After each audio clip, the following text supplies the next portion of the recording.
then in Philippines, we follow the same template. We sit with the community, build strong relationships, actively listen, looking out for life experience, and design and redesign our programs until we find solutions that actually address those urgent challenges. Government officials lauded BRAC for their support over the years in Sierra Leone, and they pledged to support their interventions for inclusive development and sustainable solutions.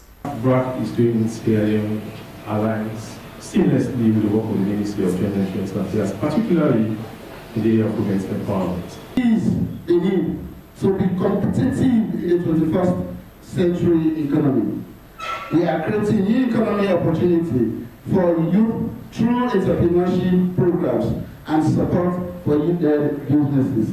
Beneficiaries were very appreciative of the support, stating the recent donation by BRAC in Sierra Leone was just one example of how the institution translates its vision into action by betting on the long-term potential of people and ensuring no one is left behind.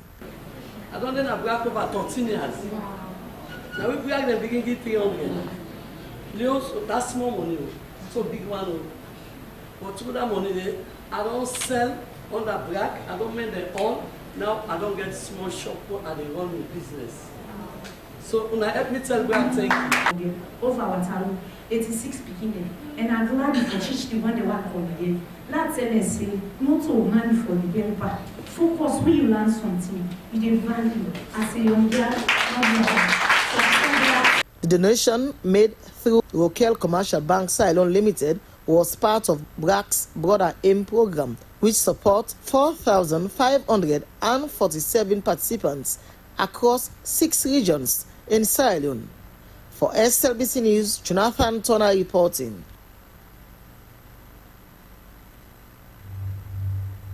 Now, the newly appointed General Manager, Sierra Leone Housing Corporation, Joseph Mundasandi, has outlined his vision to transforming the corporation by making housing affordable for Sierra Leoneans in line with the government's Big 5 game changers. Mr. Mundasandi made the disclosure during a handing over by his predecessor, Engineer Charles Musa, at a ceremony held at the Sierra Leone Housing Corporation head office in Freetown. Ibrahim Samuel reports.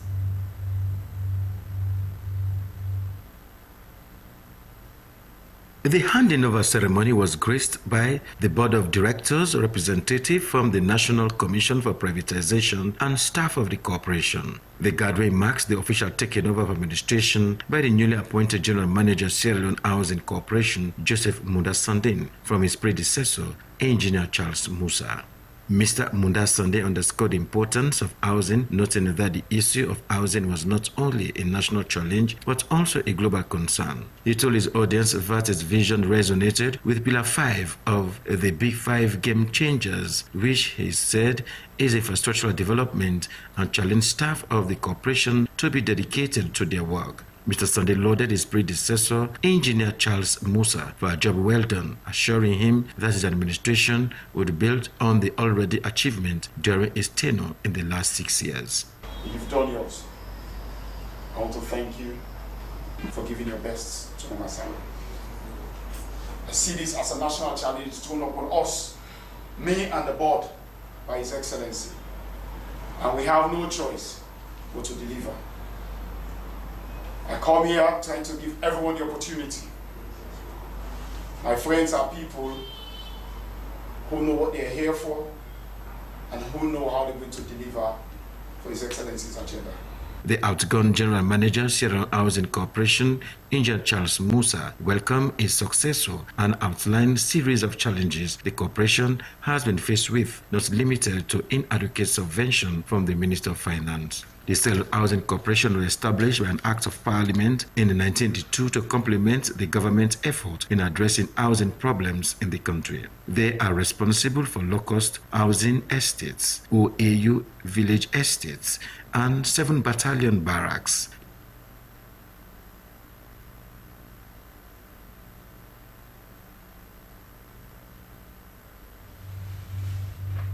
The Ministry of Water Resources and Sanitation, with WASH sector partners, has joined other countries to commemorate World Water Day and the national theme, Water Ecosystem Preservation. As Mohammed Laminture reports, World Water Day is observed annually to relay the importance of fresh water and advocate for its sustainability.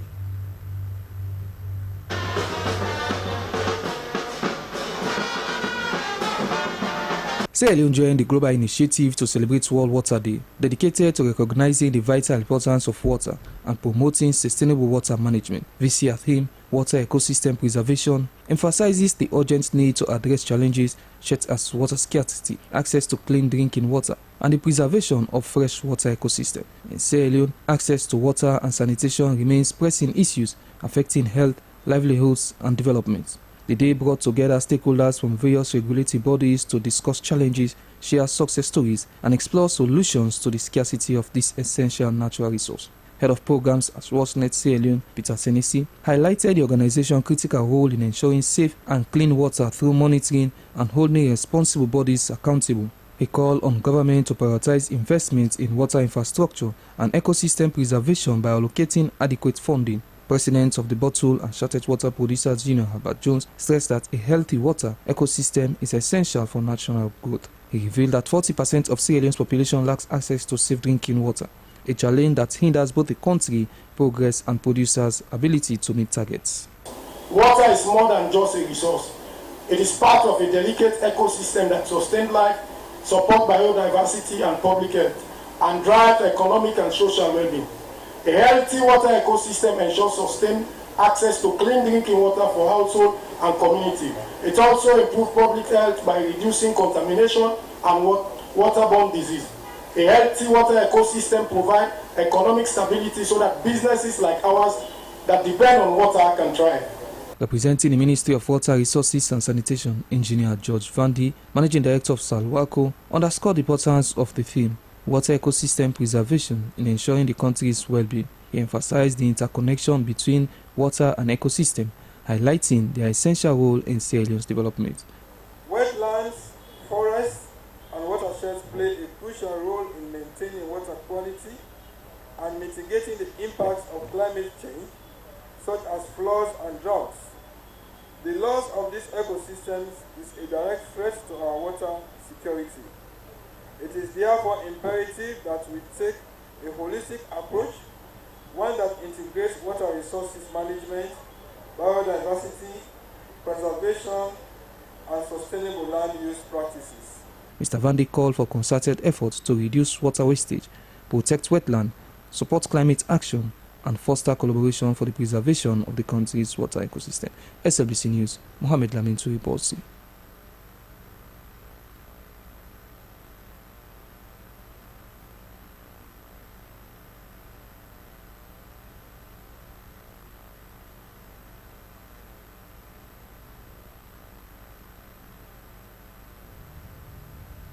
Now, in a display of interfaith unity and service, the Dahlia Ladies Foundation at Fuabe College, FBC, has organized a special iftar for both Muslim and Christian members.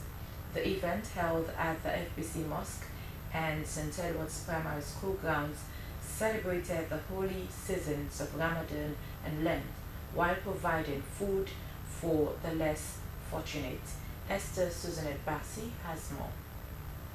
The unique program was well attended by members of Dahlia Ladies, students, local community members, and religious leaders. It was an atmosphere of warmth and camaraderie as members dine and wine together in a spirit of solidarity. Traditional meals and condiments were shared, emphasizing the values of charity and togetherness. The initiative also included a food distribution program, showcasing the power of collaboration in serving the community. President of Dahlia, Yeni Gombu, highlighted the significance of the event in bridging religious observance. A few days ago, we did Fabi College dance on campus. We gave them iftar And then we also gave some snacks to St. Thomas Aquinas parishioners. And today we are here at St. Edward's Parish to give to the poor and to collaborate with an organization called St. Vincent de Paul to help them give to the poor and the less privileged. For today, we just did for 55 people. And then, of course, last Friday, we did for about 350. Beneficiaries, including students and local community members, expressed appreciation for the initiative, which fostered a sense of belonging and solidarity. Let God put blessing upon them, let God cover them, let God make any side where they put and let God open way for them. Yeah? The iftar was a shining example of selflessness, charity, and interfaith harmony, reinforcing the true spirit of both Ramadan and Lent. For SLBC News, Esther Suzanette Bassi.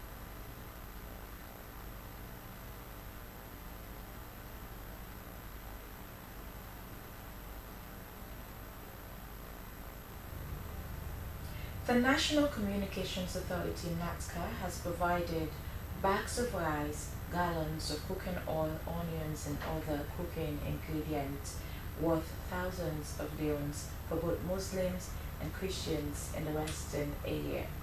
Director General Natca, Amara Biwa, described the gesture as a solidarity move towards Christians and Muslims during the period of their fasting. Joseph Dre witnessed the event at Natca's headquarters on Hill Station in Freetown. Sierra Leone, as a secular state, has enjoyed religious tolerance over the years. This has been celebrated at both local and international platforms.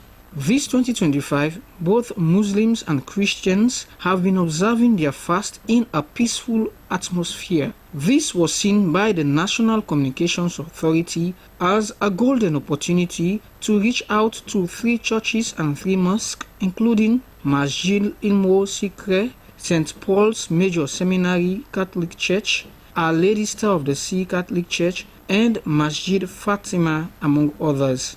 Director General National Communications Authority Amara Briwa said the initiative was timely and was in line with religious tolerance. And this happens to be one of the few times that the Muslims and the Christians fast at the same time, So we just decided to help out with this donation to help people with the Ramadan and also the Lent season, so they can enjoy some of the benefits of this institution. The bags of rice, onions, cooking oil and other ingredients, according to the recipient, would go a long way to help them in their fast. Well, for we as a community under the Armed Forces Technical Education, with that community, this kind of donation do help you greatly for long way for celebrate the Laylatul Qadr. Scripture says, help your brothers, help your neighbor. And who is your neighbor? Those around you. The fingers are not the same. So those who have more, God gave them that opportunity to get more so that they can help their brothers who are down there. So by giving us this charity, doing this charity, is a wonderful sign of the fasting itself, because fasting talks about charity. One of the pillars of our Christian fast is charity. It's not only to pray and to fast, but when you fast, you give charity. So that's what they are doing. The beneficiaries promised to distribute the items to those who needed them the most at their various religious institutions. SLBC, Joseph Toure reporting.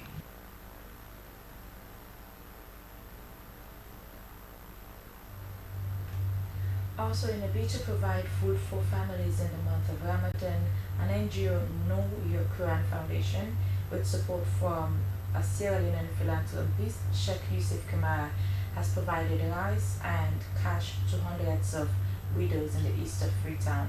Mohammed Komar reports.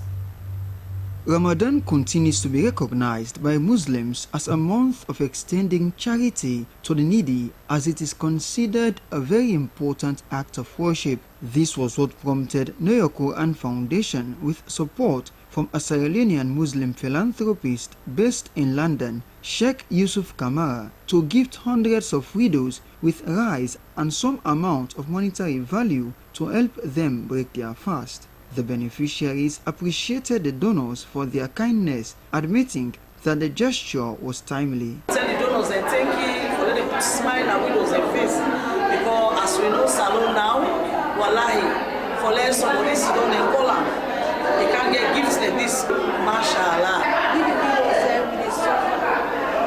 The man that don't let me, they suffer with them picking them. As I talk right now, and they talk about it, they stop.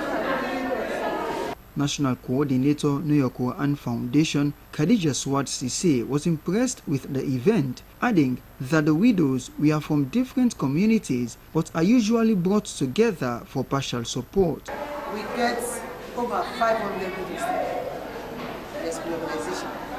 Although we not only take care of them and complete them, we take care of partial because of the finance.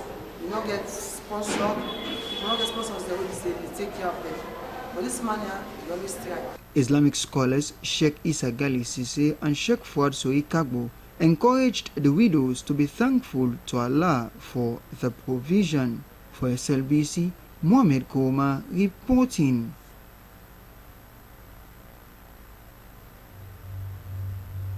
You're still watching news out on the Sierra Leone Broadcasting Corporation in Freetown. We continue with more stories.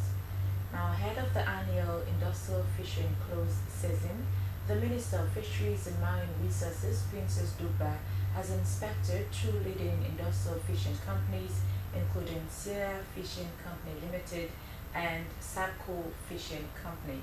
The visit was also to assess the preparedness of the two companies ahead of the close season scheduled for April this year. Stella Bongo has more. Accompanied by a team of officials from the ministry, Minister Princess Duba toured the facilities of both Sierra Fishing and Sabco Fishing companies, where she engaged with the owners and management to discuss their storage capabilities and operational readiness ahead of the industrial fishing close season. During her inspection, she was pleased to find the cold storage rooms of both companies heavily stocked. Very, very pleased because from now to the 1st of April, we would have more than 300,000 cartoons, and that's just for Sierra Fisheries. From here, we are going to Sabco, and I know they have stocked their cool rooms. We had a close season for the artisanal, we had a bumper harvest, so because of that, we have lots of fish in our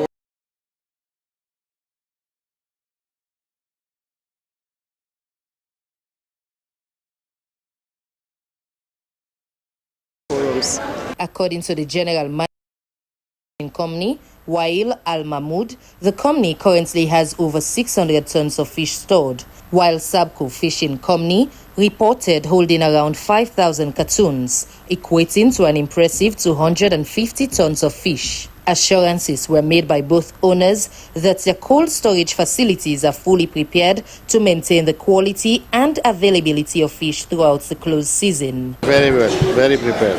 We have about 600-700, and we have about another 600-700 coming. We have nothing less than 1,200 tons. Minister Princess Duba also discussed ongoing efforts by her ministry to facilitate the public's access to fish during this period by exploring alternative supply channels. We'll try to get the companies to come in every week.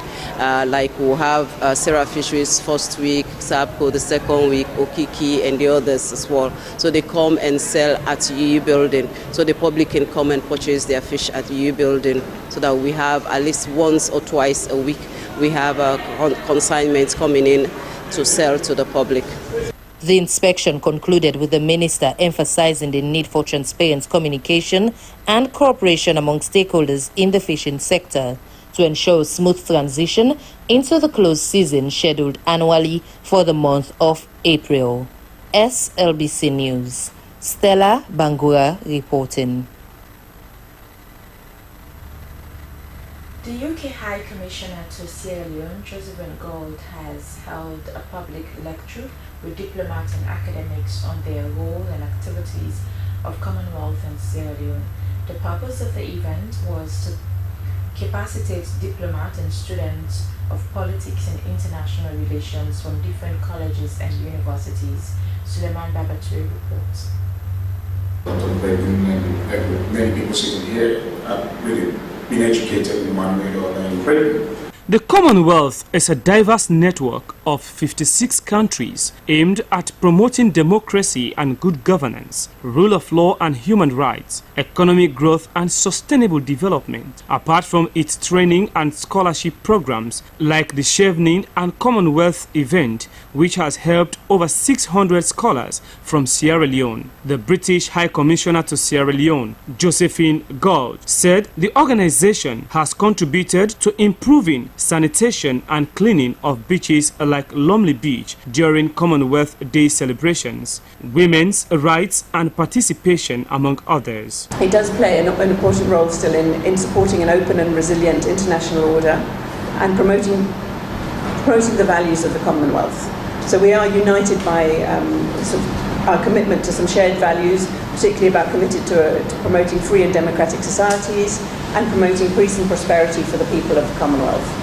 Minister of Foreign Affairs and International Cooperation, Timothy Kaba, narrated the history and role of multilateral cooperation in addressing the numerous challenges around the globe. He spoke on the need to revamp the core values and principles enshrined in multilateral consultations and the Commonwealth for a better state. Mr. Kaba underscored the importance for domestic investment to boost trade and other sectors, especially during these trying times when most donor countries are faced with various challenges. At a time like this, when the world is almost like leaderless, it is time for us to go back to these values-based institutions to build a world that still will remain focused on those values that define humanity, such as the mind of independence, allowing people to live and forging whatever they want in their lives. During the questions and answers session, participants asked questions around Commonwealth funds, partnerships, scholarships, innovative skills, internship opportunities, and the role of Commonwealth in promoting good governance in African countries, among others. A representative from the Ministry of Foreign Affairs gave a rundown on the ministry's activities and programs for 2025, including public lectures by the U.S. Ambassador to Sierra Leone and Sierra Leone's independence in April. And in May, the ministry will look at multilateralism and diplomacy for peace, the commemoration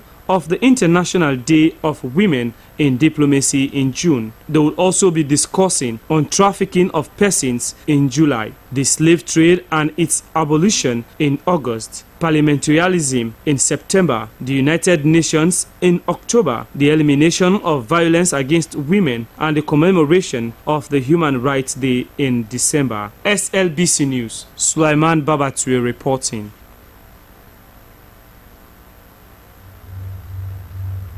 Now, the board and management of the Sierra Leone Airport Authority have provided a sum of 300,000 loans as surface rent to landowners at Lungay, Kafubulum Chiefdom, Putloko District. The landowners had not received such payment for the past 2 years. Emmanuel Samoa was in attendance and our reports.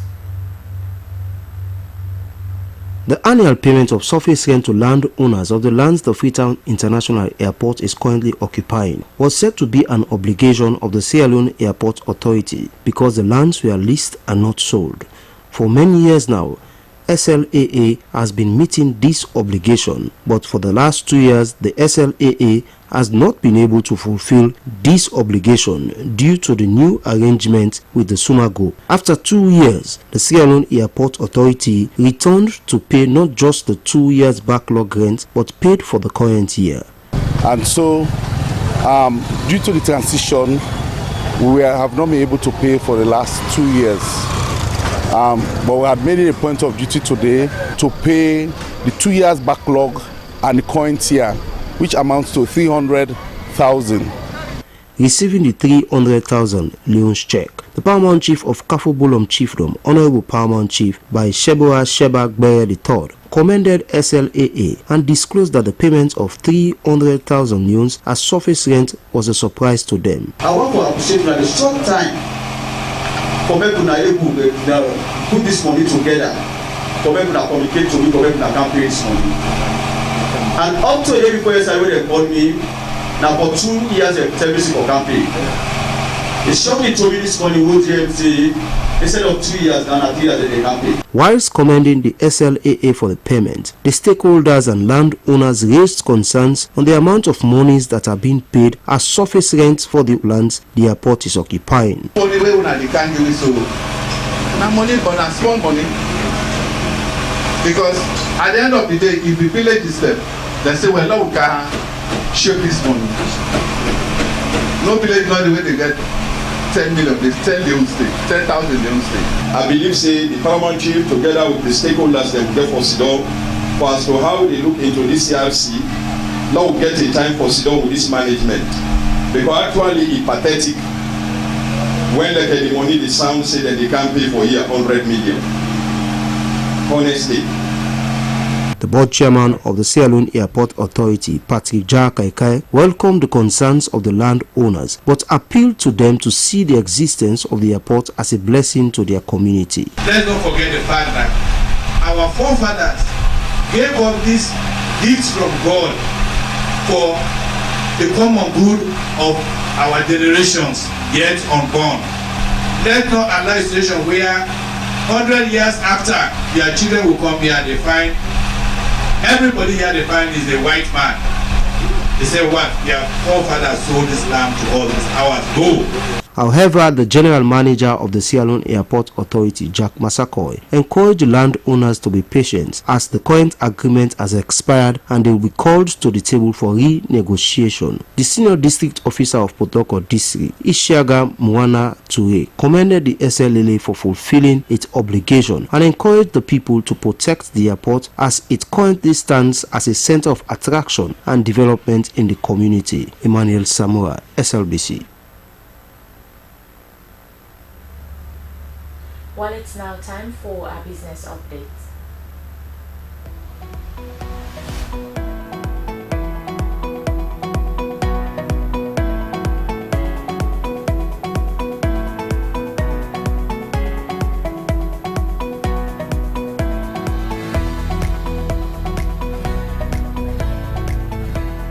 Hello and welcome. This is Business Update. This segment brings you the latest development in business across the country. I am Moses Colton. In today's edition, SLBC takes a look at the reopening of Sewa Grounds Market. The Sewa Grounds Market is set to be open in April this year. This was made known to newsmen when the National Social Security and Insurance Trust, NASIT, along with relevant government offices, inspected the building to assess the work done so far. The market, when completed, is expected to reduce street trading in the capital city, Freetown. For more on this, let's join our reporter, Jonathan Thorner, who has a story. The multi-purpose facility consists of 7 lots. The new market also has an open trading area, 85 warehouse facilities, a general trading section, a fire station, support service, buildings, and a police post, among others. Despite the excitement about the opening of the market in April this year, some of the traders raised concerns about the cost of securing a store. The street traders in particular appealed to governments for the rental cost to be affordable. Then they make a meeting to them for this place here. So what you need now for like government, you come, you help we get them place there for people in come on the street, then come at the market. A pedestrian said affordable pricing is crucial to achieving the government's goal of minimizing street trading. He said if traders could not secure spaces due to high costs, the issue of congestion and informal trading in the city center may continue. It can, at a very minimal cost, may will become affordable for the least man. May government think about the state of the economy, things are difficult. So may they make it in a way that people are able to afford. Even the least man with the sell paper in the market, will be able to afford a space in the market. Government officials have yet to release the official pricing for the stores, but they have assured traders that efforts will be made to ensure affordability. It means you can enter it today and use it. So it's practically completed. We are just waiting for the commissioning, which I have been informed once I was away by the minister that it's very likely to be on the 8th of April that will finally commission it and we'll get users to come on board. Done. It's ready for commissioning. Now follow agree this now. Follow can do this ground commissioning. So the people that work for can use there, I sure say, then say for once, then will be very proud Sierra Leoneans. Then go sit down at this comfort and convenient place as they trade and where as well. That is what Talk I'll Do is all about. Thank you, President Bill. Thank you, everybody. Thank you, Nasit. Thank you very much. As April is fast approaching, all eyes on Nasit to strike a balance between sustainability and affordability and ensuring that the market serves its intended purpose, which is to put an end to street trading in Freetown. For Slbc News, Jonathan Turner reporting. Thanks to Jonathan Turner for that report. Well, that's all we have in this edition of Business Update. I've been your presenter, Moses Conte. Keep watching.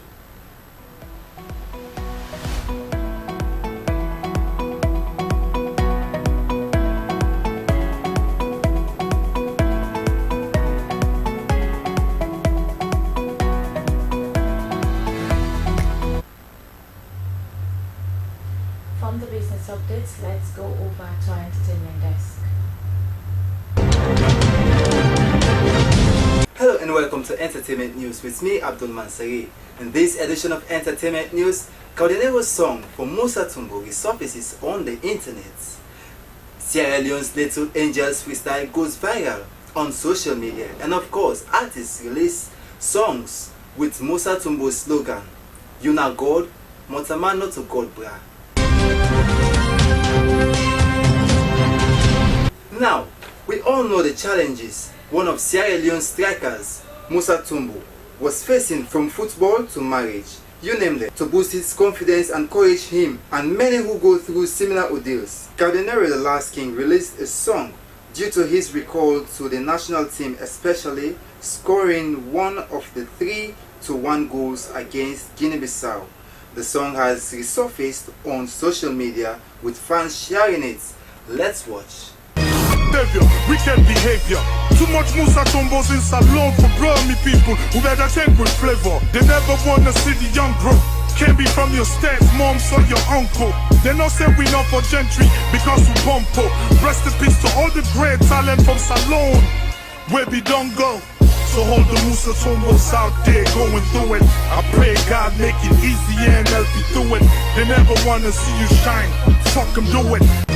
Recently, we've seen talented kids surfacing on social media, jumping on freestyles and showcasing their talent in various ways. We saw Boy 16, Baby Nice, among many spitting bars with great lyrics. Now we've seen another, Little Angel.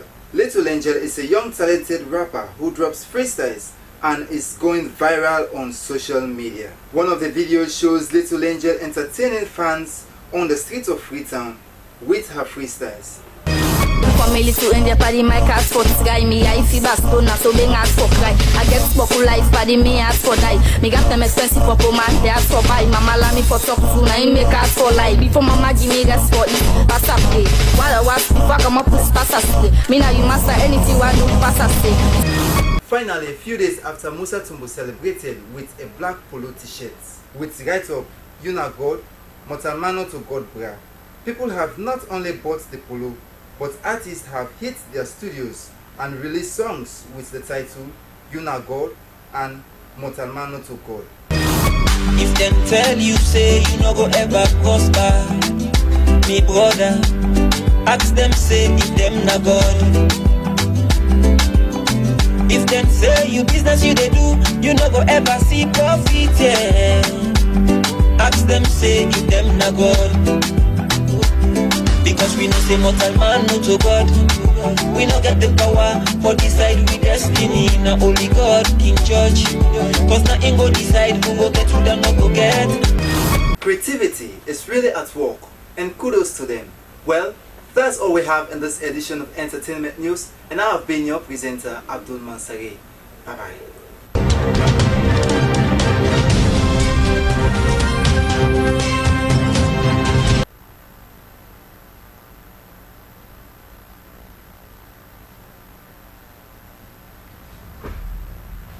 many thanks to our entertainment desk for that update, and that's all we have time for in this edition of the news from the Sierra Leone Broadcasting Corporation in Freetown. Now, to end the news, your top stories again. The Pediatric Society of the African League Against Rheumatism, in collaboration with the Sierra Leone Medical and Dental Association, has held the country's first training session for healthcare workers on pediatric rheumatology. The training aimed to equip doctors, nurses, and other medical professionals with the skills to identify and manage pediatric rheumatic diseases, particularly those often misdiagnosed as sickle cell disease. Black Sierra Leone has provided over 16 million loans for women in SMEs. The support coincided with the organization's 53 years anniversary celebration. And the newly appointed General Manager, Sierra Leone Housing Corporation, Joseph Munda Sandi, has outlined his vision to transforming the corporation by making housing affordable for Sierra Leoneans in line with government's Big Five game changers. Mr. Munda Sandi made the disclosure during the handing over by his predecessor, Engineer Charles Musa. Well, that's the end of the news from the Sierra Leone Broadcasting Corporation in Freetown. Thanks for watching, and do continue to stay tuned to the public broadcaster, the SLBC. More stories will pop up in our 3 p.m.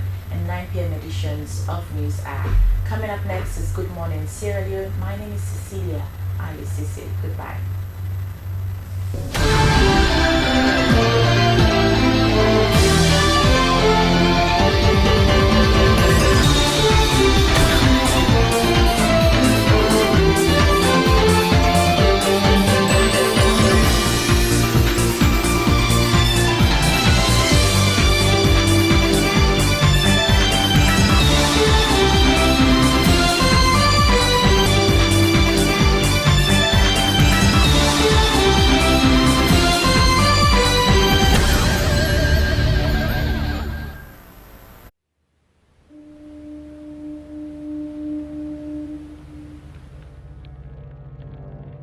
A place cannot produce poems.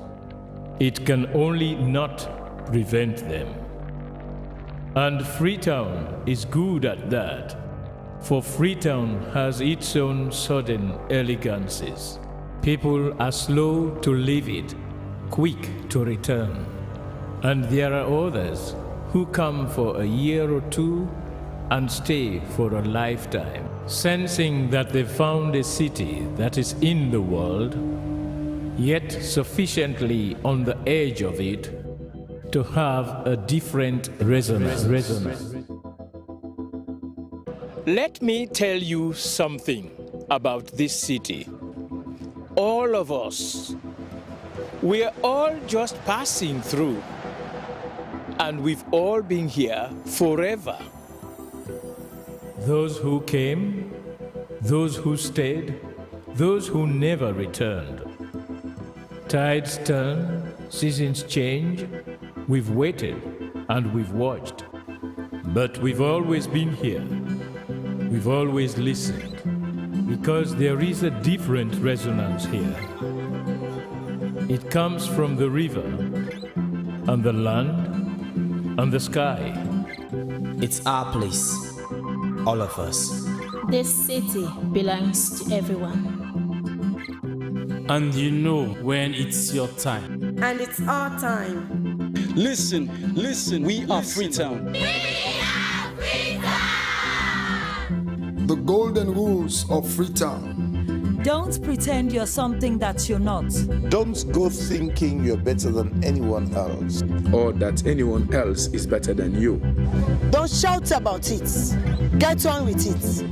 We are Freetown. Freetown. Freetown. Yeah. We found our voice again. I'm from India and Freetown.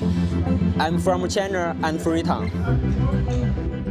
I'm from the UK and Freetown. I am from Nigeria and Freetown. I am from home and Freetown. This city belongs to everyone. The fishermen, the taxi driver, the barber, the drummers, the dancers. All of us. All of us. Everybody. We are Freetown. The past is ours. The future is ours. It's our time again. And this city belongs to everyone. The playwright, the greengrocer, the teacher, the dog. This space is ours. This light is ours. The beaches are ours. The rivers now we own. The roads are ours. The bridges now we own. We are Freetown. We are all visitors and we've all been here forever. We've got the mightiest river. And the biggest sky. And there's a resonance again. Freetown. Freetown. We are proud of this place. We love this city. And we want you to love it too. We are proud of this place. Na pass we all dey pass like stranger dem, but we all don dey from there.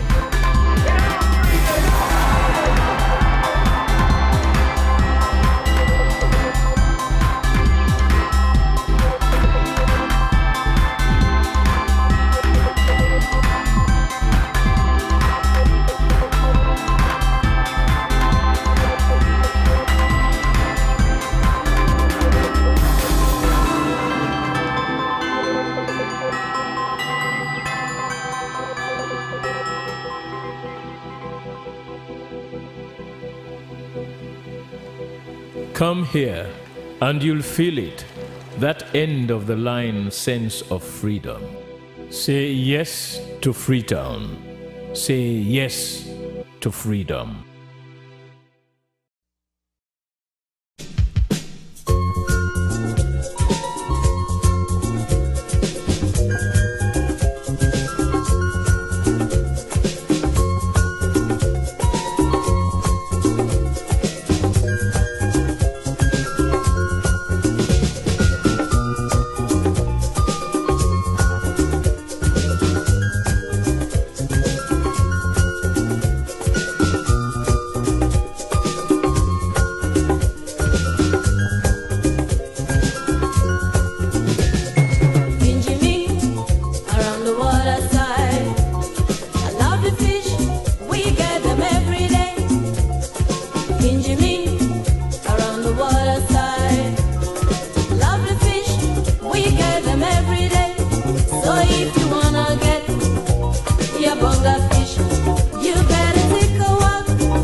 A place cannot produce poems.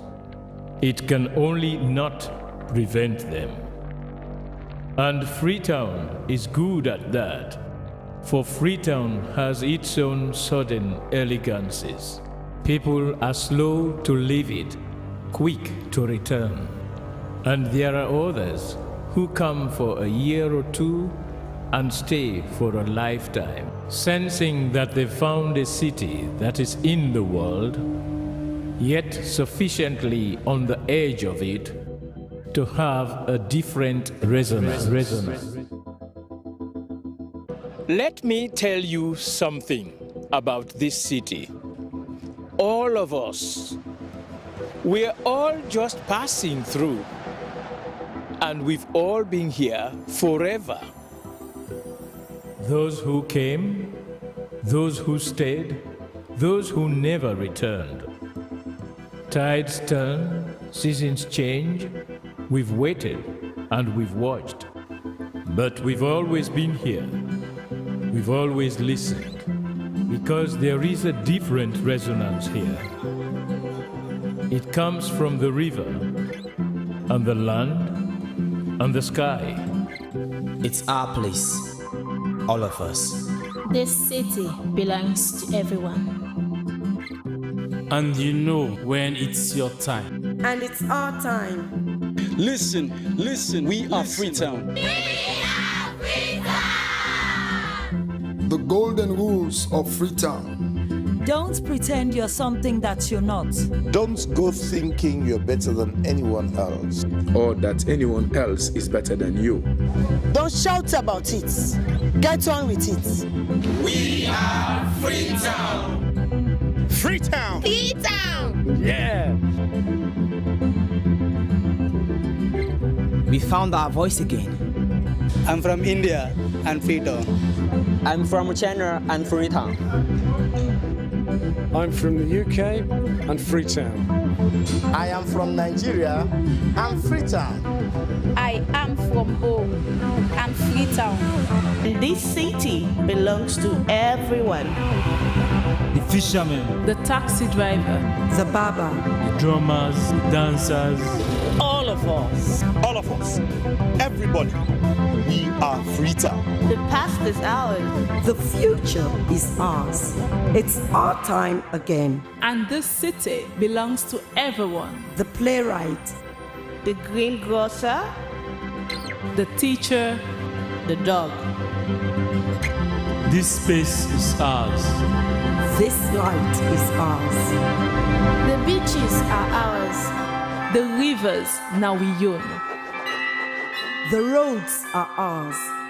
The bridges now we own. We are Freetown. We are all visitors and we've all been here forever. We've got the mightiest river. And the biggest sky. And there's a resonance again. Freetown. Freetown. We are proud of this place. We love this city. And we want you to love it too. We are proud of this place. Na pass we all dey pass like stranger dem, but we all don dey from there.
and a warm welcome to Good Morning Sierra Leone, the program that starts your day with analysis on views and current happenings in the country. We are your presenters. I am Esther Sako. And I am Emmanuel Samoa. A quote of the day is from a Norwegian poet, Henrik Ibsen, and it says, 1,000 words will not leave so deep an impression as one or a single deed. Coming up in the session of the program, as the Sierra Leone Institute of Architects induct a new class of fellows, we take a look at the role of architects in national development as they develop a national building code. Sierra Leone Teaching Service Commission commences a compulsory registration of all teachers and volunteers in public and private schools across the country. And the Environment Protection Agency Sierra Leone to host its first ever collaborating learning and adapting conference. On this note, we invite you to participate in the program by sending your text message to the number displayed on your screen or send your comments on our Facebook page at Slbc Live. The program is Good Morning Sierra Leone. Stay with us.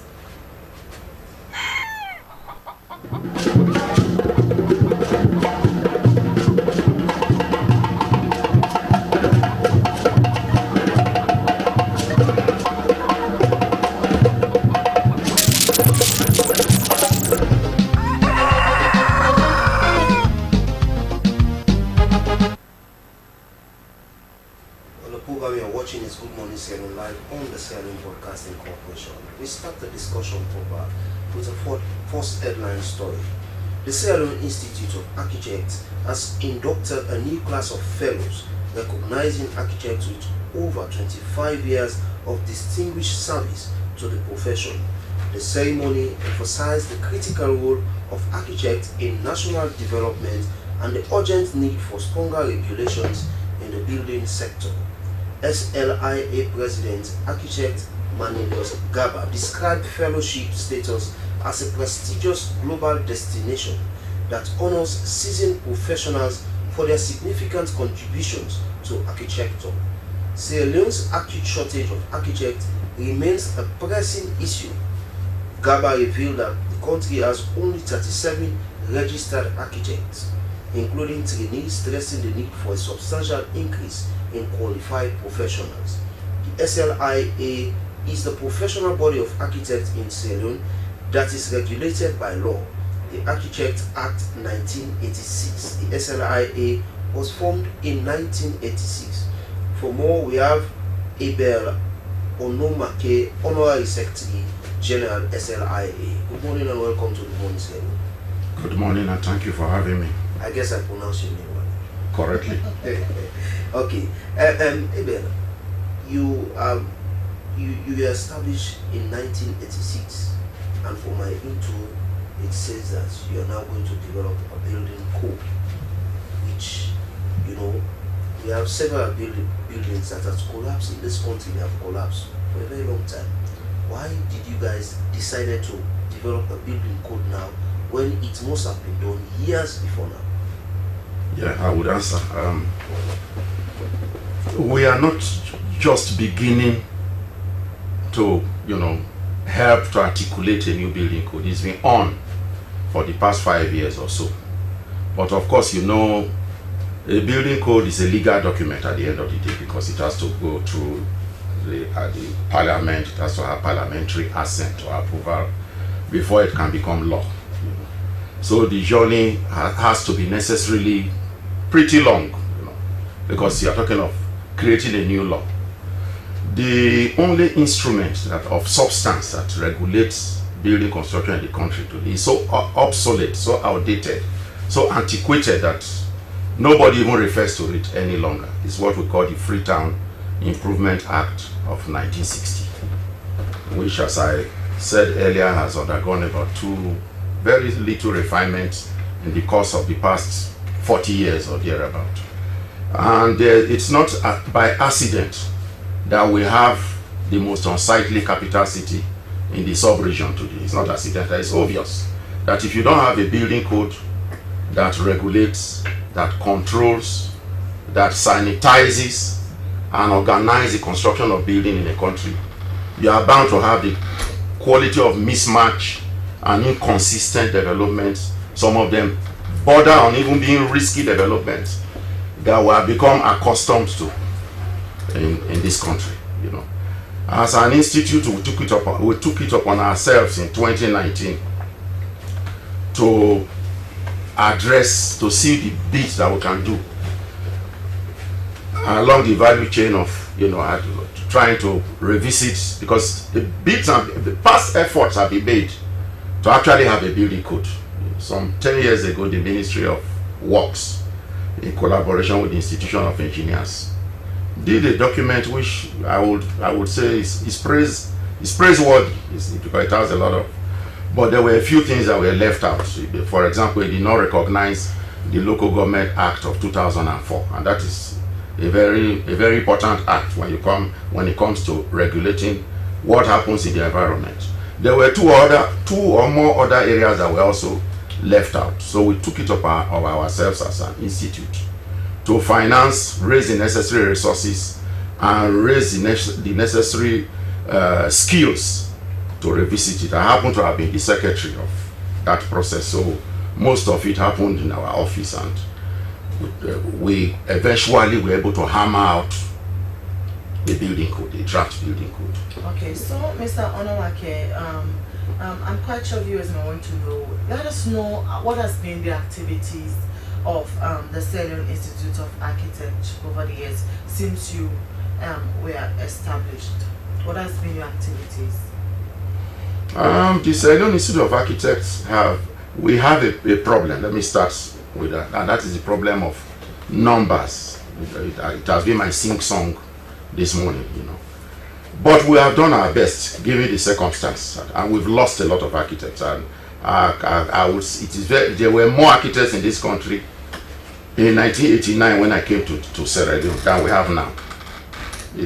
I guess that is pretty strange, eh? Because we are supposed to be having more numbers, but we have a lot of Sierra Leoneans who studied architecture who are still abroad, who have not returned back home. I've met a couple of them in my travels abroad. Good architects, some of them award-winning architects abroad, who have not come home. So we have Sierra Leonean architects, but most of them are practicing outside. Then another major challenge we had is that there was no school in Sierra Leone that produced architects until just about 5 years ago, when through the initiative of the Sierra Leone Institute of Architects in collaboration with government, a department of architecture was established in Forabe College about 5 years ago, and I'm proud to say that we produced our first set of BSc holders. So these have been the challenges. And don't forget that we also have 11 years of war, and war and physical development are two inconsistent activities. So very little happened in that whole period. That is why you have this impression that there are no architects in the country. Because a lot of people have asked me that question.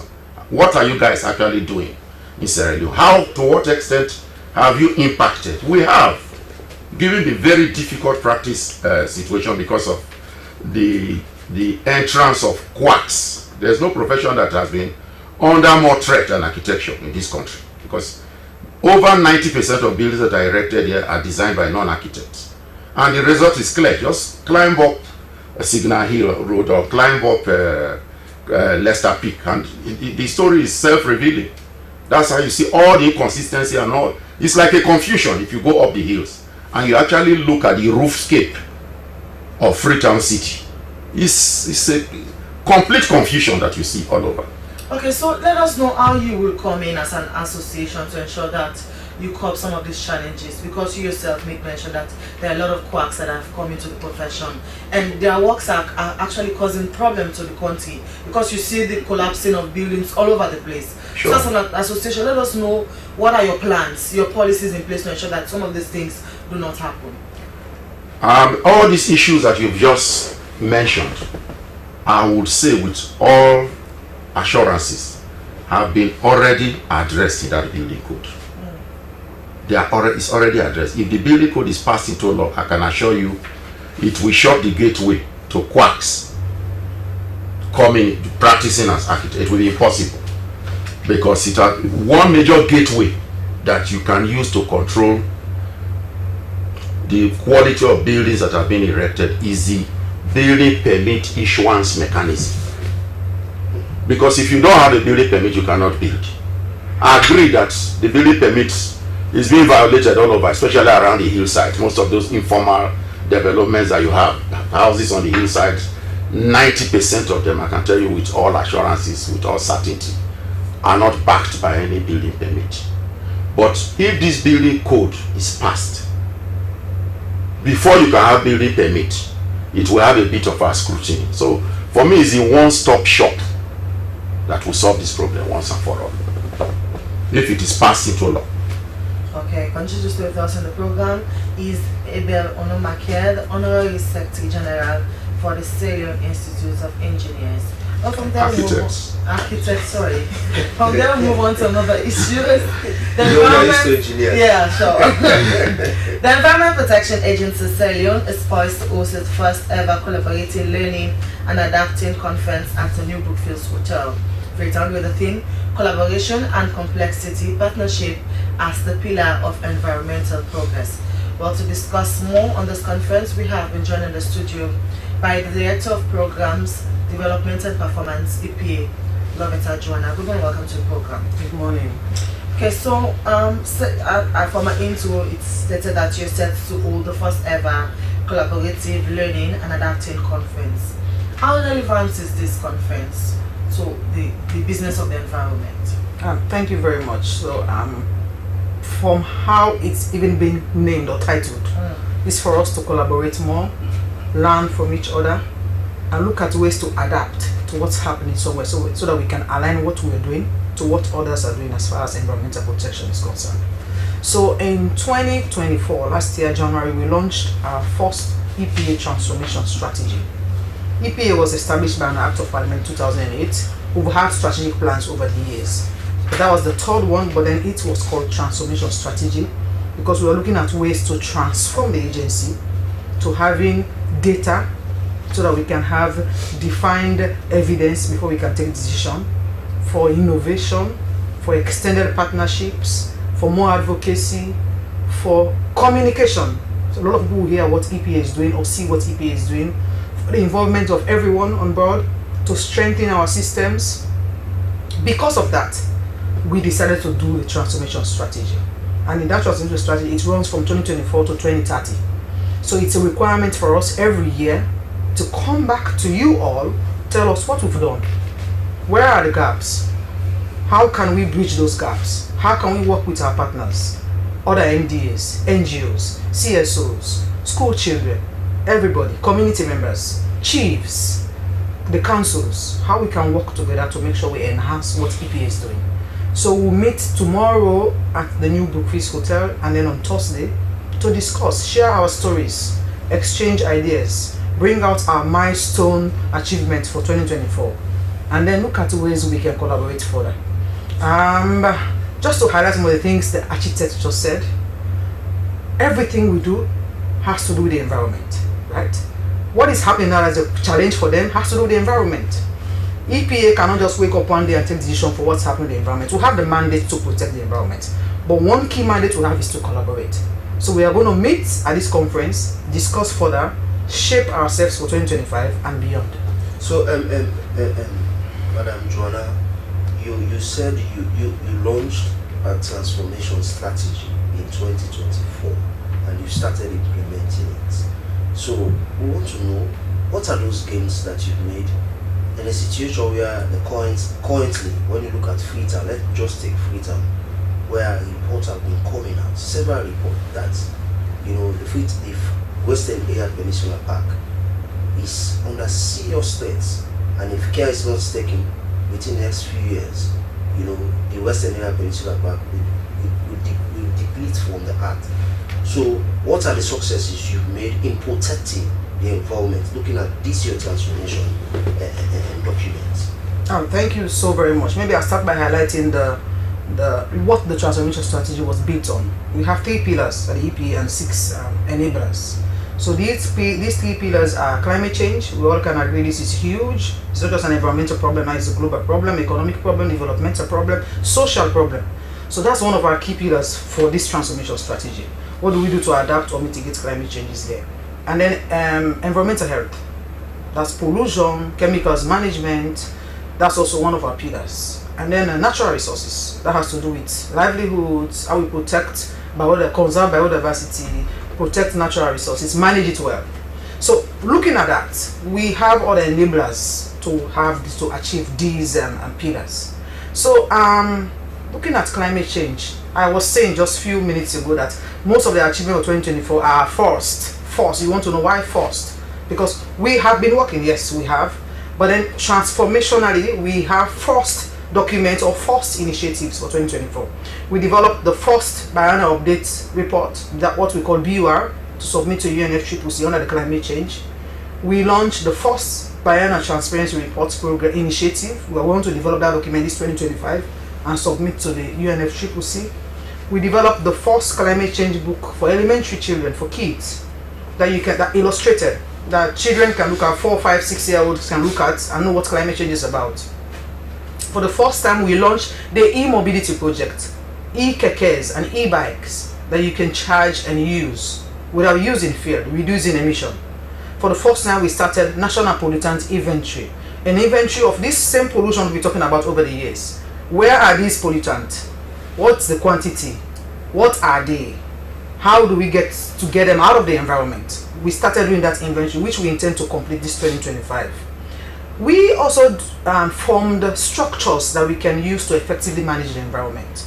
What's happening in the western area, Peninsula Forest you're mentioning now, you can agree with me that it's embedded in the communities. So they should be on board. So we formed community environment enforcement coordination committees, wherein were the chiefs, the community stakeholders, the women, the kids to be involved in environmental management. We started forming them 2024 in 10 I can say environmental prone areas, ranging from Kenema district, Tonkolili district, looking at the different issues, whether it's pollution, whether it's mining, whether it's natural resource management, biodiversity conservation. So how impactful has these committees been? Because when you look at most of these communities that these activities are going on, you get the backing from the community people because they are involved in these processes. So how impactful, I would say, have these committees been in the conduct of your work? So sometimes you cannot blame somebody if the person does not really know what he or she is required to do. Not covering for anybody though. But what we have done, first of all, when we set up this committee, so have terms of references for the operations, have engagement with them. They will really start operation this 2025.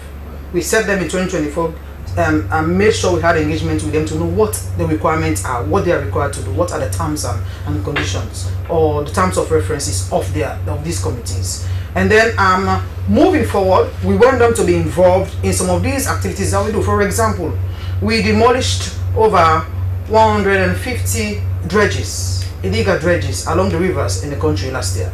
We want the committee members to be part of that process. They have been, but to be more involved. So that's also included in their terms of references. We want them to be involved in making sure these mining companies that are licensed by the EPA really comply or implement what we call their community development action plan. So for example, if you're mining in community A, you have to make sure you develop that community. So we want to make sure they know what is required of them, so that these people will not just come and do whatever they have to do. We cannot be everywhere, the EPA I mean, but then they can be there to make sure these things happen. And then we started where we have developed, through the support from the Rural Biodiversity Framework, we developed guidelines on how we're going to develop our National Biodiversity Strategy and Action Plan, because a lot of people are asking, not just climate, what is happening about the biodiversity situation. So this year we intend to develop 3 governance documents or framework documents that will capture the 3 pillars I just mentioned that is there in the strategic plan or transformation strategy. So we want to develop what we call, to continue with the NPI, that's the National Pollutant Inventory, and from that have a framework on how we can develop our National Pollution Prevention Plan. We're also developing what we call National Determined Contribution, that's NDC 3.0, the 3rd edition for the country. This document will highlight what the country is doing, what will be our contribution, and it is nationally determined, so it cannot be something that Nigeria is doing. What our country will do to either mitigate or adapt to climate change over 5 or 6 years, depending on the time. That will be launched next week, the NDC 3.0. We also we'll develop what I've already said, the NBSAP, National Biodiversity Strategy and Action Plan. So these 3 governance frameworks will really guide us going into what we can do effectively going forward. I also want to mention that in all of this we need data. So EPA this 2025 we started the work last year, but we want to establish what we call a Center for Environmental Data and Statistics. That will be a one-stop center for you to get the information about what you need as far as data is concerned. Some of these things we are saying we don't have the required data, we don't have the data there. So we need to have the system in place to have this data so that you can talk and have documents or have figures to show what you're saying. So this and so many other initiatives we started or we completed in 2025 that want to continue. We completed in 2024 that want to continue in 2025. Okay, so continue to stay with us. She's Lovetta Joanna, the development program director of program development and performance EPA. She was talking on the conference that they are about to host in Freetown. Well, we go to another headline issue where the TSC, which is the Teaching Service Commission Act 2011, and they harmonized teachers' policies. All teachers must be registered to provide a special distribution of teachers in the country to ensure proper planning and deployment of teachers. The Sierra Leone Teaching Service Commission, in this way, has commenced a compulsory registration of all teachers and volunteers in public as well as private schools across the country. The Teaching Service Commission is doing this to properly plan its workforce in terms of employment, deployment, redeployment, succession, and right sizing to meet the needs of every region.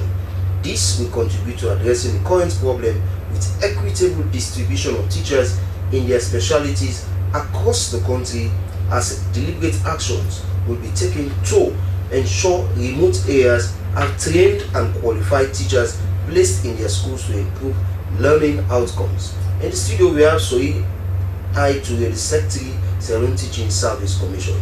Good morning, Mr. Aitue, and welcome to Good Morning, sir. Good morning, thank you.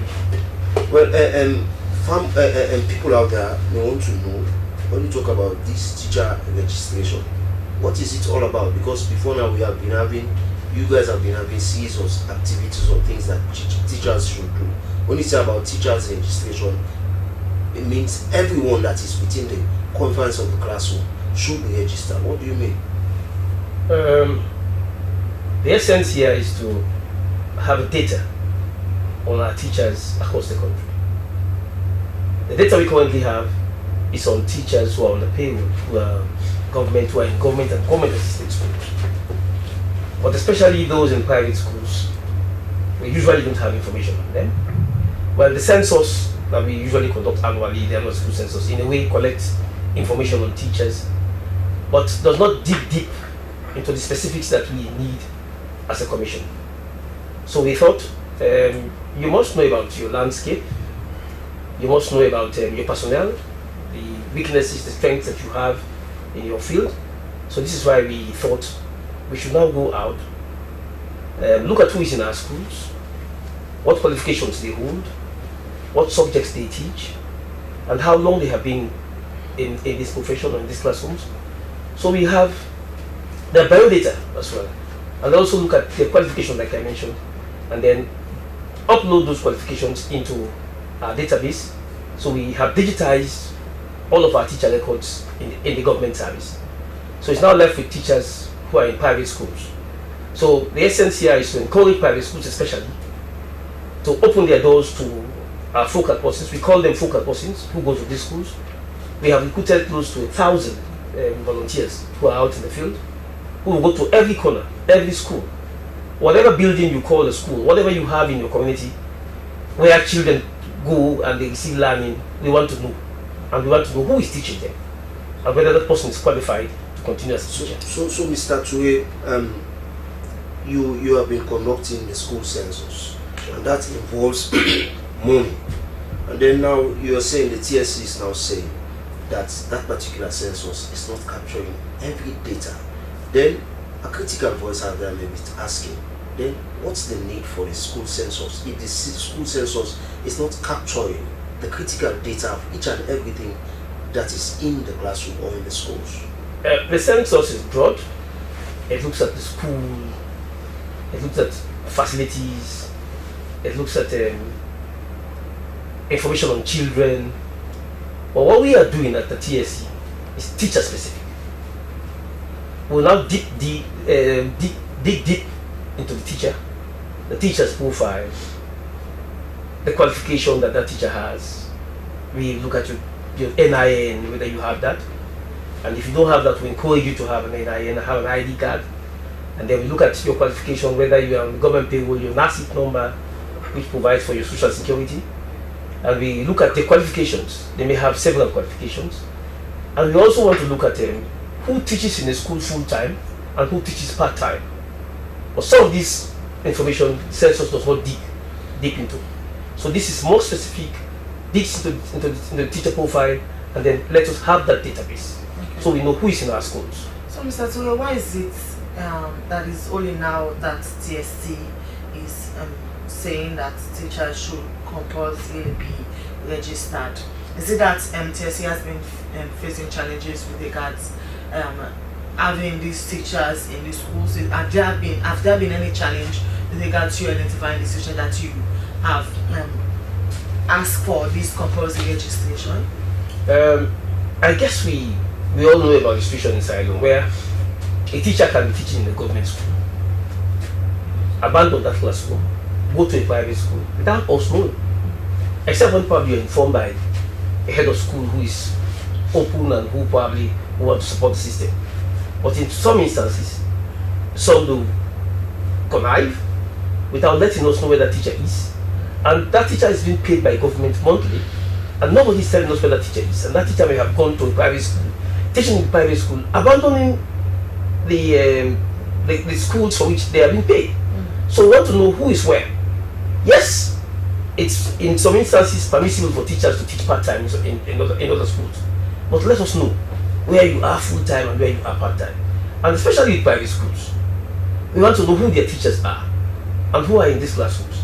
We have instances in private schools where you see people who are underqualified or probably not even trained serving in schools as teachers. So what do we do as a government? We also want to lend a hand of support to them. Like we have introduced the foundational learning, new teaching methods in literacy and numeracy. We also want to help out private schools. But you can't just support these schools when you don't know who the teachers are. So pretty soon you'll soon hear about us taking out private school teachers, training them on literacy and numeracy. This is improved teaching methods that we now use to teach that will help our children learn. Because we have, when we do an evaluation of learning outcomes, the results it's not too good. It shows that the children don't learn at the levels at which we expect them to learn. Okay. So we want to see how we could train our teachers and then reach out to every teacher. So will this act by TSC in any way come back to challenge, especially in these rural areas? We see in a whole school we have only one teacher teaching the whole class, from classes 1 to 6. I think it was 2 years ago, we saw a video on social media, a certain teacher. It was the only teacher who would go to this class, and this class. It was the only teacher in the whole school. So will that in any way combat some of these challenges? Yeah, and that's the essence of this exercise. So we know who is there, and then when we have surpluses, we can then redeploy teachers to those schools. I usually mention an instance where I went to a school in Freetown on my usual monitoring visits, and there were 7 surplus teachers in a grade A school who are not supposed to be there. They even don't have classes they teach. Well, they were there on the payroll, either going to work or not going to work. But when we found out, we were able to redeploy them to schools where they were needed. So it is these kinds of situations that we want to address. So we I think in your intro you mentioned redeployment, deployment. So we'll target hard to reach areas where we'll take these teachers to. Okay, so continue to stay with us. It is Soyi Aitoure, Secretary of the Sierra Leone Teaching Service Commission. But viewers, we go for a short break. When we return, we'll continue with the conversation. As a mother of the house, whenever I want to prepare palm soup, there's no need pounding palm fruit. All I need is Nkulenu's Ghana's original palm soup base. My soup is done, and its preparation, it is not difficult at all. Nkulenu palm soup base, it's easily done with no difficulties. Just take few ladles and your soup is done. And its flavor, It's amazing. This is Inkulenu's Ghana's original palm soup base. And this is Inkulenu's Ghana's original spiced palm soup base. Iron fruit and turkey berries are naturally added. Also available brown gold natural cocoa powder, sunny gold brown sugar, neat fufu flour, shito, pisa, and moringa. All available at Nyami Ado Enterprise, 1 Lower Waterloo Street, Freetown. Inkulenu palm soup base. Ghanaian original taste.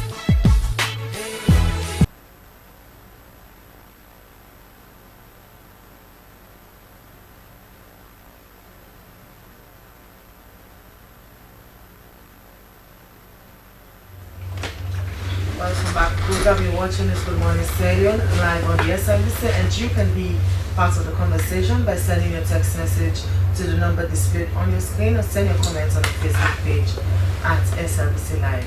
Well, we still have our guests in the studio, but it's now time for us to go for our L tip for today. Well, today on L tip we are going to learn about the signs and symptoms of appendicitis. Appendicitis occurs when the appendix becomes inflamed and filled with pus.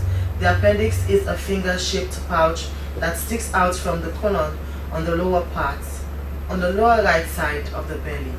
Let's learn from the active today. You may never think about your appendix, since the small tube-shaped organ doesn't serve a purpose inside your body. But if it becomes clogged, inflamed, or infected, you'll definitely know it exists. Think you might have appendicitis? Here are 7 common symptoms. Number 1, you have abdominal pain. If you have appendicitis, there's a good chance you're having pain. It starts in the middle of your stomach, near your belly button, and while the pain can come and go, eventually it becomes worse and shifts to your lower right abdomen. Number 2, you feel nauseous. As your abdominal pain intensifies, you can start feeling nauseous. This may even lead to vomiting. Number 3, you've lost your appetite. You may not feel like eating thanks to the abdominal pain, nausea, and vomiting. Even the idea of eating your favorite meal seems unappealing to you. Number 4, you have a fever. About 40% of people with appendicitis will develop a fever, a possible sign of increased inflammation or a spreading infection. Number 5, you're not feeling well. Known as malaise, you may lack energy and motivation to go about your day-to-day activities. It's that stay-in-bed feeling you get when you're sick. Number 6, your stomach is swollen. Not only may you feel bloated, but your stomach may look swollen, which may mean that your appendix has ruptured. Number 7, you're having other digestive issues. You may feel like you have to pee more often, and your bowels can become paralyzed, causing constipation or become overactive, leading to diarrhea. Appendicitis is serious. If your appendix becomes too swollen, it can burst. And if that happens before you receive medical treatment, it can spread bacteria throughout your body and lead to an infection. If you think you have appendicitis, don't hesitate to contact your doctor or head to the emergency room. Your appendix can burst within 36 hours of your first symptoms.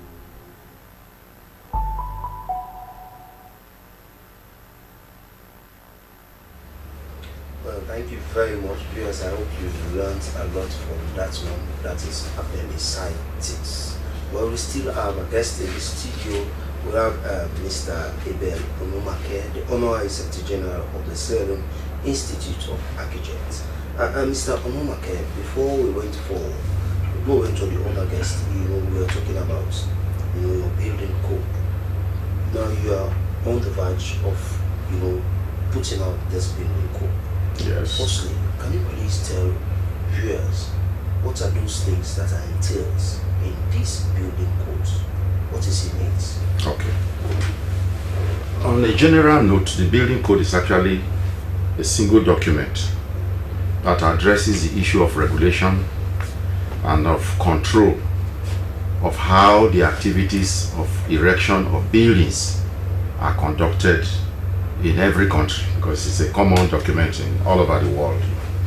And codes there are things that are of a generalistic nature. For things as well, the aspect of the code that has to do with safety. Maximum distance from, like in a hotel, from your room to the staircase, for example. When does it become necessary for a building to have a lift after a particular number of floors? Those are generalistic components of it. But there are also aspects of the building code that are tailored to reflect the realities on ground in those countries. You understand what I mean? For example, Freetown has a preponderance of hill slopes, so that also has to be reflected, has to be captured.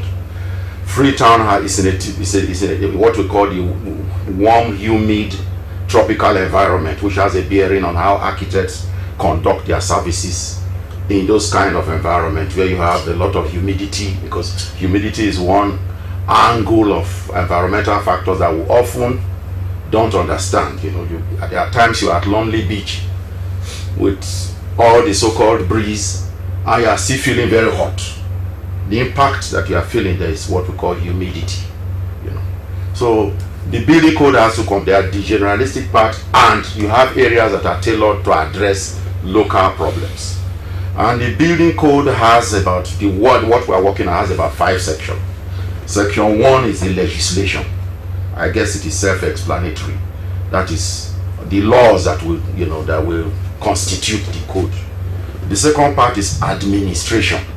How will the building code be administered? Because the administration has to do with how do you apply, for example, for a building permit? How do you apply for a planning permit? Because there's a difference between a planning permit and a building permit. It becomes a planning permit when your intended development is above a particular threshold of acreage. Like if you want to do a school, for example, a large school, for example, you want to do like a stadium, for example, you will need the approval of EPA. Thank God EPA is abundantly represented here. You will need their approval. So for such large scale, or an estate, a residential housing estate of let's say 50 buildings, the new law, if it is passed, will require you to submit an EPA report on intended development, because it is pretty large scale, and that is what will earn you what we call a planning permit, as distinct from a building permit. So I've named 2 sections: the legislation, the administration. There's also the regulation. It's another major component. And then you have what we call building standards. The building standards to architecture and urban design. A typical element of that building standard is, if you are designing a building, for example, you know what we call the eave. The extension, when you go outside the building, the extension of your roofing sheet outside is what we call the eave. What should be the minimum length of the eave, for example, because it is important, because it provides shade. What will be the minimum slope of your roof, because of the heavy rains we have in Freetown. So all those components that are a bit of a technical nature and that border on design are captured under building standards architecture. There's also building standards in relation to urban design. I know that as we speak right now, there's the town and country planning law that is also being reviewed. A lot of things will happen in the course of the next 6 months or 1 year, I'm sure. By the time all these laws are approved, so to speak, by the time they pass through the Act of Parliament and they become law, extant laws, I believe that they were going to have a difference. The building standard in relation to design, the larger scale design, has to do with things like setback from road, your setback from your fence, for example, how it relates, how it connects with urban planning, areas in which you cannot build, which EPA had earlier alluded to. Then the last part of it is also building standard, but with regards to engineering. Building standard with regards to engineering, and building standard with regards to mechanical and electrical. The first one is structural engineering, then electrical, mechanical engineering. So it's a holistic document that will change the way the business of construction, building construction, is being conducted in this country. So Mr. Onomake, when you were talking, you were speaking about this building permits continually. Yes. And we know in Sierra Leone, the Ministry of Lands and the councils, for over the years, they have been fighting for this building permit issue. So in this law, in this thing that you are pushing for, will the building permit be transferred from that Ministry of Lands to the Sierra Leone Institute of Architect, or will the building permit go to the council, or are you all going to work as a team to issue someone a building permit? Of course, we know we have anything that we do, because the building code is a new law that we're trying to articulate, put together. That new law in its making must make reference to other existing laws that are germane or connected to it. So that is how the body of laws are being built up over the years. You must go back and visit other existing extant laws that are likely to impact the new law you are trying to do. I will answer our question. So what we have done, that is why the Sierra Leone Institute of Architects, in fact, revisited a previous building code that was put together about 6-7 years ago. Because that building code that was articulated some 7 years ago did not recognize the Local Government Act of 2004. And if you go, the Local Government Act of 2004 is a 38-page or so document. We have gone through it over and over again.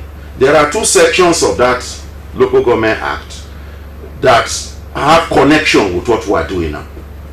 One of it is Article 20 or so, Part D, which says that local governments have a responsibility for administration of human settlements and the environment.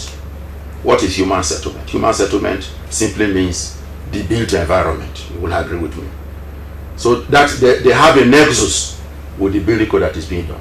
Then if you go to the third schedule of that same act, it is clearly written there that one of the responsibilities of local government is issuance of building permits.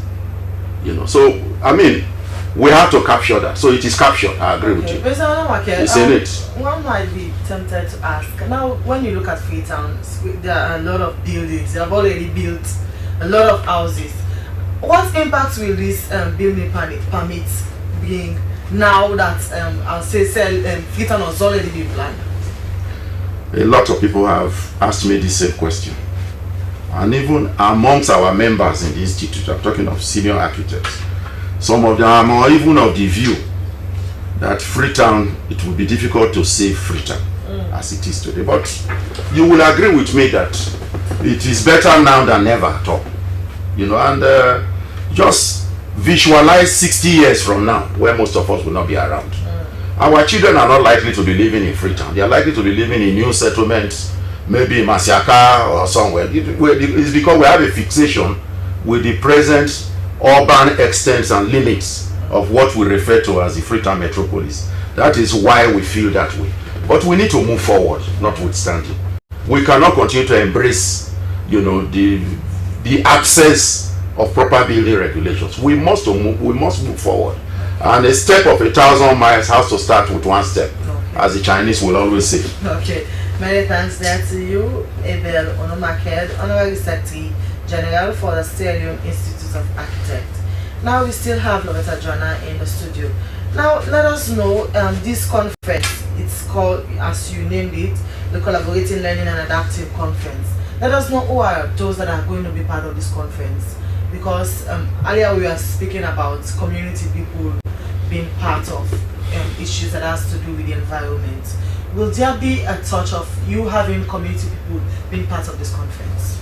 Oh, absolutely, yes. All those who are involved in environmental management have been considered, have been invited to join us, ranging from ministries, departments, and agencies. Some might not even have anything to do with the environment, but they will still be there just to learn from what EP has done.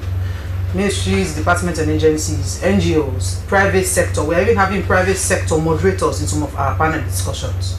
Private sector, the CSO, NGO, to have a whole panel discussion on what the CSOs are doing as far as EPA is concerned. They work with the EPA. We're going to have CSOs like Christian Aid, Action Aid. We're going to have World Bank, people from World Bank moderating some sessions. We're going to have kids, Nature Club kids in some of these fireside chats or panel discussions. We're going to have young environmental champions. We're going to have youth innovators. I don't know if you heard about our first youth innovation challenge that we conducted last year. We had top three, and we had one. The person who got the first position is going to really like showcase what he has done over the past 1 year or for the past few months, or how it has been working with the EPA. So yes, it's going to range from anyone that has to do with the environment, environmental enthusiasts, children in schools, MDAs, NGOs, private sectors, everybody. Like everybody. We want everybody to be there. Well, not necessarily literally to be there. That's why, because we have I cannot say we have limited invitations right now because we have like a quota.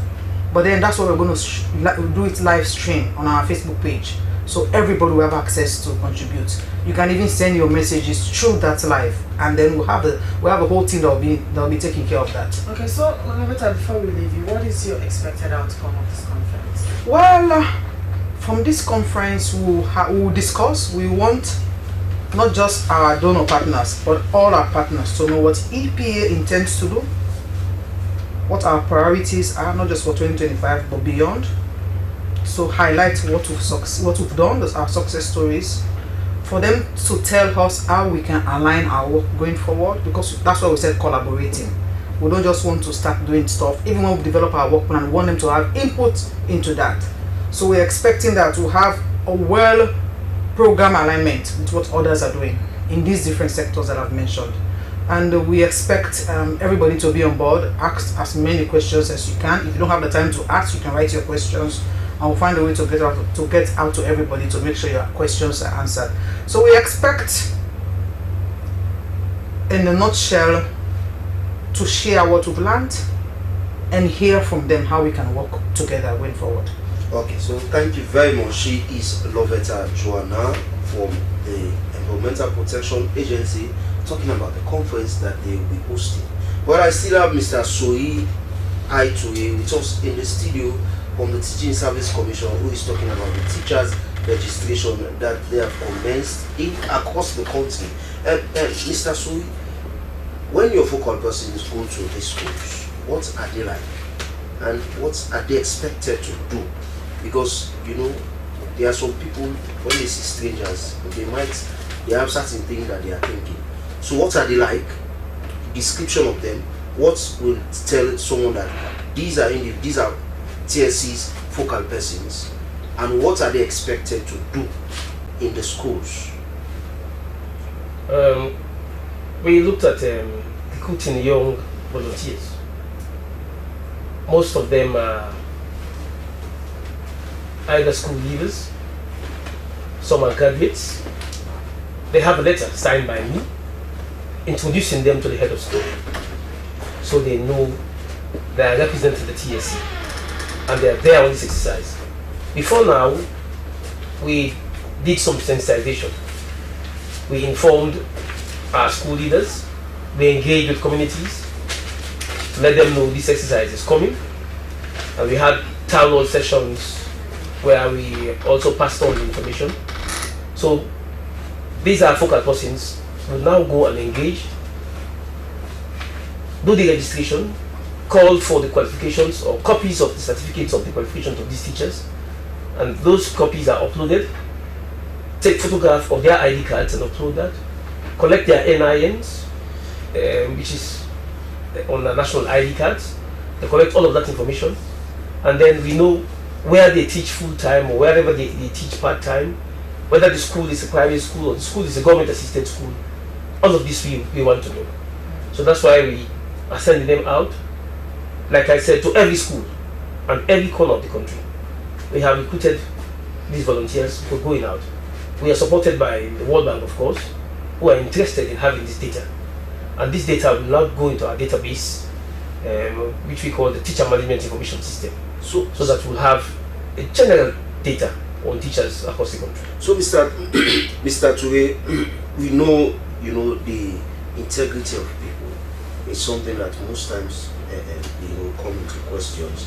When some of these things are occurring, even the school census, there are issues where some schools were bloating their figures, causing problems for the ministry or you that are regulators in the education sector. So when your focal persons will be going out to conduct or to source this information, to get this raw data, who are they going to be? Who will they be asking for these informations? Is it the school or the teachers themselves, the people that they will be doing the registration on? But the first contact is the school, of course. Every school has head.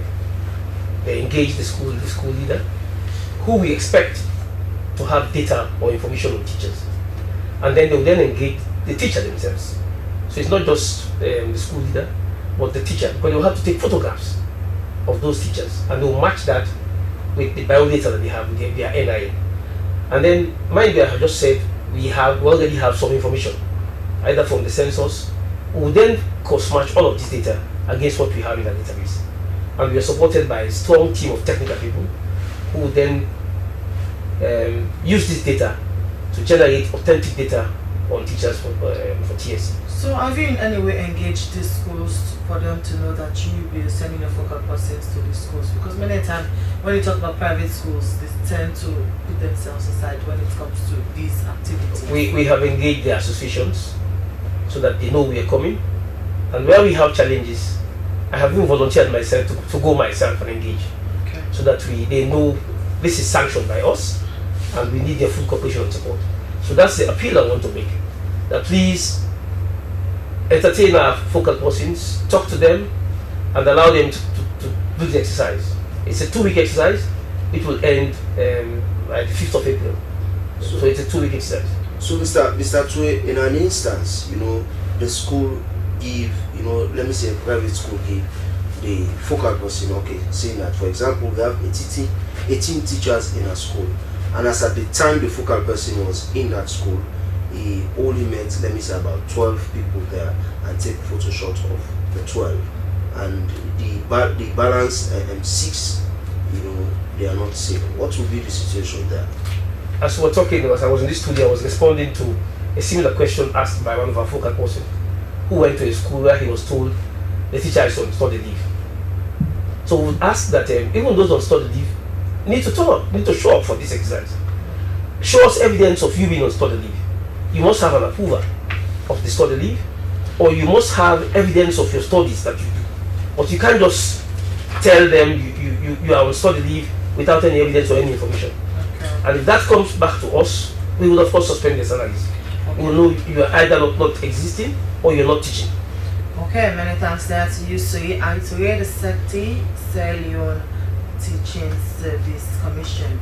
But from that, it's now time for us to move to another segment of the program, which is the review of a local tabloid. Manuel? Well, I start the ball rolling with the A to Z newspaper, and it opens with a banner headline that says NPHA to validate points of entry and review training curriculum. Government boost rice production with donation of agricultural equipment. Dr. Aissata Maoy advocates for survival-led GBV interventions. These stories plus more you get in the A to Z newspaper. My next speak here is the Independent Observer, and its banner headline says, Mr. President, can we talk? Part 125. Over proposed bauxite mining, 100 Tokolini land owners protest. Dr. Ibrahim Bangura, a unifying force in the APC. For more stories, you go in for the Independent Observer newspaper. Well, the next one I have here is the Awoko newspaper, and it says treason trial. 2 military officers sentenced to 120 years each. Celebrating nearly 40 years, Freetown players don't rise again. IUFP reveals footpath to democracy, a new vision for Sierra Leone. Prince of Wales alumni rally support for centenary celebrations with major donations. This story plus more you get in the Awoko newspaper. My next speaker is the Standard Times newspaper, and its banner headline says, Diana Konomani leads unity drive in APC, peace and women's leadership. The judiciary under Justice Commander, a new era of transformation. Mass organizes farmers field day in Kenema. These stories and many more you can find on the Standard Times newspaper. For the next one I have here is the Premier News newspaper, and it says 2 convicted of treason sentenced to 120 years each. Legal link calls for blacker lunacy acts. Corner School for the Blind faces growing challenges. NCRA boss to share success story at Global ID for Africa event. This story is plus more you get in the Premier News newspaper. My next week is the Awareness Times newspaper, and its banner headline says, on behalf of our husband and family, First Lady visits Catholic sisters with gifts and Lent. Global expert and Minister Bar explore AI's potential at World Bank summits. SLP, SLRSA and Motorbike Union review progress on road safety agreements. PSC members advocate for parliamentary oversight in loan negotiations at FCO Park conference. So these stories and many more you can find on the Awareness Times newspaper. And the last one I have here is the Satellite newspaper, and it's open to the banner headline that says propaganda over Chinese rice as presidential spokesman clarifies shipment of rice. SLPH is committed to innovation and sustainable development. RC Bank donates food items to Christians, Muslims in Freetown. This story is plus more you get in the Satellite newspaper. And last week, here's the Night Watch newspaper, and its banner headline says, electoral justice bigger than Dr. Samuel Kamara. In quotation, 2 military officers go down for 120 years each. For more stories going for the Night Watch newspaper. But we must quickly note that these headlines read out does not reflect the views of the SLBC or the views of the various newspapers that we have read out. So this is how we draw the curtain down of today's edition of Good Morning Sierra Leone on the SLBC. I want to say a very big thank you to you, our viewers, and also thank you to our studio guests and our production crew, especially our producer, Daphne Zainab Kamara. Well, Good Morning Sierra Leone returns tomorrow, but before we go, a quick recap of our quote of the day, and it's from a Norwegian poet, Henrik Ibsen, and it says, 1,000 words will not leave so deep an impression as one did. I have been Esther Sako. And I have been Emmanuel Samuel. Have a wonderful day. Bye-bye. And goodbye. As a mother of the house, whenever I want to prepare palm soup, there's no need pounding palm fruit. All I need is Nkulenu's Ghana's original palm soup base. My soup is done, and its preparation, it is not difficult at all. Nkulenu palm soup base, it's easily done with no difficulties. Just take few ladles and your soup is done. And its flavor, it's amazing. This is Nkulenu's Ghana's original palm soup base. And this is Nkulenu's Ghana's original spiced palm soup base. Iron fruit and turkey berries are naturally added. Also available Brown Gold Natural Cocoa Powder, Sunny Gold Brown Sugar, Neat for Full Flour, Shito, Pisap and Moringa. All available at Nyami Ado Enterprise, 1 Lower Waterloo Street, Freetown. Nkulenu palm soup base. Ghanaian original taste.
As mama, I always want waiting best for me picking them, especially when it comes up waiting them for eat and drink. Now this make I always they choose Sierra juice because when they make come from with local foods them and nutritious and it gets less sugar than the other drinks them. Not to me say so. We last test show say Sierra juice gets 50% less sugar than the other drinks them na the market. Because we mama they know waiting best for we picking them, now make we always they choose Sierra juice. Sierra juice, and nutritious, a healthy, and it's sweet. Sierra juice, not the taste of Salone. You ready for the Zoom meeting today with the investor them? Yes, boss. I'm ready for the meeting today. And I don't download all the reports they sent to me on the internet. Make sure so you get super connection, because I don't want one problem during the meeting. Everything is okay. Everything is fine. Counting on you, even though we're not in the same office. I will be with you every step of the way.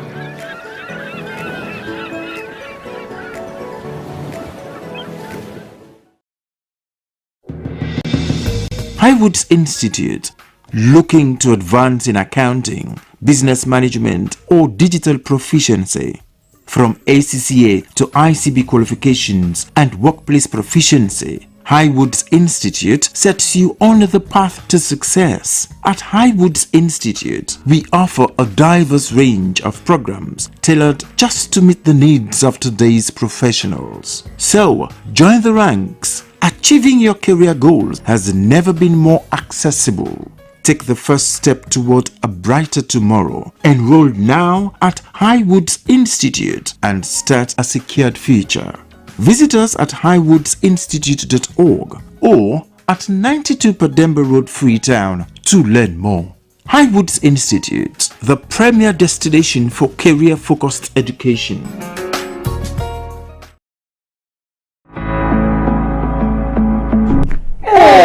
Me, for can go na junction for go buy EDSA credit. It want more than say you want for go na street. Because the last EDSA credit wey me buy na ya asidon wey I buy am. This one hard for believe. Na true. Dial *363# with QCell and tell me what it say. It say buy Q power, get last 3 tokens, register meter and exit. Easy? But I no get QCell more. Na it make am sweet and easy. Just top up your QCell and buy EDSA credit. No mobile money, no problem. It will be one day na salon. Okay. Pass with QCell. Make a try, man.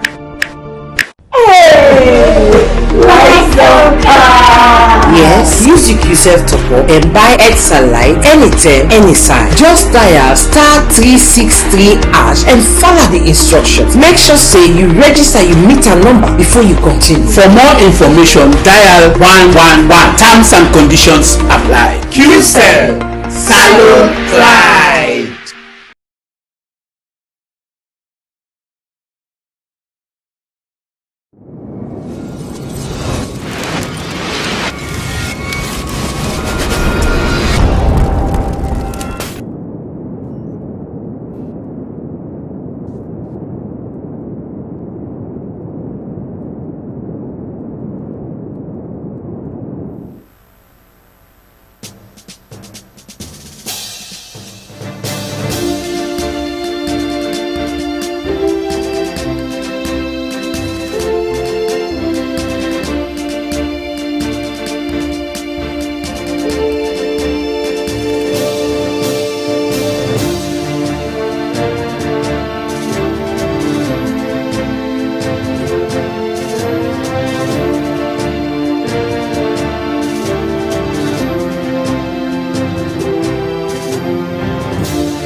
Brief on the hour with me, Esther Sako.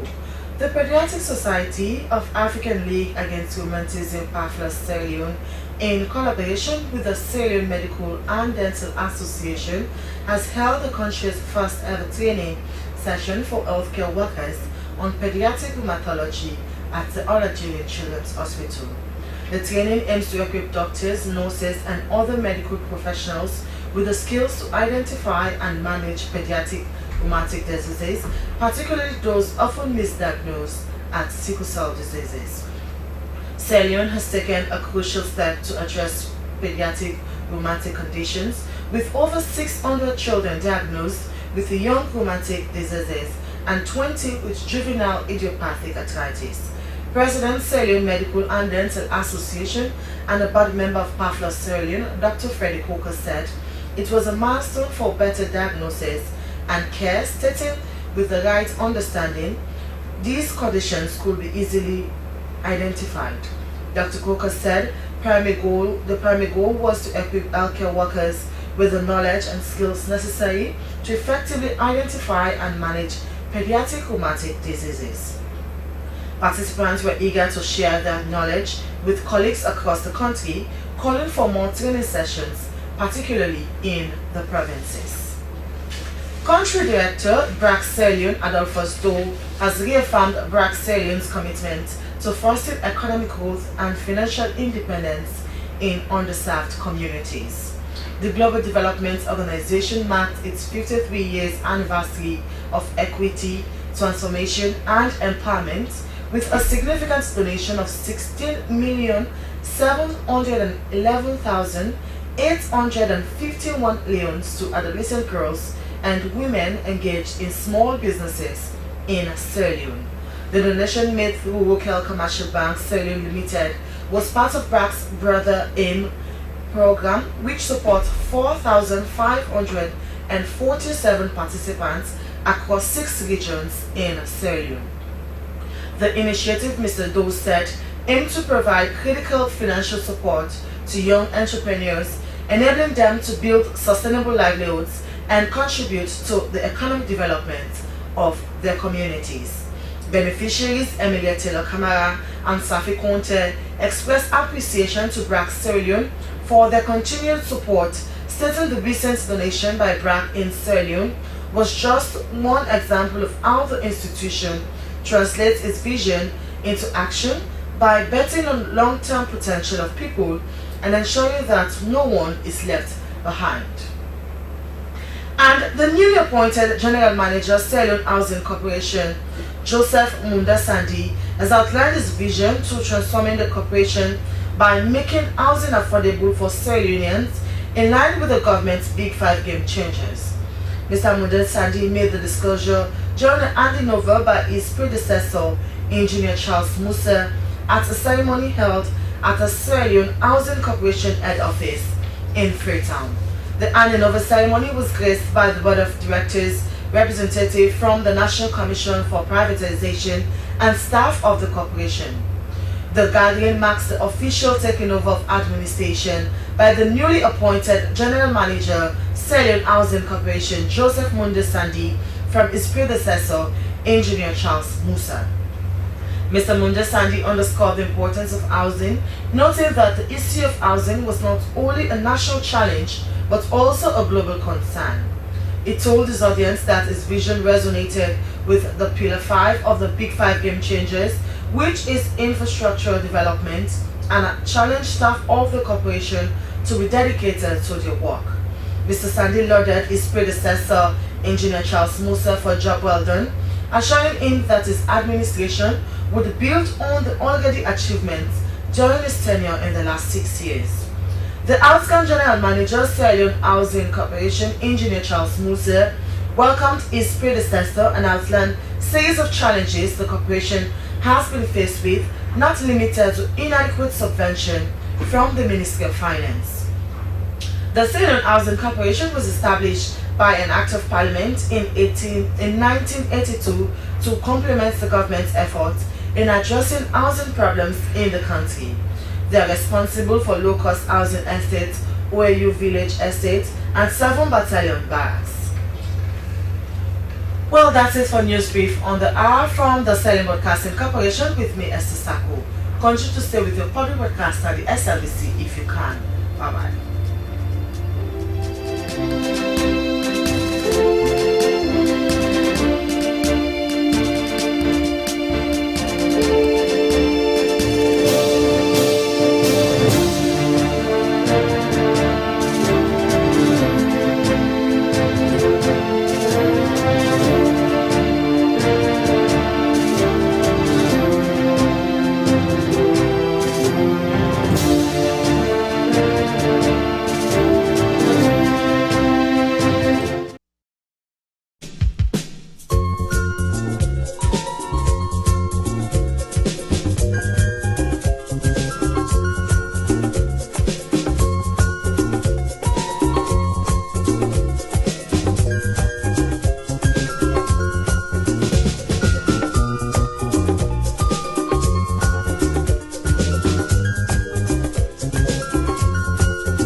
I get a mess.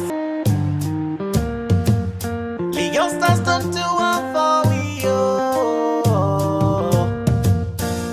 They say we no go, but we prove them wrong. They say we no go, always come from the bed. I said they play, we go they pray.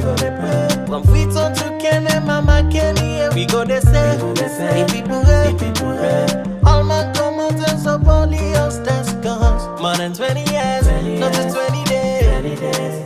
Salon people patient and wait more than 20 years. It's a new day. Help to sing congratulations. Make we sing them aloud. Congratulations. The youngsters make us feel proud. We go come back with a new song for sing the youngsters good. Oh. Then go come back with a new song for sing the youngsters good. Oh. Congratulations.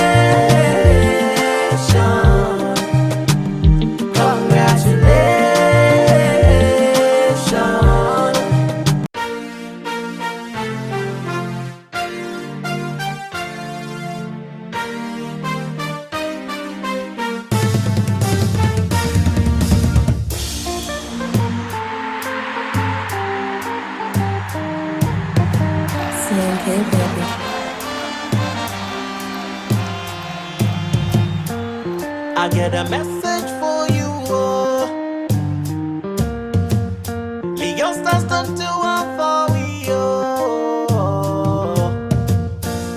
They say we no go, but we prove them wrong. They say we no go, always come from the bed. I said they play, we go they pray. From Freetown to Kenema, we go they say, the people pray. All man come out and support the youngsters, cause more than 20 years, not just 20 days. Salon people patient and wait more than 20 years. It's a new day. Help to sing congratulations. Make we sing them aloud. Congratulations. The youngsters make us feel proud. We go come back with a new song for sing the youngsters good. Oh. Then go come back with a new song for sing the youngsters good. Oh. Congratulations. Congratulations. Congratulations. The youngsters make us proud. Oh. Congratulations. Sing aloud. Our markebi, lady in a holy young. Our markebi, Jama on no power mong. Mene me lumbo yai, mene me marco yai, Leon star, Jama no holy young. Down and rapo mengong, Yaltinem panije. Kellan Leon star, Mengaño to, Kellan Leon star, Yalte ya podempe.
Okay, baby.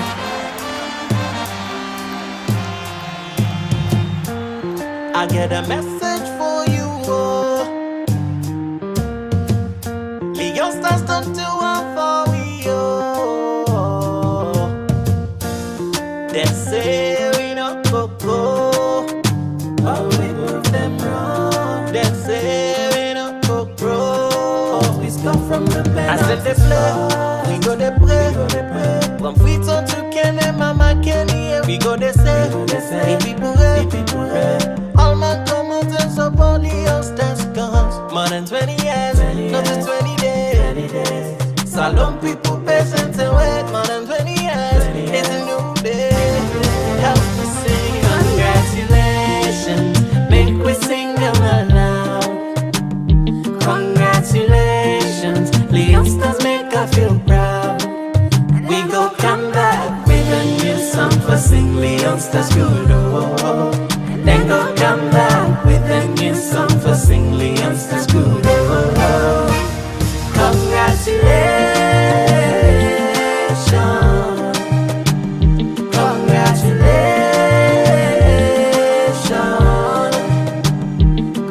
Congratulations, the youngsters make us proud. Oh, congratulations. Sing aloud, full of beat. Our Markebi, lady in a holy young. Our Markebi, Jama on no bow among. Mene me lumbo yai, mene me Marco yai, Leon star, Jama no holy young. Down and rapo mengong, Yaltinem panije. Kellan Leon star, Mengaño to, Kellan Leon star. Yalte japo dembe, Yalte Kellan embe, Leon star, Yalte Kellan embe. Congratulations, make we sing them aloud. Congratulations, Leon stars make us feel proud. We go come back with a new song for sing Leon stars good. Then go come back with a new song for sing Leon stars good. Congratulations,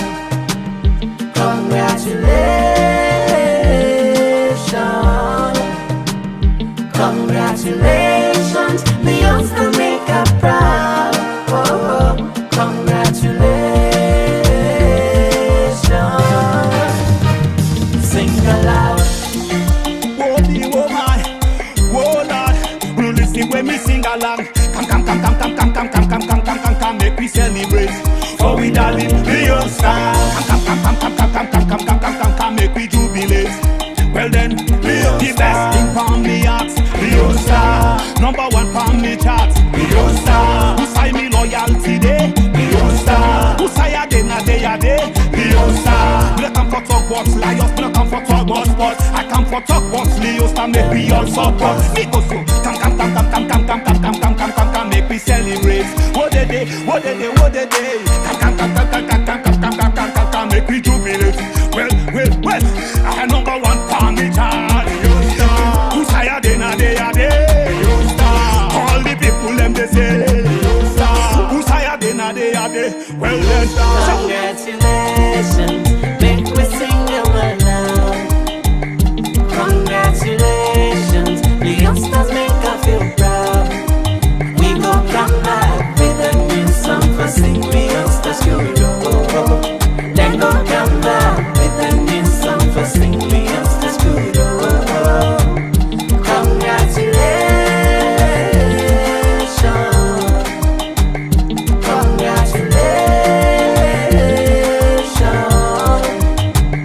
congratulations, the youngsters make us proud. Oh, congratulations.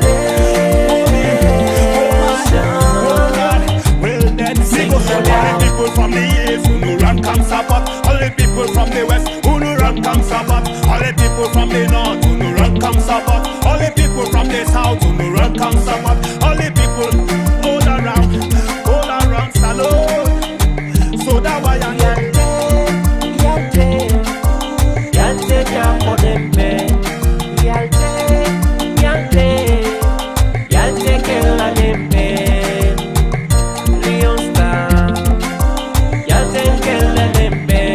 I said they play, we go they play.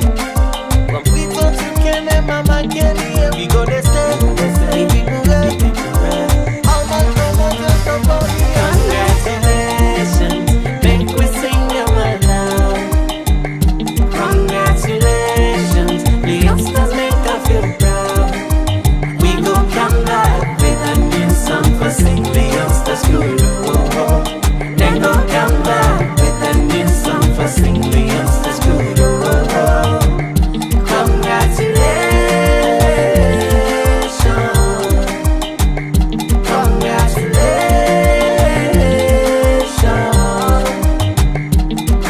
Congratulations, the youngsters make us proud.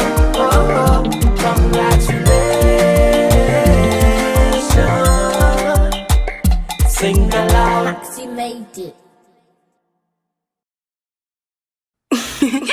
Dab music.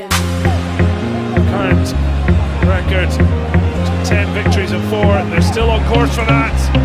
But suddenly, there's a lot of twitchiness, and Sierra Leone have got an equaliser!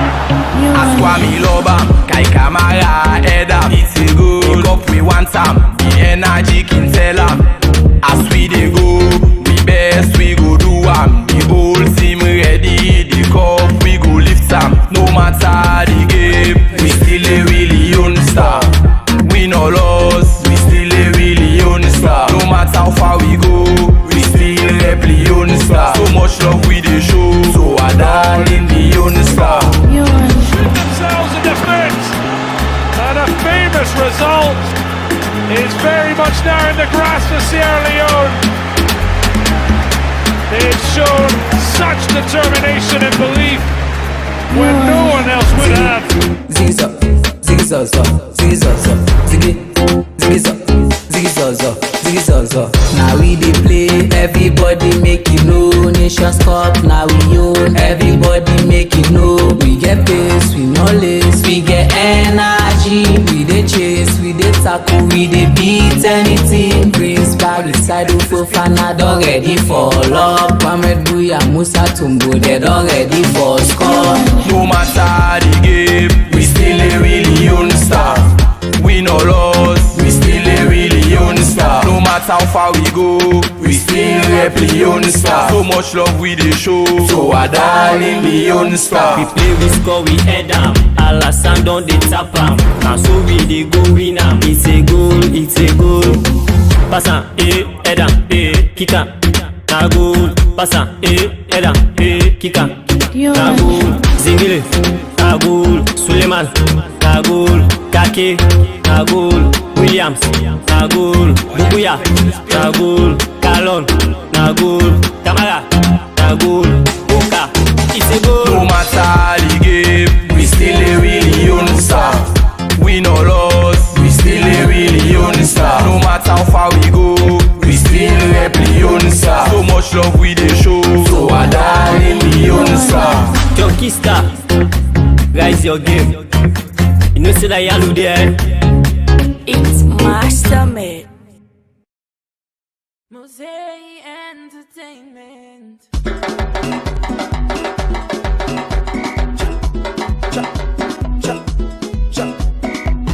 Oh, we just start. Say, man. Say what? Say where? Say what? Hallelujah. Hallelujah. Hallelujah. Hallelujah. We will start going. We will start going.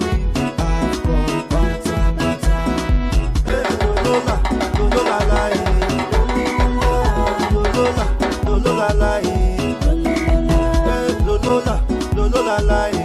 Lola, Lola,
Ever imagined a society without laws, or perhaps without drafters of the laws? As without drafters of the laws, as important as the law is, it is dependent on legislators to formulate them so as to address societal problems. Most often, people think it takes a special skill to draft legislations by lawmakers who of course perform other functions other than just drafting legislations. This latter becomes the business of the old House of Representatives to factor the interest of the electorates. Critical debates, inside stories. This Week in Parliament does not only bring you intermittent stories from your House of Legislations, which has the supreme mandate for making laws, but also brings you expert views and critical insights in and around Parliament. The program also brings you expert analysis to take care of your apprehension while dissecting the political correctness of the states. With a current political climate, the stakes are high and there are vested interest, and the geopolitical dynamics are ever changing. All those in favor say aye. Those against say nay. The ayes have it.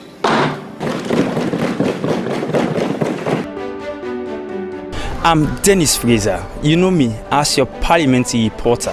But Parliament goes beyond a single report. That's why I will be bringing you This Week in Parliament every weekend live on the SLBC. Your voice, my voice.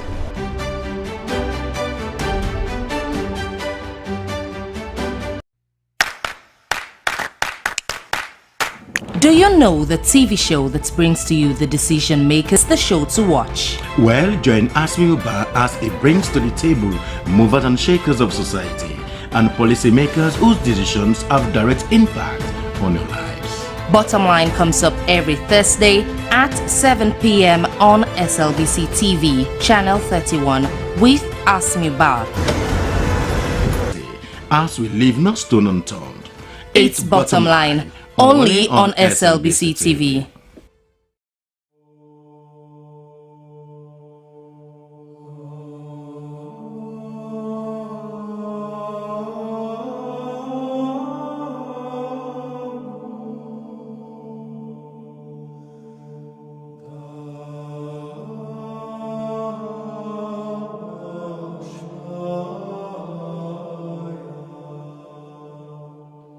Hi, I'm Dr. Scott Hahn, and I want to welcome you to the St. Paul Center, down in our studio, surrounded by my co-workers.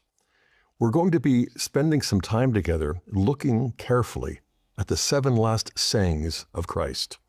Of course, they're scattered through the 4 Gospels, and we should be familiar with them as Catholics, as Christians. At the same time, I think we're aware of the fact that these are inexhaustibly deep, profound, and moving. These 7 last words of our Savior. I also want to introduce you to an 8-week series that we'll be doing together through Lent on these 7 sayings. Why 8 then? Well, the first episode is going to be an introduction and an overview, just to refamiliarize ourselves with this great tradition. So when we speak of the 7 last sayings of Luke 23:34, Father, forgive them, for they know not what they're doing.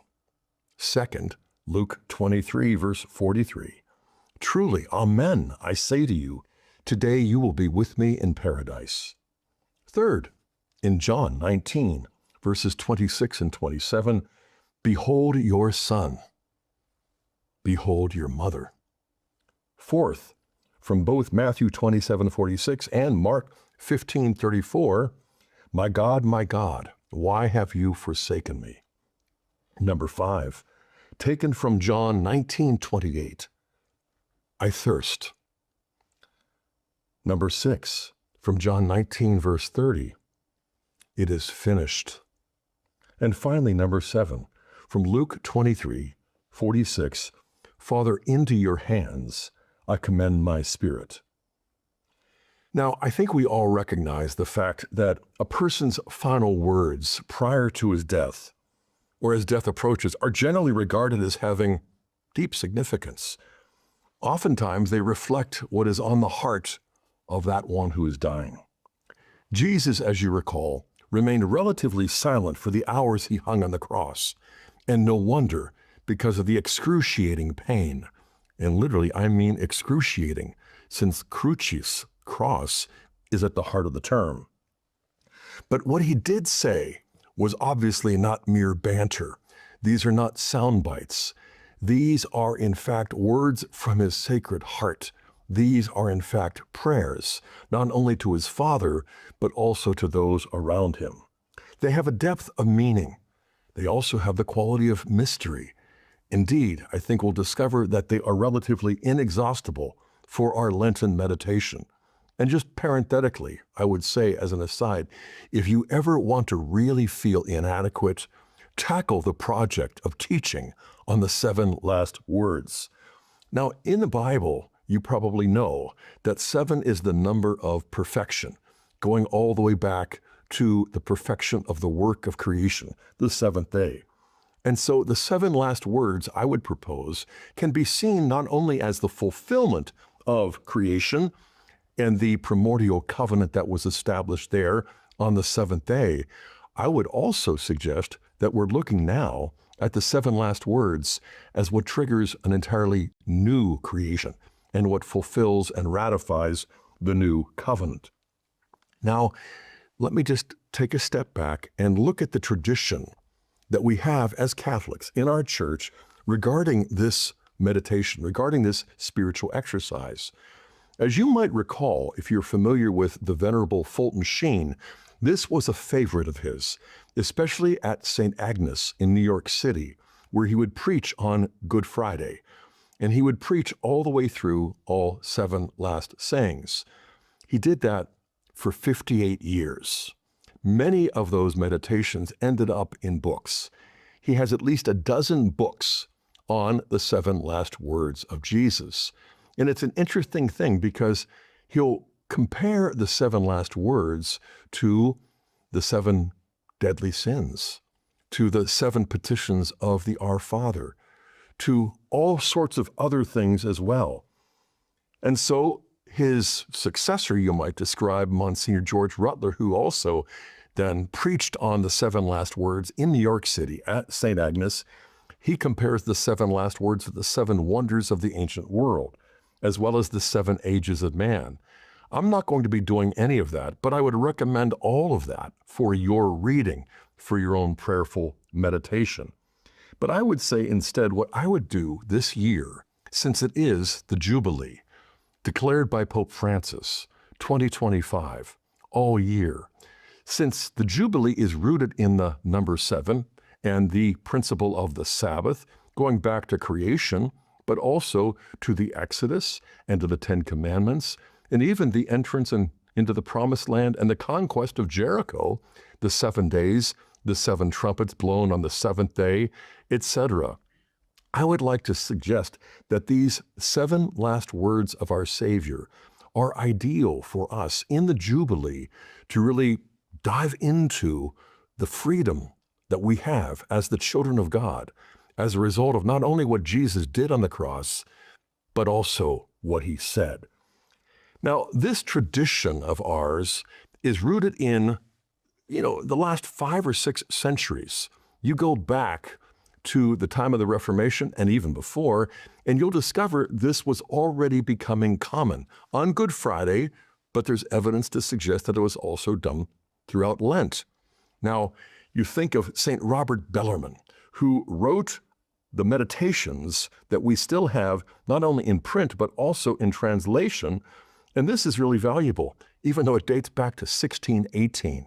But this Jesuit, this saint, this doctor of the church, really laid the foundation for so much of what has followed since then. In the next century, a devout Catholic composer from Austria, Joseph Haydn, did it again.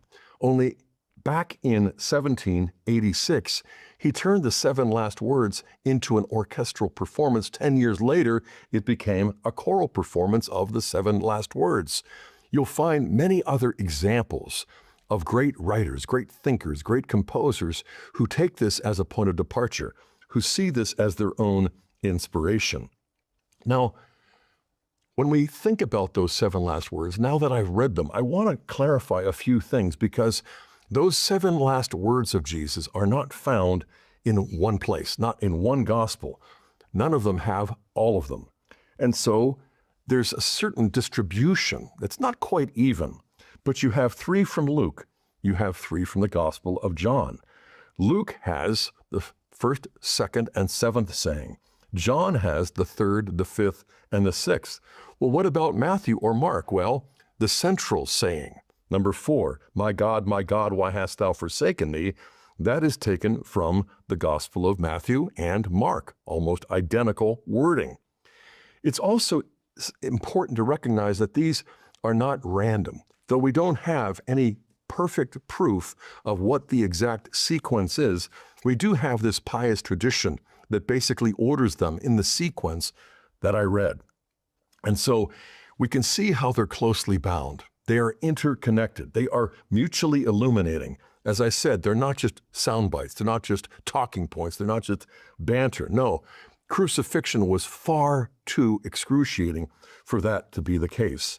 And I want to just pause for a moment and reflect with you upon what we know of crucifixion. Now, I would suggest that you read Dr. Pierre Barbet's classic work, A Doctor at Calvary. This French physician was also a surgeon, and it has stood the test of time, even though it's been in print now for decades. But he looks at this from the perspective of an expert medical surgeon. And so you see the depth of the meaning of excruciating. But it's not just modern science and medicine. You will see in antiquity certain figures, you'll hear their voices. So, for example, Seneca said way back in the 1st century, can anyone be found who would prefer wasting away in pain, dying limb by limb, or letting out his life drop by drop? He describes this as long drawn-out agony. You also have another statement from the 1st century Jewish historian Josephus. He said crucifixion is, quite simply, the most wretched of deaths. Origen, back in the 3rd century, described it as utterly vile, the vilest form of death. Quintilian actually describes what people witnessed over the course of decades in the Roman Empire. And that was frequently, they crucified the guilty. The most crowded roads were chosen where most people can see and be moved by this fear. And Cicero encourages his fellow Roman citizens not to even mention crucifixion because Roman citizens were not allowed to be crucified no matter how heinous their crimes were. So crucifixion was sort of invented by the Persians but perfected by the Romans because it made death the most protracted agony. Crucified victims would sometimes be on the cross, not quite dead yet, for days. And there were no loincloths. And the pain was great, but you didn't lapse into shock. And that was also deliberate. And so how do you die? In the slowest way, gradually drowning in your own body fluids that collect in your stomach. How do you speak? Well, in Jesus' case, the only way he and the 2 thieves on either side could speak would be by hoisting themselves up on what? The nail driven through their feet. And so this is why I emphasize the fact that these are not throwaway lines that we hear from the lips of our Lord. So what initial conclusion can we draw from the cross, from crucifixion, or what St. Paul refers to as the word of the cross? It's unthinkable. It's barbaric. It really does frighten us. And so St. Paul tells the Corinthians in 1 Corinthians 1, verses 18 through 25, for the word of the cross is folly to those who are perishing, but to us who are being saved it is the power of God. But it's hard for us to even imagine this connection between the cross on the one hand and the power of God unto salvation. We're so accustomed to it. It's a sort of ingrained habit of thought, a spiritual instinct. But it wasn't in the first generation. In fact, it wasn't until a 2nd century passed that Christians were even putting the image out there because it was so unthinkable. Paul goes on, has not God made foolish the wisdom of the world? For Jews demand signs, going back to Moses, who performed 10 of them. Greeks seek wisdom. You think of Sophia, Philosophia, the love of wisdom. But we preach Christ crucified, a stumbling block to Jews and foolishness to Gentiles. But to those who are called both Jews and Greeks, Christ the power of God, Christ the wisdom of God. For the foolishness of God is wiser than men, and the weakness of God is stronger than men. So eventually Christians did realize that the cross, though shameful, nevertheless evokes deep gratitude. And when we think about this, we recognize that the crucifixion of Jesus, even for unbelievers, evokes such a deep and wide range of emotions. You'll find in the writings of atheists and agnostics an expression of sympathy for what Jesus underwent voluntarily, knowing in advance, predicting it 3 times to the disciples in his own public ministry. But believers, or people who are simple seekers, recognize that in this agony and in these utterances, you have a whole range of emotions evoked. Horror, of course, shock, and at the same time, sadness and sorrow. You have a sense of pity and wonder, awe. You also have a sense of shame. And ultimately, it's meant to evoke deep repentance for the believers back then, but also for the eyewitnesses and even the soldiers, the executioners, as well as the spiritual and political leadership that Jesus has with the thieves or with his mother and others. It really is prayer from the very beginning. Father, forgive them, for they know not what they're doing. And the last one too, into your hands I commend my spirit.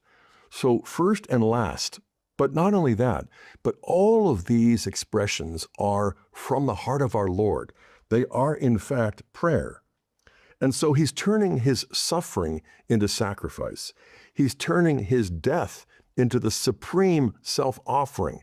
He's turning pain into passion. And this is something, again, deeply ingrained in our hearts and our minds. But I would suggest that if the Catechism is right in describing the Lord's Prayer, all 7 petitions, as the most perfect of prayers, I would then say that in the 7 last words of Jesus, what we have is the most perfect man praying as the God-man to the Father for us, and also praying loud enough for us to hear his heart and nothing less. And so when we hear these 7 words, we recognize Scripture. He's not only addressing the Father, he's also quoting Scripture. Well, where does he do that? In the 4th and the 7th of these utterances. So number 4, my God, why hast thou forsaken me, is straight out of Psalm 22, verse 1. And then likewise, the 7th saying, what is that? Father, into your hands I commend my spirit. Likewise, that's from Psalm 31, verse 5. If you take a close look, you'll see that both of these quotations from our Lord are taken from the first of the 5 books of the Psalms. 150 Psalms are divided into 5 books. The first book basically is all the Psalms that are written by David, and many others too. But these both are what you describe as Psalms of lament, sometimes described as Psalms of complaint. And why? Because they begin with a cry of dereliction. They begin with a cry of lament. My God, why hast thou forsaken me? And yet they end in a tone of thanksgiving and sacrifice, but thanksgiving and triumph. And so this is not losing your life. This is making your life a gift of love and saying those things that really write that upon our hearts and hopefully will transform our lives. And so I'm going to be using the Jubilee as the background because of the 7 last sayings and also the significance of the number 7. But what I'm going to foreground is really what is at the heart of all of the sayings, but also all of the details that we have heard all of our lives. And what is that? The Paschal mystery. I've been alluding to it already, but I want to circle around it and zero in on it because Paschal, that of course refers to the Passover. But if you look more closely, you'll also discover that the term Paschal refers to the suffering of Jesus. Not just the Passover that he is celebrating one last time with the disciples in the upper room prior to Good Friday, but also the passion itself that we'll be focusing on as the centerpiece of his own self-offering, Good Friday, at Calvary. But the third aspect of the Paschal mystery evokes the passage of Israel out of bondage in Egypt into the presence of God at Mount Sinai. And that was just a foreshadowing. The reality of that, of course, is the body of Christ passing from this mortal coil of earthly life through his sufferings into the presence of the Father. And it isn't simply a solo flight. It isn't something that he does alone, as he assures this Dismas. He says, truly, amen, this day you will be with me in my kingdom. And so we celebrate these 7 sayings even as we feel, in effect, the sorrow and the repentance that it elicits from our hearts. But I want to again invite you to consider the Paschal mystery as a many-splendored thing. It's so multifaceted. It is not just God pardoning us. It really is something more, and that is a paradisical invitation for us to enter into the presence of God, as we'll see. It's not just our forgiveness, our acquittal. It is nothing less than our adoption. Likewise, we're not just hearing this amazing word from the beloved Son of this merciful Judge. We're hearing the word of the Father as the Son is giving it to us. So I want you to dispel the notion that it is the Son who is merciful, whereas the Father is just and harsh. No, on the cross, you see the beloved Son imaging the Father perfectly. He is not appeasing the wrath of the first person, bearing the anger of the Father in his own body and his own soul. No, what we find is, in effect, the work of our redemption is not done by one of the 3 persons, but all 3, the Father, the Son, and the Holy Spirit. Together they share in this mission that Christ fulfills. And so we see not just a kingdom that will be ushered into, but a family.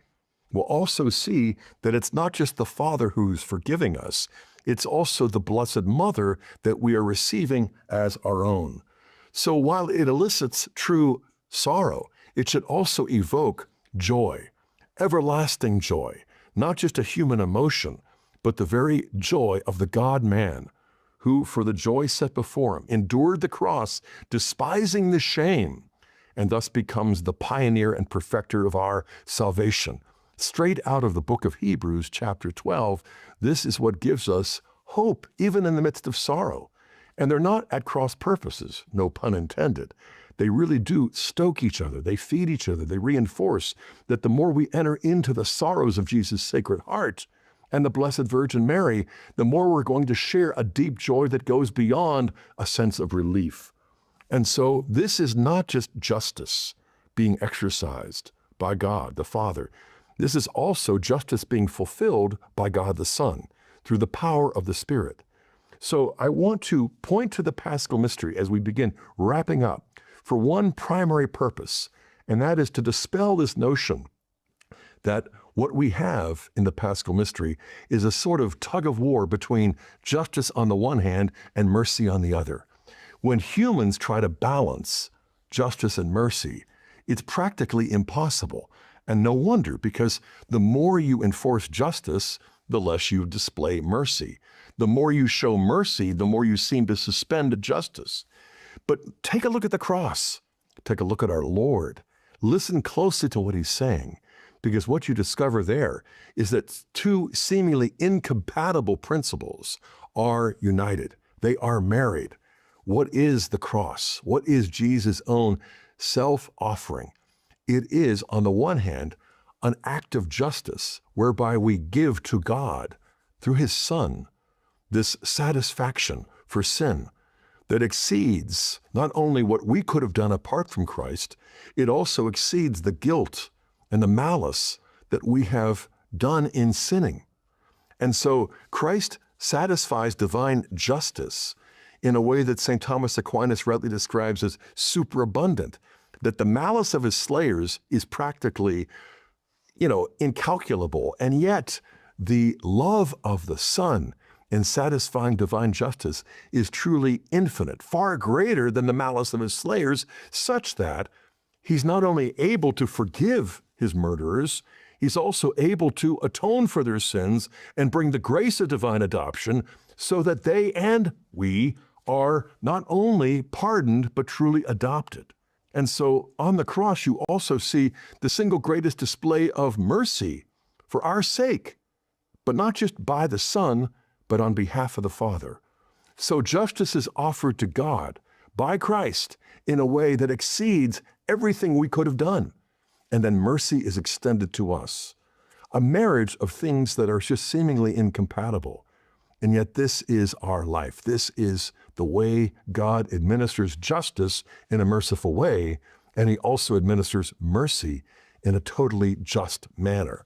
And this is what he wishes to impart, not only to us as creatures, but also to us as servants. Not only servants, but sinners. So he's not just out to forgive us, he's out to adopt us and make us partakers of the divine nature. If all God wanted to do was to forgive you and me and everybody else, he could do that on his own terms, just simply by hearing us say we're sorry. This is in Islam. Allah does not need any death, much less his own son, which is abhorrent in Islamic thought. He'll just forgive. But what if God wants to do more than forgive? What if he wants to draw us into his own family, into the life and the blessing of the Holy Trinity? That will go a long way in explaining why does it take three divine persons to save one human? Not just the second person of the divine family, the Holy Trinity, but all three of them are acting in concert to draw us not only out of sin and the dominion of darkness, but into the everlasting kingdom of light. This is the gospel. This is the good news. It's almost too good to be true, but it's all true. It's the whole truth and nothing but the truth. So as we conclude our time together in a word of prayer, let's gather our thoughts. Let's also be aware of these emotions that Christ's own passion evokes within us. But let's take it to the Father in the name of the Son, in the name of the Father and of the Son and of the Holy Spirit. Amen. Almighty God, our Father in heaven, we thank you for giving us your Son, not only as the interpretive key for all of history, but for us to get beyond our own misery, to understand why you have allowed sin to bring about a greater good than would have been if you had not allowed it. And so in the name of Jesus, we pray for the power of the Holy Spirit, not only to be informed by our meditations, but also to be transformed by the Holy Spirit and thus conformed to your beloved Son. We ask all of these things through his most sacred heart. In the name of the Father, and of the Son, and of the Holy Spirit. Amen. Oh, thank you for joining me. Thank you for joining us for these meditations upon the 7 last words of Christ. Until next time, may the Lord richly bless you.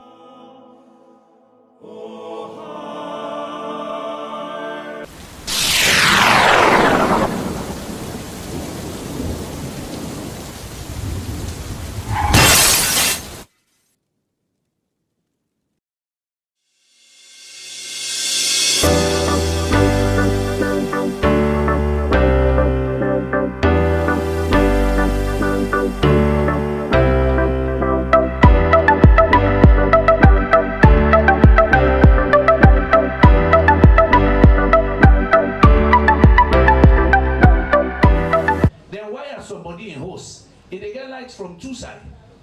If they pay 3 million, how much they pay? 30 million, something like 30 million. Not to infix them. If you look at it complicated, now it's supposed to fix them. So now that they talk about human elements, people then they when decide say then forget job now for they put the other meter there, then they collect. When you want fix them thing and they it means you get for shake the system. It means that some people they yes will get for sack. Don't not lie. A person now sit down aside. When the work now they go before year after year, then they show them. World Bank they show them. IFC they show them. All man they bring money, but you know they work. You get for change. Now like football no so. If all say you know they win game, coach give other person chance no so. Let coach the team. Fortunately for we President Bio, na himself na Minister of Energy. Himself. So where they go put, now here they go put. They don't give a command. So certain things they do, like we don't ask now, let them audit EDSA complete. Financial and performance audit. The meter there. When they give people their contracts for meter, what do they get? 50 fatter. See the Creole again for engineer, and also I've been a member this now. Yeah? 50 fatter, all kind meter 9 day. You bring meter where no good, you give customer, where you put inside the, where you pay for in service, not to the amount they get the top up. So meter and they burn. So meter and they cause problem, then are people they host. All that one day now we young people then they do unto people. So all them problem and they now want try for deal with, but it will take quick time. Which I was show now, what we also want to do, we want buy energy from we neighbor them. Yeah? Now that's not been the plan over 30 years ago when they build the transmission line there. Now that's then they do now Europe and America. People they buy energy from each other. Waiting at the Wahala now. By now we've been expecting to get 30 megawatts from Guinea and Cote d'Ivoire. As of now, 7 will they get. Guinea self get problem. Guinea now say don't get problem. Cote d'Ivoire then self get issues. In fact, we direct to General for EDSA, they Cote d'Ivoire now. Then 2 days they are myself on the phone with the president in office, said, do I want to send more? Now this make President beyond November tell we say energy sovereignty. The same way we say food security. It's say energy sovereignty. What in that name mean? It's say can the you and the team plus me now. Let we go around the world. Let we spend money plus we own money. We build we own generator there. Because you can't depend on person. What you not do for the supplying self first before you remember you. Now that situation we did. So the next 2 months go tough for. Then they may, as you say, not true for talk, not also. Now to me just don't they 4-5 months, not also. So probably we don't they 40 years, you know they fix them 4-5 months. But with the fix them, we are sure now, with the lay foundation, now this country with them projects here where we get, for let we add maybe another 100-200 megawatt before President Bio they come on, or even more. The projects then they, President don't join we, INSESF don't go mix on them bankers then they. The money go come, but it they take 10. You get for build the place. Boom boom and self, they try for fix them. So there are a number of things that what they do at the same time. What team me go tell Saloma, beer with we. You can for beer with we small because the team be non well. Now like so foods. When the so foods don't deep, you get for cleaner. When they cleaner, they have the person. But if you not cleaner, I mean not go work. And go take time for lay hill. This electricity system, they get big so foods then boku. But yes, with the sense what we get and the team where we get and the leadership now, because of the past FC don't they, we go fix them for una. For let go before, and I want jump and field security, and wait till I left and give the minister, let no can touch the area too much because then they do the work, we now we defend the money for them. So with that one there, I don't give overview, but Cambia, on a contractor there, I don't want to talk for you. Who said Cambia lights the cancer? I don't know. So don't answer, I want to say. All right. Cambia will get 2 programs there for una. Cambia will get 2 programs, yeah? That's so for the all contractors and all contractors. I believe so. Who bring them come? I believe so. Yes. All contractors. I believe say this country we for publish the name of all contractors. Yes, sir. We for publish almost what they give them. Yes, sir. Because now millions of dollars for transparency. We for your next program there. Ask all the ministers, yes, sir. the contractors, the agencies. Yes, sir. Almost money government don't give them. Correct. Yeah? And waiting they're supposed to give the people. Correct. Because not a minister they go do the work. Now contractors they do the work. Yeah. So for bigger transparency we'll get to go further down. Yeah? For Cambia 2 programs. In they can answer the one on the wiring. How long it done the day? When the project before done and when it done and now. And who side the problem and if not me get the problem, meaning the ministry and the president, let's tell we go fix it. Now but the other program where they now with the Irish aid and some of the donors and don't put money together, we don't take Cambia as pilots. The Irish they want give every household, not to inside Cambia at all, then one in a their village. Every household and they develop a project with easy solar. Where then every household forget 4 light bulb and a small charger. We go able to charge the phone, solar. But they pay for a small. Cambia na the first pilots, na the Irish they don't choose them. Then they can launch and especially by May. We can launch that project in every rural house. For that and a good news. So can be at all. Back home. Thank you very much, Mr. Chairman. So, make I just talk, who say we don't come out, who say we deal with the project. Alright, now listen to her, sharp. Yes. So, this project will implement in 3 phases, or 3 parts. The first part are for design, the network, for Cambia. That day we don't do 100%. The second part are for procure all the items there for building the network in Cambia. That one day we don't do 99%. The third part of the project is for install all the things they will buy for the project. Now make a choice out.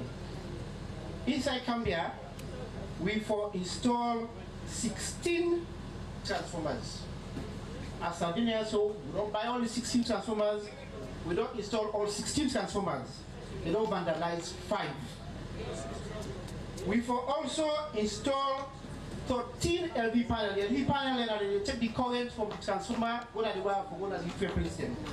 Of the 13 LV panels, they don't vandalize 5. The copper cable them, what we don't install.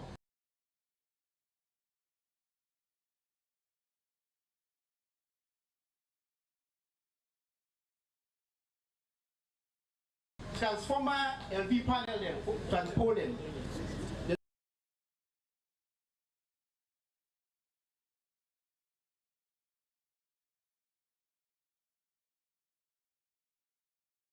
Vandalize the copper cable them.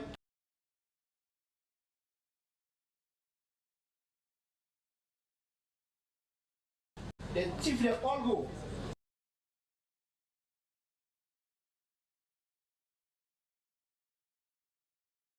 In fact, 2 weeks ago, what we decided for do, the balance will not be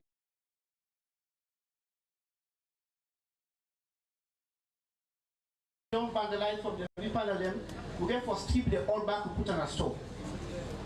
So we get challenged with what they have inside Cambia. The test.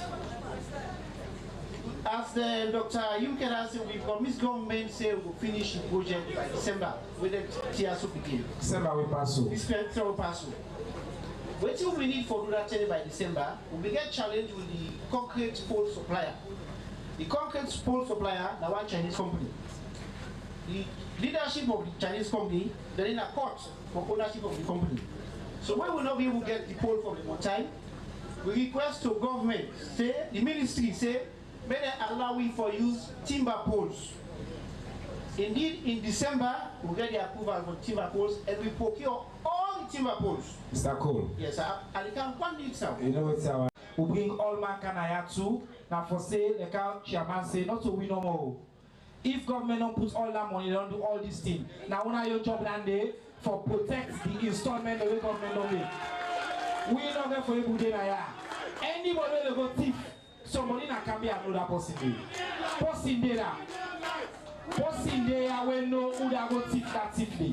So now owner for all land they responsible. So they are based on it. Amidst all the theft, we dey replace them because by contract, when you hand over yet to the client, it still be your responsibility. Okay. So amidst all of that, we don't promise to replace all the one in it. But then, money business day side.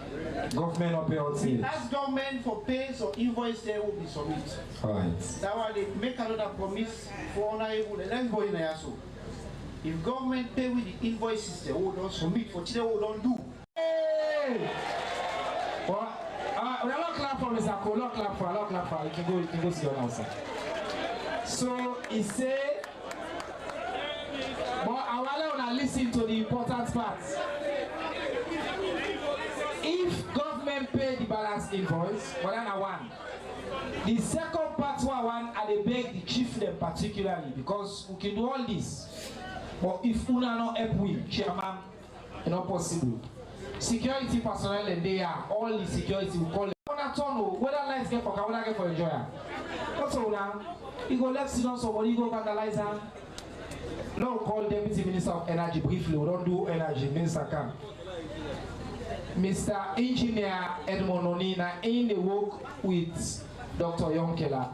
And one of the young ministers, they want to say, and a young man, President Bill don't do well also. If I want to talk something, Salon, not also have been do. This country, not been so way, chairman, presidential initiative, they come to the people they can explain you detail. We call contractor, they come, Minister of Information, they come. We answer on a question. Nasoya been there today. Nasoya been there. Now long clap for President Biodi. I don't try. They appoint young, fine young man minister like this back. Deputy Minister of Energy 1. I have been 2. He don't promote him to 1. Mr. Minister, you leader of the sector don't say a lot, but you there. So just take a few minutes and add a few things, and we assure the people of Gambia. Then we will come to Minister of Agriculture. Assalamu alaikum. Thank you for the time I can spend with you today. My name is Edmond Nuni. I'm Deputy Minister 1 for Energy. I'm an engineer as well. So this topic is something we are very, very passionate about. And this topic is something where we all know the ministry and with His Excellency Madabio, we determined for make sure say inside His Excellency in term of office, that's now before 2028, Salon, the one old Salon forget 24-hour lights.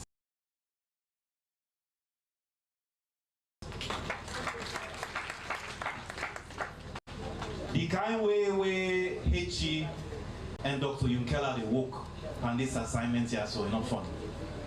We very, very focused for make sure say we not get forgiven our excuses, we not get Boko explain business by the time what we done with this assignment here. So that just gives some brief overview of the different projects and what we'll get right now, where will they work on today. Number 1, we they work on the Rural Electrification Agency. That's a new agency where we get for bring. Where that agency get for focus on electricity for all of the provincial towns and communities then. HE, so far, it don't build 100 solar mini grids, but then they're all over the country. With the REA, within the next 3 years, we get new targets now for build other 150 to 300 additional solar mini grids. That's not for we community there. That's number 1. Number 2, we work on the generation side, as Doc did say. The first focus na Bumuna. Right now, Bumuna they generate 50 megawatts. What they can do, they can add solar to Bumuna for they pull other 50 megawatts, then they don't go 100. Then we get new projects back, Bumuna 3, what will they work on? When an expansion of Bumuna again, when they come add 40 megawatts. Now they don't go 140. Then Dr. Yunkela gets all the new projects again. When I for expand the Bumuna Dam where they add 2 other turbine back. When I order 50 megawatts, all things don't go to 280 megawatts from Bumuna alone. So we meet Bumuna at 50, we get for left at over 100 megawatts. That's not the assignment we don't give itself. Aside from Bumuna, Doc don't identify Dodo back. We rehabilitate Dodo and we expand them from 6 megawatts.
And we try for make sure say we hold ourselves accountable, we hold EDSA accountable, we hold the contractor they are accountable.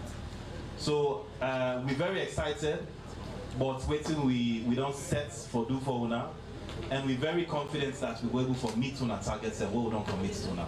So I'll tell you to go on all thank you for the time we go. Thank you very much, comrade. Thank you. I call our comrade and we'll go for the college now. And we'll not say we will go radicals, we are comrades there. If you not go if you go for the college, you not go or radicals. What you give? You not give nothing. Usher. Alright, okay, then in a side talk. There. We tell the minister, like, when I hear before 2028, the ambition we don't set that across the country we get electricity and we're going to get up to close to 24 hours electricity. Not so? So now, not to just pray out. The bar and team, they get plans there, concrete plans, not really the project there. But the big gonna do ya, let una support. Let them know go to go well the installation they already make. But they switch now quickly to fit salon. We get the Deputy Minister of Agriculture, within the Honorable Theresa Tene, the we come out from Bond when I'm on this street. So they are a lot clap for them. In they can spend 4 minutes. Just quick updates. Fit salon at the signature, not so. So if I left can be a people there, who say we day per fit salon? Waiting at the updates. It just give a quick overview of the updates of fit salon. Lot clap for her, please. Lot clap for her. Family, good morning. I'm on with it. The woman with it.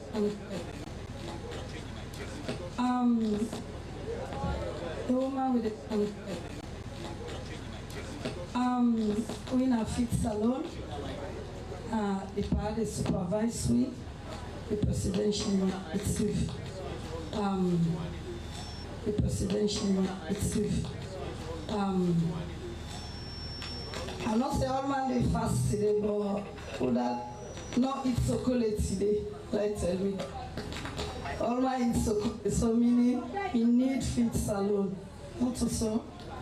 So the part in the second inning, he always tell you say they feed the brain. After feeding the brain, he say one for feed the tummy. So now feeding the brain, he say one for feed the tummy.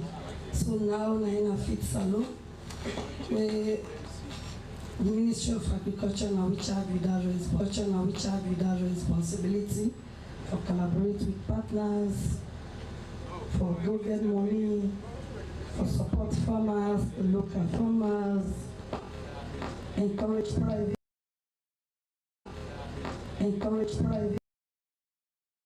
sectors, both local and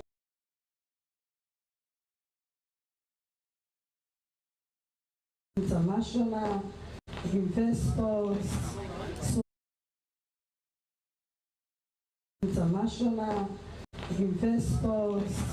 so we get a lot for do. And now we all for do one together. Farmer Dendeya. So now we dey feed the country, not so. The invitation when I for us to we farmer the monaya, but I get me master farmer naya. I made for understand say you know well. Make remember in prayers. Tackle that one day can be at the street to not get a gem. If it be land book for alone, 2 or 3 or 5 of them we will feed this nation. In our school, but President Bill crowned as Farmer General. Why? Because of his passion for agriculture. So now one of the pillars then that one day, and a woman back home, not a man. Women they say now man no more for do something. Now woman back home. So all of the feed salon, we keep machines them all over the country. Why? If you don't long the days where they work with me hand, the hose, the cutlass, that one they not able to for fiddles. For rely on this imported rice, and not good even health-wise because of the polisher for making it go long life. Say if they reach now, yeah, they don't get a lot of health implications. So the past say we for appreciate we local content, with local food, with rice what we use for it, with no Cambia district for the Wala rest. And that rest day, you get health benefits. When I go Uganda, me and one of the technical team, we dey talk about Papua. No, because the rest all are white, we sell a bit man. So then they say, what's in a Papua rest? I will tell them, say, and we train with farmers, then I can be a district, we boil the rice, we go able to reduce the starch content for reduce diabetes, or for the patients of diabetes. So, Cambia district get a specialty in that. And that we want to go back to. Of course, we go back to rough way, get the brown, where you clean all, then the back get good vitamin for human body. So the machines that we give farmers now for, work with the tractors, for put land under cultivation, for increase the land. Because if you take whole day you go there, where farmer machine, they go able to plow 10 times this place is our seed. So that we'll be able to get more rest and salon when we staple food. Moving from the rice, we get livestock projects we done recently. They're on the way for camp, nutrition for add to the rest. We get cassava when we staple food. We want to industrialize cassava. Or Saloma, na bon tomo we dey eat cassava. When Saloma eat, if you not eat rice, you say I don't eat it. But once we now we breakfast, now we lunch, now we dinner. So we want for industrialized cassava, photo carry no more of food. We need for get other products there. We IIT the train with farmers in Kodu. Cassava out of married cake, out of cassava, birthday cake, chips, bread, but all other things. Then they slurry, then they work on Nanjala University. We don't train youths there as they speak. We get youth operators now, over 200, so that the tractor operators are salon. We've been doing a Ministry of Future Affairs, that's still enough because other projects they come, they need them. So the ministry they train the youths there. Why? Because they're energetic, they are active. We want for see and common as lead for the kush, for the jamba. If you don't get the land skills, not to all forget PhD like Dr. Kale Yonkela. Skills the way they say don't advise the presidency and for do it will be the livelihoods. We don't support women and farmers there. Why Joseph Aklena Hawan? Last month or so, Akaya from the Weekend Commission, the Minister in there on giant mill. So we say we got the bag we own rest now where we the mill. The BFP they buy we rest now. We not sell our rest on go Guinea because we get Mano River agreement, Guinea agreement, or at least let the rest for Kuna market. So now we want for Leona, they say we rest on the BFP for the school feeding programs. When the public kaya, you go charge, we say, you go kitchen, you see, Okures will they go, was it someone? They go to Guinea, Liberia, Cote d'Ivoire, rest, they go to allow we maintain and small. The BFP ready for buying rest.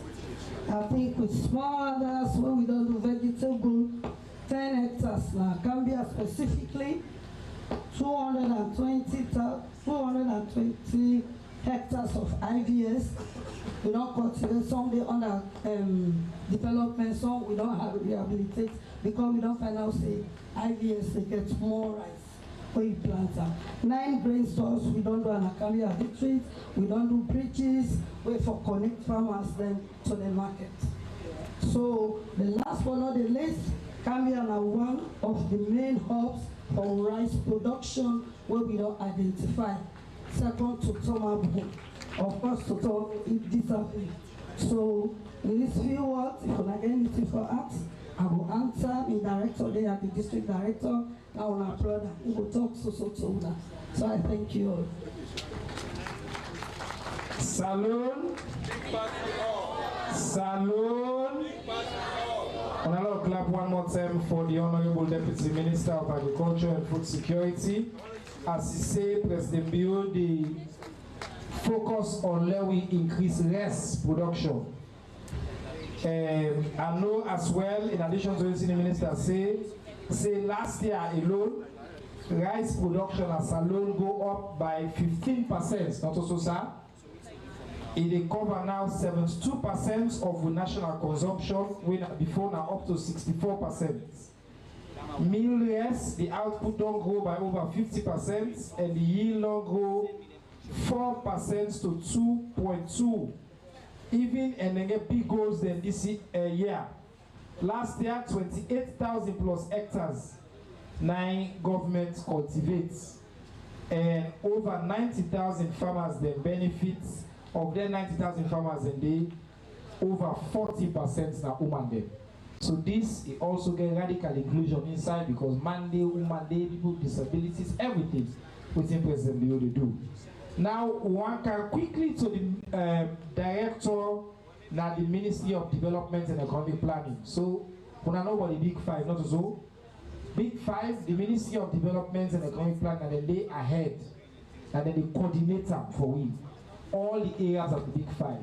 So one let's just take 5 minutes, give a quick update on who side we did. Director, we don't need for touch fit salon, we don't give updates. We don't need for go to energy, we don't give updates. Just the other area, there is another 5 minutes. Now we just know who side we did development. And if you will give me focus on Gambia, we will appreciate that. After that, the last one this session, we'll open up for a few quick questions and then we'll go to the next one on emerging governance issues. Yes. Thank you so much. I can't front. Okay.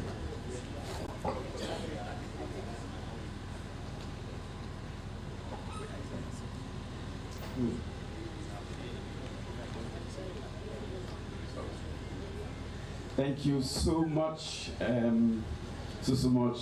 Minister. Information and civic education. Perhaps make a start for appreciate the ministry. You get 3 targets inside the National Development Plan for end of 2028. I think you don't advance then targets then you get 3. The first one for make sure say each year we get big and media engagement with the people in the country for make sure say they're aware what's happen. And I think this really they happen. And then when big one they present the problems of the country as much as the achievement, you know, I'm so happy that they talk to real people because they really need for know. And perhaps some of the solutions they really we need for make we move ahead to come from them. In the question time, not only questions, we'll give back solutions, suggestions, how we address them. Because it's very important. We at the Ministry of Planning and Economy, we don't put the plan together. I used to ask myself a question as Director of Planning, working with the Minister, you know, with this beautiful plan, then we don't need to prepare for the country, which really we can show, you know, with that. A lot actually, you know, they way for sure. But the kind of problem they are way they accompany, you know, they did and not know what they do. It's really frustrating. So I hope you know, will help me for solve the problem. Thank you so much, Mr. Minister. We get 5 big areas, the leading area, the result area inside the National Development Plan. The one way we implement it. We start from last year, we don't do 1 year, 2024, you know, and for 7 years, till 2030. The first one, as we talk, the big area, and feeds. We need for feed ourselves. You know, they say hungry man, angry person.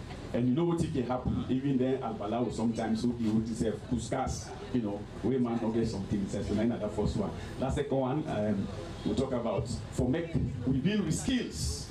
We get a healthy population. That one day, one big other area. The other one are youth employment. The fourth one about technology infrastructure. We need for get the innovation, do more with less. Now technology now inside it. Then we'll talk about internet and stuff. And then the other one about general governance with police sector. So make a talk they don't talk about the other area. Education, and officers they touch education, make a come the human capital. You know, education, I mean the flagship program inside the last plan. This time I feed Sierra Leone. You know, education day number 2 inside the human capital development. Pretty much for education, we don't maintain, you know, the achievement then, you know, in that area then they coming from the previous plan. You know, with the free quality education, so for in the last five years or so, we don't add more than 1 million, you know, to school enrollment in the country. The latest data, the type of collector we know that we but probably we don't exceed around 1.5 or so since this field Sierra Leone is introduced. Then we try to make sure, say, you know, the civic education, civic business education, they include that inside the school curriculum. You know, the people that need for know rights from when beginning at the kindergarten, primary, secondary, they need to know what did happen at the country. They need to know about the country. The health side and officers don't touch on the health.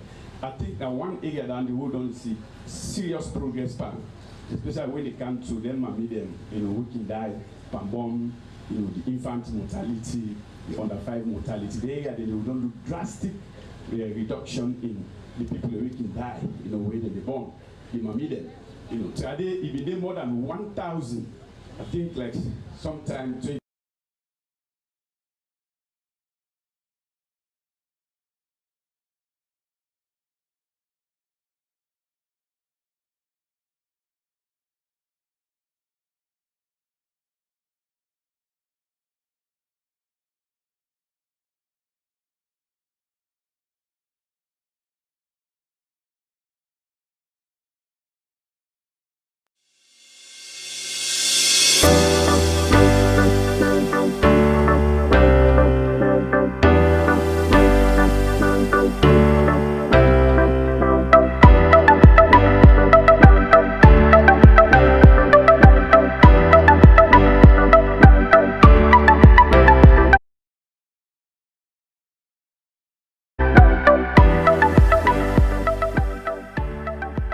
We are the national broadcaster, and I am Sulaiman Baba Toure, a reporter and presenter at the SLBC.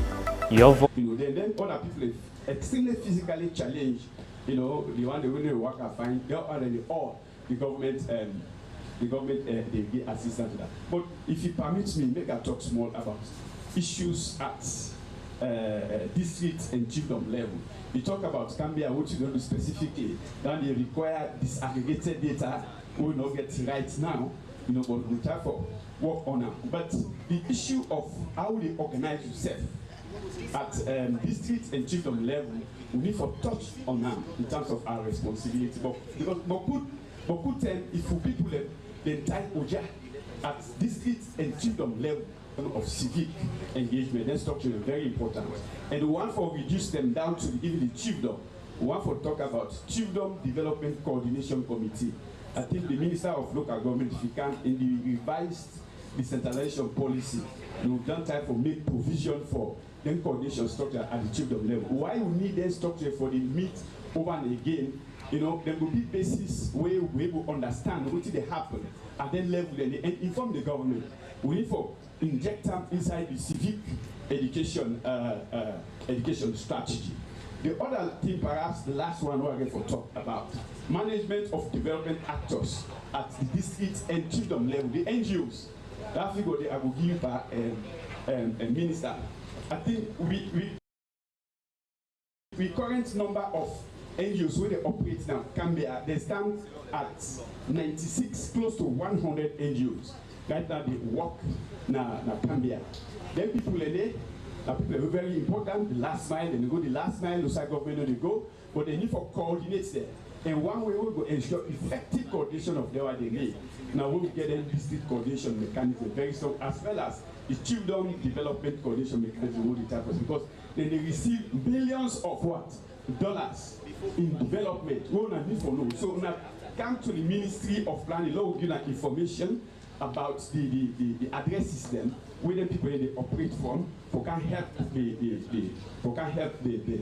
district take the chiefdom, the sections, and even the villages. We need for engagement, we need for improve on the code. A lot to be said, but sorry, I cannot talk more because of the time. Thank you. Maybe you will invite me some other time for make a translation. Yes, you're welcome, sir. Thank you. Now clap for Dr. Bangura.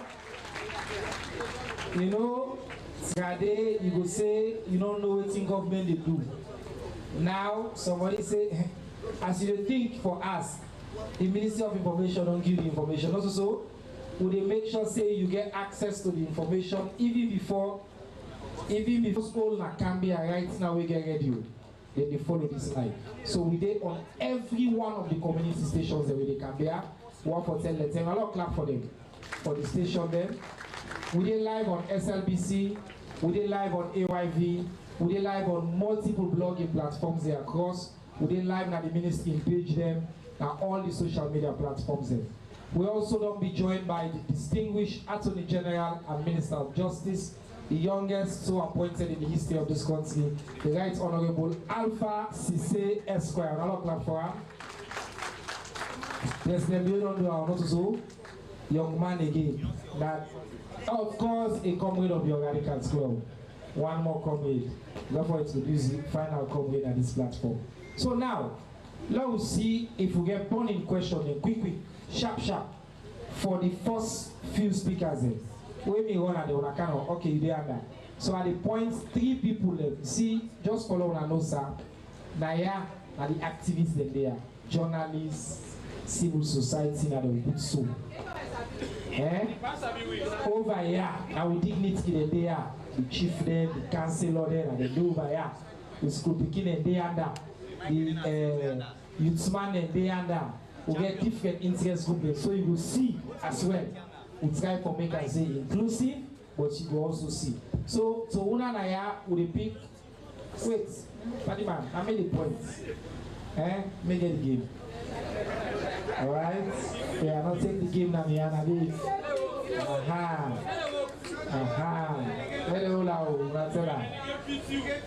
Game fits me, So they go, okay, number 1, you my way give the mic this now. Number 2, Madam Khan. Number 3, the man with the cap. Now take 3 for speak on this side. Let's see. Yes. Okay. Plenty thank you to the one that already make this presentation. One for appreciate to all for taking our time. Mr. Cole Lidenia, I tell you now thank you. I want for begin make concern them from waiting. I mean, na Aisatu Kamara.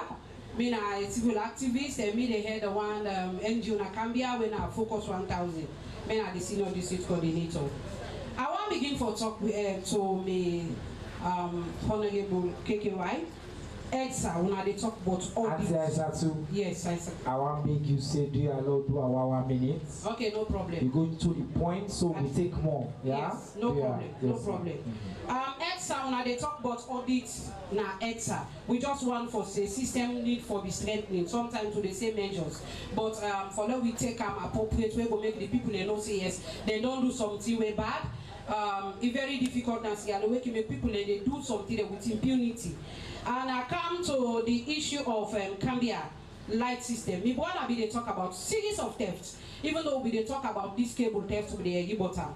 But the issue of them transformers and all that in them, I believe say lack of communication is very, very serious now this place. Because if you really they communicate this, we get authorities where they let them district and chiefdoms. I believe say them for step in and make them get measures in place where they go do for them we rectify this. And talk about the limit defeats alone. My sister be they talk. Farmers, yes, then they support them, but to get limited support them to farmers. And we get power networks, we get storage system when I challenge for we. And access to market, you also challenge because, like I say, focus 1,000, you also don't go into farming. We get other challenges when we go to the communities where we face. Then we come to the light system, finally, the one left. We they talk about this light system, we don't go far. But one very big challenge we face now, what we don't see, and we all see, say, you get for big challenging for we.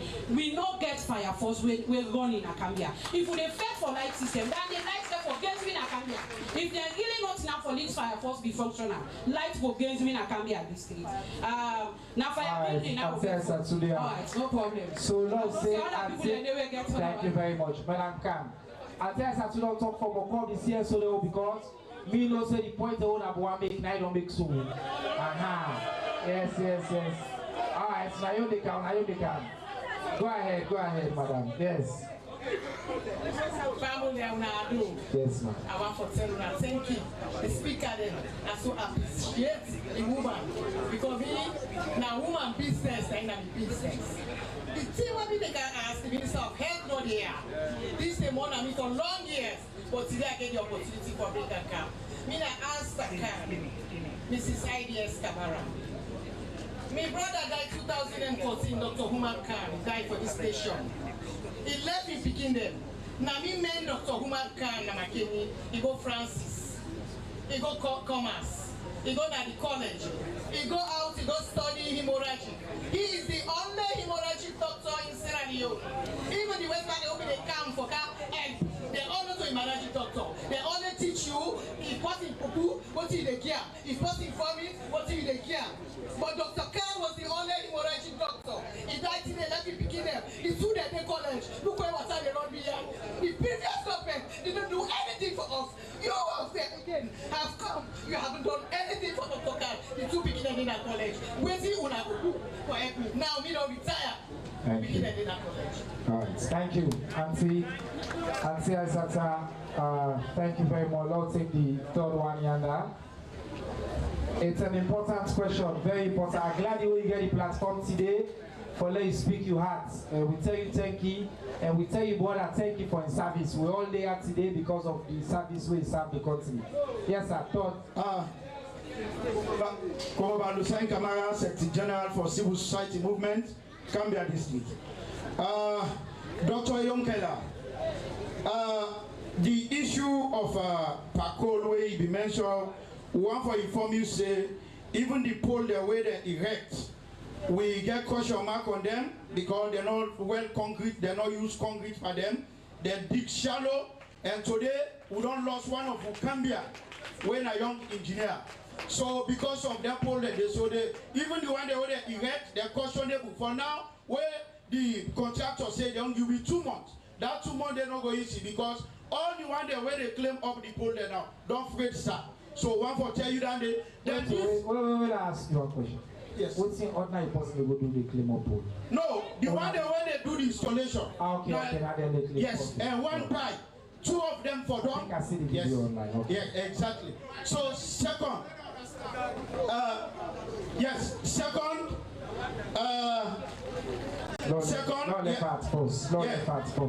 okay. Now, this is our only opportunity today. Yes, sir. Where we as Secretary General and Civil Society of the district follow the contractor. All right. Yeah. We not be the interface with stakeholders. Collaboration not be there. Now you see the issue of theft, all that in them, it be get challenged because you know the surface na the ground. Now only one one big engine in there around na the top where the issue of the Iris code, Iris 8. Iris 8, we go launch that one then Munutala as a pilot. The price where become the people that say that's 60 million. People that say, do ya, let them look for review that price. So one for let you consider that this sir. Okay, no, it's okay, I know, I mean, it's a big, wait. Do ya, hold on. The question again for Cam, Awala will come on this side, let's see if any burning question there to the panel. Quickly. Any burning question there, let's take that day. Last see that, wait, last see the other. Oh, give it, woman. Councilor. Yes. Wait. Let Jody go ahead. The camera will capture you. Go ahead. Yeah, now good afternoon. Yes, sir. Me na councilor, I'm not a county environmental make person. And as waiting again for Mr. Pakol, because that's why you didn't call him. Pakol, Cambia. So start, I don't know if we can reach na council. Because me na my first service day for Sabiu. As Tammy the head that committee, they will then have 6 at the committee. We don't know not to they go on Canada. And 2, even people where they go and dig this pollen. Now we people and they pay. I don't know if you want to pay them or now we people are for dig them pollen day. Because people they go after we for ask them questions day. And so started they already put them. If now you want to get a lot installed. Go the time system. Then if you have done so, cannot complete them on please. You want to put work up in a Gambia because this now forever work with you. No other you work other if you test something. Okay, thank you, Councillor. All right, final question on this side. Let's see this young man here will be there. Yes, go ahead. Councillor Abubakar Bete Kamara. I come for talk about Fit Salon, where the flagship of His Excellency the President. Of course, the Deputy Minister, just the talk on the Fit Salon, but I know he made mention of a project we get for root agriculture in Akambia district. Like for now, we don't begin the farming season. The Minister for it will give you updates as to almost machine that we don't bring for Kambia district. We don't ready for nothing. Then secondly, what's in the project them we cover with now the Fit Salon in Kambia district. Because of course we get FSRP last year, then income, but the intervention was nothing to write home about. Because of their late intervention there way that they do. So now if minister they come and farmers they over for no this year almost targeted beneficiaries way the FSRP gets. Then almost government gets for the people of the Kambia district. All right, sir. Thank you, sir. Yes, sir. There, you don't 1 minute now, sir. There. Thank you very much. I want to see the school picking them up. Benny and I'll just take 2 more questions. Then we'll pause for this round. We'll come. Like I say, we'll get 3 sessions. We'll get pass. Una go who they are. We'll answer all the questions today. So no patience no more. Yes, on that side, yes, the man is sitting at the wheelchair, please, yes. First of all, I want to say thank you to all my name now for the concert. I represent the Welfare Society for the Disabled, Wisdom for Sierra Leone. Hospital, I want to ask, is this visible in those hospitals? Because most of the time, one person with disability go to hospital, then they tell you for pay.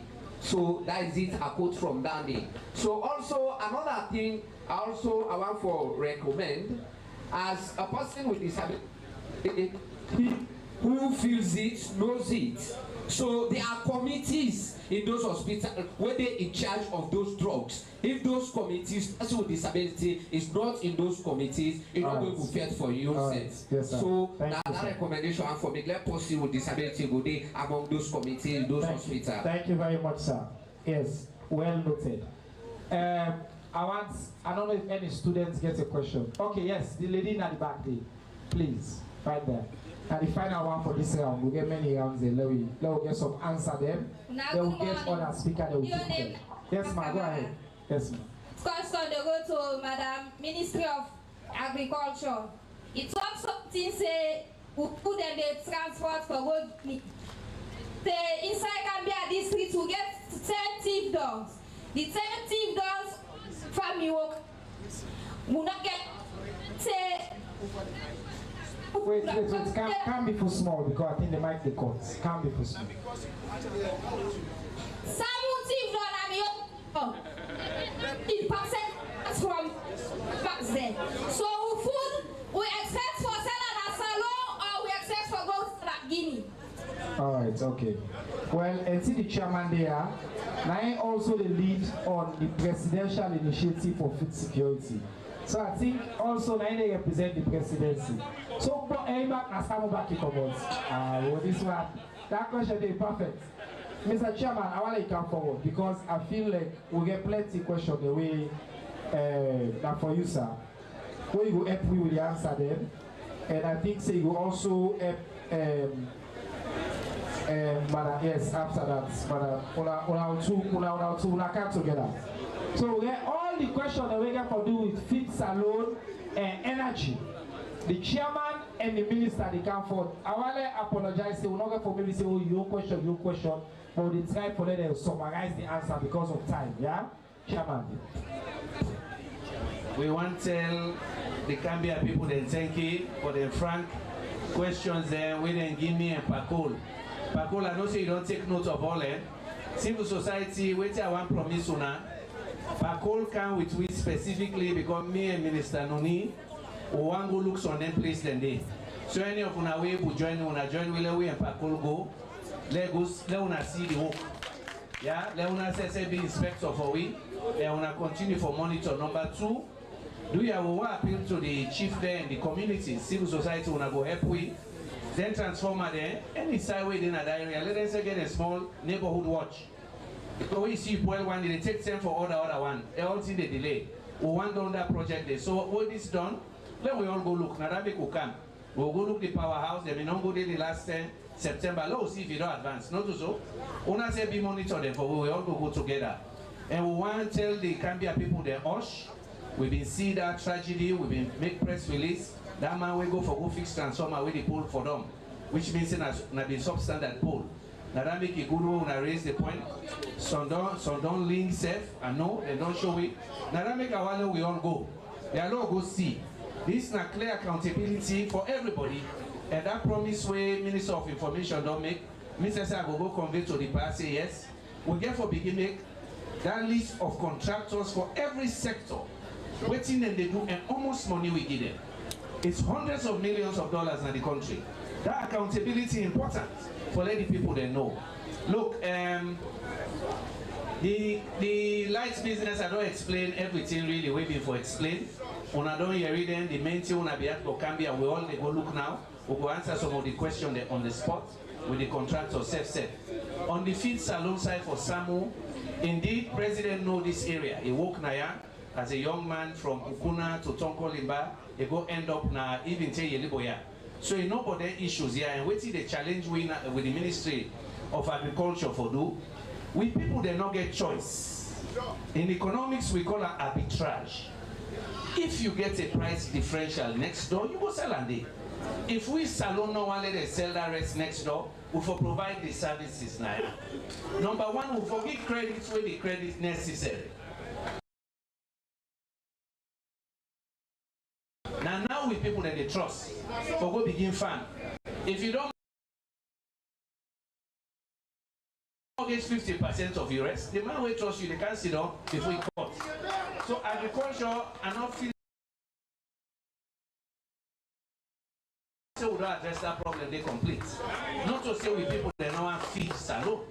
They need money, not to charity, not to so, not business. Number 2, President Bindo instructs we say, we for organize a buying system. And I'm glad the way Minister when I mentioned just now say for the WFP and Minister mentioned they don't begin by rest. But the price differential matter. Almost then they sell, then they pay na Guinea, almost we willing for pay na. Now price differential issue. So the economics of that get for right. But what you are showing, a Minister of Finance now day, would they try to establish an agro-processing zone Naya? Naya they don't choose the African Development Bank. We don't somewhere around Bamoy. We forget a processing center. President says I don't know where they talk to the president of African Development Bank for that money day. 1 billion in industrial hub. I'm glad if hotel salon say something they not in no since all man they like. After Wataki, now when they generate money, oh, Gambia. And nothing salon know that. Now when they generate money, so cost of this now we get for Kango make campaign say percentage of that if we left the Gambia. If you left the Gambia, we have to do some here for people, but the balance I don't send message just now. This is not the planting season. I say one question then to Chief Director now the ministry say now then question they ask you when the material then they come. When they support then they come and in what quantities? But hand over to you, madam. The one on Dr. Khan, I feel for that one day. I sure say the past no. But that tell you now something Dr. Austin Dembi, now in train Dr. Khan. Now in train him. When that tragedy be, me, in and others, we do everything. Plus WHO, I know because I call President Koromada Tende. Forget the clearance for the aircraft. We do everything for evacuates Dr. Khan. But how will you turn rich? So God, he died just before the plane they got. Now so God marked for her. But when they carry that message go to Dr. Dembi, me say they carry him personally. Because I know say na in train and a kailao. how to deal with that. Because instead of the way the suits all they go inside with Dr. Khan at the beginning for deal with Ebola. So I go carry the message go, we feel them, we sympathize with the family. This is a humanitarian government. I know all waiting presidents say personally they do in any circumstances. So I know say we'll go tell them, we'll go take care of him picking there. It's necessary. He's a hero. He's a hero of the Fire Force. Fire Force, you're unable to answer unable who don't hear me. This is the same way Minister Badon one we say, not talk to you where you don't know. But we send a messenger, not so. I see who don't hear me. So you see Minister of Local Government there, we all would they get that message, they go and go carry and go inside cabinet, say, Cambia say, they want Fire Force. In case fire be now, let God keep her far from we first. That the building nobody we don't hear, we will tell the message go. Salon, sister, as I said, the BFP with them in communication with them, we collaborate for see how we go stop arrest for the Goyada. The price really matters. So we then negotiate with them, we'll come back to it now with the price. But really, the BFP want for the buyers of salon instead of importing, and that would try to discourage as a government and the ministry. For the stores, you know, the country we they say is small, but the farmers stable. We get over 3 million farmers in this country. So we project AVDP, they go around the build stores. And then go give them data, and I want for life. I'm a researcher. When I speak to data, I want to give correct data. FSRP, of course, SF gets grants where then they go around for bee stores and they don't award some farmers. We win that. So as a government, as a ministry also, we try for CDAPCs, how we go bring them back as cooperatives for work. That ABC center. It's a lot of benefits, Mama. Now time not permits me to read some of the things, but they are here. I tell when I say Cambiana, one of the hubs where we don't identify and Dr. Kanye don't talk. So many facilities they come. Regional rice value experts where they work only at Tomabo and Cambia. Then they can build a giant mill. We go able for meal over 50-something bags of rice. So when I rest assured of that, and they're on the way. Thank you very much. Which one again? No, they can't do it there. Yeah, on a lot of clap for the minister. Radical inclusion, President Bill like champion. Radical inclusion really, now the idea to for remove all barrier where any citizen gets for their access, education, and other services. The AGDI law. Now, one aspect of the law, the last year I do a town hall just on disability issues with the Minister of Social Welfare. We addressed that issue here at Freetown. And one of the issues that is access to health. The law is clear. And people with disabilities supposed to get access to free health care. We know say challenges in this, sometimes they do that they go. They know they give the services and the understanding of the different types of disability. That's not part of the civic education goal we get, but also break it down for let people to understand. Because for example, one with sister, when an albino, what they call juice, he go to the hospital, he say one get access to the free health care, they say not get disability. Because the people don't understand issues. That's alone. Pay attention to the video. Vintage Point. Yana Bamoy Luma, my name is Zainab Anikanu. From Lord, they don't pass 30 years. So if it's a made and change, because the system might they go no more now, so something if it's for change. So for get new direction. Where we young people that are they waiting them they do and now waiting they do it not be the same. So fit for change. My name Musa Kagbo. Ade Bamoy Luma. So the law they waiting in a salute, you need for change for let all man get your rights. Everybody forget your rights. Yes, and she not do bad to person. I hope she you forget freedom of speech, you know. Forgive no more poor man right anyway. If he be say you get right to the poor man, let you get your own rights. Let next man let not take next man because of he get power, I get this, then take they overcome it with that. Then they all they make country not they team up to it. Mina Mashiri Bongura, Mina Chicha. KDC preschool Dar es Salaam. While they look some of them laws there, let them change on their Sunday, and not for change it because on it still is full. say after 5 years or some years and they give promotion. And I make I say some of them when they are them good. So they never for change, then they for left. Forget Lord, they work for make. Let the people then get all that thing where they talk about. Rather than for the talk about politics and more politics. So I'm going to get the way advance. Politics say they, but after politics and they forget about everything. But we, the Africans, we say politics, and they will put all the hope and trust. Some of you now will not do now that will not get for enjoy. Then I know the problem of we all Africans, and more like alone. Na my name is Muna Tubongura, and they Cambia. Me na tailor we work they do. So the old constitution what they be doing in 1991 and not be born it. So right now one new constitution what the government do for we as we the youth. For make we get development for ourselves. Because right now look we youth man there. Some man they gonna college we come out work no day.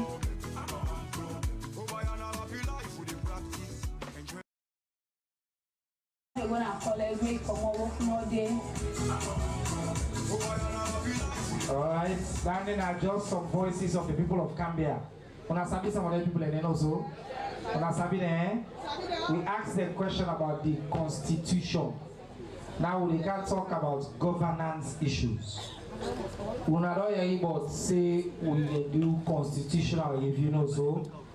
We can ask we do one new constitution or elect the old one ID so. Under governance, we get what they call tripartite. Now the big English that they become after the election. What so? Tripartite. On another day, that day. All matter, you know so. So, first speaker. Now one parliament the day before. Wake up at tripartite. Now the Minde, now the committee, is responsible for also oversee part of the implementation of tripartite. But as the country, a chief law enforcement and legal officer, when are they actually? Now he also right now charged with the responsibility we can by constitutional review. Who say we did? We can give the AG about 7 minutes. Let come, may give the people of Gambia quick updates. Who say we did? After the AG, we turn our attention to the Salon Paramount Chief, the Mansan himself, the Minister of Local Government and Community Affairs. We himself will come. So family, I'll put your hands together for the Honorable Alpha Cisse, comrade of the Radicals Club.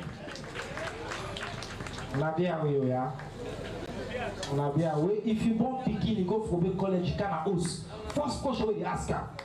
You don't join Ora. And I'll clap for the AGB, please. All right. Saba. Please. Fambulemuna, good afternoon. When I can support radicals, I then tell Dr. Yim Keller the feeling where they don't go for big college.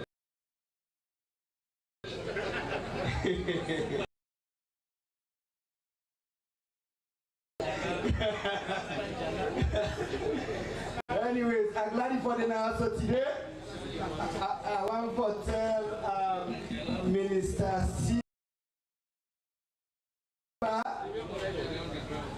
and in team plenty thank you for we then gather with all now. So as we say, now the plan and we go around. This now waiting when they elect government.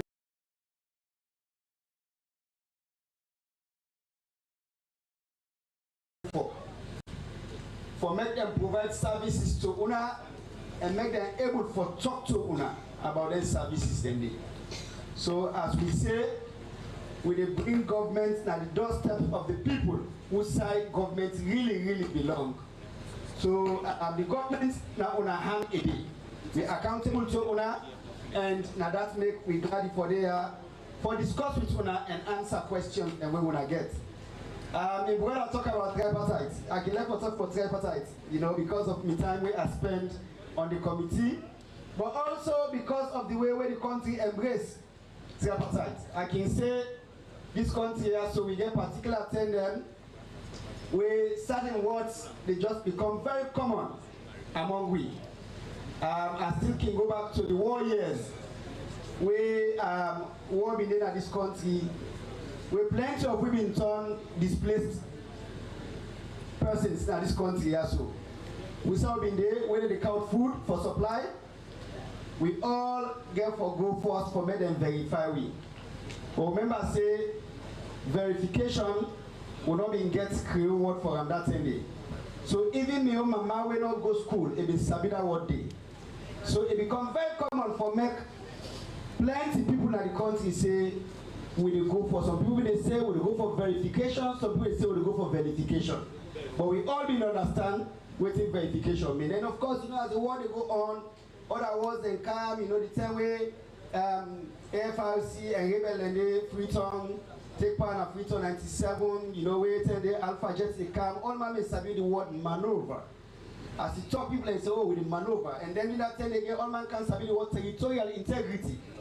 You know, and then in recent times, tripartite. In fact, people and they even use tripartite for their power. Hey, but with tripartite they pay you. You know, we don't get used to all of that. But now some good and bad times, we can find those things we common to we all. We can find things that we all agree on in the midst of we divisions. And I think in that spirit, we forget them discussions here so. This is not just the intro. I just want to tell the minister, say me 7 minutes not started. When I now me 7 minutes, 2023 elections, we in our government been get disagreements with brothers and sisters now the opposition APC about the outcome of the election or the processes will be lead to the announcement of results for them elections. But this is not the first time where we don't get them disagreements here. So I think say if we go back, you know, we able count the 10 them where election done where one person take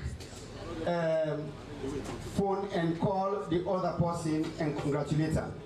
And the last time where that happened, after they announced former President Nkrumah as president, they congratulate them. Since then, we don't get challenges. We disagree with election outcomes. Even the President Bio, say in 2012, after they announced former President Nkrumah as winner, instead we disagree with the election results.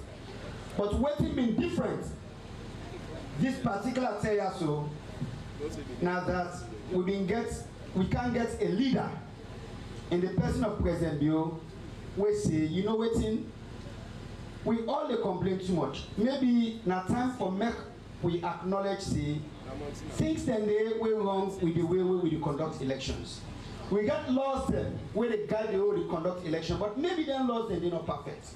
And so now that make just after the election, President Bio being announced, say they want to put systems in place for make we review with electoral system in this country also.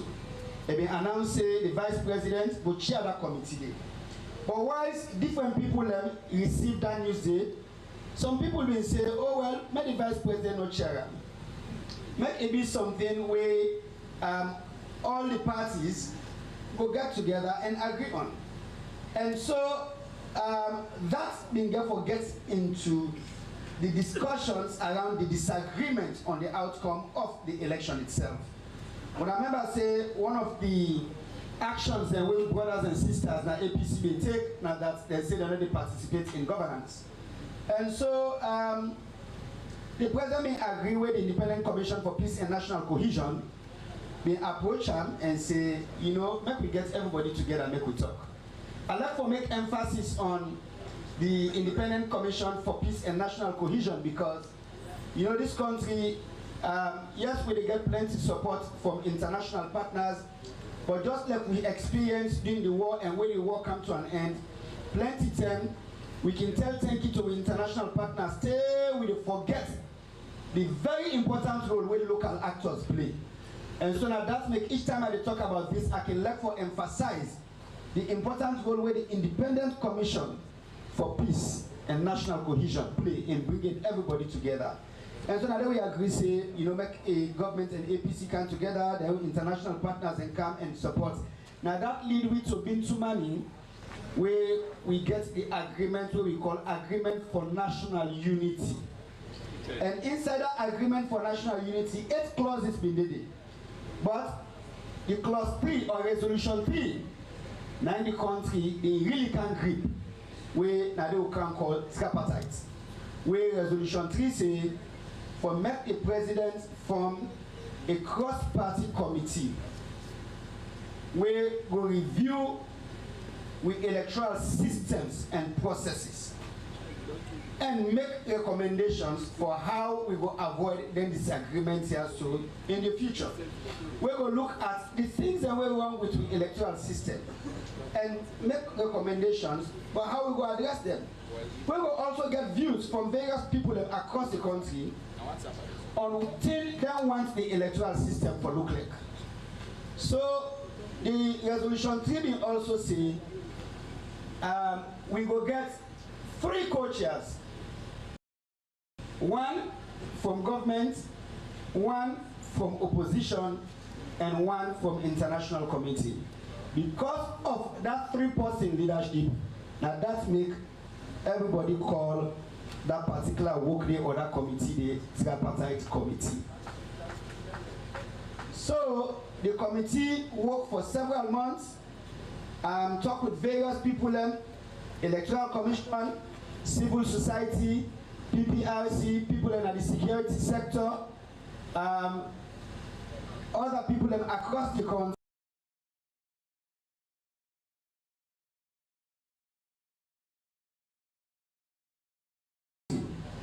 And then the committee put a report together where it make over 80 recommendations. Where if we implement the recommendations, we're going to address plenty of the problems when they get in the elections. And really that connects to the constitutional review process because some of their recommendations they touch on the constitution. Matter of fact, inside the tripartite committee in report, 17 proposals winner for amend provisions inside the constitution. Overall, about 40 proposals for amend we lost them. We will touch on about 8 different legislations in the country. So now, also we deal with implementation. Since the committee is submitting a report to President been done set up and implement a structure where the chief minister now in the chair. That implementing, that supervises the structure now really supposed for manage the process of implementing the recommendations inside the tripartite committee in report. That committee, that structure, they very broad. The chief minister, the chair, we get representatives for information and civic education. They serve on that committee. But we also get people from the opposition. They represent the government, the SLPP, the ruling government. We get the mayor of Freetown, the mayor of Makeni City. Then we get civil society. They're all did it. Now that committee don't set up a secretariat where they manage the implementation of plenty of the recommendations inside the tripartite report. But who may come in? I say 40 laws and the 40 provisions and the inside 8 laws were supposed to be amended. Now yanda, me as Attorney General, they manage. So for that, we don't get consultations. We don't lay out all the laws and we need for change. About 26 provisions there inside the Public Elections Act, where for be amended. And then the committee also proposed 3 new provisions for come inside the Public Elections Act. So we work on that right now. About 5 provisions there inside the Political Parties Act. We work on that as well right now. And then you get single provisions and we touch on various laws that where government already work on amending.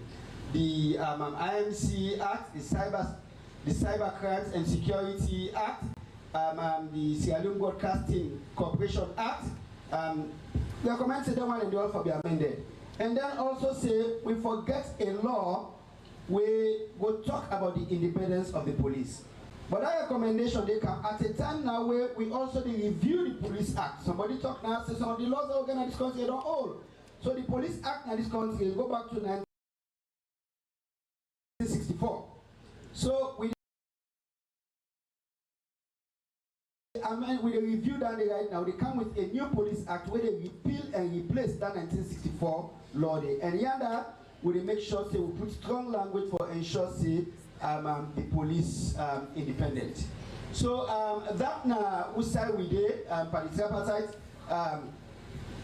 report implementation. Other aspects they like say for we get a functional management review for the ECSL. That's don't be done. The report actually for the out this week. We really go lay out how the ECSL for be structured and how it will carry out in operations. We do the same thing for PPRC. I also want for make we note say the recommendation also include how the electoral system for cater for young people them for make them be represented or make sure that they participate in governance. The recommendations also talk about ensuring participation for persons with disability. That's it. We review the act right now and make sure we make provision for that. But as I said, the tripartite committee in report touched on the constitutional review as well. So it gets 17 provisions inside the constitution which will be amended. Now the good thing is that this country already they in the process of completing the constitutional review process. When I remember say the constitutional review process, it dates over 20 years back. When we signed peace agreement with the rebel Lem in 1999, we put inside a Lome peace agreement where we come back and enact the parliament, say we for review the 1991 constitution. After that, we set up the Truth and Reconciliation Commission. The TRC don't invoke and hand over a report to late President Kaba in October 2004. And one of the recommendations inside the report in 2004 say we for review the 1991 constitution, conduct consultations, and get a constitution where they reflect the views and aspirations of the people of this country for a democratic society where going to be based on economic development, etc., etc. And so after that, remember say Pakaba immediately began for set up the Dr. Peter Tucker Constitutional Review Committee. That committee they do a work, maybe a small committee, about 13 people. They do a work and then hand over a report to former President Nkrumah, because by the time the committee done a work, Pakaba don't left power. So that committee they hand over a report in 2007 to former President Nkrumah. When President Nkrumah watched the report, they said no more, do more consultations. And so 2013, former President Nkrumah set up what we call the Justice Cowan Constitutional Review Committee, where we get 80 members, broadly representative from political parties, from civil society, the media, etc., etc. And when the Cowan Committee take off with that work, they review what Dr. Peter Tucker be don't do, but they also undertake broad consultations across the country, more than 10,000 consultations where they conduct across the country. They work from 2013 to 2017.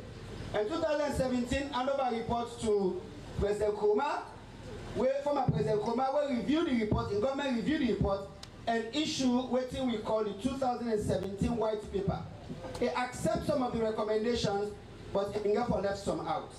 And then government changed in 2018 when President Bio had power and make a commitment say this particular constitutional review process would they treat them like how they want relay. Where Pakaba starts the relay, it passed the baton to former President Nkrumah. Former President Nkrumah passed the baton to President Bio. But President Bio now say this will not make a four-man relay. And then they pass to other person. We don't hold the baton so it conclude the constitutional review process. But a watch say instead of we start again set up a new committee. More just go to waiting Justice Kawan may not do. That report will be not present. And so a watch say need therefore make we accept more recommendations. And so in 2021, President Bio in government issue to call the second white paper. We accept more recommendations. And then now, of course, we don't get the tripartite committee. We don't make additional proposals. One thing we're good now that some of the recommendations that the tripartite committee make, they're aligned with what's in the inside the white paper. So, but you still get some with a new provisions. So now this process now, will they take to conclusion. We say we there now, we don't set up a technical committee where they inside the office. That technical committee, now in they work on the technical details of the constitutional review process, get more consultations, draft language, like how somebody talk at the video just not say, when they do that 91 constitution, be non-bodies. Now, make them do constitution where go reflect the views of the young people them as well. So we'll look at all of that, draft language, and then of course engage members of parliament, and then we table this. We want to make people know say, we constitution also provides say, certain provisions there inside we constitution. If you touch them, enough for make parliament take a vote. If you touch them, even when parliament don't take a vote, the people get for votes and say yes we agree or no we don't agree. And so that means say, we get for come to una as part of this process for what we call a referendum. For make una self get a say. Me and the Minister of Civic Education, we don't get a lot of engagement we are in. We got for lay them provisions here so tonight. We get a lot of them kind meeting here so we discuss the details of the constitutional review process and then make una self get a say in the constitution we suppose for represent una views on waiting this country here so for look like. So now I want tap for now and I know say questions there we go come where I will get chance for address some other issues that we are not able to address, both in the context of the tripartite committee in implementation, as well as the constitutional review process. Thank you. President Bio, you do how, he appoints your man the way get sense. This one, when a student there, na free lecture, na happen so no so lecture. Councillors, community leaders, when you talk about tripartite now, possibly tell you again also, you understand. Constitutional review, you don't say, and some people that want to change this constitution, they want to now relay, he starts to do that. Bakaban also, he passed the baton to that. Dr. Anesbai Koman also, Dr. Anesbai Koman passed the baton to that. President Bio say, he said this case here, he go down and also. He said if I don't and also, they don't get the baton now. They are laying on to the finish line. So the work when they don't do, like how the AG does put up. No, me say self when the AG they talk at the land. We all the land also. When I don't tell the AG plenty thank you again. When I clap for a bear. Now Lord council the country in Paramount Chief. They are already in front of all the chief there. Because all the issue here, if we not bring a can at the local community level, wake up a governance, than nothing. This country, majority of people are still now here, they know so. The chief there, the community affairs, even though they are so community affairs, are under collaboration between MIO Ministry as Information and Civic Education and EO Ministry as well. So ladies and gentlemen, they are all put your hands together for the Right Honorable His Excellency Ambassador, Minister, Ambassador Imansa Tabalamina. So just on governance issues, Usa we dey wake up on local governance issues. Waiting at the thing the way you prioritize. Waiting at the issues right now, what we try for deal with, for let we strengthen government in relations with the community. Yes, sir. Thank you very much, Siba, Minister, my colleagues and other panelists, my Paramount Chief, the Chairman of the District Council, the Gambia, councillors, civil society, who school beginner. Una all good afternoon. I'm glad you say this meeting here we get na the Kabia District Council. The Kabia District Council na the council where the sole governance entity for this particular locality. From central government, local government, the representation, and Kabia District Council. Then council they will get 22 of them. Now the country right now. Inside each council or the district, we got what we call chiefdoms. Inside Gambia, I believe so we'll get 10 of them chiefdoms in there.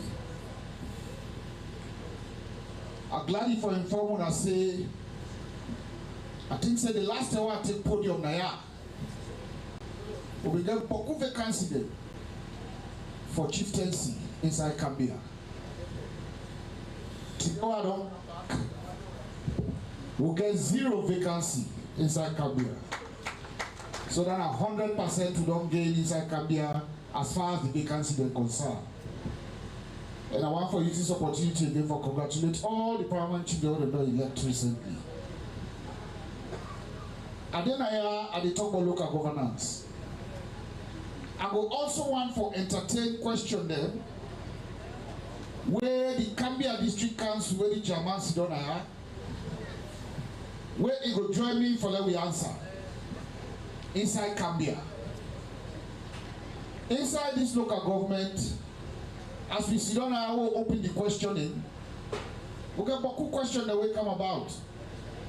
And mainly about local people them and how they live. Questions relating to justice as well.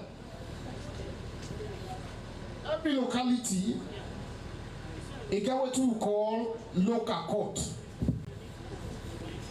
I believe so beaucoup complain on the day on local court, how they know they won't find problem. Even down there the TRC report being captured, waiting the local court then they do at the communities, how will they impact on people them in terms of justice and fairness. Currently, the Local Court Act of 2011, it make my brother, the Ministry of Justice and the Attorney General, now them for implement down there in the localities. They don't change hand over time. Initially with the local government and then things that justice business, they can't justice, they're changing again, all the things. Now this government don't think so. Because local court issues mainly about traditions and customs. And then tradition and customs, then sit down at the various localities. What do we for do?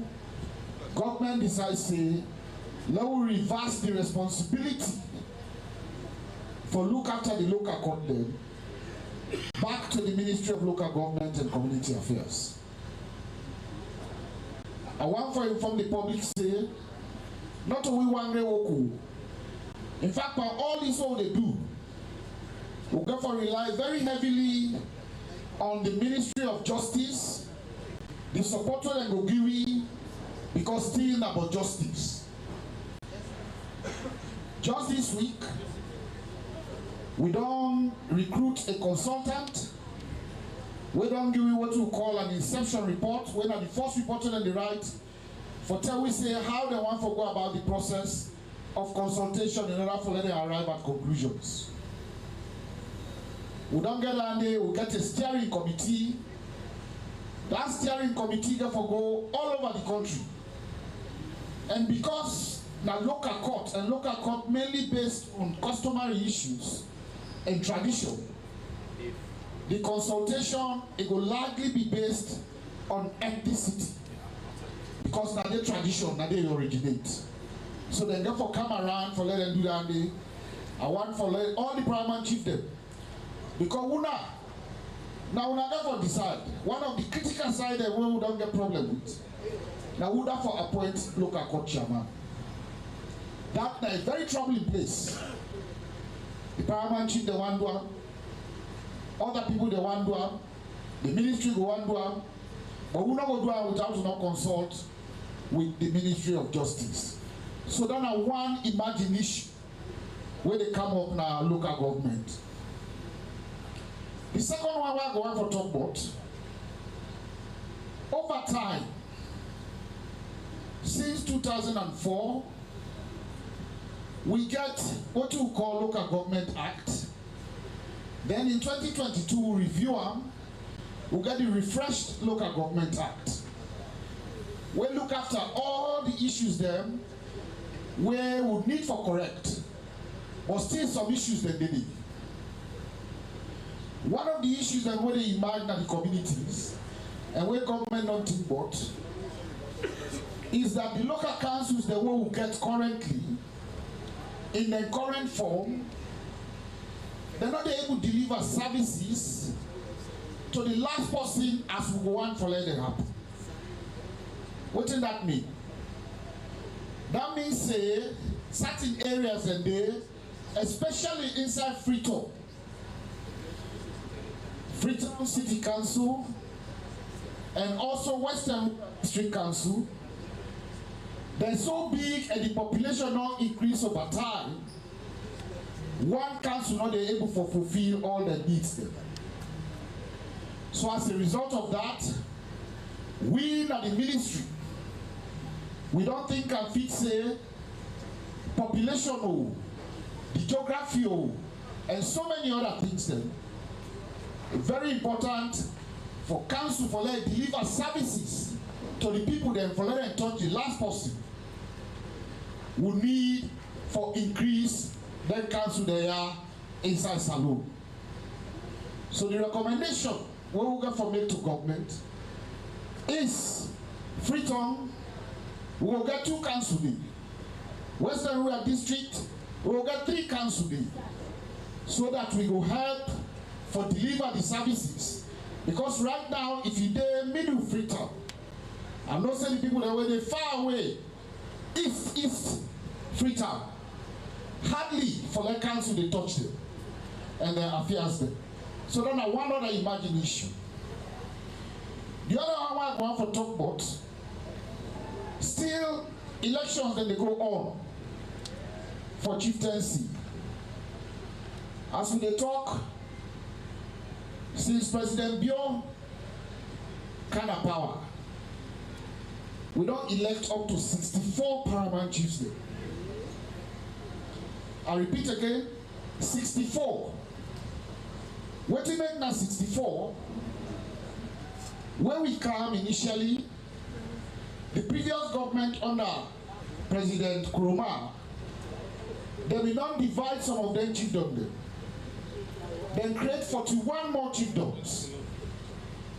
Then 41 chiefdoms and there will be need for conduct the elections. But also as they go in real time, they would have did and then they go for go meet the maker. So now that I don't increase them. Up to now, we get 32 vacancies they will need for field.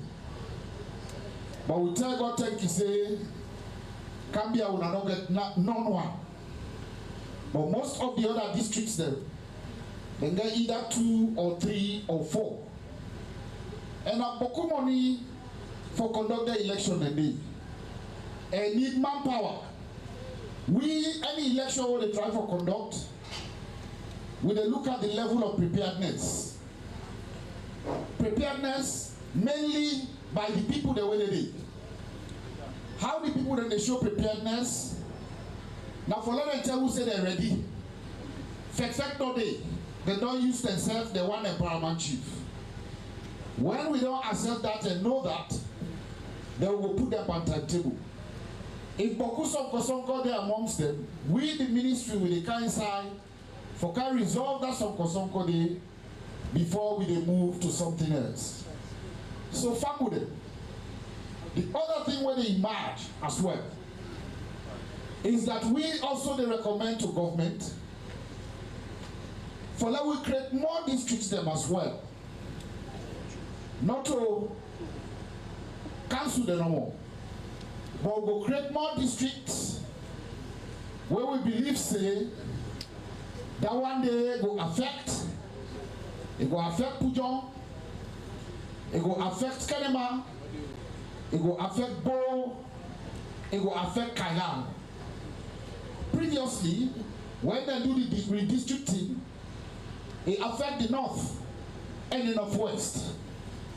This time around, for the reasons well known, economic, justice issues, operational issues, effectiveness, efficiency in administration, and all that in a day, we at the ministry don't think say need day for that we create other district there. Later on, when cabinet don't sit down and they will approve them, we will come back to now and let us tell you waiting at the process where they engage for let we do that. We go for engage with brother Naya, Minister of Information, civil society organizations, paramount chiefs, because now participatory process. Everybody get for involved for let we make that decision will relate to redistricting. So far, I feel that that time we get for Teona. I have for Teona pledge to drink. And I want to clap for the Bansa. Now put your hands together, please. We get major big news there from, and also you don't talk about where Kaya the last time Gambia been get vacancies. All the vacancies, the winner bonds, Mansa, we get vacancies. What will the mic idea that talk one say? Let's solve the vacancies in a bond, sir. Dear sir, we want one side like Gambia. Let's say 100%. We don't get all we chief they don't sit down. Dear sir. He also say the last time they do redistricting, where they look the population size, look at history, the presidents get the power for say okay. Yeah, na bin Gambia, all of this, but we pull small, we make Karen and also, we make ya, put lock up in this so, and pull ya, or Bali, they pull the art district then at the north, also, we change the region. He say in ministry don't come up with recommendation for art districts them na the south, east. Not also sir, I want to get it right. The man sir, new districts na the southeast of the country. So right now, it will directly affect Gambia. But when it comes to the community relations, for let people to understand, we're going to come back now. Like I say, we work closely. I just want to talk with you, but don't talk just now. Not to start the this country cannot be this so the minister they come, explain to you in advance, go, do. This now accountability, we President Bill don't insist on. We are part of the governance. Now we move forward. We can't talk about one major issue. We get for deal with waiting local government minister just talk about. This conversation, while I also know say where we don't know today, we get two boots them behind that. One now for statistics alone, where they deal with census. Any other information where you want after the statistician general talk, where we don't know, you go behind that. You get a very competent team. They will answer the question, provide you leaflets, flyer, more information. Two, we get NIA, then say get boots BND. Then say any question we get on tax situation, the border, anything, they get a competent team. This is a part of what we will do in the future. Chairman will be expect to be talk to Alex then Easy Solar so that they say before long come and display waiting on a plan for do. So then say before there, but unfortunately they say that will not be happen. Also Fit Salon will be also there in touch. No them will come. I will assure you say the they mean good. They mean good. Agriculture self, one let themselves come and display the work they do na Gambia. By the way, the minister shared with me some updates on that question going to be asked, number of machines and projects. After we don't hear about census, I can give the information. So dear, I want to just listen for the next 7 minutes. Yesterday, he gave you a teaser. Alpha side will say it ticklish sweet about the census. Now, let's give you updates within a census, within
Discover Sierra Leone, a hidden gem of West Africa, where the rhythms of life dance in harmony with the beauty of nature.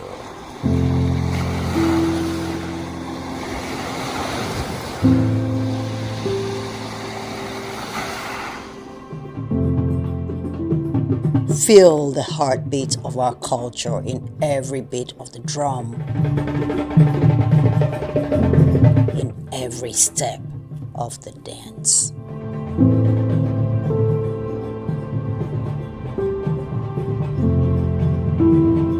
Experience the tranquility of our shores, where each sunrise brings new stories and endless possibilities.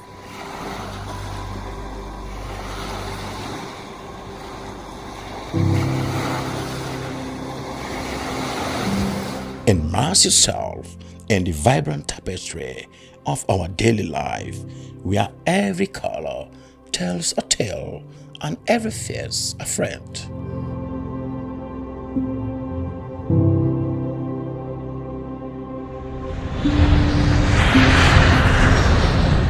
Come, be enchanted by the sights and sounds of Sierra Leone. A place where your adventure awaits. And memories are made.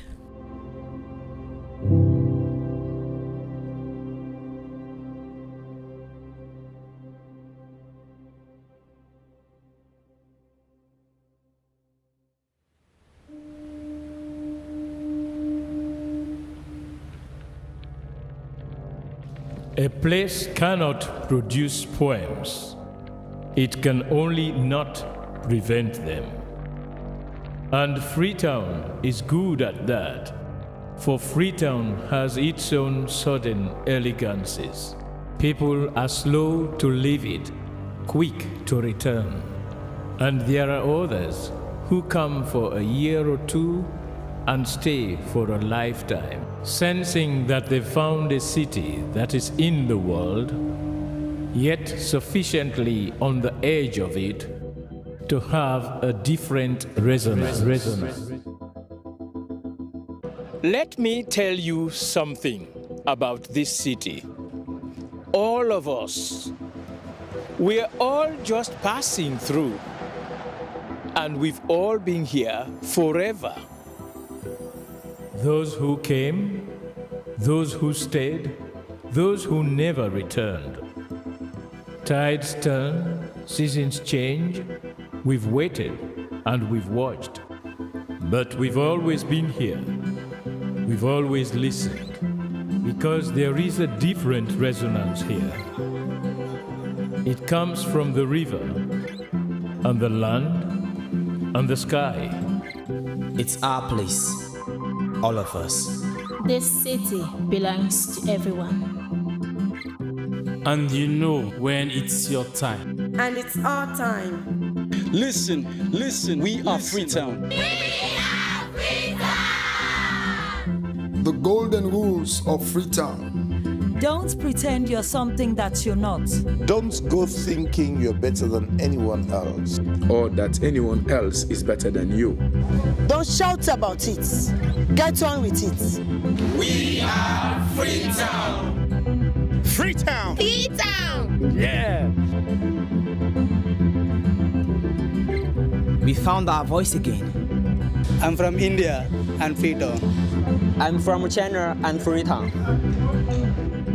I'm from the UK and Freetown. I am from Nigeria and Freetown. I am from home and Freetown. This city belongs to everyone. The fishermen, the taxi driver, the barber, the drummers, the dancers. All of us. All of us. Everybody. We are Freetown. The past is ours. The future is ours. It's our time again. And this city belongs to everyone. The playwright, the greengrocer, the teacher, the dog. This space is ours. This light is ours. The beaches are ours. The rivers now we own. The roads are ours. The bridges now we own. We are Freetown. We are all visitors and we've all been here forever. We've got the mightiest river. And the biggest sky. And there's a resonance again. Freetown. Freetown. We are proud of this place. We love this city. And we want you to love it too. We are proud of this place. Now pass we all they pass like stranger them, but we all don't dare from them.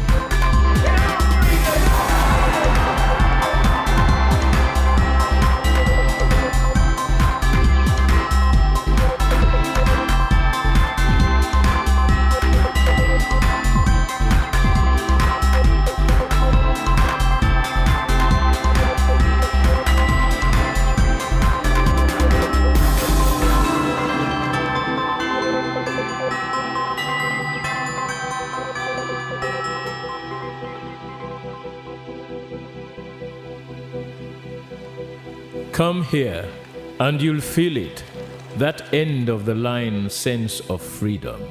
Say yes to Freetown. Say yes to freedom.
I get a message for you.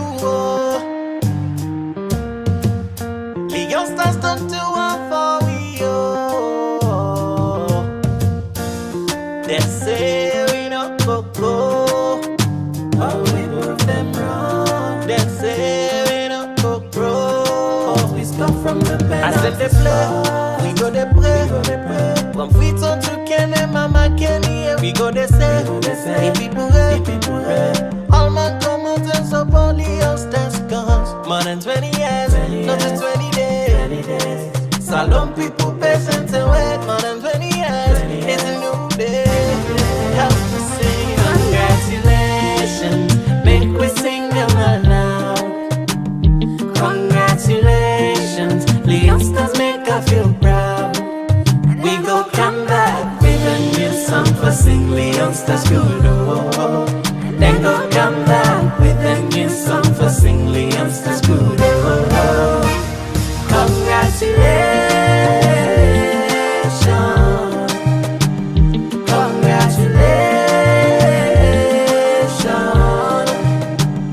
Congratulations, the youngsters make us proud.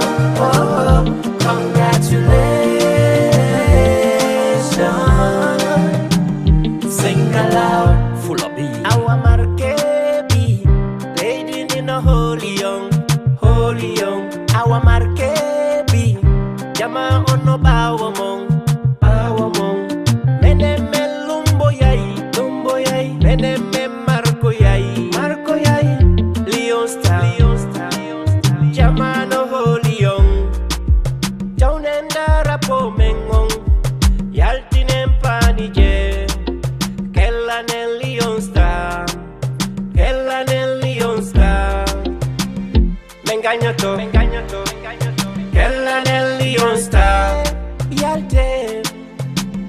can't put them pay. Yalte, Kela Nempe, Rio Star, Yalte Kela Nempe. Of the Gambia District Youth Council, I want to say good afternoon to all Paramount Chief present and all the honorable ministers. The youth MDAs and media team, I want to say good afternoon.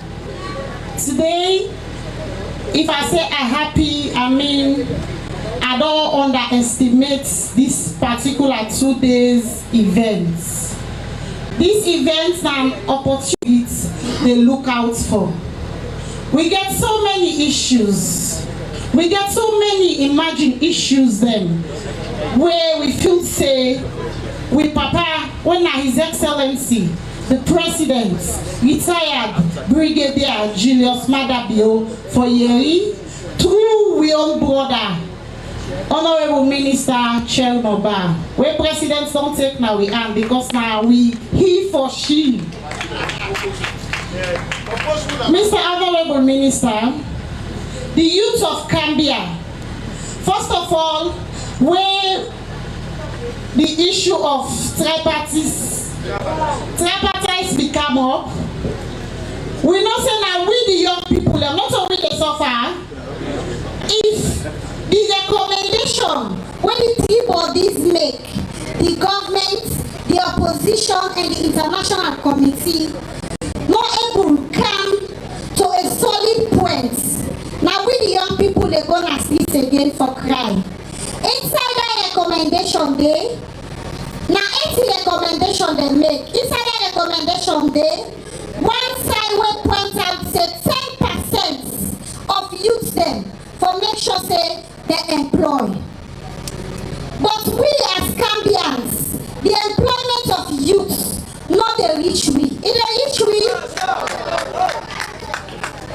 we get vibrant youth them, we get vibrant young people them, man and woman. In any sector where they talk about now this country, Gambia district we get them sectors there of young people them, the way we represent this country. Any side where we go.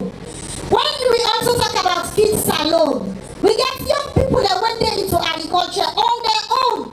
We understand that Gambia, what's in the apple, whether they have that's what's in the outcome. The likes of Ticaldo and youth empowerment and other youth organizations there, what they do in agriculture. I am sure if they include with the young people into feed salon, some of them their fertilizer and other things. The way we they just the year in Gambia saying it comes for agriculture, but you know they reach the beneficiaries the way it's supposed for it. Honorable Minister, the other imagined issue where we get as young people in Gambia, now this drug abuse. We all know say Nakambia ya few months, let me say 2 months back, you will see 3 or 4 young people that they die at the same spot inside Gambia district. Inside Gambia ya, we will see the youth for the money when they come for the young people then. The allocation you see it open, everything spread out clearly, but you know they reach the young people then. When they lead the young people in Gambia districts, sometimes we get so many attacks them through social media. But we get a way again in which we are able to stabilize some of them issues then they. When it comes to decision making, we all know say President Biono try a lot for make sure say young people them be represented, young people them be included in decision making. But at district level, you know they show. Honorable Minister. You know they show because they feel say now we now the problems. And we when are the problem, now we again now the solution. Good job. Just now, we first us man talk say we get over 3,000, right? 30,000. That 30,000 day, when the time gets for each Nakambia, we get for see 10 people. percent of people that when go say, oh, we are Gambians, when we don't benefit. We don't go benefit. And now we they complain. It is our problems. And also, other recommendation day inside that outcome, we say women, person with disability, therefore pay half of the money if they want contest for political position. They not for pay fully.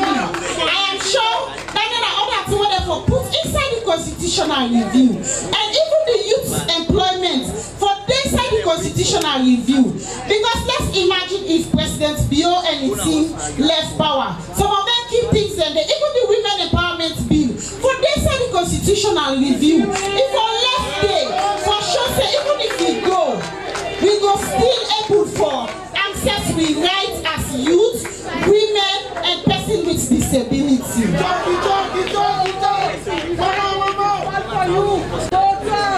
also the increasement of ward and constituency is very much important because that they also they add more opportunity for make women and young people able to get jobs like for big councillors, honorable and stuff. So that they also is very much important. And I believe say with the young people of Gambia district when the time reach, we go participate and help census for make them able to proceed with the. Thank you.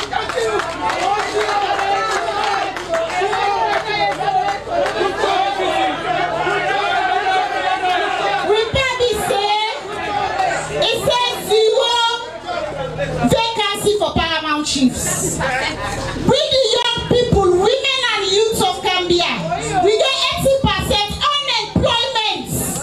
We don't get, you can see, Honorable Minister, Gambia is a place where we get youth organizations then who pass we amos.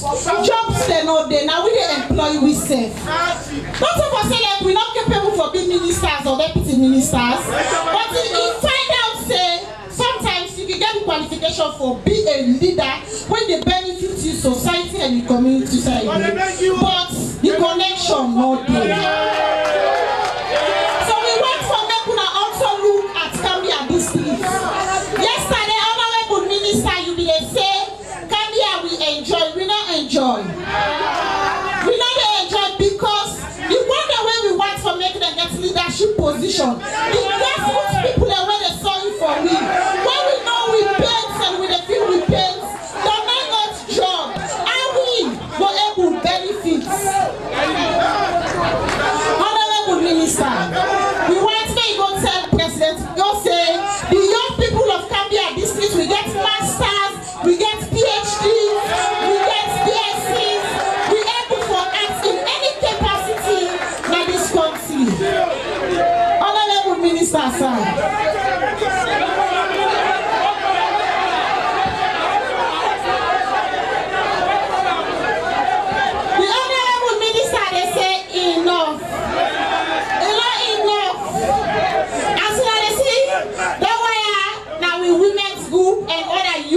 When we in Gambia, when we they fight, we they see other districts them, they say because of waiting, political connection, they get youth hub. Gambia, we don't get youth hub.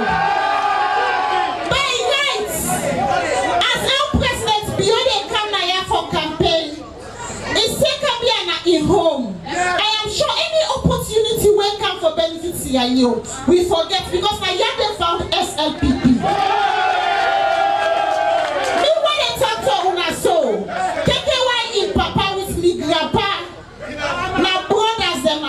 Children. So if anything wake up for look at the life issue, we brother die because the poor not be too elect strongly. So if you claim at that moment, even when you go and decide for the incident take place, not tiny iron what they use for elect that poll. So just imagine where he claim. We brother the fast. It died just like that.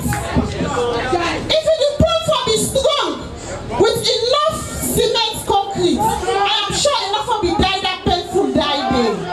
Honorable Minister, tell President Bio said the youth of Gambia districts are not happy. We need him. The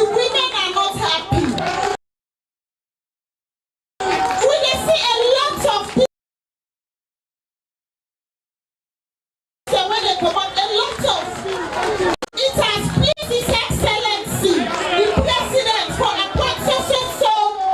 We get women, then look there, we get women of substances. But Gambia, we are left out. When the time reach them, we say Gambia is the home of SLPP. But today we are not happy. So the people of Gambia, I want to tell you now, all plenty, thank you. And I also say when the time reach, now we take part to make the end from a salon for growth. Thank you.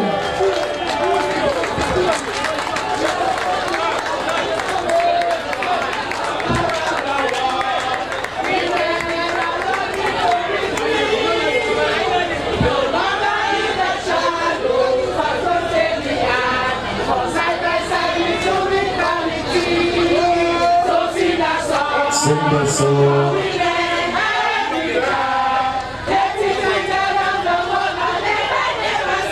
Sing the song. Everywhere. Equality, development, and peace. Whoa! Now put your hands together for the women and young people of Gambia. Not to say I've been there. Yeah, not been there so. Yeah, will make here. By God in power, will make here. Inshallah, will make here. I want to tell Madam Moses plenty thank you. I understand we make una put another position there. You know, when you talk, I feel the passion. And I go assure you, my sister, President Bill, I listening, President. We na listening government, but kuti ne we no get right here to problem dey plenty. But when you talk so, we don't hear you. Not to me no more hear you. We get top government official and then I we dey care this message here go before we go report back to the PA. This we do video, we go put all on social media when I go see the PA they watch. We go cabinet and they go present an information paper. I tell them say we go Gambia and this we hear you PA. Now then see the people and say, because he writes, Gambia and the home of we party as well.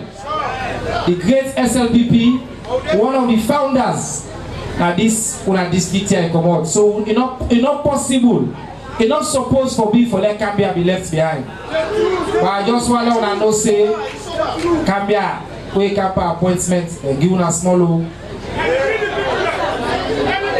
Now when they control the country money, me if I want money I can be at the go. The Minister of Finance.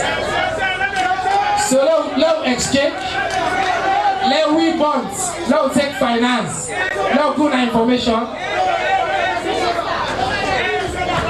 How does it? When I get chairman where they lead presidential initiative, climate change, food security, energy. Now on back. Deputy Minister of Water Resources. Engineer Kalon. When we YG leader back now party. Now who's this thing to come out? Now here come on back.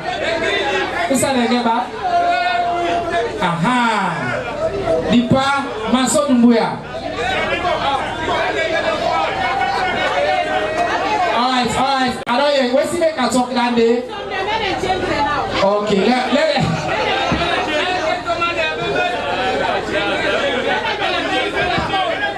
Come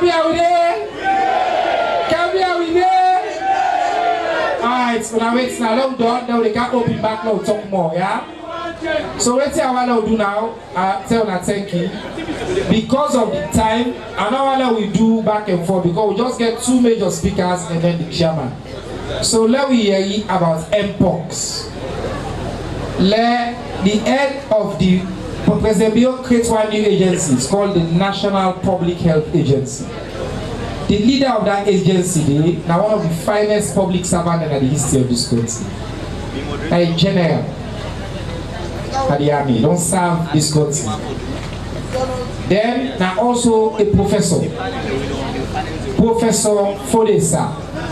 Now they put together the response where they deal with all public health problems. Now that about mpox also. When I see na social media then there's here, I think one salon social media person where they call our hunt. He showing picture and also. So if anybody be telling say mpox na lie, that person in any lie by you know so. Also for money or mpox a day.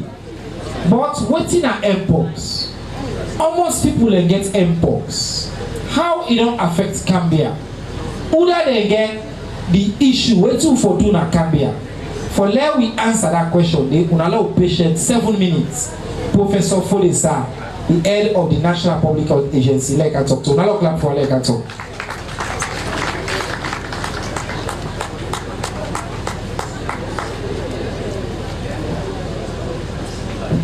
Thank you, Mr. The family, good afternoon. Yes, I come from the National Public Health Agency, as the Honorable Minister rightly said. This is an agency where the President, His Excellency the President, Dr. Jospada Bio, formed 15 months ago. 15 months ago, His Excellency established the National Public Health Agency, where a main responsibility is for prevent, for timely detection, and for respond to any public health threats. Before this time, if anything happened, like who will get Ebola, who will get COVID, the government will form a structure in place for respond to the emergencies there. However, since 15 months ago, when His Excellency the President established this agency, we get a roof over our head now where now they respond to all public health threats. And since its establishment, we don't respond to several outbreaks. We don't respond to food poisoning, amabila. We don't respond to diarrhea diseases. We don't respond to anthrax. We don't respond to measles. We don't respond to. We don't respond. Now we respond to mpox and drug abuse. On the 9th of February, we registered with first case of mpox. Since that time to now, we don't register 115 cases. 9 districts out of the 16 districts then now don't register. However, I'm glad if for telling us they can be not register no cases since we don't start. I think one now because of the systems they put in place. The district health management team, they're very, very robust. I don't visit them twice. I find out for say that they do the correct thing. They share border with Guinea, but then they do proper check, proper screening. Where now the backbone of any response in this country. If you look at the mpox itself, we don't work with the colleagues them in other countries. Then we don't construct what we call the phylogenetic tree. That is, usa it come out and usa will go. We find out for say this mpox a Ghana Salon 1994 from Ivory Coast. Since that time, it only circulate in the community. It go silent and then reintroduce them back in Salon in 2022. Since 2022, it only circulate in this community. So if you see the mpox where they go this now because we don't train people then how for recognize the disease, how for actually respond to an amiable disease more cases, but people that they get mpox, they be just if you see that chicken pox or whatever, now all the communities there. So I want that everybody be like a doctor, a detective. If you see somebody who gets rash, the person they get fever first, they begin get rash. Various rash, like hand, like face, like body. Encourage that person to go to the nearest hospital. Or when I call 117. Definitely not to box. Mpox a day. Too serious like the one who refer in Congo. We get 2 types of mpox, we call them clade. Now West Africa we get what they call the 2B clade, and Congo we get what we call the 1B clade. The 1B clade, if 100 people get them, it's likely to say maybe 25 to 30 people of them will die from it. In the 2B clade, where in West Africa, we're going to start on if 100 people get them, maybe 1 or 2 people that will die. So the mortality rate with the 122 big claim alone, whether they die from mpox. If your immune system normal, if you okay, you don't get any other underlying sickness, a very unlikely for men die from mpox. But however, if you get other diseases there, like kidney problem,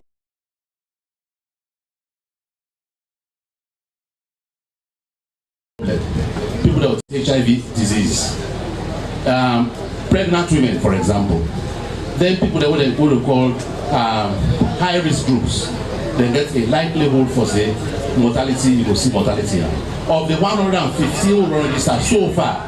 Now only 2 don't die, and then people themselves they're HIV positive. So do ya? No, all be detective now. Community then, no, all work together for help the country, for help the healthcare workers then. A little bit on the NPHA. The NPHA will respond to all public health threats. However, we don't work alone. We work with the Ministry of Health. His Excellency the President will establish the agency. It don't make us down like an ivory tower. It make we build on the structures of the primary health care of the Ministry of Health. Therefore, the least worker and the public health or the peripheral health units that all the parts of this country will work with them. We get data from them, we put this data together, we analyze data every day, every week. And based on the trend we see, then we work with the Ministry of Health for response to all emergencies and all public health threats. So in summary, really, this waiting the public health yesterday, and this waiting they obtain currently with the mpox as the region. Now all recognize the fact, say, now all accept the mpox, say, not to only making, not to anything. Government don't work very hard. Immediately, the WHO and African CDC declare as something of international concern. We are the first country in West Africa for establish an action plan where government sponsor 100%. We are the first country, and since that time to now, cases in West African Corporation, and we don't do extremely well. Of the 115, only 2 people don't die. So, and with that, I want to tell you plenty. Thank you. If any questions there, where people don't know more, we'll have to ask you in the question time. Thank Professor, you. before you go, we may receive mpox vaccines. So the vaccine and then at the country now, just maybe 30 seconds. Yeah, we received 62,300 doses of vaccine, of mpox vaccine. We will begin the vaccination process this Friday. Would they look at high-risk groups? Initially, the science will tell us in a healthcare workers, but unfortunately, from both start this response, that only one healthcare worker that positive. So therefore, we're going to change the strategy. We're going to look now at hotspots. Currently, Western area and Western rural, now then are the hotspots in this country. So we're going to concentrate with vaccination process that they placed there. Thank you. Thank you very much. Now, please put your hands together for Professor Fodesa. Comprehensive updates on mpox and public health. The president does set up a public health agency, then they do science-based response. Understand who side the disease or the problem they come out. Today people let me say, oh, mpox just come. They don't do the test, they don't find out say mpox been on there from 1994. But if within our community they will not know. So my way is sick, they come on a village, they say don't get bad like don't come on in face. Not so, but now we know. Also, of all the cases that they don't report, now only 2 don't lost, and then 2 a day, they begin other sick them. 9, over 100 cases them, because we get the means for response. So if you get or know of person, we get mpox or we get sign for mpox, before you afraid, before you hide them, go to hospital because we get the means now. With the work we professor to do, follow we respond along address. The final speaker before we open up to now. Now other soldier man will bring him. This man in a be soldier man will not to be here. But now in the assistant commissioner for border control, now the National Revenue Authority. Why make we bring him border issue now here? When we come advance team, we do vox pop, we ask Cambia people them. Waiting at the issue the way we want to talk about. When I tell about constitution, when I tell about governance, when I want to about census, when I want to about public health, energy, agriculture, feed salon, local governance, youth. But we also tell Gambia and border at all, not so. And we want to know how they protect Tunanaya, we goods them, how the relations with we and with sister country like Guinea. So for can shed light on that, the final speaker Naya, we allow clap for we brother when I club. Again, another comrade there and I go be away. Not so with the people. When I don't say all the appointments are the part don't look normal, you know say the fine boy that are this country, you say they need our radicals. When I see this boy back, now fine boy. We are a lot clap for Mr. Amaya as they come for Cats of 4. Thank you, sir. Thank you very much, Mr. Minister. Mr. Minister, Chairman, sir, AG, and everybody at the panel, good afternoon. Oh, Cambia, good afternoon. It's beginning there. Good afternoon. I'm glad the particular for see the school beginning. The time I've been there now on our stage, when we said I'm the school beginning, we're in the Canada program here, and then you know people in the talk say Mr. Chair, members of the high table, into traditional leaders, paramount chiefs, councillors, and ladies and gentlemen. Then say now we be there at the ladies and gentlemen side. So when I sit down, right, and see when I engage, when I take part, I just want to challenge you and encourage you and say, someday, when I say go come on, ladies and gentlemen, I want to be nice. Minister, it's good that you make my last talk. Reason being that everybody will talk. Minister of Local Government, new districts. Say that they add new districts there, feed salon, he said talk. The youth leader and I also he said talk for women's empowerment, youth employment, and all the challenges they want to get now. Of course, Chairman Mr. Yukela said talk about Gambia electricity. The Deputy Minister of Energy talk about the solar grid we don't want to do. And of course, for health, but MPOX and stick salon. They say talk the census where they come. The AG talk about tripartite. All of them things they get one thing in common. And I want to let this school begin the answer. Which is the one thing in common where all these people to talk, where they will need for implement all the things they will talk about. Money. The organization where they spend money for the government. Now they need the work. NRA. So it's good that the minister make last talk. Yes, we get Master Sabi people in our government. They will go to friends of salon, whether in our government, whether in our organizations. They go give him money. And for let somebody give money, you get for sure say you self get serious for spending your money. All over the world, possibly collect tax, not to party. We were not Christian then. We know the story of Lazarus, right? The short man at the Bible. Even the way Jesus the cow, he shot, he didn't even see. They didn't even get space before. Zacchaeus, sorry. They didn't even get space before. Zacchaeus, that's why go claim tick for let's see.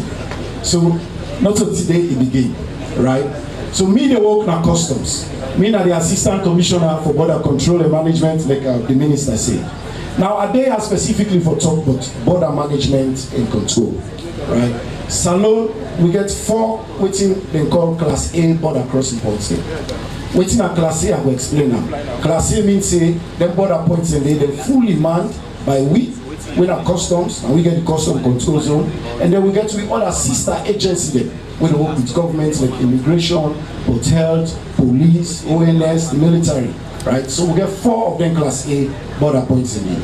Then Class A border points in there are Lunge, we are the airport. We also get the ports, what we call Wataki, and then we get one Kenema, we are the official crossing points between Salone and Liberia. And then we get this one within a Gambia, we are Oslo, right? Now, then 4 crossing points in there, then fully manned like I say. We get all the other agencies then, plus we say, we are with the collect tax. But the land border, we are really I want to talk about today, between Salone, Liberia, and Salone and Guinea, a long, right, over total 900 and something kilometers. And not only long, it porous. It not only porous, the road network leading to them place, them bad. And because they're bad, it adds for less sometimes government reach them. And the people that within the community today, now people that within primary economic activity that cross-border trade. And you go to the other country or the town where they closest to them. And unfortunately for some of them, the big town that the neighboring country dey. So now they go buy things there and we are kind of salon for cancer. Also, we get market towns there, we situate na them border areas in there. We do now they call Luma. We then get Luma, then they go on the inside and they buy goods there and we are come. Government and we na NRA, we encourage that activity there. Matter of fact, we facilitate and once now on do am. Once now on buy, now on can sell, now on make profits, on even for feed on host them and provide for our families there. But we also want to emphasize here, why should you do that there, you get a responsibility for pay tax. When you go buy, also the personal consumption one day, if you buy two packets of cigarettes when you smoke it, you can smoke. If you go buy one carton cigarette, a day of waiting with man called commercial value. And because you don't have commercial value, they get account, you say they can't sell, they make profits, you're supposed to pay tax. So I say that there because that's the biggest challenge we get now all we bother them. And then challenge they're not unique just to Cambia. So we're not thinking that just Cambia at the top roads.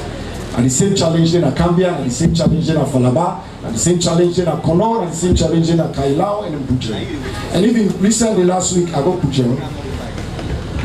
Sorry, thank you. Recently I go Liberia. We even do a patrol with the Liberian Revenue Authority. Similar challenges there, 9 certificates, right? So I say this because, not because I want to single out Cambia, but because I want to help. Now, all that way them big man, them big eligible, I don't see. Government's not going to able to do them if we not get the money for collect. We get to official crossing points now soon. Now they officially people in the past. And Cambia, like Dr. Yunkela say, now one of the outstation the way they actually account for a lot of revenue. And the authority will appreciate that. But the land stretch that can be at this state, porous like I say. We get plenty smuggling activities when they happen at that area there. As an authority, we not get the full capacity in terms of manpower for stretch across the entire border. So what we don't do now for engage the communities there. We don't start with the traditional leaders there, we start with the youth leaders there, the councillors, the politicians that are in place today.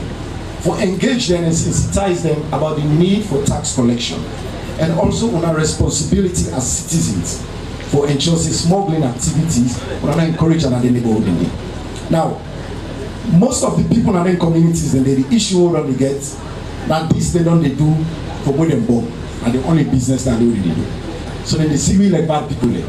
And sometimes then they connive with the bad people that when they come, we think them across the border. It's also important for law, say, apart from the revenue generation aspect of the job, there's a security aspect to the work we do. We were old enough and been there how the war starts. You remember, say, the invasion, like cross-border invasion, other countries come out. So things that already passed on our neighborhood there, apart from smuggled goods, contraband, whether not drugs, whether not small arms, whether not things that they can destabilize the communities. We reach out to them. We get with station at Cambia and Ayasu. We get to anti-smuggle units at Cambia and Ayasu. They're not physically stationed as some of them placed in there, but they get a roving patrol team where they go to them placed in there. And at the end of this engagement, I also want to encourage when I come at the NRA booth, with public affairs and tax education team they we anti-smuggling officers in there. Me self get for the day. Right? We need for engage. We need for share information, especially intelligence information. We will help we do we work. I don't want to know anybody can ask any question or give any intel tip na idea. No expose yourself. Between a corner, we'll exchange numbers. You will tell me what you know or what you don't see in the community today. Right? So I will take my seat and I will pass them back to the minister. And if we get any questions about the borders, the security at the borders, or what NRA they do, the customs cross by the custom control zone at Balamoya, I will stand by for answer those questions. If not long questions, so when I want a personal engagement, please, at the end of this, when I meet you at the NRA booth. Thank you very much. Salon! Salon! Una salon no big pass. Salon? Aha, Salon big pass we all. We want to thank you to NIA. We don't hear you say NIA is sit side where they are. Tax is a responsibility. Me, I would say as a civic duty. Tax, not a responsibility no more. Now civic duty that they for paying tax. Always to not talk. All the responsible that don't give you and they can't give it out. Eh? If government not get money, when they can talk to me in a press conference, I can always tell people, they say, government are like you home. Government, not like you host, not government. The money, where we work, we governments work, now we collect tax. Now they get for pay for the pikin school fee, for left chop money, for deal with lights. Government are like your home. Me and you are part of the home. If you they can pay you 5,000, when the person supposed to pay 50 million, because you want to enjoy that 5,000, you left the person, he pass, he smuggle, you don't pay tax, you don't collect the tax receipts. Now you're home, now you don't undermine so. Because later, when you want road, now yeah, money not there. Because me and you now in a government. If NIA not collect, then declare to Minister of Finance. Who not for do anything.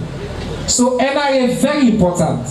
And I don't want to let you underestimate the small tax where you pay. Any side where you go, where you buy, you know civic duty where you want to say you like this country. You just ask for that GST receipts day, not so. Just ask for that receipts day. That receipts day. Because if you don't ask, not to say that they give you less price. Oh. The person where they sell, now they all out. If they thief you, it thief the country. So no one let that day happen. Alright, I want to let the mic run and they can now they can't hand the microphone over to now. They can talk plenty. But I want beg for one thing. No one person for hug the mic. What's they call hug the mic? When I turn the screen for me, when I watch my screen, when I see the screen, 1 minute they know so. When they give the mic, when they hook. At the point, we give you the mic. Where as it go 1 minute, done, we pull the mic now here. On agree? I want to all agree first before we give the mic. All agree? 1 minute, so. Alright, so at the kind of civil society, they're active now. With the point, all man 1 minute, sharp, okay? The one that we're not talking to, they give them priority. The body number 1, okay? Number 2, Obaya, the Mami there, number 3, the sister way they there, number 4. Wait, am I here first? At the Canada, what done here? Number 4, okay, number 5 now. Okay, then we go by now. All man know your number, no, so let's be honest. Yes, sir. Let's start the time. I'll go. We are on an MP going to take notes. Somebody give me the tablet, please. Yes, go ahead. Thank you very much. Now I just start for remind the local governance ministry for say we get 1 vacancy in Akambia district for paramount chiefs. We get 1 vacancy. Then I just for remind you. Which one? That Odumaka chiefdom we get a caretaker appointed there, and we don't know. No indication on this for so we say the paramount chief where they go to the ancestors or what's it who side go, who side not they we don't know. But a caretaker has been appointed there. So we need from sister. We want to see a situation where the laws that all the passed in this country are adequately implemented. And we want to know the role of the civil society in the implementation of those laws. In the past election, the civil society gets a challenge now. We had the GWE Act, we get the ECSL Act, we get the PPRC Act. The PPRC and the ECSL were supporting the GWE Act. We don't ask the question with the role of civil society in implementing law reforms. Would that be the number 2 now again?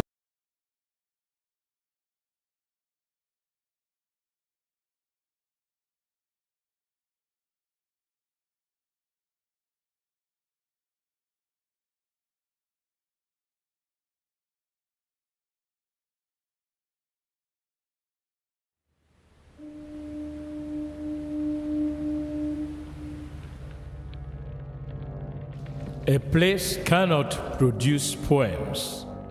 It can only not prevent them. And Freetown is good at that, for Freetown has its own sudden elegance. People are slow to leave it, quick to return. And there are others who come for a year or two and stay for a lifetime, sensing that they found a city. School bus not back for well over nearly 6 months. First back, beginning the summer for the school. Then, we are looking about that machine outside to waste management, go to Gambia market. We see mountain of dirty, and now them they talk about airport. Now dirty day.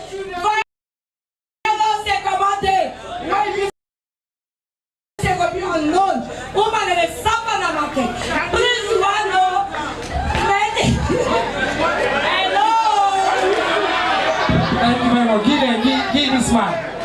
That number 4, and that man will be under. Thank you. You see, we'll keep to the time. We'll get all the questions in. Thank you, man. Okay, my name is Bitish Kabia. Mr. Minister, now concerning Mr. NRA. There are a lot of people the way they lost Nakambia district who not they know the whereabouts. So what's not the security purpose where they don't put for we the picking there for this Nakambia district. Child trafficking down the Boku, and there are a lot of ways where they pass to picking there unknown to their parents. So what's not the strategies there where Mr. NRA don't put in place so that we go be safe. Thank you very much. Thank you very much. Number 4 now the gentleman I in front. 5, brother. Yes, yeah. Thank you. Alpha Kabuna Minim and Akumusa Okadedu. I just want to ask I want to talk on the audit issue, the audit report we can come on as Sierra Leone. We can be at the inside. We really get challenged with the audit problems, the audit issues that come here. We will not even know how we money they go from the audit report already they come on. And we not get nobody what they hold. Nobody absolutely know the whole account for the money. Where they not able account for. I also want to the just minister on behalf of the man, the young boy will die. We want for more get that man get justice because he go survive for himself, nothing for all. Safety regulations for any company where they can work where they involve people in their lives. We don't know how that they because we really want for. Lastly, Dr. Kade, the issue of climate change is affecting us in Gambia. Waiting in place for Gambia, there is now massive production of brooms where they can go now Guinea for sale, and how do they affect the plantation and the forest? Waiting they happen with that. Lastly, Power Leone, one company where they provide. Mr. Minister, the last one now for you. We want information. We have information representative in Gambia for cascading tier where they have. All right, noted. Thank you very much. I look at this section. Let's see the hand and go.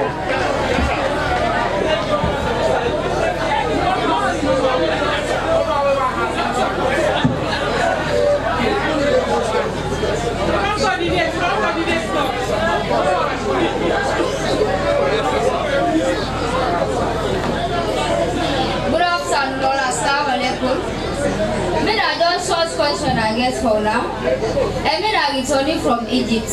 So our government don't say they make free education for we. Then why don't they help we? Alright, thank you very much. Mina Usman Waisakon, the district chairman, bike rider. And they go directly to the NRA officer. The issue, and they say that they will raise money for the country.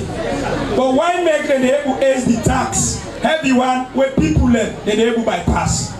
Because when you raise tax, heavy one, people are able to bypass on that. Because we make us soft, the people are able to come where government will get your money. Then come on there, with a country, we as a bike riders, where we able license, we bike them. The license just they go up. How people are able, the more you put in business door, everybody they able to buy it. But government, they able to up, give other people there, then just they able to add tax there for we have the one for the license issue. Over 3 million from 700,000 to 3,200,000. Now they able license bikes there. So now that thank you. Alright, thank you very much. Number 3. I eat this apple, a bike rider. You understand? Concerning this energy, now one ask was from with the youth in Cambia. From Malawi, take an obey. Now the last checkpoint. Not gonna know about Cambia boy picking where they walk at that side. Never get her. That's one. Number two, the custom is too much for we. We buy bike in a Pamela, we can customer and 935,000 for one gear bike. With the big papa government and they free. Only bike man will suffer. Do please. But the way I see where you swag, so you don't feel about the suffer. This guy where man they bluff so now. He say they suffer so bro. But I'm glad he asked the question and we will respond. Yes, sir, go ahead. You minutes of time. Thank you for the opportunity. Me and Mohammed for the Touré, the founder secretary.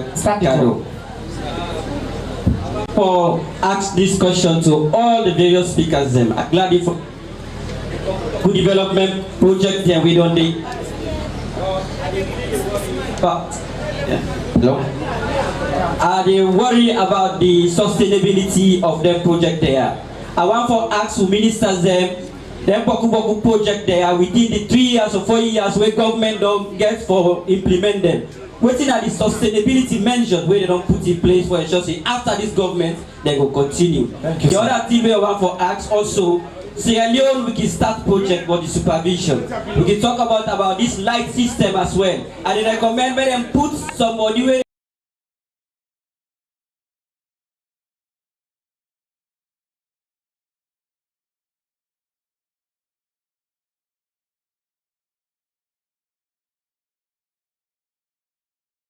that is in the world, yet sufficiently on the edge of it to have a different resonance.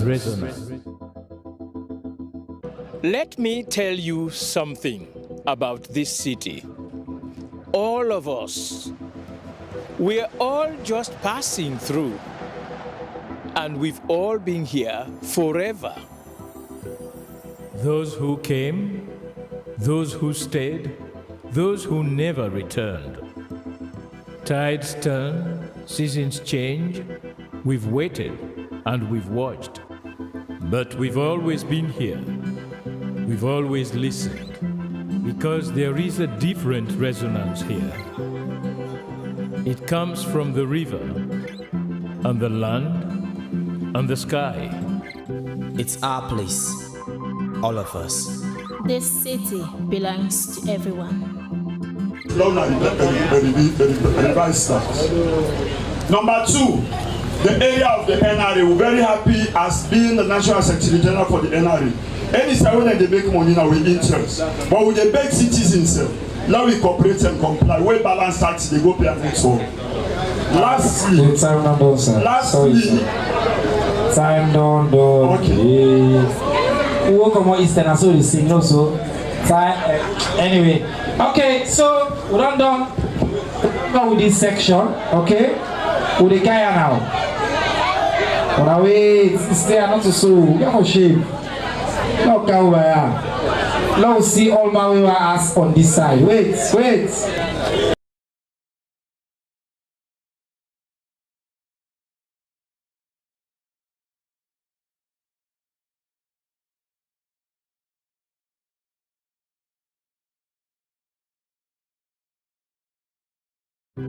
And you know when it's your time. And it's our time. Listen, we are Freetown.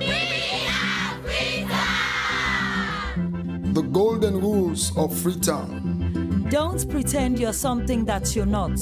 Don't go thinking you're better than anyone else. Or that anyone else is better than you. Don't shout about it. Get on with it. We are Freetown. Freetown. Yeah. Well, then,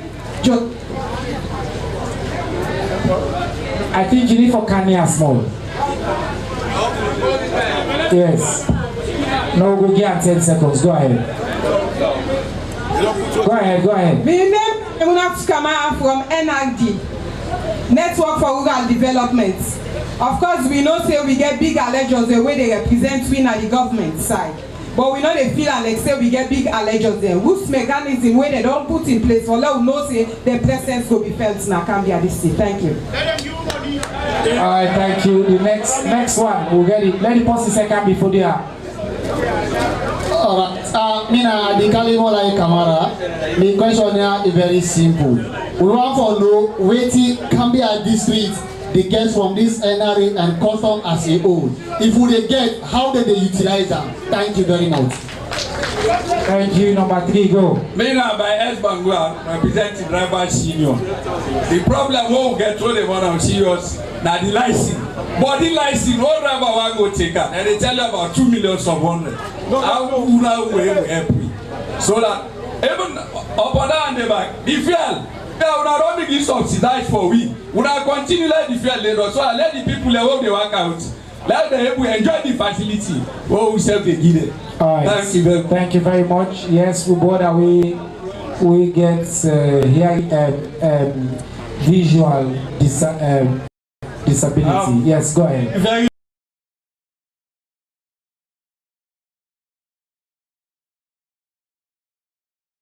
much. Today I'm a happy day for me too. Siba, I'm the best minister ever. Thank you. Now the road. Now give me what put time at the same. We start the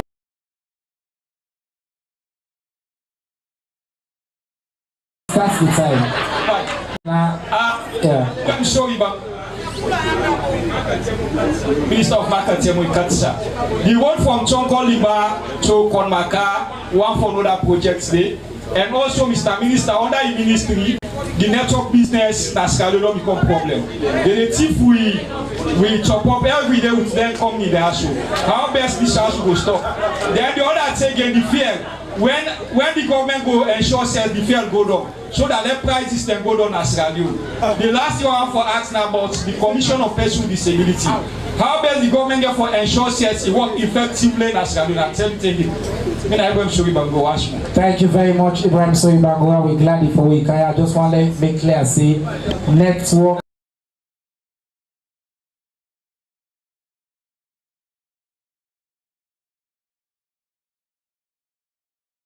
Wait 1 second. Thank you, sir. Network issues. The Ministry of Communications, Technology and Innovation. The minister be there with we yesterday, Minister Salim Abba. But we will carry this question go to them. We will bring the answer to now. Yes, go ahead, sir. Yeah, thank you very much, Mr. Minister and the entire team. Mina Mohamed Kamara from Network Development and the district focal person for the non-state actors on revenue mobilization. For I want to go to NRA, what is the relationship with the council looking at the revenue mobilization? Because like Putlock and not say they generate and they gain something from the airport, but can be not things that happen with the council. And council and they host the district, they need for the taste small at the big. The other one I want to look at the climate change and the energy. Yeah, if we talk about climate change and energy, now two interrelated, they are interconnected, right? But if we go planting end of September, how will we know encounter disaster and at the end of the day we get flooding? So I want to know from the Minister of Agriculture and person in charge and the climate change and the energy, please, how we are going to address that issue there? Because if we not get this, we don't ever get water. If we not get water, we will get a disaster in terms of planting. And also, the post-harvest, looking at the agricultural activities, this year the flooding destroyed most of the farmers and plantation. So waiting at the way forward and waiting for the mechanism for next year for we. I want to tell you thank you. Alright, thank you very much. Last question on that side, yes. Go ahead. Mariam a focus 1,000 a million. And this is not a form of advocacy. We advocate to now, please, the Ministry of Education, learn are able for help with people and for sensitize them on this new portal we don't carry with. When most of we begin and most of we sisters marriage and the list of teenage pregnancy. We need awareness on that, please. Thank you. All right, thank you very much. I think that the last question I mean at that section there. I think with the Kanaya we take 3. They will come to the community stakeholder then. Yeah, now we just take 3 now because of time. We need to wrap up. Yes. Number 1. Nabil Namine, Chairman, Religious Council. via the streets. Of salary hamana. Would you say some people born the same salary? Affect classroom considerably.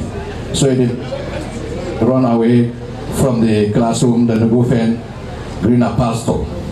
So for get free quality education, would appeal to the government, the same graduates where they work in a health sector and in Ministry of Education, they forget the same salary across the board. Thank you very much. Thank you very much, sir.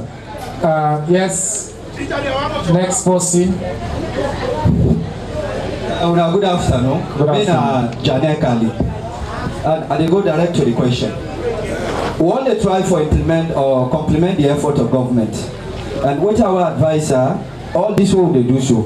Do you let them provide an independent body where we able to monitor any activity where they go on. Because yesterday the minister be talk about corruption. He said today, when we carry out so today for talk about corruption. And the corruption, people that have been appointed for let them look over, then think they are, don't do the work. And the moment they go to the place, then they bribe themselves. That's number one. Number two, when they talk about tax collection, and this tax collection, what they talk about, we got two things we involved there. We talk about this import and export. I don't know. If they take something from other countries for can develop, and we are talking about development, I don't know if the inflation compared to those that are taking to travel with it, I don't know if it will be the same. Because most of the time when they see things that are coming from other countries to this country here, then they hold on them in that place. Thank you, sir. Yeah, let me just continue, sir. No, we don't want minutes, sir. Huh? We don't want minutes, sir. Thank you, sir. All right, these are the last one at this section. Yes, sir. Mina Furebakatu, a media practitioner and a cross-border liaison officer for the local government minister for talk about how districts now the other provinces. But now Kambia district get a constituency who get 4 chiefdoms. I mean constituency 057. What you could do for address down there? A constituency with 4 chiefdoms. Thank you very much. Thank you very much. Lord Kaya to the school picking there. Wait, Lord put it up. Put that again question, Lord put up. So I will just wait, I say the school picking there. We don't do Yana now. We go to the school picking there. Yeah? So wait. So on the school picking there, we'll get 1, 2, and 3, and 4. Now we all don't walk over now. Yeah? Lord done. So we'll get 4. Quick, 1 minute, yeah? Go ahead. Afternoon. Me know they talk me na my binti M Sanko, a people of Gambia Islamic Secondary School, commonly known as KISS. According to the Minister of Education, we want to help with for the school bus. Most of you they come on at 5 places. Right now they make man the residents say about license. For common Gambia town for car, they read that say 7,000. For common Gambia town for gold donkeys and they read say 7,000. Some of you parents are not get a share for giving them money then. And the one for the Tewi but the Minister of Health. Now one day government hospital will get at this. So we want that you go and the Minister of Health then help we. So we not ever get one government hospital. If in case like if you don't go do purpose operation, if lights not there, if they never do the purpose operation, if lights not there, they say light don't go. It the cause to death. If they make that person there, thank you. Thank you very much. This lady are the winner of the debates competition yesterday. We take place here. Now no can now for ask questions. So go ahead, madam. Yeah, good afternoon. My name is Amnata Ansane from Linda Komaga Academy Secondary School. The question where I want to ask now for the new curriculum. Because yesterday, one of my friends I heard in talk say they say because I'm not sure. Say where the president, His Excellency Julius Madabio grab the free education they done. So I beg who want appeal say let them continue this free education. And they really help we. Some of we in our school fees be they pay school fees, some money don't I owe, then they don't for school fees. But now when the free quality education day, we they go school SB, they pass between 1 and 6 years. So for the new curriculum back when I say English not so compulsory for we the science and technology people learn. So they are there. So how if the President Biograph the new curriculum then get for changing or waiting if we not get English How they do for go university now? Thank you very much. Next question. Thank you very much, madam. And congratulations again yesterday. Good afternoon, everyone. In Abangua Fatma Sheku from Montana Secondary School. Well, this question they go to the Minister of Education.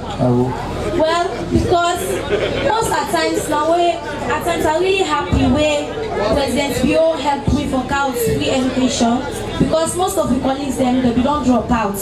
This quality education don't make most of them they attend. But because they give them right now the discourage for them not attend at school, because as you reach SS level, if you go for go sit was, they not tell you say you name not come, they go tell you say you don't get requirements. They not go tell you say in the class now all the 5 people they will get requirements for seats for go college. At least one will be waiting at the team what they cause where will not forget requirements and waiting at the reason when they may not kick out. Thank you.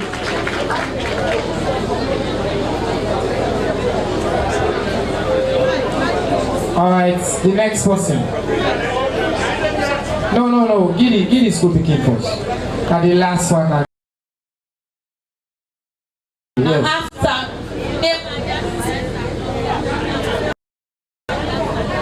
Can't be for small. not put in place for we them disabled them, because you go to hospital for the movement, you don't get money for where them give you, because they're not excited.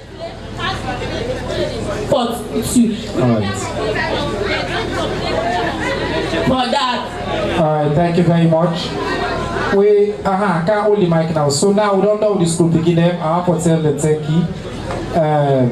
Now we come to this to the community. Alright, this woman you don't really want to ask the question. Okay. So you 2, 3, 4, 5, 6. Wait. Now we decide do this at 2 o'clock. So if I look for my eyes, this will just do 2, they will cancel the panel. If So we say after man talk, this man talk, then the mommy be good afternoon. Yes, go ahead. Good afternoon to we stakeholders them and also to we ministers them. If I say I call name, I'm not able because of time. When I welcome this about we the woman the way they come out for politics. We need encouragement. We need attention. We need for help we able for stand firm so that we go get the strength for come out for politics. Me na all coops. As when all know we don't contest for election and I don't ever tire for come out. Now we they can contest for the district women's leader by the special grace of God, and they encourage all the staffs the way they work for me. I'll good staff them. They are the appeal to Papa government and they can establish a catering services institution for long I help me as I do the project proposal. Long I help me so that all the dropouts picking them and they train them for let them be a caterers. Thank you very much. Thank you. Thank you. Yes, sir. The next one is Thank you, sir. Please go ahead. Thank you. The first thing I want for raise, Mr. Minister, this now March, the end of the first quarter, when they talk about services at the local level, tell our local council not get forced transfer for provide services to people. Agricultural activities in order to defer them. Right now, now the farming season, so money not there for let the agricultural component will provide it for salon people. Do you have the big? Mr. Minister of Local Government, he fight for establish more local councils. But I'm for tell you say local council and they struggle for generate revenue for able to provide services for them people at the local level. Finally, Mr. Minister, when already there, I have to tell you say there is something where they go on where don't deprive with local elected leaders then for play oversight now the local council where then they by what we call the audit committee, they not allow local council them for let them be part of the local audit committee anymore. They not dissolve that committee there in the local council. Thank you, sir. Thank you. Thank you. And then the mammy and get the last one that will come to the chief now. Yes.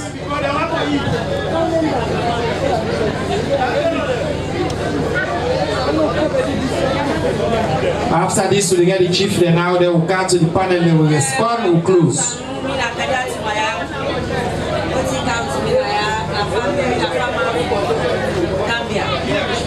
Put the mic now, you want about there.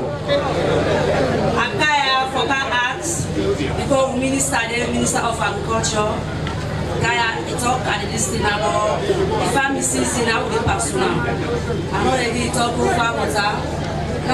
But still, don't be going to feel one know how they prepare for me, the farmer there. Because this country, they say farmer not for see money. Farmer na money, they only before the deal. So one know, make it through this year now with the host.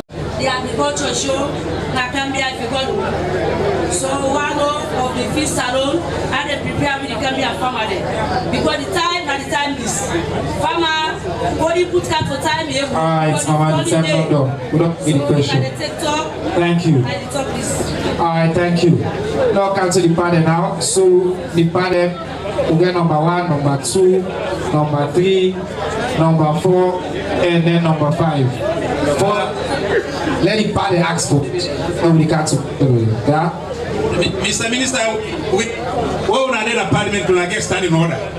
We parliamentary they also get stand in order. When parliamentary begin for talking, you let the court room for where they talk. So now we stand in order, that will be stand in order.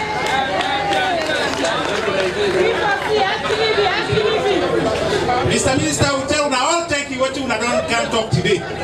We not go abuse the time when I don't allocate to we. We were on there around for a little while. We know say this country don't they come with good policy them from administration to administration. 10 don't pass now will get green revolution. Yes. Now they say in the gear towards agriculture. We come out there, we don't come back. Very good other good policies there. One for no and one for ask now. You get policy, you get legislation. And policy, now executive order and administration. All them put here that they put to place. Suppose another administration come tomorrow. Just like how that school can say. What would they put in place for sustain them good development project and all not put in place? Number 2, when they talk about fixed salon. I'm glad the way the chairman don't tell me say he don't address the issue of credit to farmers then. But the main important thing where they make the agricultural produce that can be a district, not they reach to the market, local market, now because of lack of communication. The road network to the farming places there is not available. At the best when I let you come in July, August, make you see if you get a road for Commonwealth na Samunte reach na Maka. And these are the rice bowls of Cambia district. If them people then they not get communication, the alternative is now for make them take them boost they take them gonna give beside them get the price when they give. So on that note, we then ask you now, do ya Cambia now the only district when any third road now the whole lateral north to south, east to west, with the exception of Mange to Mamburu. Do ya? One Cambia. Development plan. Una put this, una don't put 1 year, 2 year, 3rd year allocation done there, but no implementation from the Ministry of Finance. Do ya? Would they call on una? Let una give me roads that Cambia. Thank you. Thank you. Standing order. Standing. Yeah, the standing. We glad for the standing order. Yeah, would they expect?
speakers again. But we get more respect for other people there. Because something why not able to provide. But now you able to tell person say, I dey banner, but not to now, not tomorrow. You go try, you go take some time, but now you don't give it to people that. But for say you don't do this, what you don't do? They mean they suffer banner. Now not online for nobody to talk. Can't do that. The lion don't talk. The lion don't talk. Now let me listen to the speakers. Now let me listen. You don't talk. I talk. I the big dear sir. I talk. I the big dear. We will just remember the time. I know they stop una and achieve them. But I the big una dear. We don't time don't go. No, una remember the time. Dear. Go ahead. I dey talk about the power loan na Rokupo. We get the power loan na Rokupo, Mr. Minister. They don't take money from the people in their hand for give them meters. Over 3 years, they don't take today. No light, no meter. All the time the people they complain to the chief, the section chief na Rokupo. It be me to the speaker. Me only talk to na me na the chief door speaker, Mr. Abdul for my chief door. So, we are Mr. Minister, I let call that portion there by the entire place. We don't talk to until we're not able. Over 3 years, people don't pay for the meter. They don't get light and they don't get the meter. This is not the one thing that one day. Even the power road in a Mambolo, he shall be not close. So, I see you on time, you know, your brother now, officially now, you on time this. Oh, no, go sleep with net for 3. 551 for get 5 light because to your own power. They are this one they are now put on to you. I don't you want to talk nothing now, but for talk. They are 3 years this the meters there. They don't kill the people there, they don't care fire. So I come to the Deputy Minister of Agriculture. I could tell Changi they don't try, but he left more. We are the partner chef the day, man the chef the day, what they do farming. Now Gambia district. All man know na Gambia, man like me, I do farming. But just now, even the tractor, I know able to get a last year, I make, I know able to pass what I go na sham. I go begin pay people for work. Forget the tractor, mama. It's so for na Gambia. You know easy. If you don't get back in, you don't go able to get time, you go and work. We don't need for work, we get the farm, you don't need done. Last month for the other month, now for put on a crown. When at the April, the last month for the. So if the Deputy Minister come here today, I tell you thank you, mommy. We are the party. Remember the chief them. The chief them they work. I like that 2 tractors for the whole Gambia district for the chief them. They go manage them. But if they say no more, na contractor no more they give. Forget that contractor. You know easy. You know we not shall be a chef. I tell you thank you. Alright, thank you, sir. I want big for I don't know if na new points you get now, if we don't cover the points, we don't cover plenty at the big una do here for the sand and all. Yes, sir. Daddy, go ahead. Yes, sir. Go ahead. Go ahead. Una put the time on 1 minute. Yes, sir. Good afternoon. Yeah. You see, una allow him, please. Me na Parliamentary Almami Bombola High Lamina Kogba the fourth, some call him. 10 Parliamentary, I the only one Limba man. 10 Parliamentary, 4 na so 5 na Timini, 1 na Limba. So I tell you, thank you for that. What me want, I know about the road. They call me brother just to talk about the road. Who they manage? Not a problem. Anytime we got mark for let that road they make her, then go make her. But me what are concerned for fit salon. Fit salon, now be a concern about. Now one let government try for help. Me, na master farmer, me the paramount chief. Me, Ganda Koba na master farmer. Last year, the director there, I think they hear me.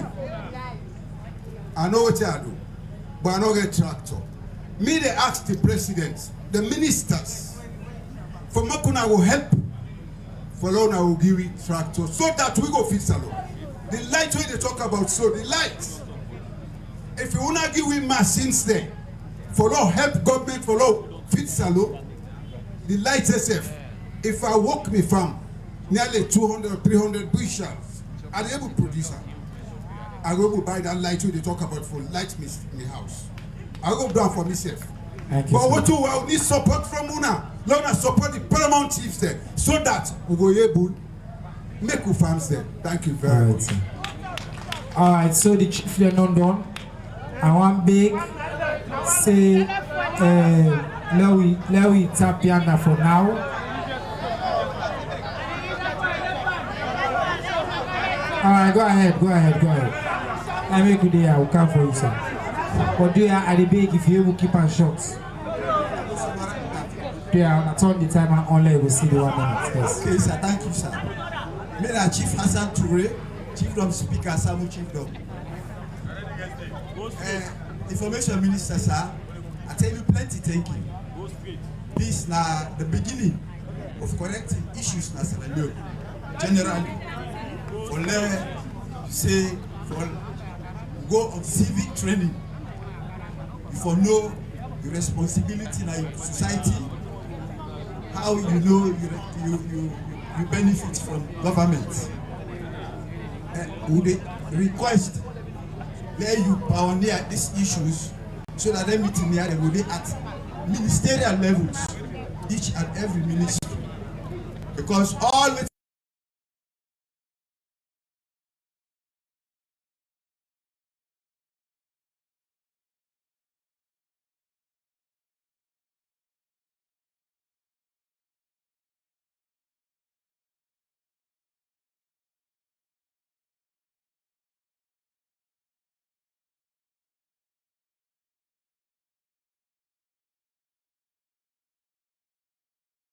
country.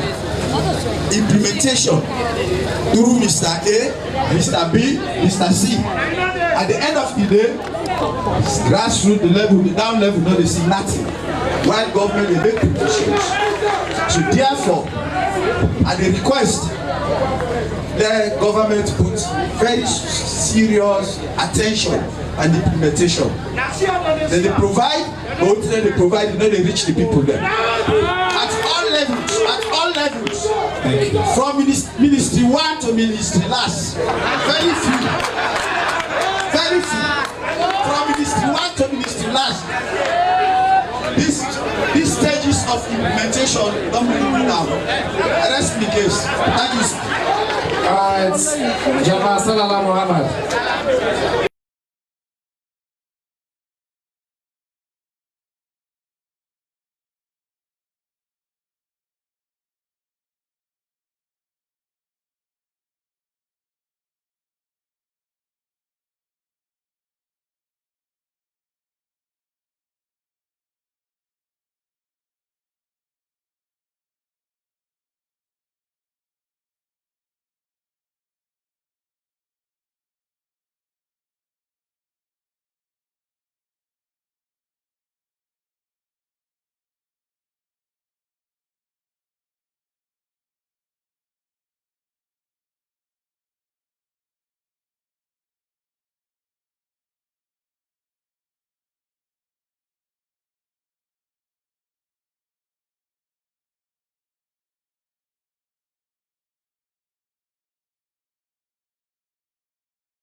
For her.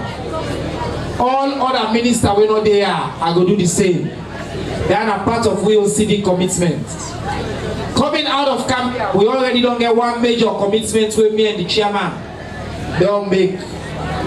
All ministries, departments and agencies will push for let we publish the list of the contractors.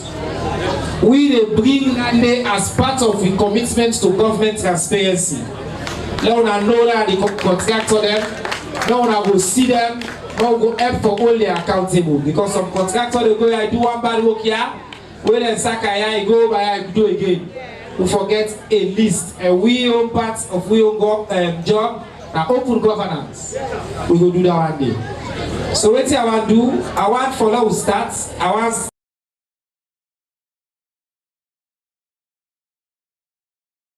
Starts with local government minister.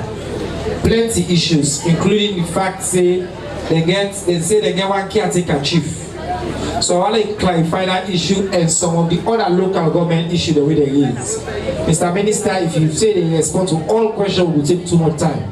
So do if you can do them for inside 3 minutes, sharp, that will go. Yes, sir.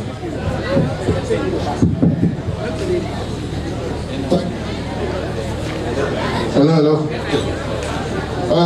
Family, I want to turn up key. We don't do it quite a long time.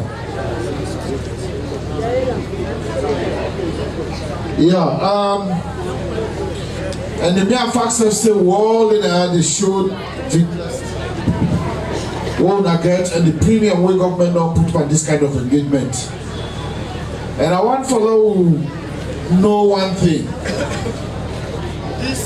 This not a conversation with them and us. We all there inside this conversation. Hello? Right.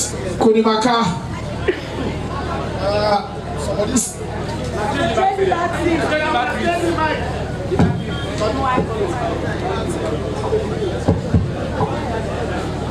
Konimaka.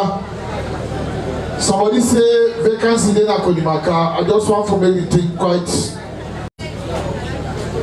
Konimaka and achieved the way we don't travel over a very long time. Even over 5 years, the paramount chief and people there, they had loggerheads, and the people there decide say, you know, in fact, they don't respect the chieftaincy anymore. Government investigate that, and we send people that they investigate, and even though it take long for all come to conclusions, the team in the still the first time. We make recommendation to His Excellency the President. For that we put the chief Konimaka aside first until a tribunal meet for look at all the reasons that the people did not put forward before we will ratify that decision. Now so the law they woke. Paramount chieftaincy it is inside the constitution as one of them clause that they we person not the joke with. They call it entrenched clause. So anytime when anything that they happen, if you want to do that to a paramount chief, His Excellency will put the policy aside, or a tribunal will listen, then they advise the president accordingly as to the way forward. So that situation they will get right now. Now Konimaka, now they will get caretaker chief day. The issue of the school bus and also the issue of sanitation. You see when the NRA man in the talk. It talks say we all have responsibility for let we pay tax and for let government generate revenue. If we don't pay that tax, then the government not get enough money for even transfer waiting and not promise to the local councils then. Because you look at the Kotoku, it better not the day for even transfer. So clearly, the issue for law we raise revenue and for law we mobilize revenue are twofold. One, we mobilize at national level, but also we need for mobilize local revenue. Local revenue, the council, they work with the paramount chief there, market dues, property tax. If I ask now, just how many people they pay property tax inside their town, the number will be very, very small. The number will be very, very small. It's easy for say we pay, we get the data. What I mean for say the willingness and the commitment on one your side for pay. Now I'm gonna make if government not send money send for that bus yada for repairs, the council. They go able to generate and mobilize revenue locally for buy tire and for repair bus.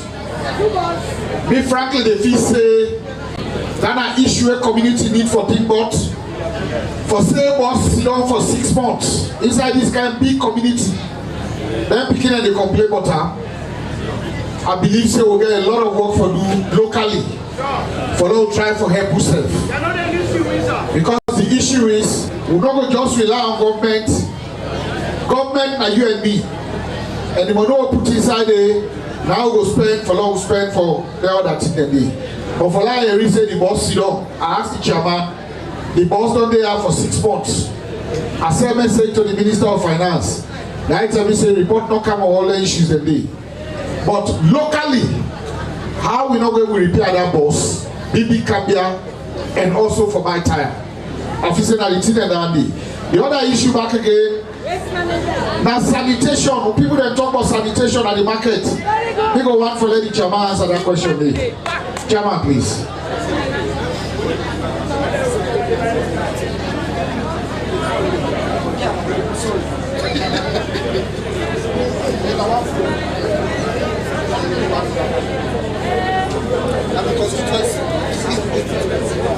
Thank you very much, Honorable Minister.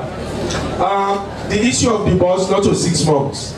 We try for run the bus in the first term, but we reach a level where the service provider say, you know, the loan we at all again. So it's not 6 months. The effective time will be like this second semester, this second term, from January to March.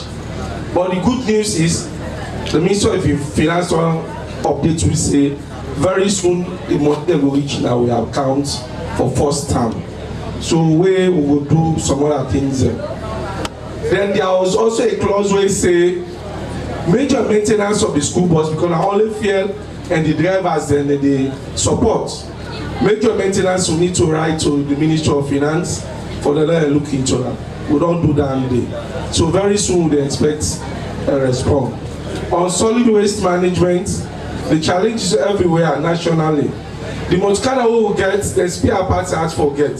We don't try forget them day in and day out all over the country. Now make them back here too. But with the little resources we get, we will use the tricycle for clear the dot day. But this is a long-term problem. You know they will solve now. At the moment, they're in a discussion with somebody who gets a front loader for using the driver senior for clear this dot in less than 1 week. But they're so busy with their work them. We don't be approached with Salwako, but we don't repatriate them to car the front loader. But we deal with another company we promise we hopefully say by next week. So far, that's all the issue of the waste management day. I don't tell the chairman thank you for your answer them. Chairman, and I will get plenty of questions from you.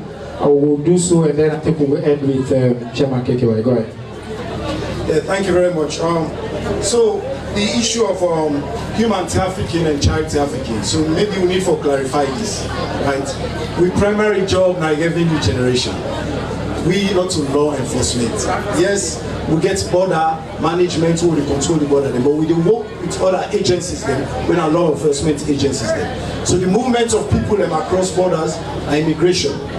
We also get police, we also get ONS, where they deal with that. So what I will do, for that person we ask that question, I will pass that information there to them people in there. And then I also will ask them commitment at the booth, so I'm going to issue to the manager where they are.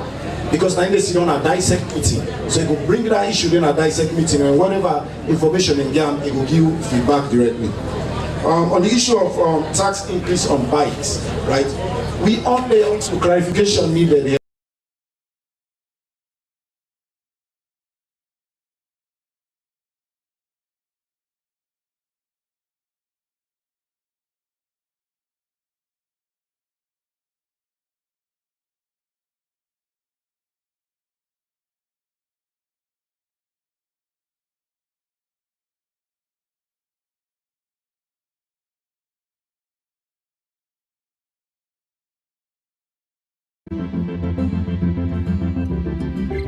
We found our voice again. I'm from India and Freetown. I'm from China and Freetown. I'm from the UK and Freetown. I am from Nigeria and Freetown. I am from home and Freetown. This city belongs to everyone. The fishermen, the taxi driver, the barber, the drummers, the dancers. All of us. All of us. Everybody. We are Freetown. The past is ours. The future is ours. It's our time again. And this city belongs to everyone. The pay salary. Even the paramount chief, they always pay us every month. Then they pay us. That money they know what they collect. Na yanda they come out. So that person will say, if we support the council, we support every council in the country, not to just come here. And we will continue to do that by the funds that we collect. We council governments they use them for support council and pay salaries and provide infrastructure and things like for the community. And also finally, somebody talk about import duties and export duties. All over the world, yes, you get to pay for imports, and you will pay more for imports than exports. We get a standard system. Now, the boss will ask that question, reference, if bring things there for development. For instance, I will not talk about agriculture. Government don't make a policy because of feeds alone. If you bring agricultural products there for feeds alone, you get concession. But not to be the tax collector, they give you that one day. You're supposed to go to the line ministry where they cover that work the way they do. Once they do all the paperwork, they give you that concession day, now they bring to it. We will charge you import based on that concession. So, Mr. Amaya, one question Mindy about local content hire. Yes, local content hire. Yes. Thank you very much. Sorry for that skipping. So, Mr. Sewa Timam so mean a staff, not to be the employee. They advertise this job, I apply, and shortlist me, I go interview, they get letters say they take you. Now so NRA they employ. So if need they for let them employ staff, they get for advertising. Waiting I can do, I will take this back to the Commission Customs, I will take them back to the Commissioner General, say the people of Gambia, they get the desire and willingness for work for NRA. And important for local content for work for NRA. I don't get the authority for Timapia and say we're going to play on that. Now, if you not listen, 1 minute. If you not listen, my first delivery, I will say, now the border then, we need for work with people that we in the community. So, in as much as we're not employing it's like NRA, if you're not there, work the way they see things the way they pass, or you know things the way they pass, meet me after at the booth. We're not going to employ you, but me to go get to your arrangements. Another year, when I went to the say, he said, when I go meet at the booth where they be here, if you get information, then they will create small lane arrangements for you. Now we'll get the Attorney General and Minister of Justice. AG will get question for you. This trafficking disappearance issue, the justice for that person we die, say justice issues, they come up here, what we will do about that.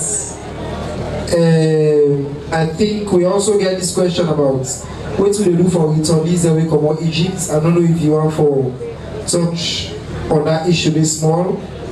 I don't say a labor issue, but you know, as a of the security apparatus, I don't say the national security team, some of the issues that we may be going towards. I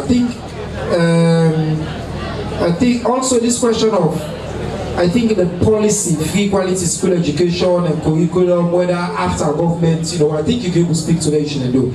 You know, you 3 minutes are there, so we'll wrap up. Yes, thank you. Okay, we can to set the bonus. Quick one. I think the minister, the sideway, I go one for staff. Usai we sister.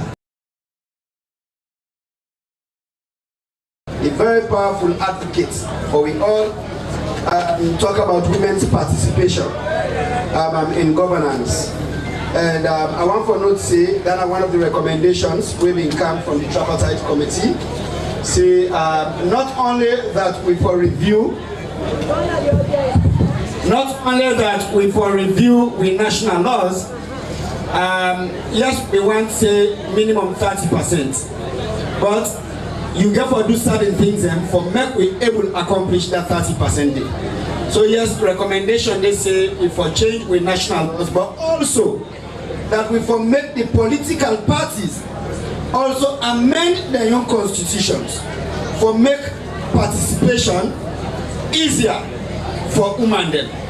So that we handle both at the national level in the context of the laws of the review, but also in the context of the engagement with political parties for make the necessary amendments for make them possible, such as making sure women them not even therefore pay fees for them become candidates. So that is on the table.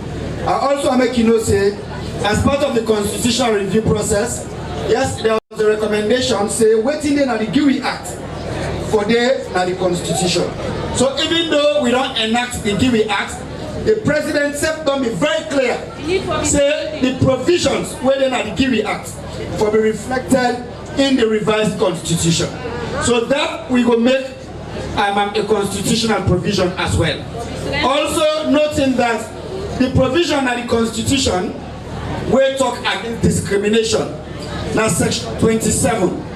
However, section 27 creates some exemptions. Who say say certain things in there where men go do where go call discrimination. In the meetings with women's groups in Freetown, let me express concern about the provisions where they na section 27. I bring to their attention say the current constitutional review committee be recommend and government accept in the white paper say we for draft a new section 27 where go get rid of then small allowances then they where they make discrimination possible. So yes, these are things where we work on already. Somebody talk about implementation of laws and the role where civil society play in implementation of laws. For me, most of my career na civil society I been there. This time the first term na government. In fact, I mean my brother the minister done the civil society for years, and we don't like for say we don't change count to government. We like for say we don't extend with civil society work into government. So still we all there on the same page. I go say with that civil society experience there, I can say when it comes to advocacy for them laws, so make we look at like we waiting the economists or the one that school can say demand and supply. We can say when you strengthen demand side, who say you advocate, you push for the change, it also good for make you strengthen the supply side, who say the decision they be made for make the change happen. So that for say, civil society, we work not for stop with the enactment of the law. We suppose for continue with advocacy for implementation of the law. We can do monitoring and advocacy in relation to how the law will be implemented. We can raise public awareness on the laws that where don't be enacted. We can make sure say we live by the laws where we don't advocate for. There were some thoughts we have been get. And then on the issue of trafficking, yes, that question they have been directed to NRA, but I also want to make una know say it is something where my office don't become very interested in. As matter of fact, we don't work with law enforcement very closely. And if now they follow the news, when I go to say in recent times we don't even begin to prosecute people then we're involved in trafficking. We strengthen with systems for transnational crimes, and we see say as we don't begin to prosecute, with conviction rates they go up. The records there, and we make them available. Somebody asked how they sustain all the big ideas here. So me on side, now for work with government, sometimes when we get an idea, they say we make them policy. Me on side, now for work with government, for make sure say we make them into law. And then I can say when we transform or translate policy into law, then a one step towards sustainability. But I don't say yes, we can say we don't get laws in this country where we don't implement. That is why this time round, when we make laws them, we want to rethink how we make them. We engage in a lot of consultations for know why the previous systems not been work and how we go make sure say they work this time round. And this time round, when we reform laws them, we want to make sure say then laws there so we put people them at the center of the laws them we they make. So now we therefore make even magistrates know say when we say matter come to magistrate court, within 28 days the magistrate for decide whether this person is free or whether they commit him for trial. If you not take that decision there, the case supposed for spoil. Because we know say each time somebody they for long within the court system, like how we cheap that they talk about family. If now somebody will get farm for take care of, now in your business don't spoil so. Another family then they take care of the family. Now the family they suffer. And when the family suffer, the pikin they not go school, then they out in the street. Before they may police begin arrest again because they don't be involved in one thing or the other, and then we don't overburden the court system again. So we want to consider all of that when we make them laws there soon. Same, I connect them to the question on free education. If when I watch, when I go to say when President Bill came with free education in 2018, they watch say that against what they make them not be reversed. And that is why in 2023, we passed the Basic and Senior Secondary Education Act, where basically they reform the education system and they make sure say we keep with commitment for make education free and accessible. And President Bill also don't be very clear saying this law also and the provisions where they inside it, when we talk about education being a right inside the constitution, we for make sure say this law also reflected in the constitution. So I think say I will stop here now. The returnees, yes, they work with labor and other people in the security sector for CC. We're able for integrate them into the system, and CC. We also prevent, you know, the way people that move out of the country without reason.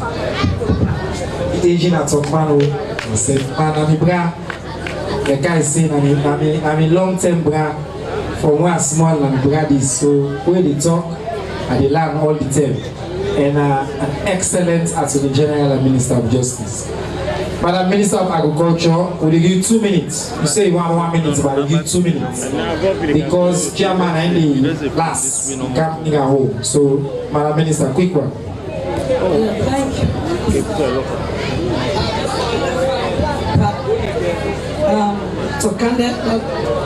The primary chiefs and concern I make a lot not. I don't hear you on a request. I will take it to the minister and just discuss them. So when the minister comes, I will tell him.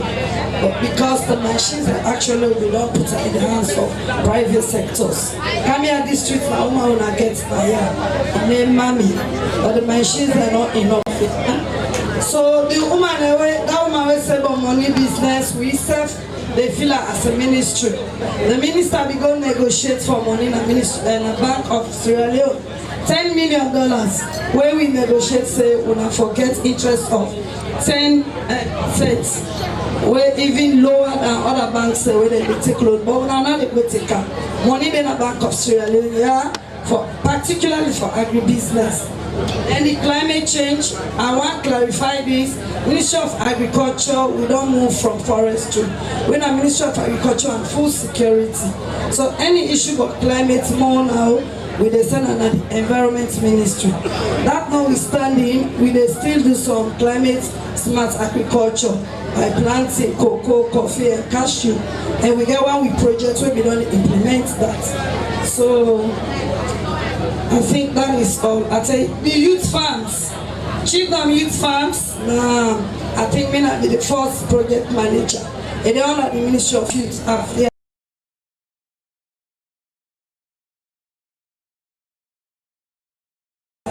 We do a collaboration.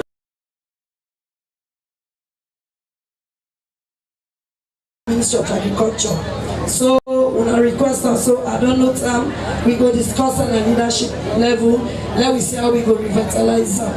And last but not the least, community-based organization for the youth.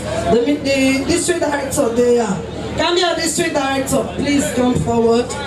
Onasiam, anything pertaining to agriculture, na district here, in our brother.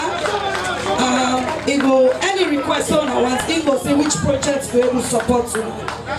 May your request to make sure that me vibrant woman, being a general person, the Ministry of Agriculture, and the work with women and youth, do you support a group? Thank you. Thank you very much. This Jara, this governance. Not to be not to we go see on our secrets who will do governance. Now they come talking at the open square in front of people live na camera. We call the contractor, we call the director, we say. So if we say we don't give 4 tractors to Cambia district, if we engage the director, if you get group, find out in the process, you get access to that. There was one short question on development. Something about the NGO registration and things like that. I don't know if you take 1 minute for the analyze just if you get anything for say about that quickly. Okay, thank you so much. I think for the Dada, you are a friend of the Ministry of Planning, and I think you know all the regulations, NGO regulations in the country, how they operate. With the NGOs, they operate within established framework. And make sure say all the NGOs, national, regional or district, make sure say una operate within the framework. Then they are very important for making qualify, and get chance for receive donor support. Now know the existing NGO regulation as we start. And each year, just for make sure say we get the right NGOs from the wrong one them. The ministry they make effort for gazette the NGOs they will meet the full requirement for operating the country, and it's just very important. Like one part they talk here about the multiple layers of delivery. People, you get national, regional, district. A very important question when it comes to implementation effectiveness. You get too many layers. How would you get the people there for the regulated NGOs? Now one such layer, we get guidelines them for make the guide on our processes. So we not get any policy actually with the negatively impact on any NGO. Either perhaps the particular NGO in question they will meet the standards or otherwise. Thank you so much. But please come, Mr. Fodi Dada, if we can to do it. Thank you. Thank you, sir. Also, like I say, we are products of civil society. We know in our cabinet the kind of law will affect NGO bad. We all did it. We will be part of the group for make sure we understand the role owner the play. I think let we allow the chairman let come summarize on all the issues. There are plenty of issues that we touch on Gambia particularly. And since now I begin, let's talk for we now. Let's be in the cutting down. Thank you very much. I want to tell Gambia people that we be very blunt and direct and frank. Then tell government true, waiting they happy on the ground and waiting on they happen. Then don't raise Boko issues with the ministers there and we senior representatives of government don't address. We want to continue this, Honorable Minister, a project there for see also how they go ahead. Gambia a project there for see also how they go ahead. Gambia then a president in mind. He did in mind, he knows this is now one of the 6 clusters for feed salon, and he knows access to markets, a big issue. So regularly they ask how the program they go for Gambia, and we are shown so we will follow. Take notes of the chief their request. Now interesting model. Minister and they say, let us make them be custodian of 1 or 2 tractors. No test. Then say we will manage them. So then they may have, or go refer to the Minister of Agriculture. I want to tell you, take you and get patience. When I see we all sit down here, some of we, the fast been don't begin on and the hate small, so go take fresh air, come back. This na openness, now that we want to do. Now openness, yeah? We want to do honest service. We want to show outside things and how far we able to go. We know say government get 3 more years. What we able to do in the 3 years, we go do and we lay foundation. The question we wanna ask, the chief then ask, others ask, what you go ensure that take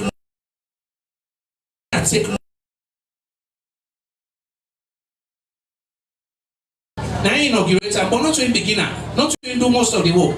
Now the same thing with the rest of the energy project then. We want to do a new line from Bumbuna to Freetown.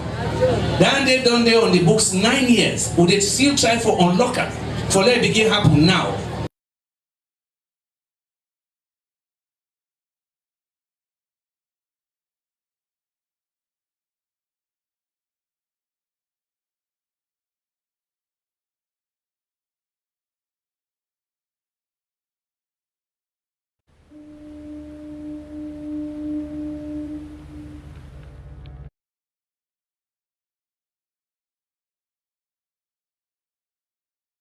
Talk the bully dog, then begin grumble. Yeah, they come public of President Biyo's agenda. What he do? Na Sierra Leone agenda. The other country that we don't do, and Ghana, Kenya, and so not one administration. It takes time. Sometimes they did the one big energy project for design and a 4 year or 5 year. Tell before you spend the money. If every government can you put aside, you know they work. But let's take this issue of Bumbuna too, because I see some people make politics. Say, oh, because Bumbuna they north, now that make them not do one. Bumbuna too na lie projects. Hydropower, you they sell them for 5 cents or 7 cents, 9 cents. The people that will design Bumbuna too, from the beginning they say that they sell the energy 14 cents. They don't have 7 cents, 9, 8 cents. For waiting, because a false project. World Bank rejects her. Africa Development Bank rejects her. 12 years, nobody not put money. For do now 120 megawatts and say $1.20 billion. Guinea then they do hydro project 200 megawatts on 10 at 600 million. IEO 120 megawatts will be 1 billion. Now I like projects, no don't mix politics inside. So we will reject them. We reject them outright because not for exploit Sierra Leonean people. It was not a good project. They said that they're going to court, not going to court. Second, we inherit another project, we are the gas project. Waitzman they elect the project and put the money inside 420 million because it's a good project. They don't look at not all the money. Now Waitzman money now they go inside like the airport. Now American money they this gas project now American money back there inside. What are they trying for say? At Beguna, we would show now all the projects they can try for doing the next 3 years. Una self look at so the next government can say no party don't have us before you begin the other one. Because the one way they can begin, they take things a 5 year for study and no more. And that's so we they do. Some of the project they do so now they don't they on the books. Not to say we can't start. The reason we make we own team volunteer. Now for help the president, I tell we finish them, go spend money for the new one. And I will tell you yes, we can't give a new compact. The last compact na 10 years I take. President Bio this compact will they work and it take less than 1 year. Will they on now? Will they present them to the World Bank in April? It will be the single largest compact where this country don't see. Now that we equal we for the international connection, the knowledge for design compact where they can solve most of the problems over the next 6 years. Then there are other person in administration, not also, not the President Bio administration, but it doesn't matter. We defend the money, they put the compact together for let others finish it. That is it. Development is cumulative, it take time. So all them talk here will talk today now about building institutions. Institutions and for survive we. Where you see AG talk about law. It means that the law they survive you. Laws are part of the institutional framework. So all this what we talk, it not means that they say President Bio and team for finisher. No. Others can do it, but it has to be continuity. Finally, do you want to help we? On a whole we accountable. We and on a projects people and me they beg from NGO who they give money to contractor who they give money or for publicize them. Let the people they know. We work common at the remote area, we know. Even NGO no dey deliver. I know this, I was an MP. So NGO contractor and waiting, now publish the information, let media see, let civil society see, so they go ask people for deliver. Minister not doing the go dig ground. This is why even for we as ministers, it's a protection. If we don't give contracts, we don't give programs to people there for implement, let we make the communities know. So Minister of Information, change some of we. Every quarter, see waiting at the project the way they don't approve, almost money, may I give you permission for the energy one day. Start with we. Let we tell the public, who that they will give a contract, because I know the money them big. You come in as a new minister, you look, say, let me not give this person this money. But when you ready, say the minister no work. The minister know they draw line. The minister know they make generator. It is the same with the other government people. So we get for the full accountability has to go down. We all have to be accountable collectively and individually.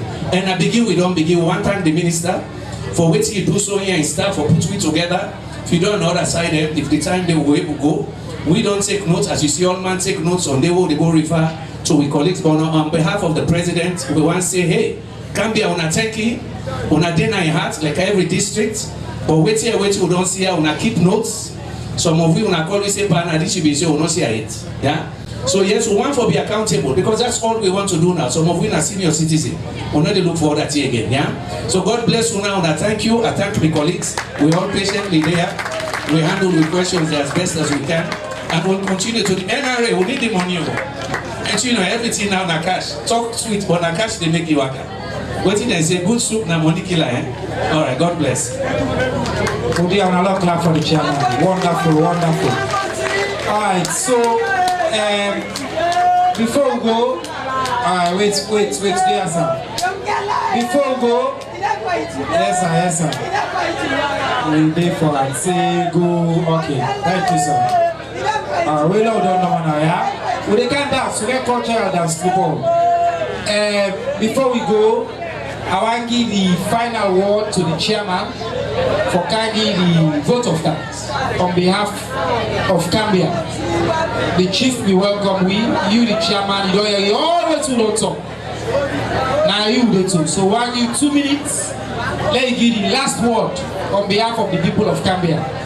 Now yeah, after that, we will team up and sing the national anthem, and then we will close. It's really the 2 minutes are just pittance. But sorry, no, Honorable Minister. I will do my best. The people that come back district, I want for telling them plenty thank you. For all that left from our busy schedules, during the time of fast, the temperatures they are high, but we still there from this morning until this time. I thank you. I want for tell the visiting team, the Ministry of Information and Civic, plenty thank you. And on behalf of the people of the Sierra Leone UK, and they say Sierra Leone UK because this is the United Gambia. If you see how all they are, regardless of tribes, regardless of political parties, we are still united. Where they I don't know, we are APC, we are SLPP, we are NGC. But I'm happy for tell people and say Gambia is one of the only districts in the country who get 3 political parties, but we still peaceful. And we get that tolerance there. So we acknowledge that tolerance system there. On the tribal side, we still work together. We get so many issues where they bother with. But we still tell them thank you or not to do today. So the people that come here, this is an opportunity. I say information is power. They don't count today, they don't bring the government to doorstep. With the local council, now don't ease you the pressure. Because there are so many misconceptions, misinformation, think. But because now they are today, so many clarifications they don't happen. Other things and they will be there if you say that local government for handle them, where they don't come be clear. Other issues then there, we're still there on the floor, we will get clarity of mainly other ministries that will not come. But one for ask, one for join other colleagues that we continue this session if not on a quarterly basis, but it be on biannual basis. I don't have to say thank you. I have to highlight still few issues where the law did not mention. I have to go to the NRA. We get part of we led chiefdom where almost exit at Guinea because of the border post. By 7:30, that border post they don't close, and the people already beyond that border post, which is about a kilometer to the Sierra Leone border. They don't get access to Sierra Leone at all, even on medical grounds. So we want to ask this audience today that we team up for let them shift the border. Too many issues. One, we said the Guinea and the day today, now they Sierra Leone be there. Now they don't count today.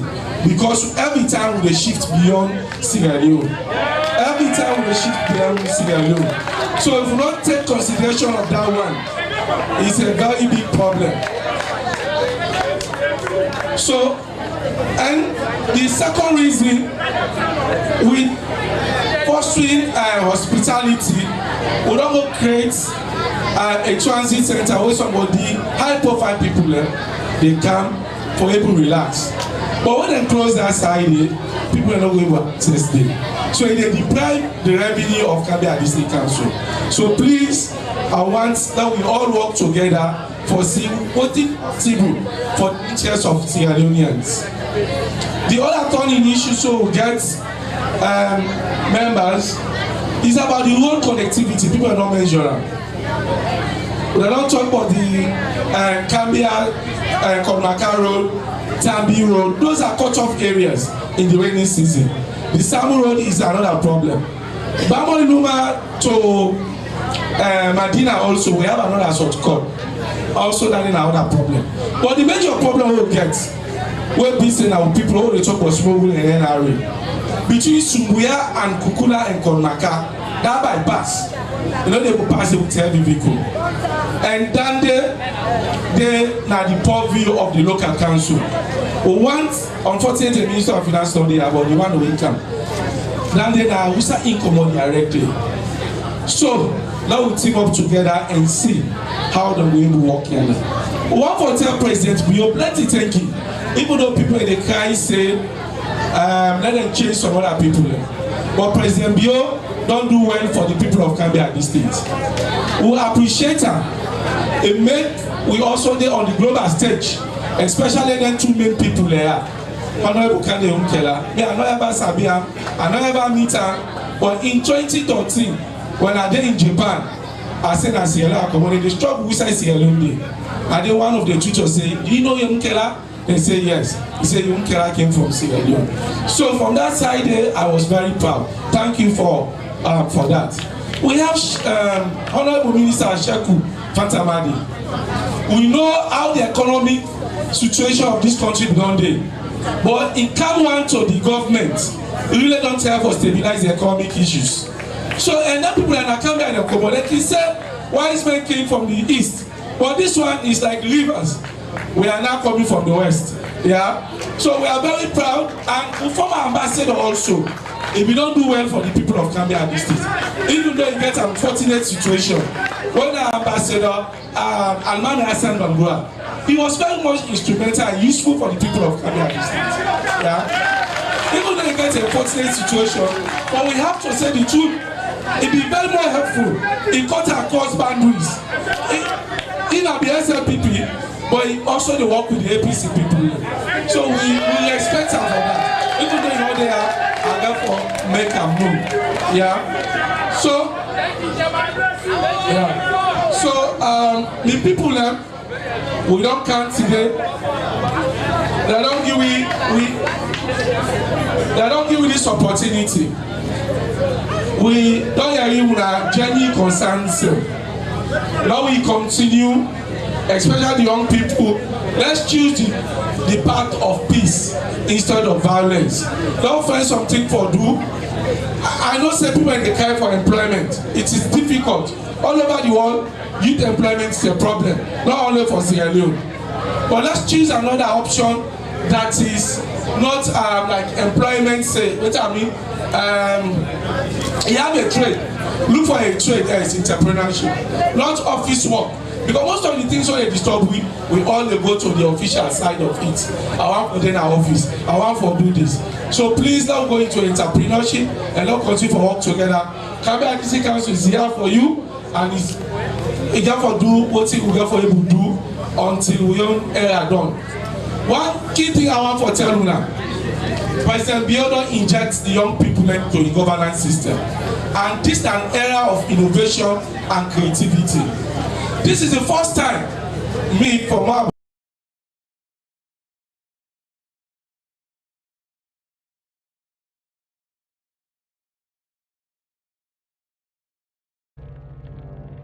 A place cannot produce poems. It can only not prevent them. And Freetown is good at that, for Freetown has its own sudden elegances. People are slow to leave it, quick to return. And there are others who come for a year or two and stay for a lifetime, sensing that they found a city that is in the world, yet sufficiently on the edge of it to have a different resonance. Let me tell you something about this city. All of us, we're all just passing through, and we've all been here forever. Those who came, those who stayed, those who never returned. Tides turn, seasons change, we've waited and we've watched. But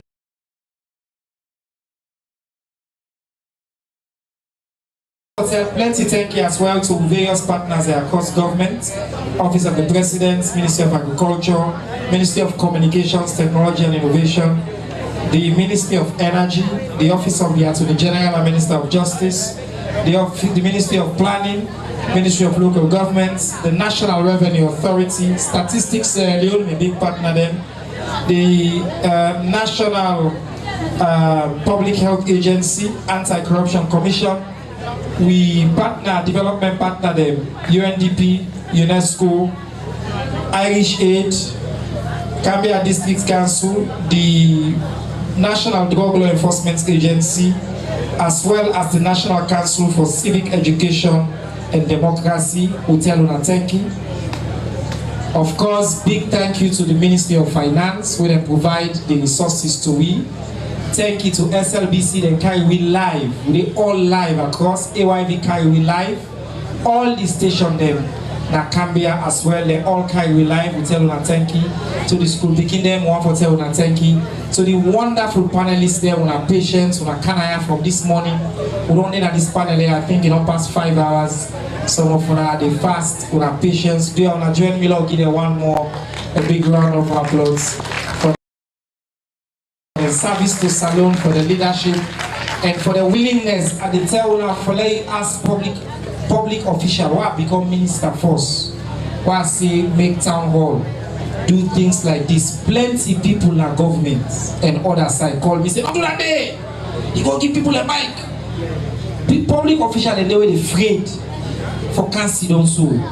They say, you go kill the government by name, they go do it. But then why not leader them, not example them of what democracy look like. They're willing for come forward and step here and sit here. We take past 38 questions today. Everybody in question will listen to. And also, I don't pick nobody in the answer that you get for ask question. People that talk passionately, and that the democracy they about. So I tell you, I thank you. I pray let Allah bless you all. I don't team up now. Let we ready for sing the country in national anthem. You are the fast. You are the fast. What we done for the national anthem? Just remain inside there. My team they come and give you your own package of food when I take away where you go eat. You are not the fast. We get at the back here, we get food station there. Just past there, they go hand over your food to you, now plastic. The chief then there on a sit down, they get special arrangements for now. Members of the high table, we know the fast. We take on inside to the chairman in office. we get a special quick conversation we won't forget to tonight before we go. On that note, today again now, while we all stand states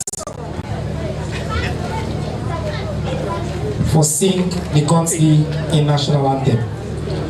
High we exalt thee, realm of the free.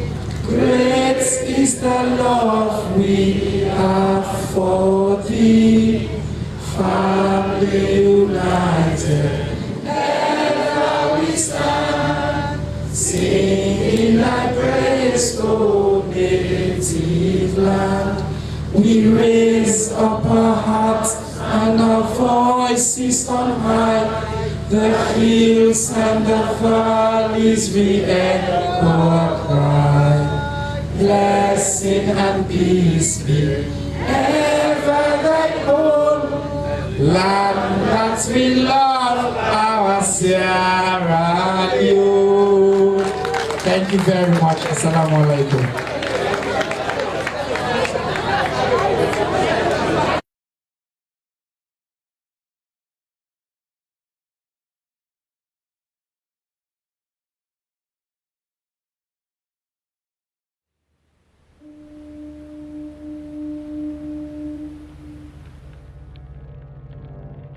A place cannot produce poems. It can only not prevent them. And Freetown is good at that, for Freetown has its own sudden elegances. People are slow to leave it, quick to return. And there are others who come for a year or two and stay for a lifetime, sensing that they found a city that is in the world, yet sufficiently on the edge of it to have a different resonance. Let me tell you something about this city. All of us, we're all just passing through, and we've all been here forever. Those who came, those who stayed, those who never returned. Tides turn, seasons change, we've waited and we've watched. But we've always been here, we've always listened, because there is a different resonance here. It comes from the river.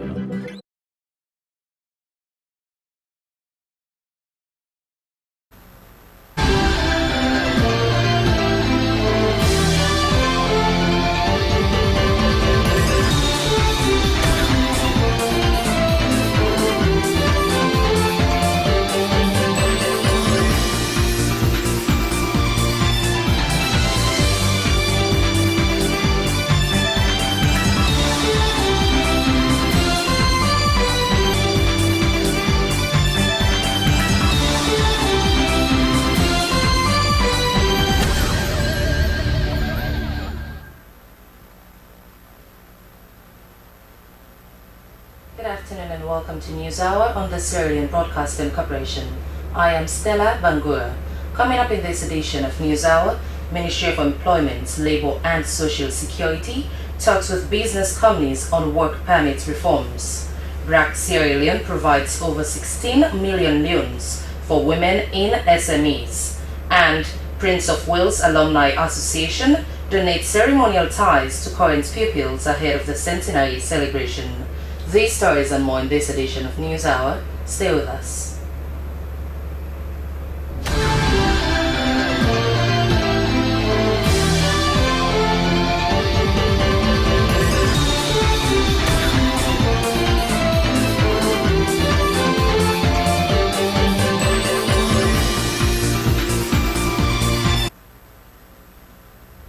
Welcome back, and now for our fourth story.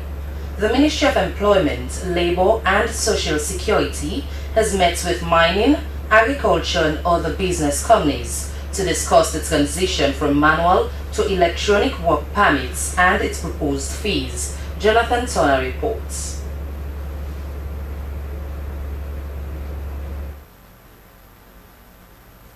The engagement brought together government officials and representatives from various industries as efforts to modernize the work permit system. Meeting also aimed to protect local jobs, enhance skills development for Sierra Leoneans, and increase government revenue. According to the Director of Labour, Sinebokai, the transition to an electronic system was to improve efficiency, transparency, and accountability in issuing work permits for foreign employees. He said the proposed fee adjustments was intended to align with current economic realities and ensure that the country benefits from employing expatriates. You invest your business, but what is expected of you is a transfer of skill and a succession plan as well.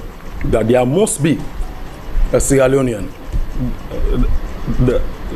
that will understudy, and with time you transfer those skills, and then we move towards localization. So that's the essence.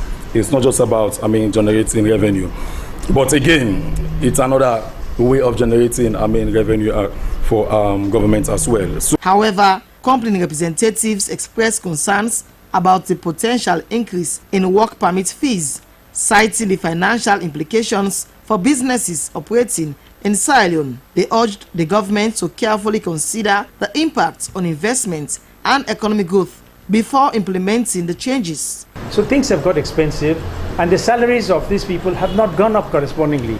So taking up the work permit to 1,500 is 50% increase. It is going to kill the poor Sierra Leonean. Mind you, if you charge us whatever price, we will pay. We will definitely pay. We'll comply. We are very law-abiding. What the current status is, it's not an adjustment for devaluation of the currency. No. What we're saying is there is a total cost to hiring an expatriate worker. One element changes, you know how to deal with it. But the other two elements are going to change likewise on the same basis, then it could be potentially disastrous. So please help us. Please help us, perhaps by directing us to the right people and maybe helping us to convene so that when employers are looking, they're looking at it not from an individual component but a total cost. The ministry assured stakeholders that further consultations will be held to address their concerns before the final review will be laid before Parliament for approval. The engagement was part of the broader reform aimed to balancing foreign investments with the protection of local employment opportunities and skills development. More consultative sessions were said to be held before finalizing the new work permit policies. For Slbc News, Jonathan Turner reporting.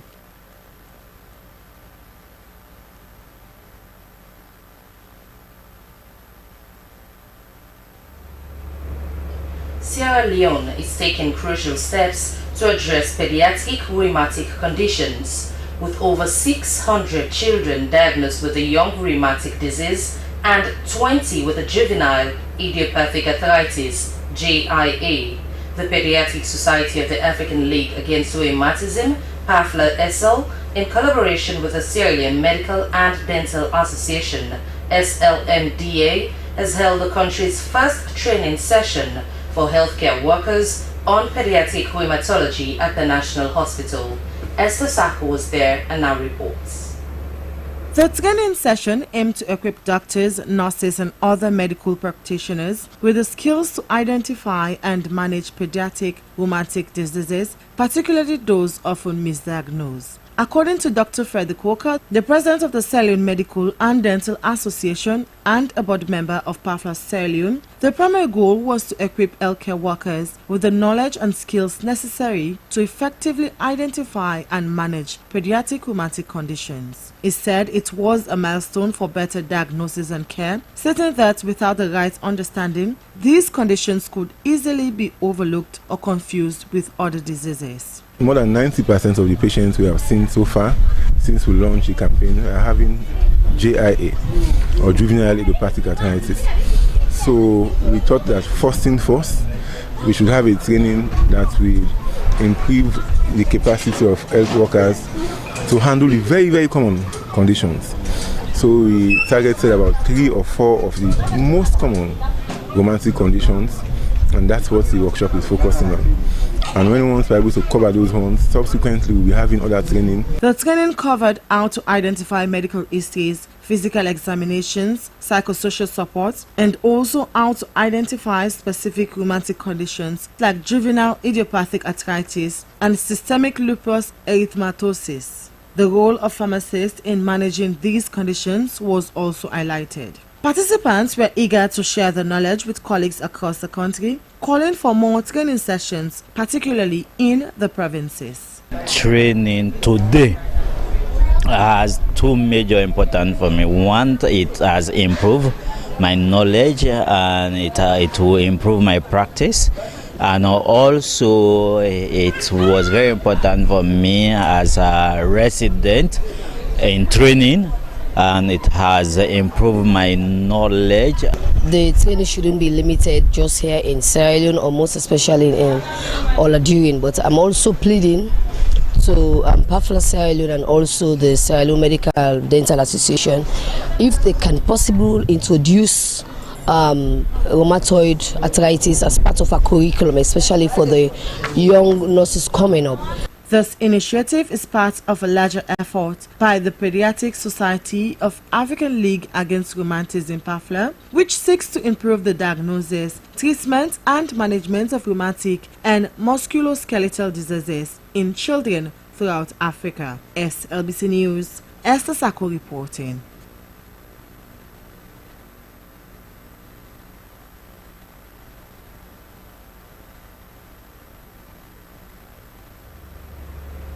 Detect and protect are the key words in this year's Kidney Day public outreach, intended to extend beyond the free one-day early detection clinic now concluded at the Freetown City Council. Harold Williams was there and reports how the Ministry of Health and Connaught Hospital will continue providing treatment and healthy advice to protect the public from chronic kidney disease and acute kidney injury. According to nutritionist Kadi Y. Kande, prevention of kidney failure could be improved by a balanced diet with plenty of water and less intake of fat, sugar, and alcohol. Matron Christy Cole said a diagnosis with kidney malfunction does not mean that all is lost for the patient, and she underscored the consultation and treatment available at Connaught Hospital. As Connaught is a teaching hospital, Head of Department of Medicine Dr. Idris Tijan also emphasized the equipped capacity of the hospital to detect kidney conditions or any other ailment that can cause harm to the kidney. Kidney specialist Dr. Joshua Coker elaborated on the design and function of the kidneys as the body's filtration system to remove excess sugar and salt. He provided the public with assurance of the increasing capacity to respond to kidney conditions with support from the Ministry of Health. He said warning signs of kidney malfunction were facial and foot swelling, a frothy appearance of the urine, or a reduction in the quantity of urine produced from the body, and the presence of associated illnesses such as diabetes and hypertension. The large turnout to receive blood pressure, blood glucose, and urine tests free of costs during the clinic was a demonstration of commitment to public health and an acknowledgement of the importance placed on health by the public despite the necessary costs involved. Nurses and doctors were on hand to provide the free consultation in hope that more people would seek the option of early detection. As the doctor who runs Connaught Hospital, Dr. Mark Kapua, said kidney dialysis at the government Central Referral Hospital was the local currency equivalent of $30, compared with almost $200 for treatment in a private clinic.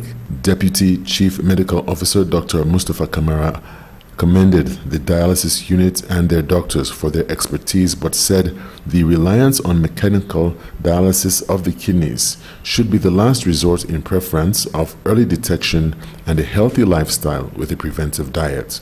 He expressed the need for a subsidized dialysis unit in every region and hoped that with the development of CT scan facilities in Freetown and Kenema, the early detection of kidney problems would also be developed. Meanwhile, the Ministry of Health encourages the public to check if their kidneys are okay, which is the theme of this year's rollout of World Kidney Health Outreach on the theme, Detect Early, Protect Kidney Health. Now, past pupils of Prince of Wales Alumni Association has donated ceremonial ties to current senior secondary school pupils ahead of their centenary celebration. This initiative was said to serve as a symbol of the bond between past and present pupils. Abubakar Kamara has more.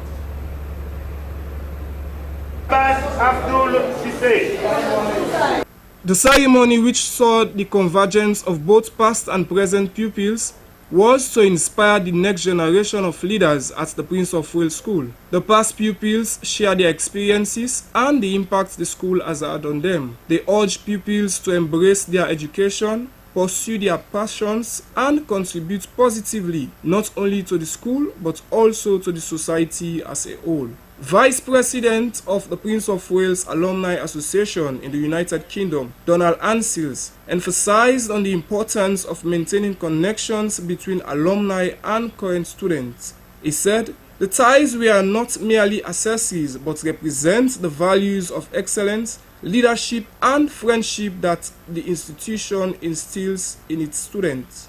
We want to give back to Prince of Wales because Prince of Wales contributed to most what we are today. So in terms of giving back, that passion is still there. People want to do things, but obviously we know there are challenges, but we're not giving in. We will continue supporting the boys, supporting the school, because we have that niche within our hearts for the Prince of Wales, King Tam. David Tika, a school prefect of SS2, spoke about how happy they were as pupils and how best they are preparing for the centenary celebration. We are Gentle Prince Williams, so you should expect much from us. So we are going to put on our best behavior towards the centenary celebration, sir.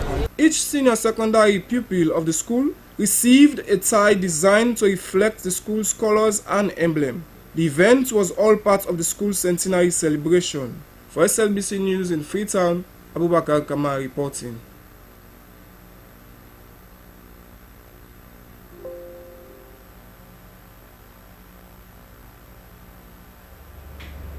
You're still watching News Hour on SLBC TV. We'll move on to other stories. BRAC Sierra Leone has reaffirmed its commitment to fostering economic growth and financial independence in underserved communities.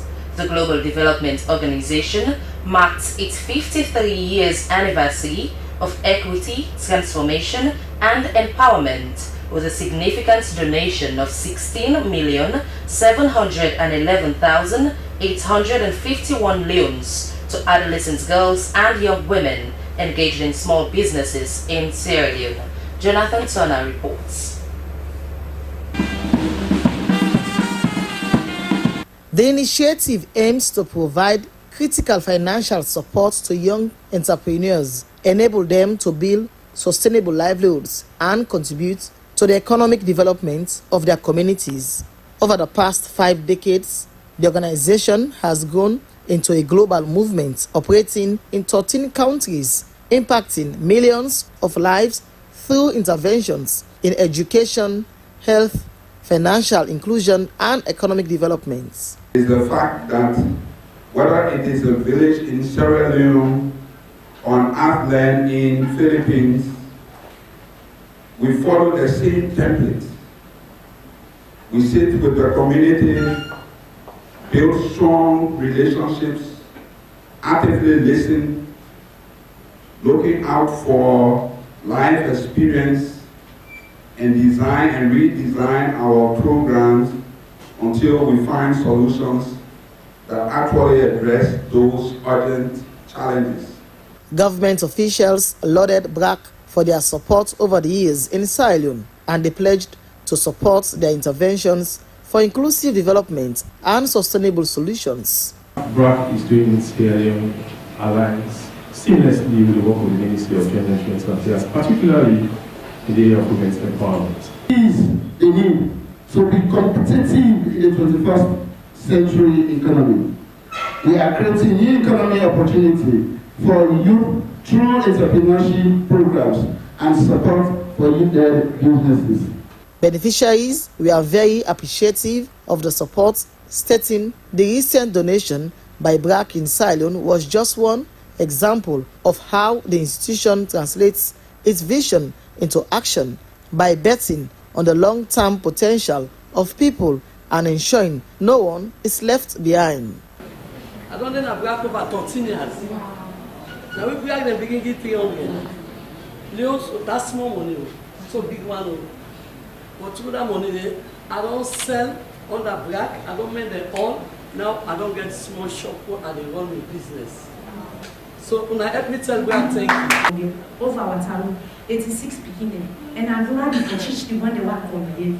Let's say, not to money for the paper. Focus when you learn something, you value as a young girl. The donation made through Rokel Commercial Bank Sierra Leone Limited was part of BRAC's Broader Aim program, which supports 4,547 participants across 6 regions in Sierra Leone. For Slbc News, Jonathan Turner reporting.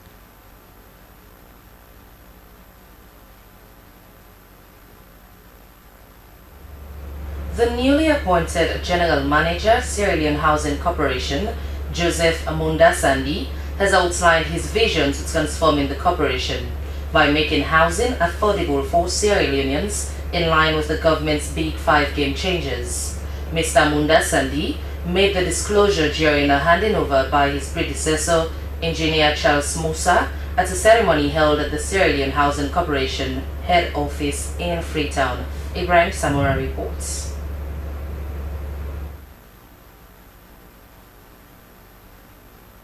The handing over ceremony was graced by the Board of Directors, representative from the National Commission for Privatization, and staff of the corporation. The gathering marks the official taking over of administration by the newly appointed General Manager, Sierra Leone Housing Corporation, Joseph Amunda Sandi, from his predecessor, Engineer Charles Musa. Mr. Amunda Sandi underscored the importance of housing, noting that the issue of housing was not only a national challenge but also a global concern. He told his audience that his vision resonated with Pillar 5 of the Big 5 game changers, which he said is infrastructural development, and challenged staff of the corporation to be dedicated to their work. Mr. Sandi lauded his predecessor, Engineer Charles Musa, for a job well done, assuring him that his administration would build on the already achievement during his tenure in the last 6 years. You've done yours. I want to thank you for giving your best to my son. I see this as a national challenge thrown upon us, me and the board, by His Excellency. And we have no choice but to deliver. I come here trying to give everyone the opportunity. My friends are people who know what they're here for and who know how they're going to deliver for His Excellency's agenda. The outgone General Manager, Sierra Leone Housing Corporation, Engineer Charles Musa, welcomed his successor and outlined a series of challenges the corporation has been faced with, not limited to inadequate subvention from the Minister of Finance. The Sierra Leone Housing Corporation was established by an Act of Parliament in 1982 to complement the government's effort in addressing housing problems in the country. They are responsible for low-cost housing estates, OAU village estates, and 7 battalion barracks.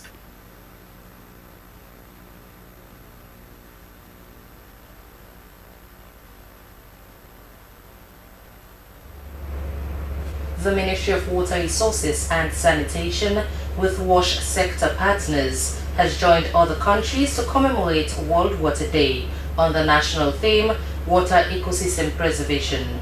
As Mohamed Lamin Toure reports, World Water Day is observed annually to relay the importance of fresh water and advocates for its sustainability.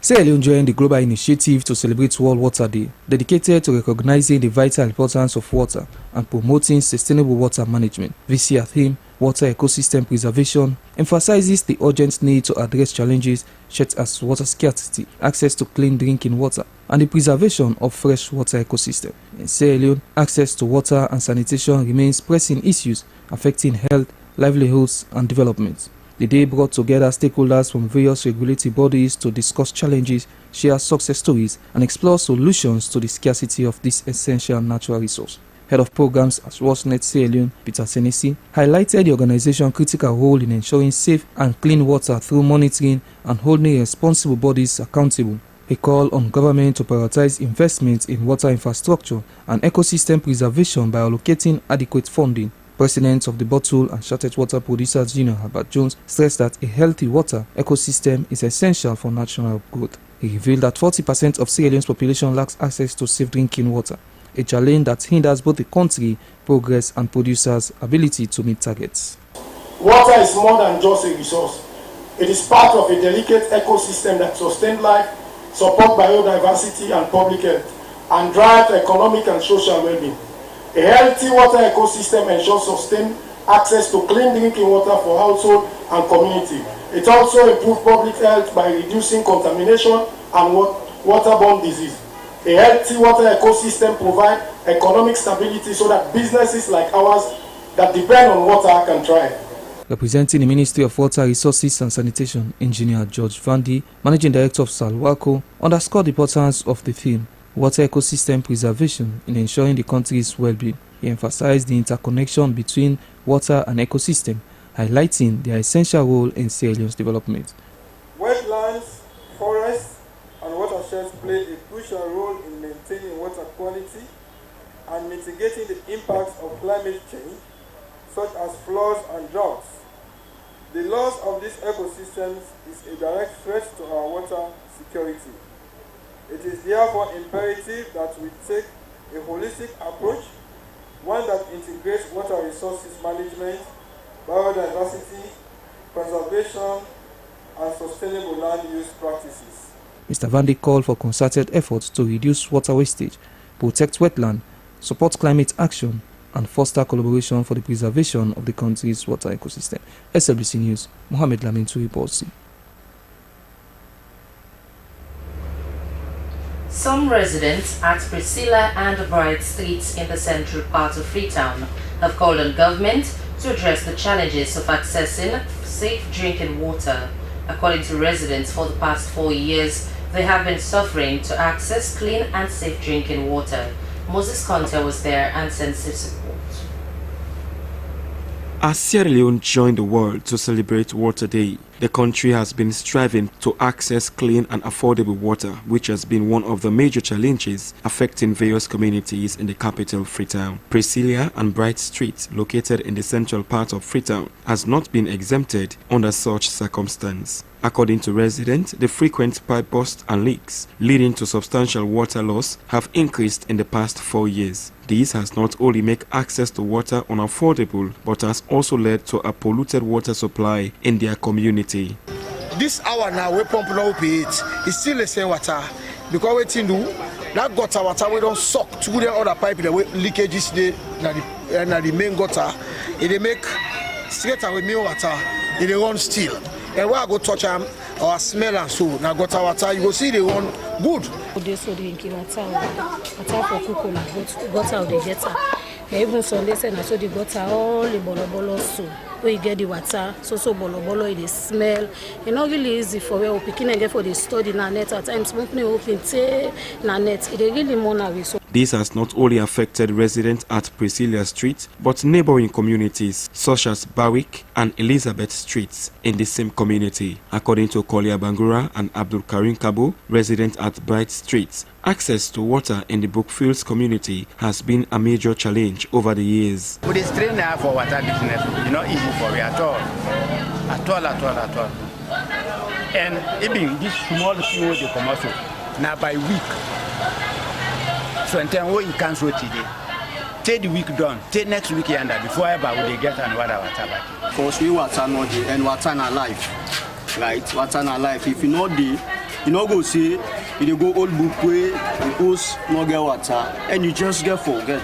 As a theme for this year's World Water Day celebration states, glacier preservation, residents from this community are calling on government for a swift intervention to ameliorate their challenges. For SLBC, Moses Conte reports.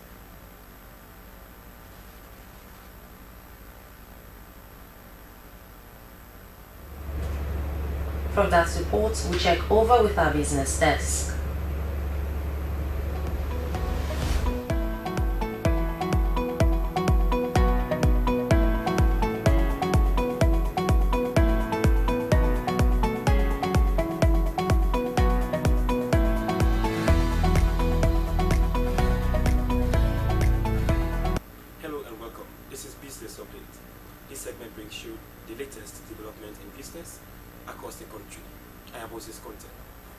In today's edition, Slbc takes a look at the reopening of Sewa Grounds Market.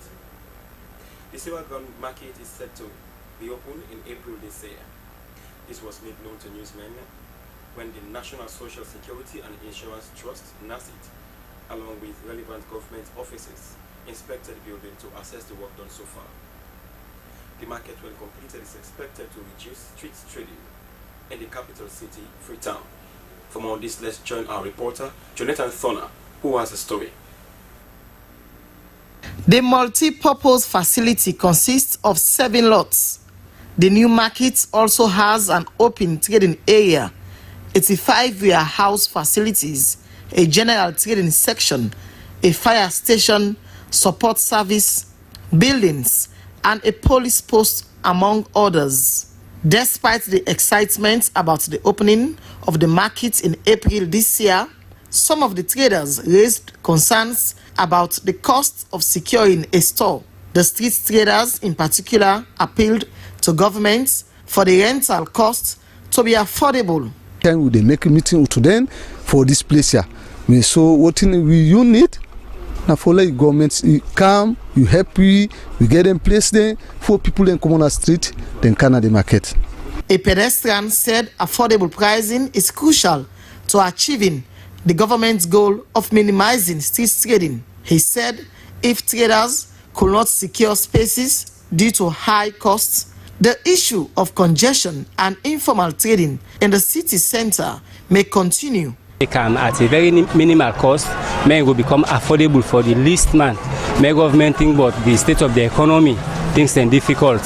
So may they make it in a way that people are able to afford. Even the least man with the sell paper in the market, will be able to afford a space in the market. Government officials have yet to release the official pricing for the stores, but they have assured traders that efforts will be made to ensure affordability. It means you can enter it today and use it. So it's practically completed. We are just waiting for the commissioner, which I have been informed once I was away by the minister that it's very likely to be on the 8th of April that will finally commission it and we'll get users to come on board. Done. It's ready for commissioning. Now follow agree this now. Follow can do this ground commissioning. So the people that work for can use here, I sure say, then say for once, then will be very proud Sierra Leoneans. Then go sit down at this comfort and convenient place as in this trade and wares. Well, that is what Talk I'll Do is all about. Thank you, President Bill. Thank you, everybody. Thank you, Nasit. Thank you very much. As April is fast approaching, all eyes on Nasit to strike a balance between sustainability and affordability and ensuring that the market serves its intended purpose, which is to put an end to street trading in Freetown. For SLBC News, Jonathan Turner reporting. Thanks to Jonathan Turner for that report. Well, that's all we have in this edition of Business Update. I've been your presenter, Moses Conte. Keep watching.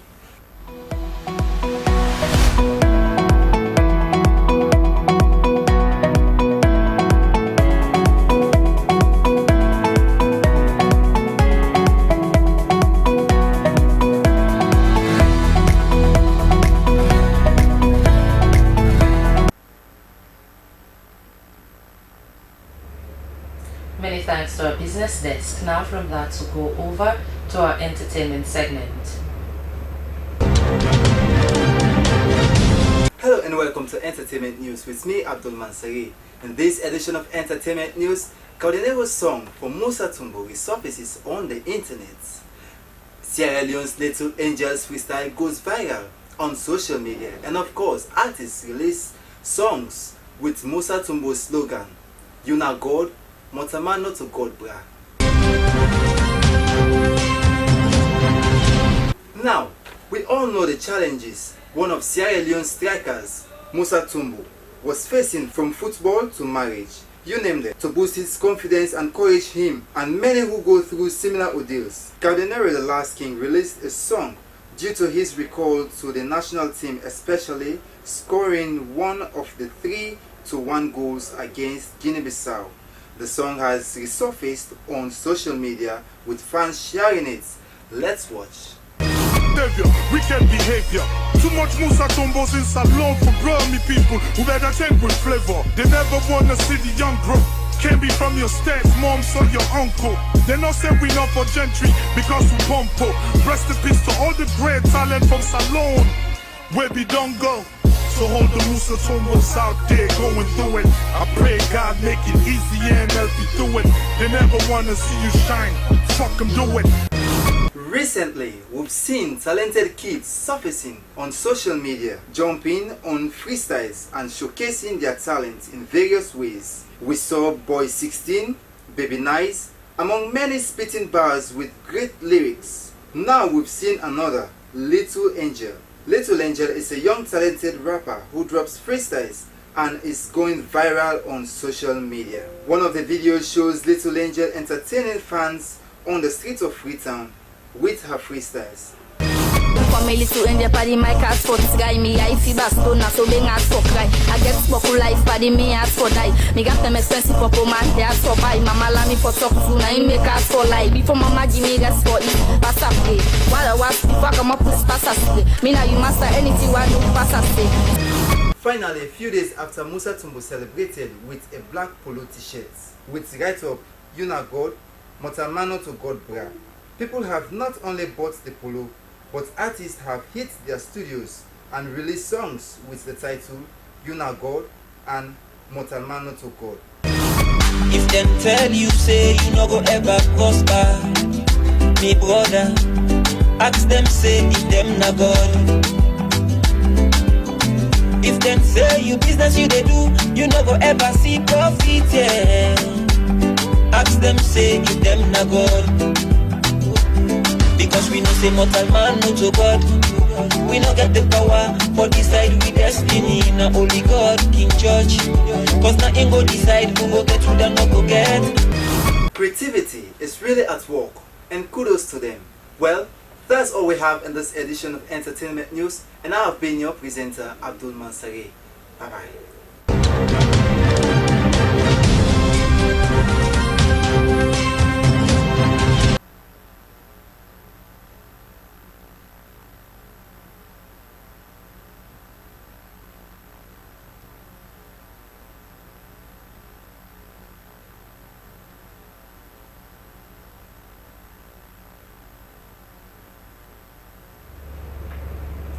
Many thanks to our entertainment desk. Now to end the news, the main points again.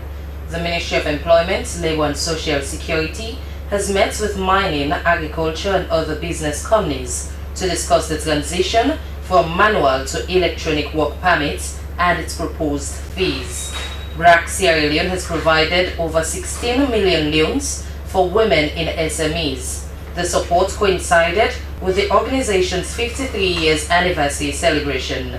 And past pupils of the Prince of Wales Alumni Association has donated ceremonial ties to current senior secondary school pupils ahead of their centenary celebration. Well, that's how we wrap up this edition of News Hour from the SLBC. I am Stella Bangura. Stay tuned.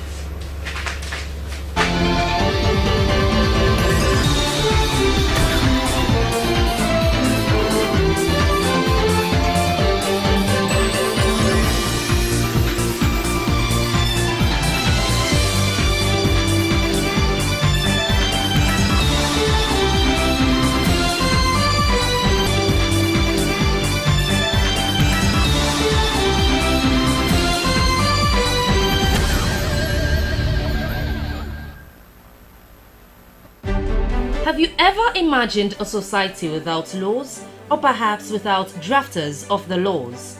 As important as the law is, it is dependent on legislators to formulate them so as to address societal problems. Most often, people think it takes a special skill to draft legislations by lawmakers who, of course, perform other functions other than just drafting legislations.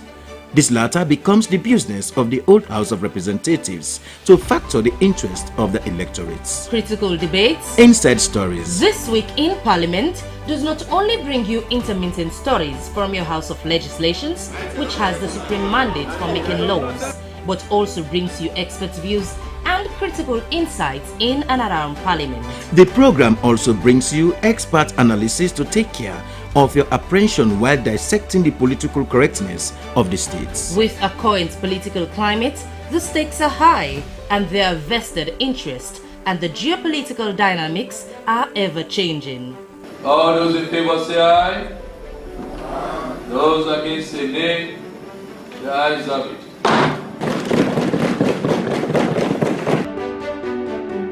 I'm Dennis Fraser. You know me as your parliamentary reporter. But Parliament goes beyond a single report. That's why I will be bringing you This Week in Parliament every weekend live on the SLBC. Your voice, my voice.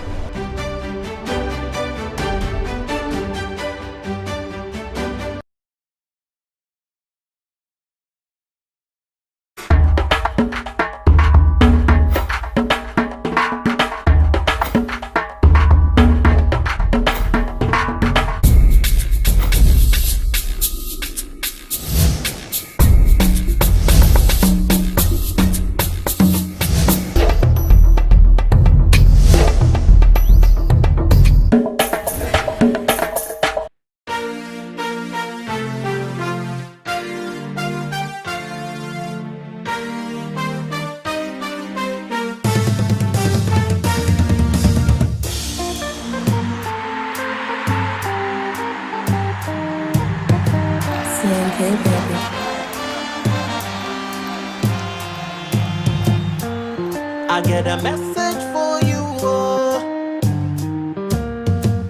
Leon starts done to for we, oh. They say we no go, but we prove them wrong. They say we no go, always come from the bed. I said they play, we go they pray. From Freetown to Kenema, we go they say, the people all my commoners are Leon's that's gone. More than 20 years, not just 20 days. Salon people patient and wait. More than 20 years, it's a new day. Help to sing congratulations, make we sing them aloud. Congratulations, Leon's does make us feel proud. We go come back with a new song for sing Leon's that's good. Oh. Then go come back with a new song for sing Leon's that's good. Oh. Congratulations, congratulations, congratulations, Leon's the make us proud. Oh, congratulations, sing aloud. Our Markebi, lady in a holy young. Our Markebi, Jama on no bawamong. Mene me lumbo yai, mene me Marco yai, Leon Star, Jama no holy young. Down and rapo mengong, Yaltinem panije. Leon Star, Mengaño to, Leon Star, Yalte ya podempe, Yalte kelanempe, Leon Star, Yalte kelanempe. Congratulations, make we sing them aloud. Congratulations, Leon Stars make us feel proud. We go come back with a new song for sing Leon Stars good. Oh. Then go come back with a new song. song for singly youngsters good. Congratulations, congratulations, congratulations, the youngster make us proud. Congratulations, sing aloud. Whoa, the woman, whoa, Lord, no listen when me sing along. Come, make we celebrate. For we darling, the youngster. Come, make we jubilate. Well then, the best thing for me heart, the youngster. Number one for me chart, the youngster. Who say me loyalty day, the youngster. Who say a day na day a day, the youngster. Me come for talk what's liars, me come for talk what's sports. I come for talk what's Leos, and make we all support. Me go so, come, make we celebrate. What the day, what the day, what the day. Come, make we jubilate. Well, I number one for me chart. Who's higher than a day a day? All the people them they say. Who's higher than a day a day? Well then, congratulations, make we sing them aloud. Congratulations, the youngsters make us feel proud. We go come back with a new song for sing the youngsters good. Then go come back with a new song for sing the youngsters good. Congratulations, congratulations,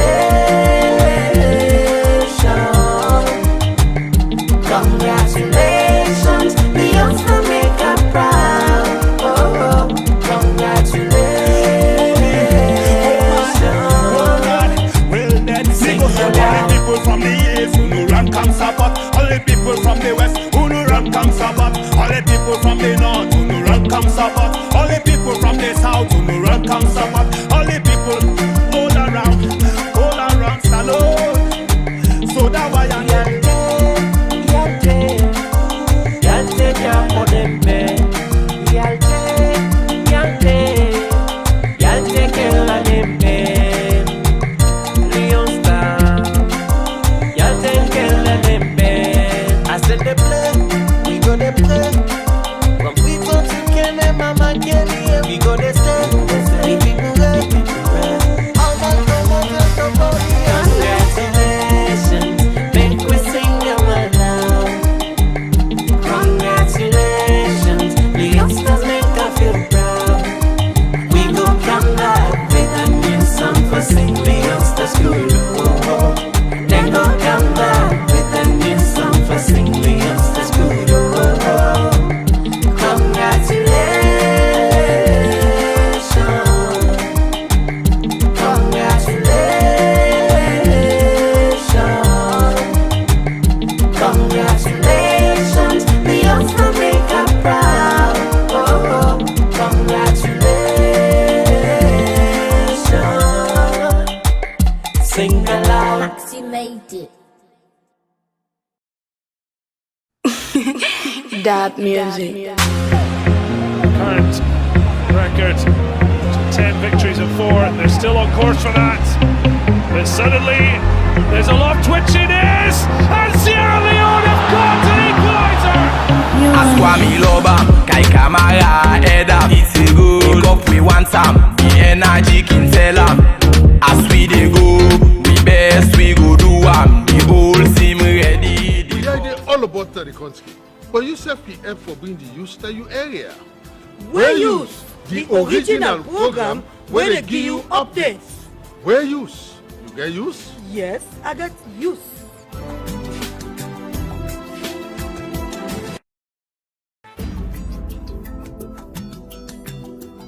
We use. You get use? Yes.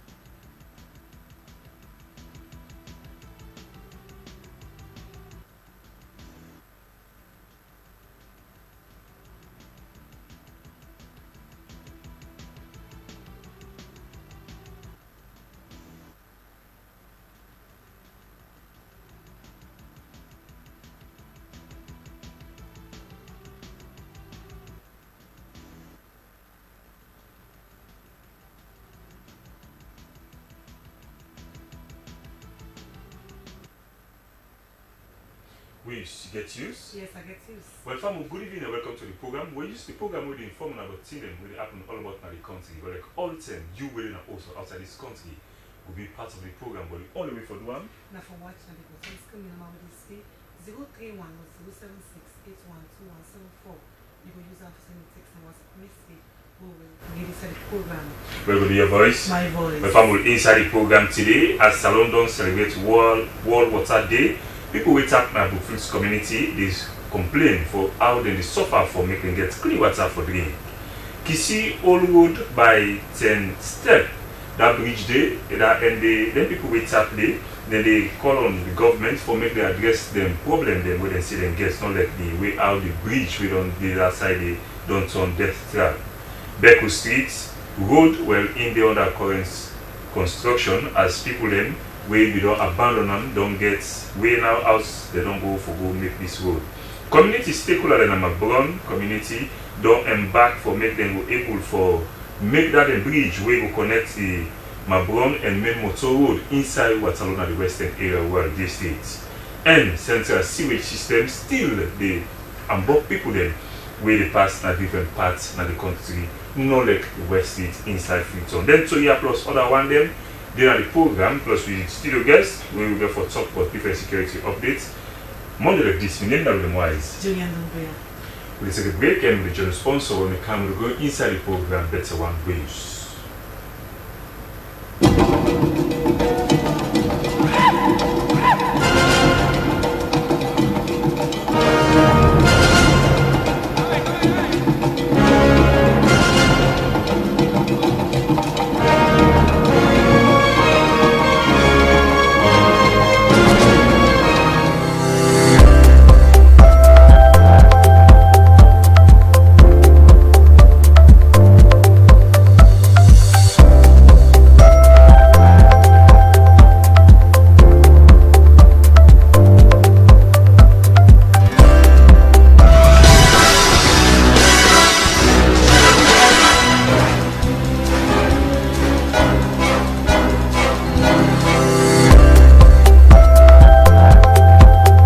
Take your bank along with you everywhere you go. No need to stress when you don't have cash on you. With Mion Slcb Visa debit card, you're able to access your money, pay for goods and services, shop and send money online via ATM and POS devices in Sierra Leone and worldwide. It is convenient, secure and easy. SLCB, delivering value.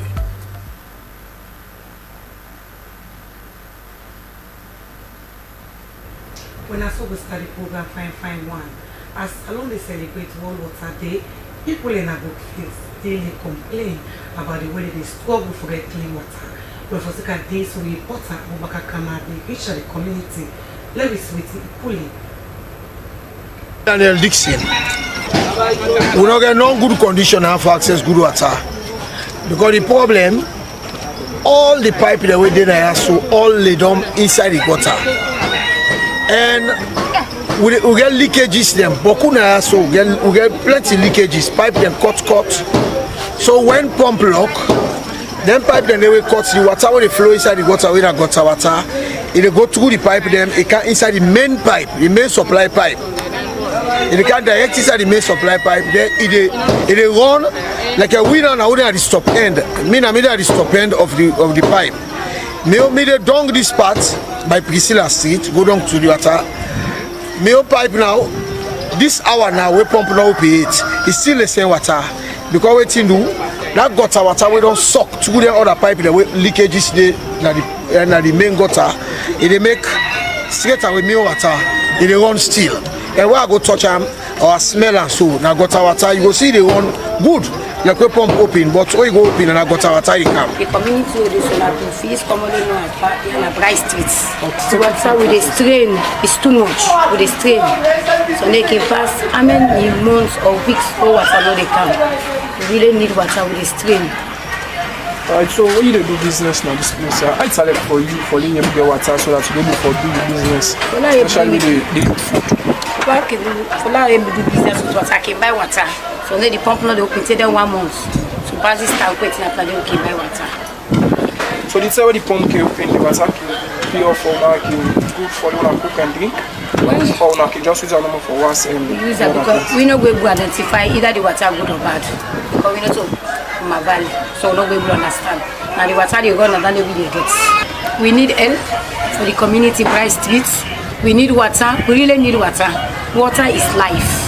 If you don't get water, you don't go find. It's challenging really. Batting with the water is too challenging because like now 3 days from the open. For the past months, like this pump not be the open. Not the open, and it reach a time back the water the pump be open, but when it that small now just a drop. And you look at with it suffer really the water, with it really suffer actually. But the challenge we then can put this tank and they sell this water 1,000 for rubber. This one. They help we but it's not sufficient for the community. Well, my name is Bangura. Okay. Today is a street like Priscilla Street. It's not really easy for we money. It's not easy for we. Oh, they so they give water for cook on gutter they get her. Even Sunday say I saw the gutter all the bolo so we get the water so bolo it smell. It's not really easy for we picking again for the study na net at times open na net. It really money so the big papa government there let them come to rescue and help with that side for this water problem.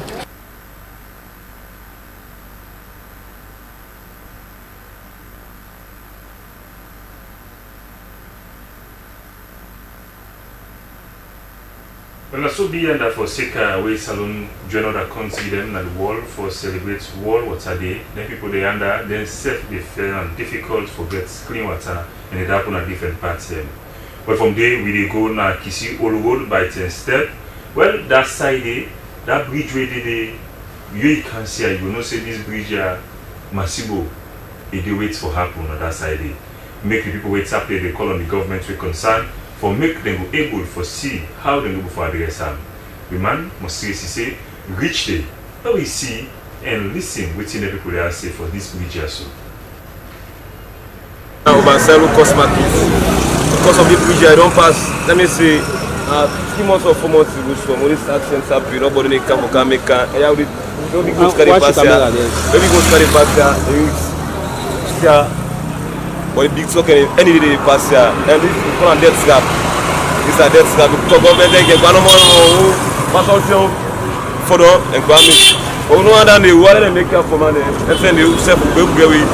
But they go take say Western something for 5 place. But that's what they see. They are all here. They are all on the Kigo Banda. Seriously, they are all on the Kigo Banda. So they are all looking at death scrap. And I saw the big truck. But they cannot more. They come. We have broke now, we don't see all this not finished. So this is important because the main road is so they pass. And somebody they bypass over so another bridge and back. But don't crack back. So say they are able to pass now. We are for the Masai and we are Kenema. We are Masai because we are more than 5 months ago. So and several journalists and local inside not see no way forward. And this thing has so in the mind of all. One day we just grab problem now, commit situation. Who know back? We go on their mind back. Nobody know them. They don't come to say every duty and not the pass, but still every duty they pass. And the fearful parts, the other bridge we said they can bypass, they don't go. And they don't abandon that way. And so all the every duty and how they pass right. Because this thing are dead trap. And several governments we play the pass. How do they say no more? The government they can do all NGO, private 27, let them make this bridge because I don't project right now. I can go, traffic don't project now. So what you can be for the private 27, let them put things in place, NGO, let them can make it. I wouldn't talk to government. The bridge don't crack. Don't crack. I write for that ban on this one, and for don't block and say, because now look. This is way all and don't crack bad one. This is way all. We don't crack. Come on, apply what they can for out goods and services for we. Pass them go na new road. And right time we not get load again what they can for offloading. all the big motor dem wey dey carry na old road there right here pass dem go new road because dem take am say the bridge dey hamburg there and the motor dey load route dey get weight so there Abraham make papa government help we there we dey make there.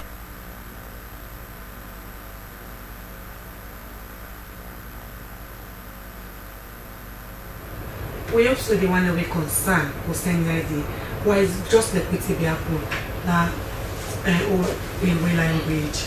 I foresee say that same thing happen at this place here because it don't say where that they don't answer.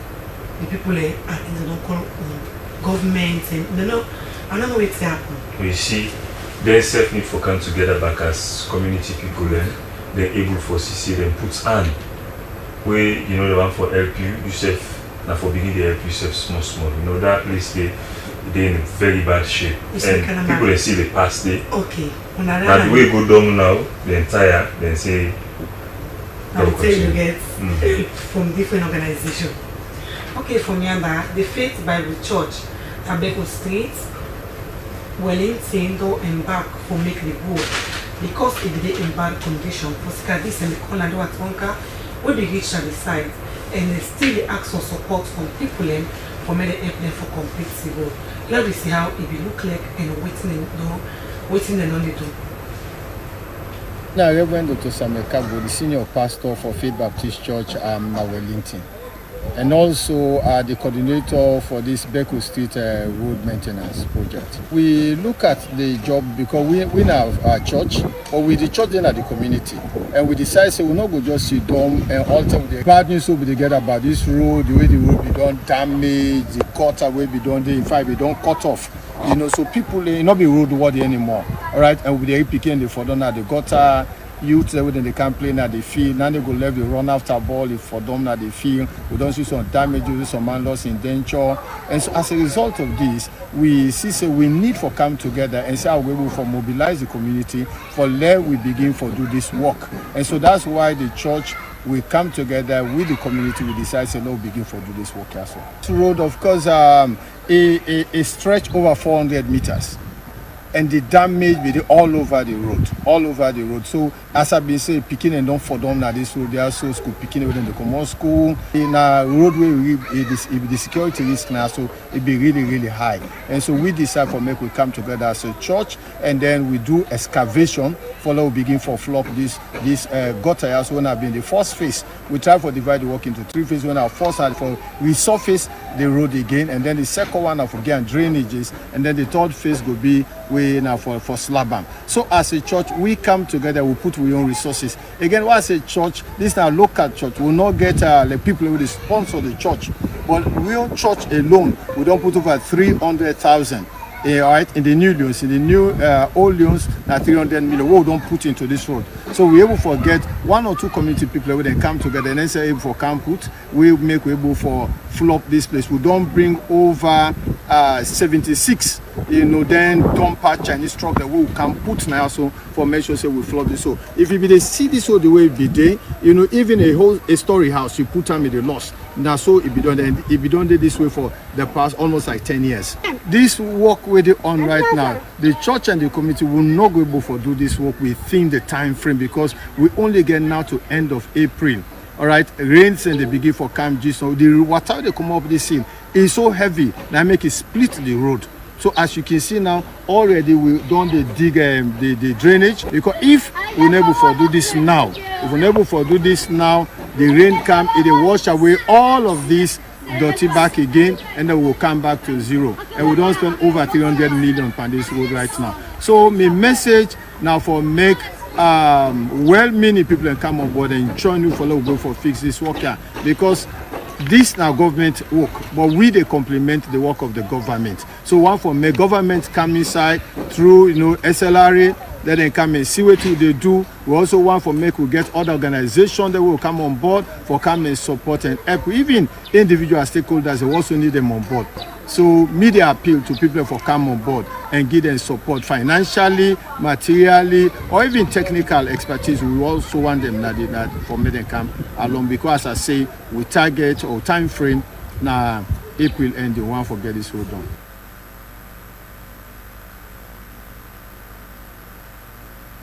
Right, as the Faith Baptist Church na Beku Street, they undergo construction. Na so people themselves wait up na Mabron community. Themselves no left behind as them.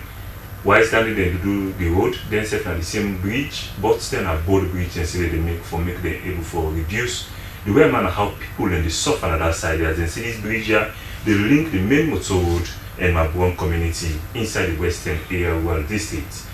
Must say again, go on that side and send this wire for you. Na Asan Conte, a man from my brown community. This boat this is na boat where it be say we people really then they strain and you see small people and then they cross and Yahweh this is way water flop no way no day for let what's in pass here. So we thought and fit say this now we young priority for law we make this bridge as boat temporarily because we not able to make them kind of bridge and only government can able to make them bridge there. So we decide for call a big meeting at the community. We involve the community there and some stakeholders them where we all come into one. We will contribute money for law we able to construct this bridge. As they see now the work they go on now and really the money we don't almost spend close to 20 million we will spend right now and not to government. We the big papa government for let them can aid, for let them help we, for let them make this bridge, for let people left for suffer. But for now we don't get hospital and build for we in the community. And this bridge, if they make the shortest way this for make we go na market, for make we all the work go walk. Because if this bridge now they like all the patch and so pass we around and it cost we lots of money. But yeah now it's too short, we know they pay money, expenses they reduce for the bridge. For me then go help with this road if vital to we. For we where they are so now the community. And the community it don't big, it's not small again. Not a small community they are so. A big. So this bridge don't ever get accident like a woman in Bele at Wangon Hospital. Yes, yes. Because when the water they flop, you know they able pass. Except them call motorbike around with them. But if they make them for we know say water high or low, the Bele woman they cross. And we picking they go school now and they pass. Picking all left now water now because of this bridge. When no able make them. By right this year, na temporal force. Before the people then and picking them for pass for go to school, I know I then call them the picking the further yeah. Now the organization, the community is in Mabro. Now call me for make checkment for rough thing. Decide why I am 5 months because na board. Now the soil water they eat the board then don't quick. Now what is the Honda the ground you know the busia. Now what is the up the busia. Understand? Now me I dey give them guarantee if say why 6 months all week like the government adjust for people then they are big for this big here. Yeah, stakeholders because we were there one on one. You know matter no Timmy Limba local no one on one. I make we join hand for come put this board bridge by this time.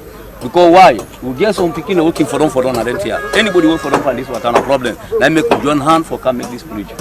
But really, we need more support, sir.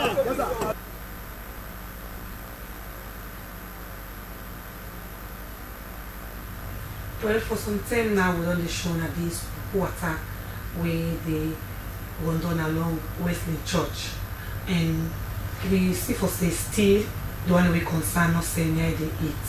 So what for sure now how fearful it is. I know say right now maybe you will take your dinner. You will eat. Do please, we say sorry for that, but we just for showing our back, made and take action because people are already around there, they feel inconvenient and they want to make action be taken. Now we join Tilly Williams as we go around there and go film for it and send them. Let me see what pull it. This now one place by West the church where two of them called water. We don't time to space. No, it's not a problem for this place. As you can see, this thing actually not good. Right here and we watch, and the home butter is something they run. At the West Church environment, where people water they run take inside the water. And this is the way exit take another side for the water. You see, it's in a thing for big suits. Shower the water, It's a kind of this. Yes. But that's this not that. The society. As a show now. As a show now is water. She I will look like that is environment. She like they want to like water. They want fine for community everywhere. This thing they be. Now West Church. Which they get. The see this kind of disaster will happen at the environment. The bad to see. See how water will use to come out. Use to show you the place. You must go. Slab. This is one challenge looking at the environment here. It's the figures the church. They look like for that kind of thing will happen.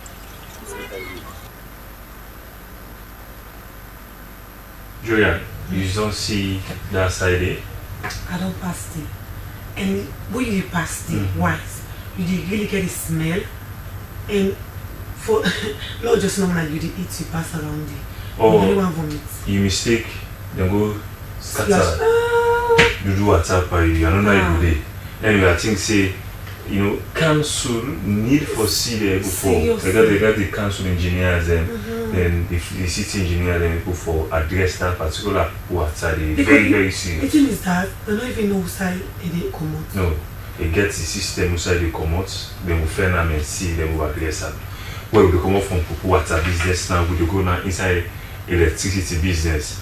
The Electrical Distribution and Supply Authority (EDSA) don't they go out as they say this way. How then they go for Mona and for C, how people then weigh the thief light as they put and so.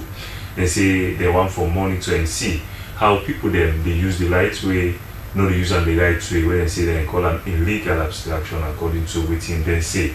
Well, the Talkman when as a Nepo inside this interview as they go out, they talk more about this engagement and waiting make then they gonna do all time.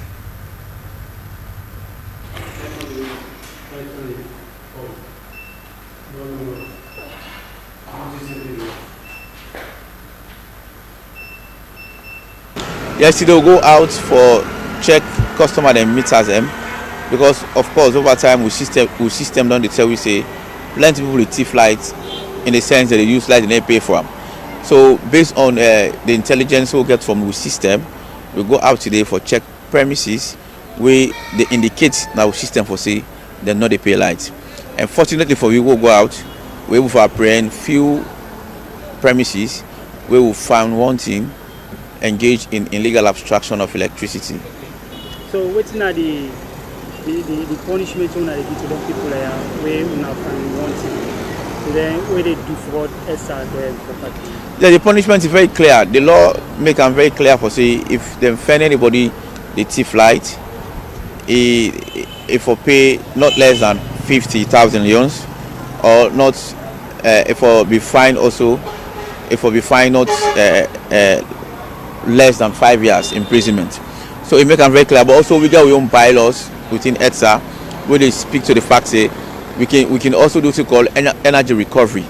We can calculate based on you install load now you host how much power you don't use over time where you don't pay for it. So down the back with the levy on you and with the impose say you need for pay down it because you don't utilize them and you not pay for them.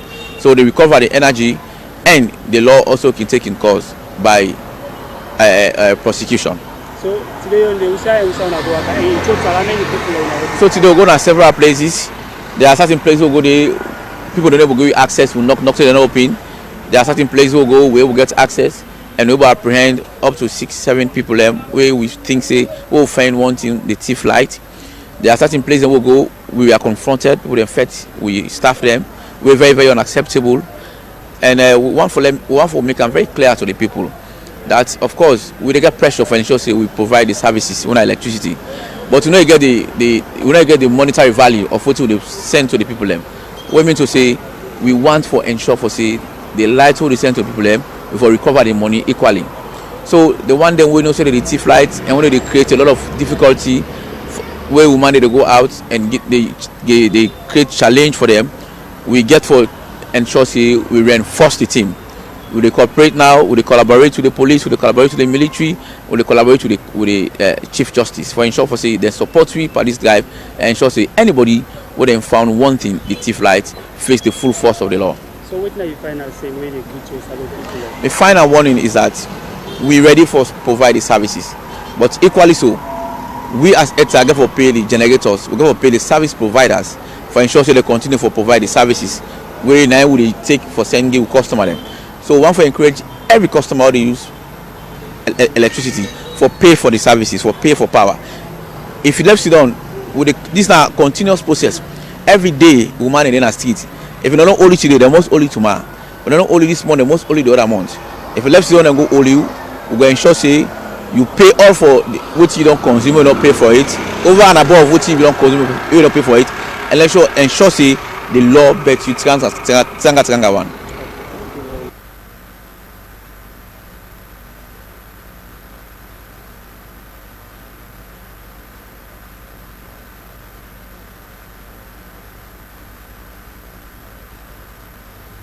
Well, for me and the Voices of the Youth, mostly it's to go work on a 5-5 park. When we see within the youth man, we say to Kakabo, we recite all the way on the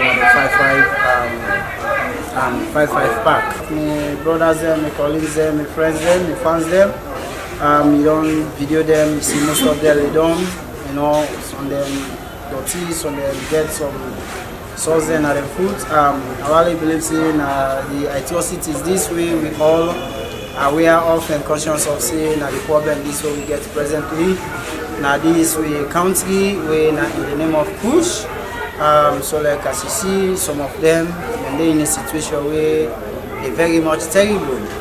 So like I believe say that's good for we the youth them for the future and even for making the will not burn it. Okay, you as a head and this is you don't say now. What you don't do for CC then guys are stop for taking here? Well as a youth leader, as a members, as a friends of them guys there, so of course I don't get time financially forgive them. But like more than say leader don't mean say the one way you get the financial strength for make it do. More than say leader now is somebody where will change the situation from negative to positive, where will change the situation from bad to good. Yes, like me now waiting on my own help and my own concern where I can show to them youth there so mostly at time I can get the time for give a sensitization to them. Even if they want for them in a fighting mood, automatically at time I can come inside and try to settle them. Then even if somebody later is saying a back loss or then get any issues, yes, they can meet me and lodge them completely and I can fairway suitable way I can handle them way and not can go beyond way and go damage themselves or cause atrocity to each other. Okay, so now that you say what's the independent panel? Well, presently the youth them I would say the youth them presently I would say according to how they live now, we not see feature in them where we go see now a brighter feature. Why? Because a lot of them then on the streets, I will tell you say plenty of them, not to by their wish, not to by their plan, not to by their aims and objective. But through my treatment at time can make them come out. So like they watch out for the government, for like them give a great support to the youth they also.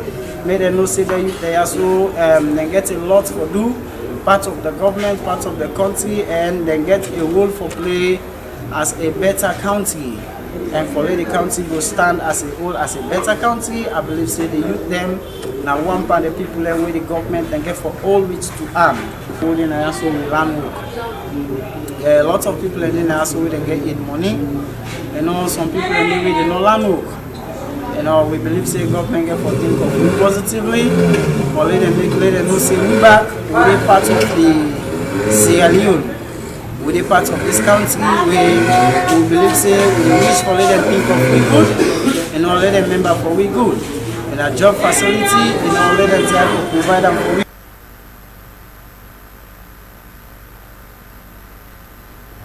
Alright, well from yonder now we will go for a short break. When we come we'll go inside the second half of the program Waves.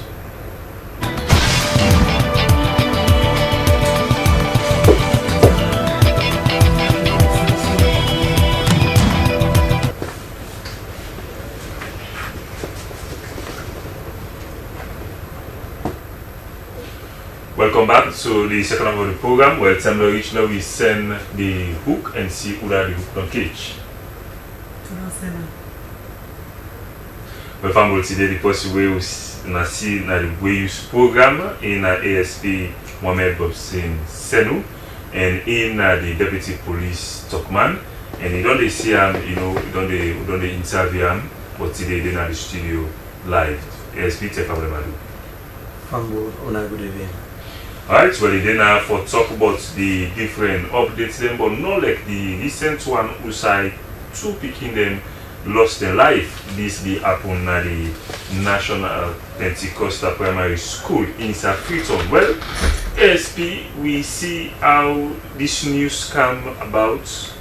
We sad one at the end of the day, everybody they tell your story, but the police they protect life and property.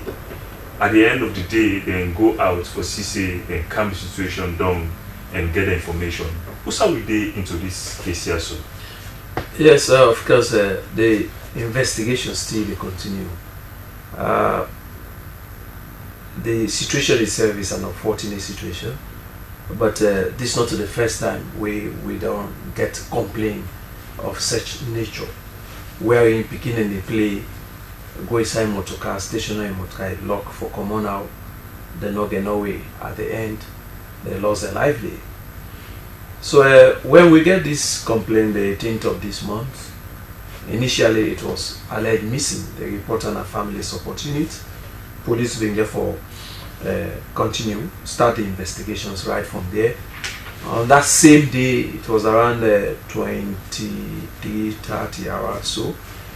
We get a distress call that they don't discover them picking their corpse. It's an abandoned motor car beside the same Pentecostal primary school compound. So, but because the way and manner in which the complaint began, police began for a response. A lot of other things happened there. We been facing a lot of strong resistance for low gain access to the compound. But on the whole, we were able to successfully gain access there and retrieve. The two, we meet and they don't lose their life. One among Abdulaziz Yusuf Kamara and Patrick Hassan Kamara. Also Adama Siyasise in being their life, and they will rush to them the hospital. We respond to treatment. Of course, we don't reunite the surviving one with a family member, whilst still they will undergo further medical treatment. The two boys, they not be able to make them up. Procedurally, we take statement from people who say the school authorities, including the headmistress and other teachers, for let them tell me how the whole things happen.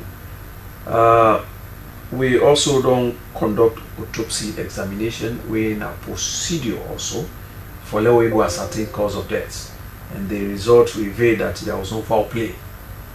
Of course, this Saturday they don't lay the two innocent souls to rest, while still with the investigative matter. When you say investigate, possibly we will listen or the watch, we will wonder now if they get anybody na police net for able for help, you know, the police with this investigation, because if you investigate, you know, get person, I wonder who's kind of investigation that. No, well, we go to call Judges Rule 1. Judges Rule 1 say where police try for discover the author of any offense, we can put question to people who say you be able to help with relevant information. Yeah. We bring in them people in there initially because now then are the school authority. We'll be bringing like even the bishop of the Pentecostal, and then the school, the headmistress, the teachers, for help we as whether ascertain whether they picking them to go school that day. That is also another thing, and then the responsibilities as teachers of that school. You understand, and they will tell me relevant things. But investigations of such nature, especially we will talk about murder, police, not a police, no more they investigate. We go to call forensic evidence where police they also look out for. We got to call also interagency collaborations for any felonious offenses. We need what to call expert opinion.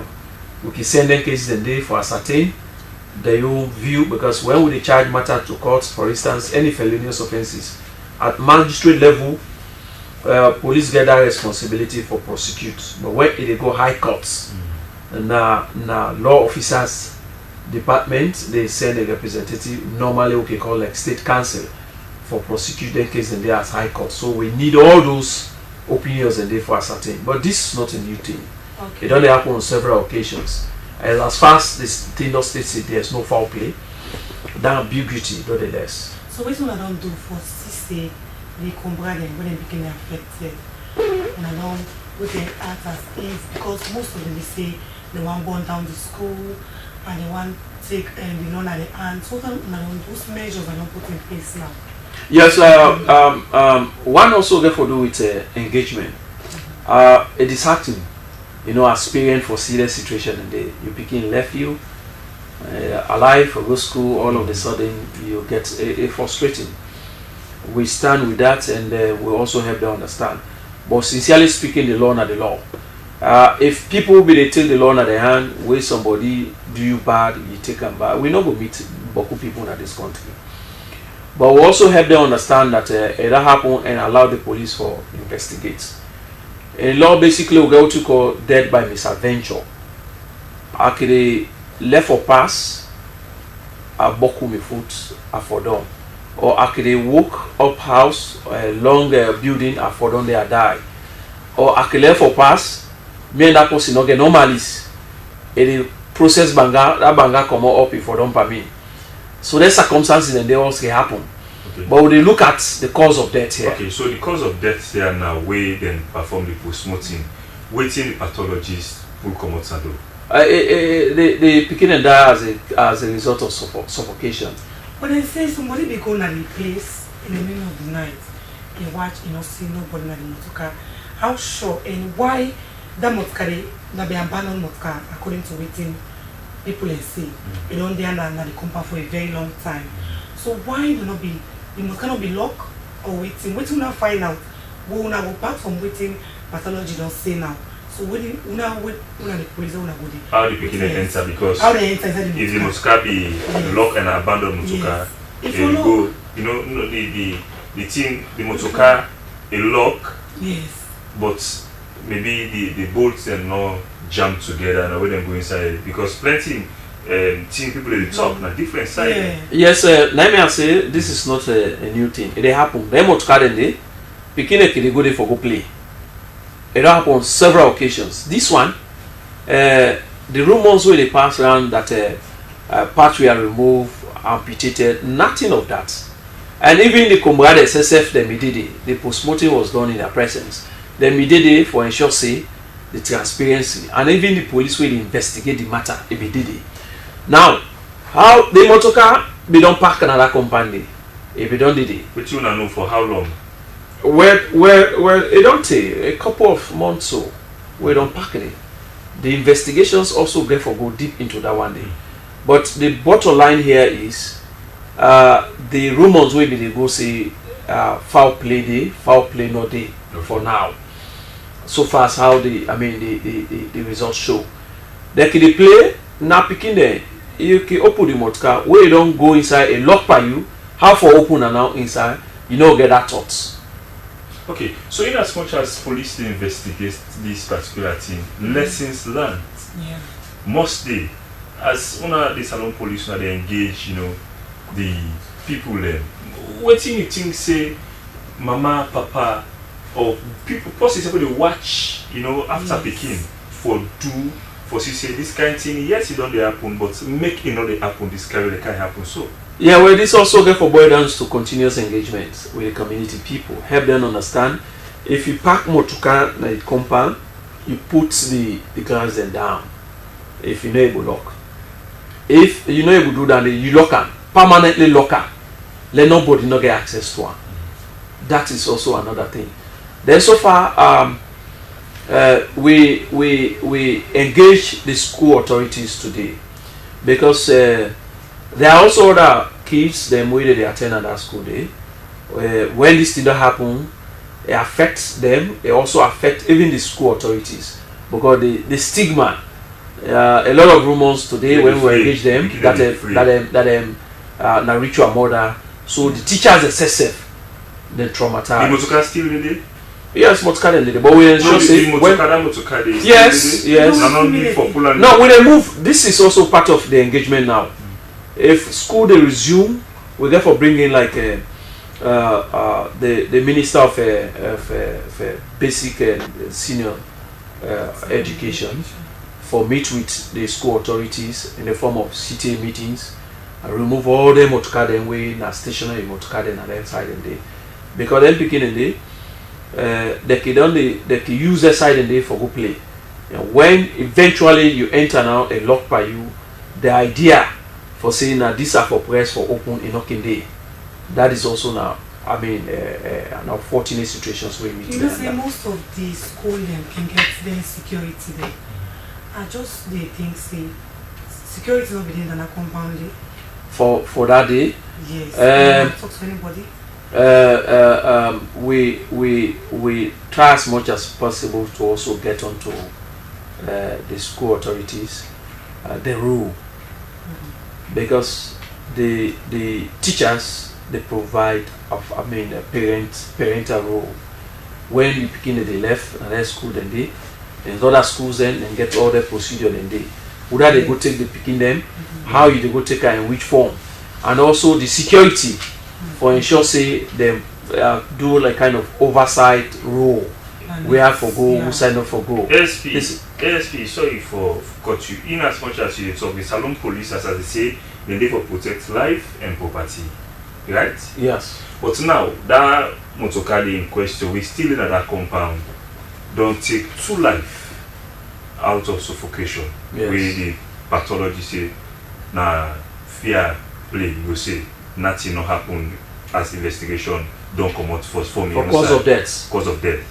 So you not think saying a more threat to the life of them picking and the way that can still living or not for them plan. Yes, but no normal activity schooling activities not they go on currently.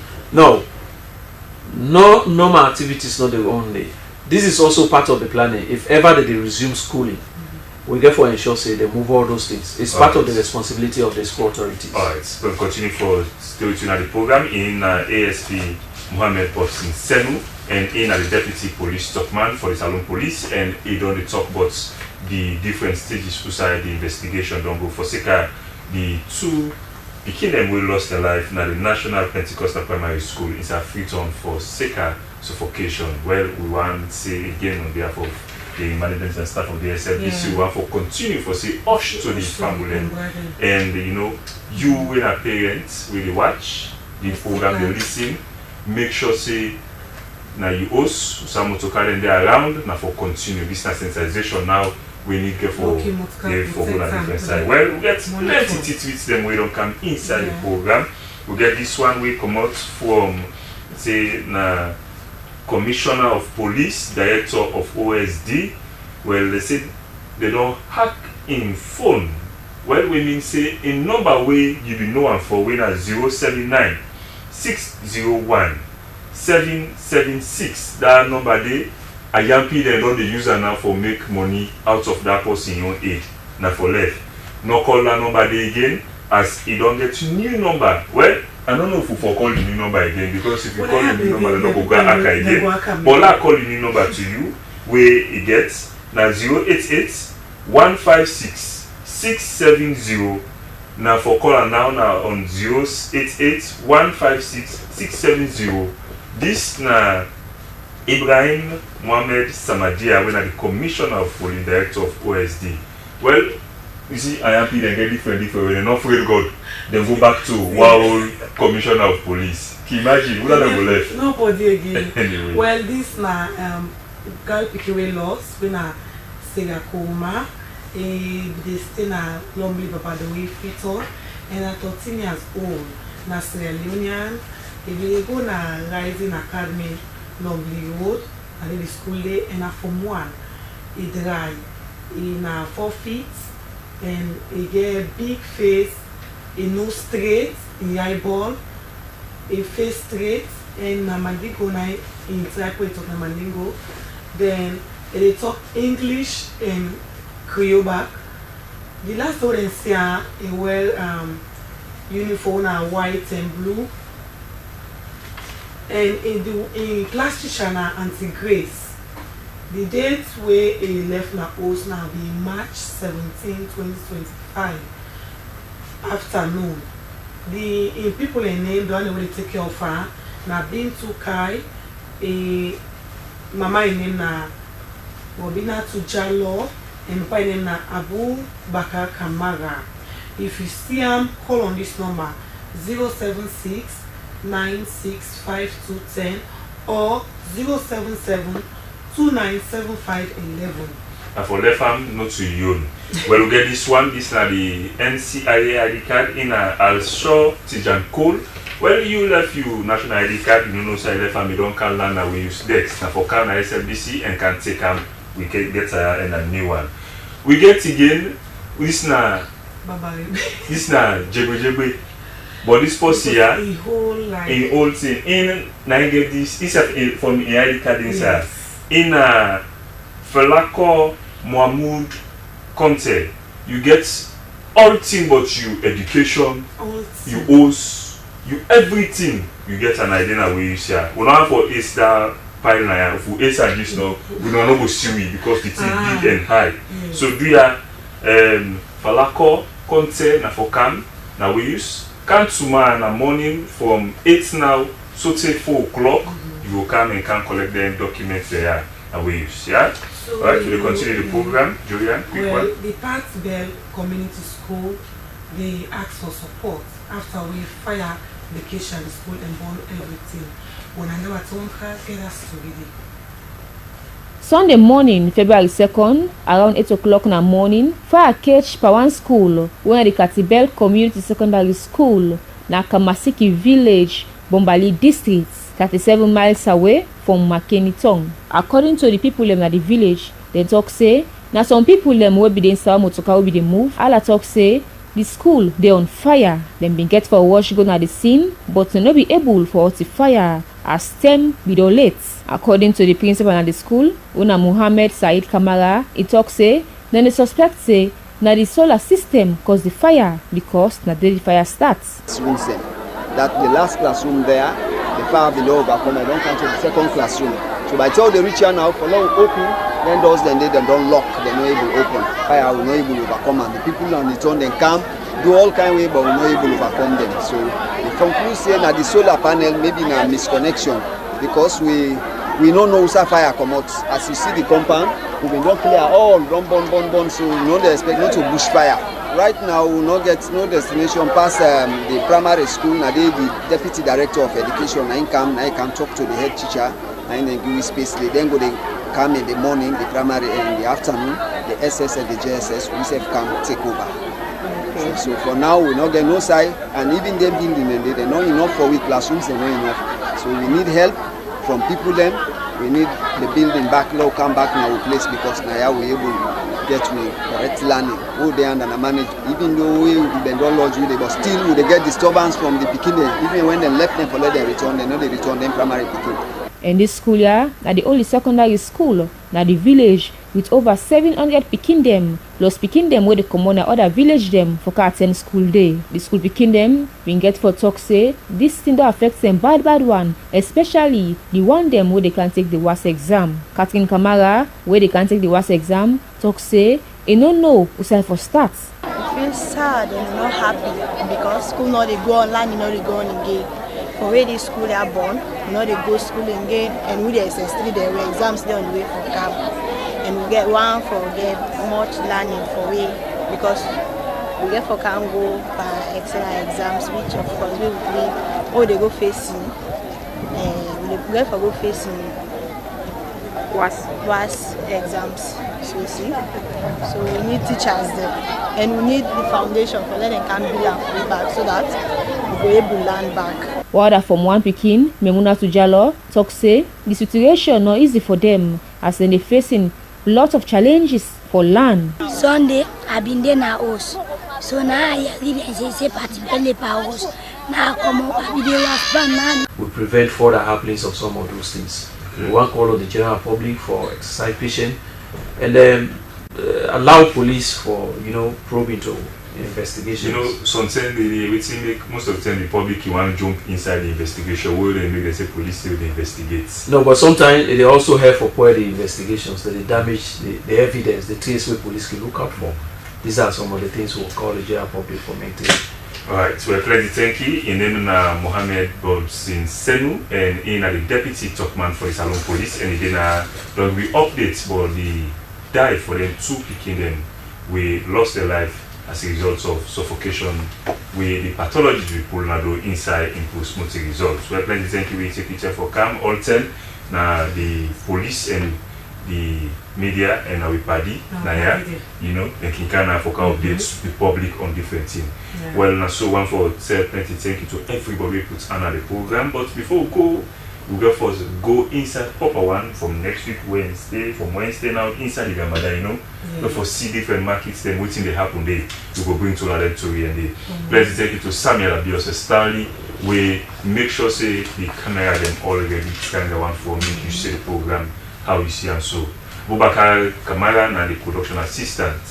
Well, people them in the control room. We get with transmission coordinator or supervisor, personal more, and we get to Simon Nyere and Jibrila Kuma na the control deck. One for everyone, plenty thank you. Everybody puts on the program from Lingabi to the Stapik.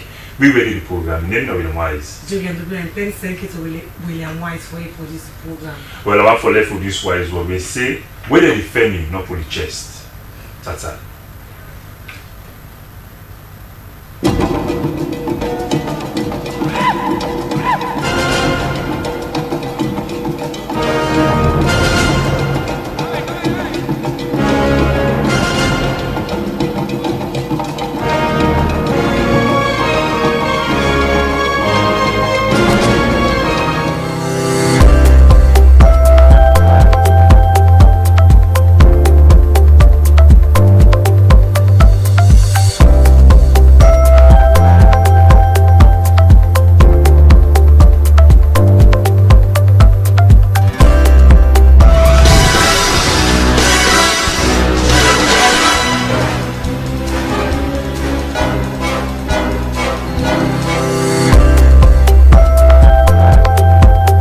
Take your bank along with you everywhere you go. No need to stress when you don't have cash on you. With Million Slcb Visa debit card, you're able to access your money, pay for goods and services, shop and send money online via ATM and POS devices in Sierra Leone and worldwide. It is convenient, secure and easy. SLCB, delivering value.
الركنية.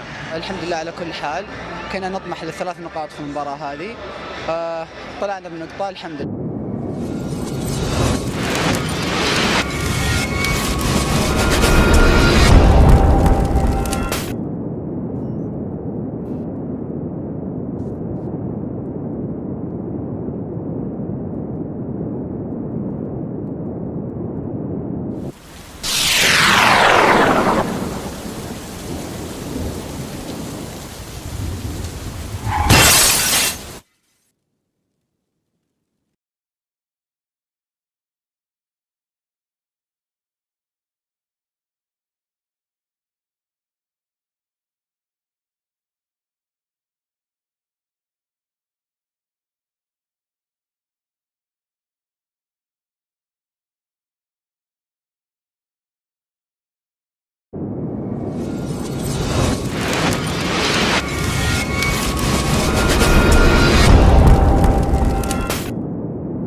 Egyptian security sources say Cairo has put forward a new proposal aimed at restoring the Gaza ceasefire deal. It includes a 40-day ceasefire in exchange for the release of 5 Israeli hostages, a timetable for the release of all Israeli hostages, and the complete withdrawal of Israeli troops from the Gaza Strip. The proposal comes as Israel continues its assault in Gaza. Palestinian health authorities say Israeli airstrikes have killed at least 65 people in the past day. Rami Al-Magari reports from Gaza. Dozens of people have been killed, including 2 journalists from the northern and the southern Gaza Strip. These journalists were killed, actually, that's reported to be killed by the Israeli army. Mother, women and children. Offensive on the southern Gaza Strip city of Rafah, mainly Tel Sultan neighborhood. The Israeli army ordered the population of that neighborhood to leave immediately. They allowed them to leave walking down, not to be carried on vehicles, by vehicles or any other transport means. That's the situation. They have been locked down in the neighborhood. Out of a sudden, Israeli army incurred into the neighborhood and or forced the population out. There was a strike on the hospital, on the Nasser hospital in Khan Yunis city, south of the Gaza Strip, when the Israeli army said in a statement that it targeted a Hamas militant or a Hamas senior local leader over there who was being treated at the hospital when a drone hit that hospital out of a sudden. These developments come against the backdrop of some kind of talks, report about talks for a ceasefire, return to the ceasefire state that preceded this Israeli military action. There is hope by the population there will be a ceasefire. There are reports that Hamas agreed to release 5 Israeli hostages in return for the return of the ceasefire case and the allowing by Israel of truckloads of aid and aid assistance and goods and commodities to Gaza. On to the latest on the Russia-Ukraine conflict. Ukraine says it supports 2 ceasefire deals with Russia. The agreements were announced on Tuesday by the U.S. following talks in Saudi Arabia. They seek to prohibit attacks on sea and energy infrastructure by both countries and also end attacks on each other's vessels. Russia has expressed mistrust towards Ukraine's President Volodymyr Zelensky, saying the Kremlin can only sign a Black Sea deal if the U.S. can order Zelensky to respect it. After a second round of talks between U.S. and Ukrainian delegations concluded today in Riyadh, Ukraine's President Zelensky said that the U.S. and Ukraine had agreed that there could be a maritime ceasefire and that a third country could monitor the possible future ceasefire. Well, United Nations officials say the UN mission in South Sudan The African Union and the Intergovernmental Authority on Development Regional Bloc are engaging in shuttle diplomacy to prevent the country from relapsing into civil war. Nicholas Hayson, the UN mission representative in the country, said the peace partners met in Juba on Monday to explore ways of convincing parties to end tension. President Salva Kiir and First Vice President Riek Machar are at a stalemate after violence broke out in Nasir town in the Upper Nile state between government troops and an armed group accused of being allied with Machar. To ease the standoff, President Kiir asked Uganda to send its troops to South Sudan to help restore peace. Machar has now written to the UN, the African Union and IGAD saying the presence of Uganda's military threatens a 2018 power-sharing peace deal which mandates the withdrawal of foreign troops. The peace deal ended 5 years of civil war in the world's youngest nation. Meanwhile, South Sudan's President Salva Kiir insists he will not lead the country back to war, despite recent clashes in the north and the rest of the several opposition politicians in the capital, Juba. The UN says it's concerned that the East African country is on the brink of a relapse into civil war. CGTN's Patrick Oyet reports. The current disagreement between President Salva Kiir and Vice President Riek Machar is the biggest test yet for the country's 2018 peace deal. Some opposition politicians from Riek Machar's party remain in custody. The government Air Force has carried out several air raids in Nasir following the overrunning of a garrison for government troops in the area by the White Army. The White Army are armed civilians who fought for Riek Machar between 2013 and 2018. South Sudan's government has brought in Uganda People's Defense Force, or UPDF, to help. The UPDF that arrive here in Juba are support units and technical units. Support units and technical units, they have come to support their brothers and sisters in the SSPDF. The South Sudan People's Defense Force, or SSPDF, largely remain forces loyal to President Salva Kiir. Many South Sudanese residents say they are concerned and they compare the situation with the peace deal in 2015, which didn't end the war in the country. When opposition groups returned to Juba, it sparked another cycle of violence when clashes broke out in the presidential palace in July 2016. Let there be peace so that people go back to their places of origin and live in harmony. This is the demand of every citizen now. We South Sudanese, what we need peace and food. These are the two things that we are need for. There is nothing like aside, like what we had, what we've seen. We just need peace and food. The East African regional body, the Intergovernmental Authority on Development, or IGAD, says sustainable peace can still be achieved in the country. We have also to do something in order to reach the goals we have set. And IGAD is keen and is ready really to move in that sense, and to engage the South Sudanese also to stand with IGAD for peace. South Sudan civil war, which ended in 2018, killed more than 400,000 people. The war also forced more than 2.5 million South Sudanese nationals to become refugees in neighboring countries. Patrick Oyet, CGTN, Juba, South Sudan. The unrest in South Sudan stems from political disputes between President Salva Kiir and First Vice President Riek Machar. They've been involved in a fragile power-sharing government since 2018. CGTN's Enoch Sequoia explains. The world's youngest nation, South Sudan, once again finds itself on the edge of conflict.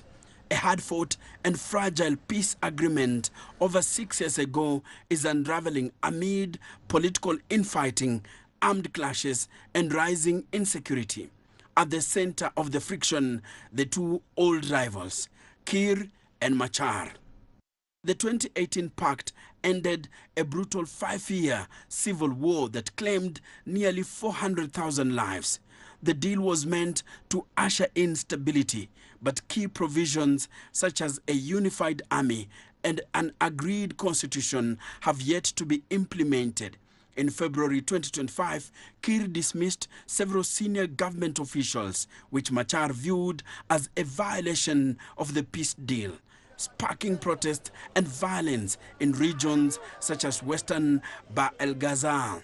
Subsequently, 2 ministers and the deputy army chief aligned with Machar were arrested. As political tensions grew, violence erupted in some areas like Nasir Town in Upper Nile, following Kiir's order for the redeployment of forces in the area.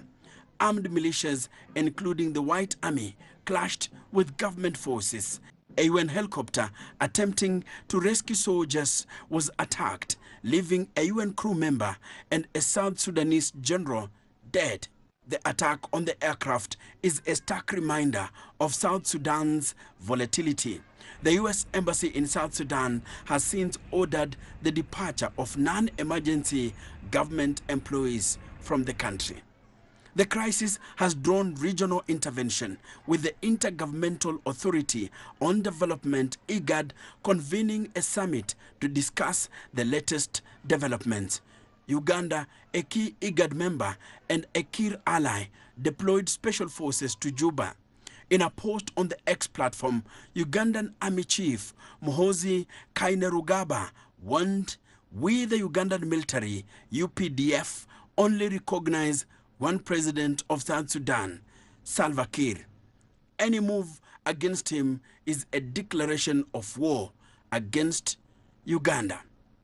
Some say Uganda's intervention may complicate the situation. While it may stabilize Juba, it could also escalate tensions with opposition forces. Meanwhile, South Sudan is facing a deepening humanitarian crisis.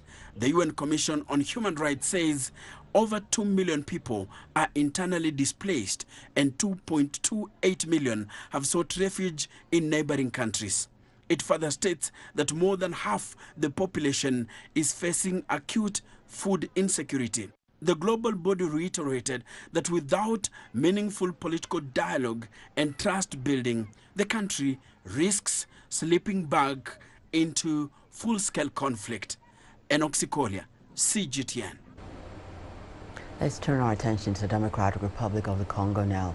The East African Community and Southern African Development Community have expanded the mediation team for negotiating an end to the conflict in Eastern DRC after joint deliberations that Rwanda has described as fruitful. This was during a heads of state virtual meeting on Monday. The DRC is a member of both regional blocs. A panel of facilitators, including notable former presidents, was appointed to guide the peace process and ensure inclusivity. Since January, an M23-led rebel alliance has seized much of eastern DRC, including several strategic cities.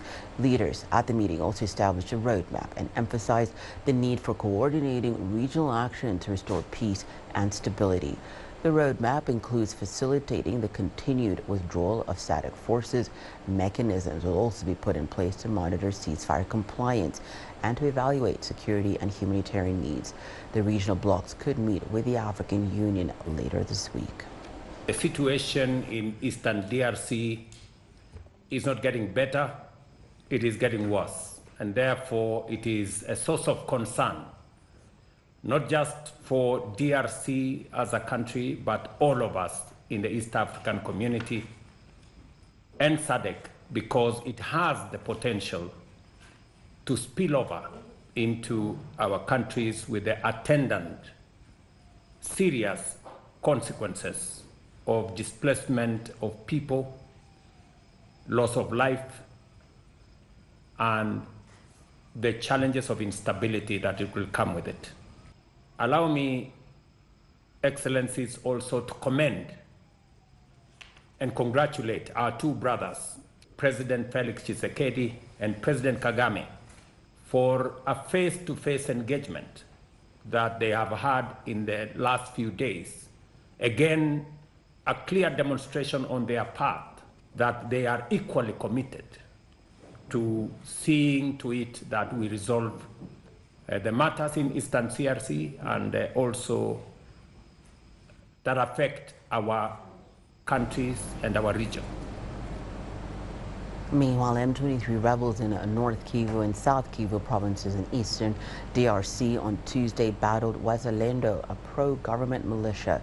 It comes a day after the rebel group retracted a pledge to withdraw its fighters from the strategic town of Walikale, accusing the Congolese army of failing to stop its offensive there. The clashes have threatened to spiral into a wider conflict, with the armies of the DRC, Rwanda and Burundi all taking part in fighting. Well, at least 70,000 people have fled fighting in eastern DRC to seek safety in neighboring Burundi since January alone.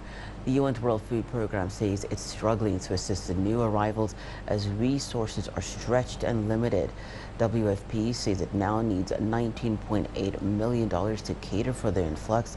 Meanwhile, the Southern and Eastern African regional blocs have appointed 5 former leaders to mediate the DRC peace process. Caroline B. tells us more. Convoys of desperate people move out of the Kanyaruchinya refugee camp in the eastern Congolese city of Goma. This was in January, when the M23 rebel group had just captured the city in a rapid advance. The camp once hosted more than 300,000 people, but is now empty.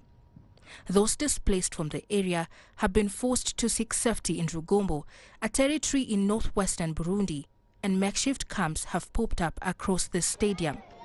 The refugees here narrate tales of the agony and terror they have had to endure. Bullets started flying, then we started running. Some ran to the mountains and others crossed the rivers. We ran with kids on our backs and luggage in our hands. The UN says since January, 70,000 refugees have arrived in Burundi from the DRC, bringing the total number of refugees to 120,000. And that number is swelling every day. The World Food Programme says that although it received funding to help the refugees, it's simply not enough. The agency is warning that unless it gets additional funding urgently, it will have to suspend its food aid distribution by July. WFP says it needs $19.8 million to feed everyone until the end of the year. We have been able to provide these refugees in this camp with the hot meals as soon as they arrived here, and we are able to provide this basically because we had to reduce the assistance to the old refugee caseload and provide them with something we had in hand. This crisis had put an immense pressure on WFP's food pipeline, which we are stretched. We are appealing to donor communities to come forward and provide funds so WFP can assure the emergency food assistance to this new caseload as well as the previous refugees which are in the country. Meanwhile, leaders of southern and eastern African countries held a virtual summit on Monday and expanded a team of former heads of state overseeing efforts to restore peace in the DRC.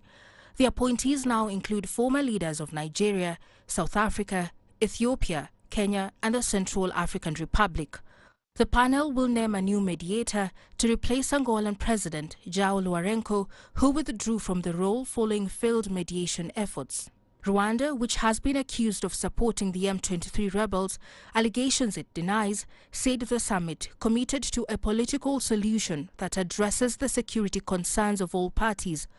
For people affected by the conflict, that peace process remains one of their main hopes, even as fighting between the Congolese army and M23 rebels continues to cause havoc in their daily lives.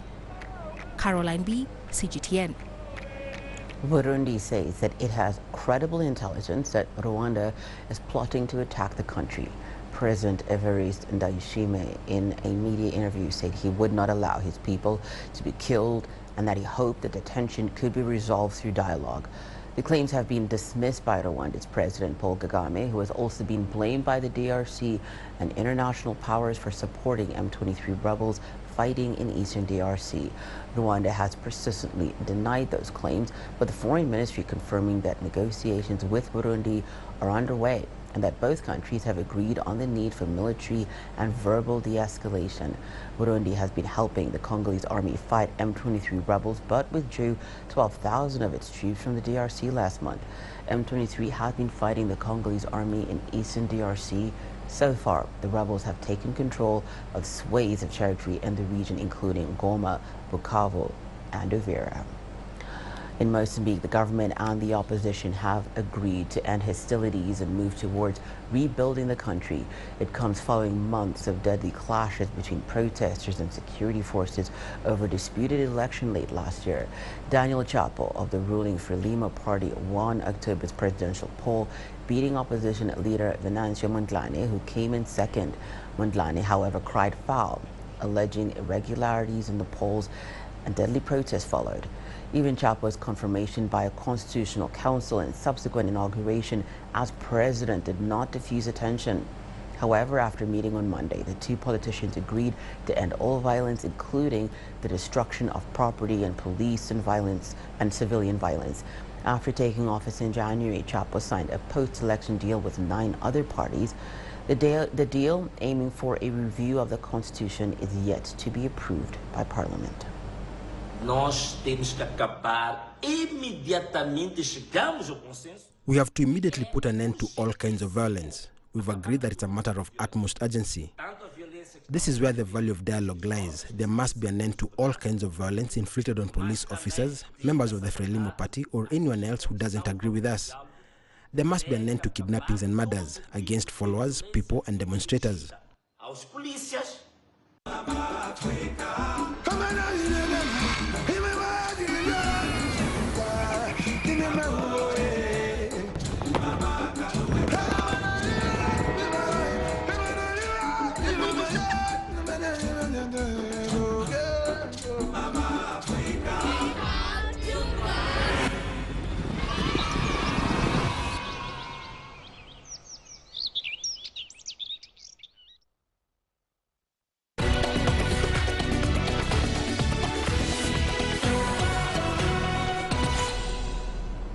The United Nations Refugee Agency says it has had to suspend crucial aid to refugees in Egypt, including medical care.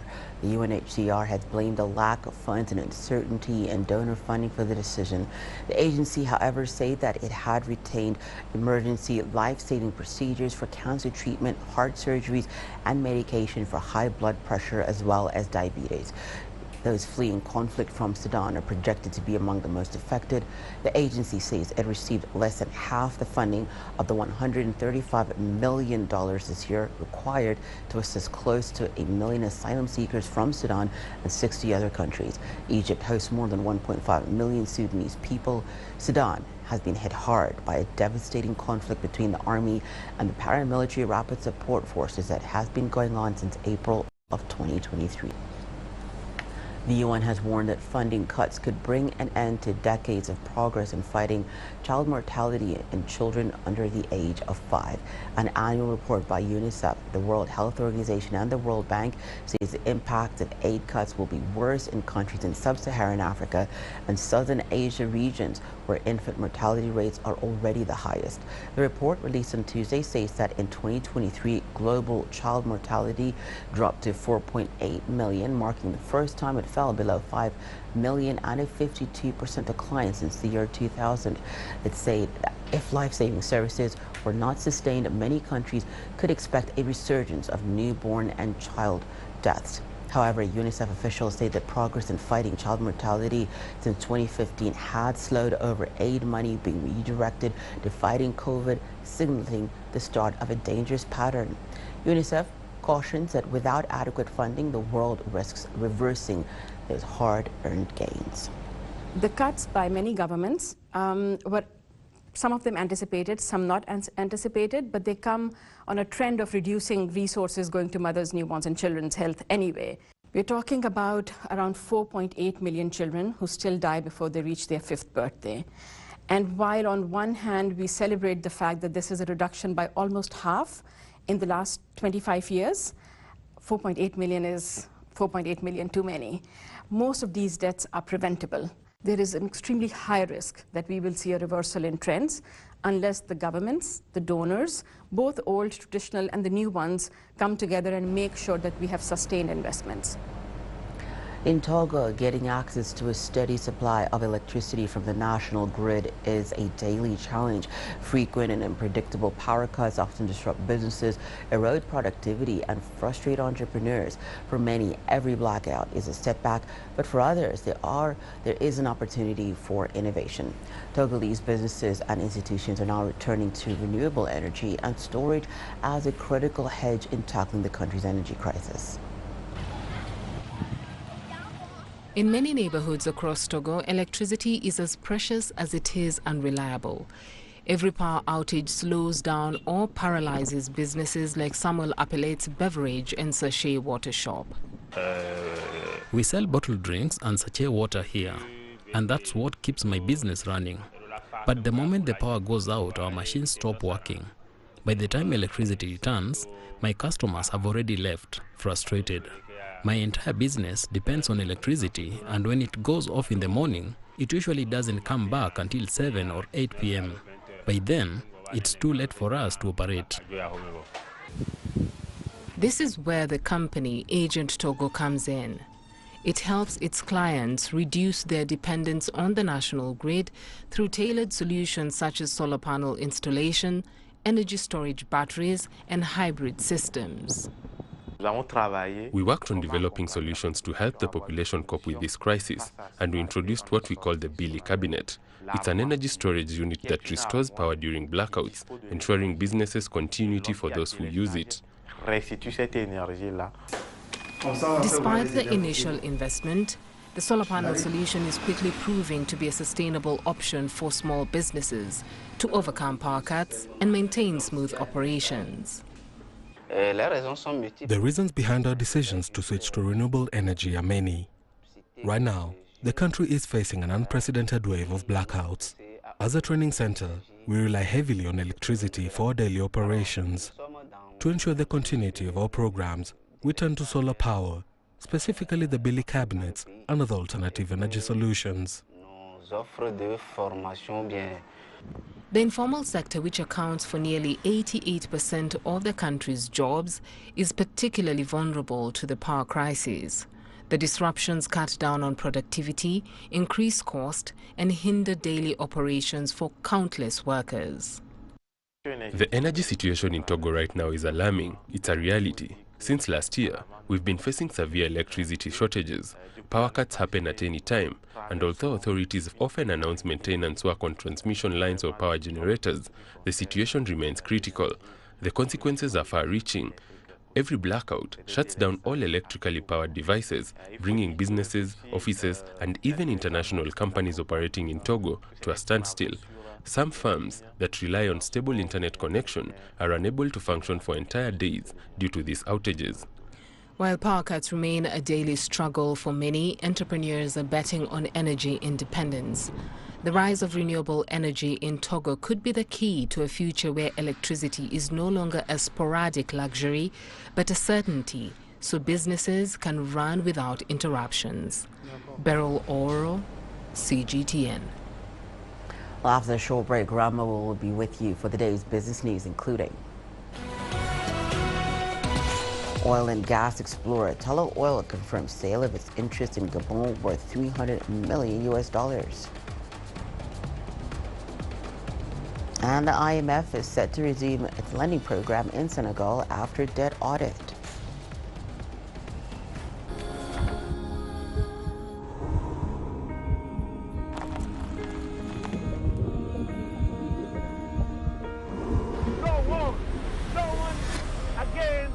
Holding guns. Word protesters.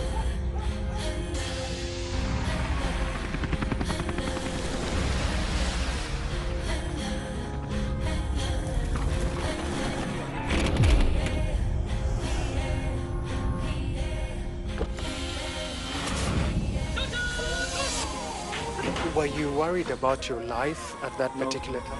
Not at all. Excellency, thank you very much for your time. What is your assessment of the state of the continent today? Africa has the potential to power itself. Excuse me.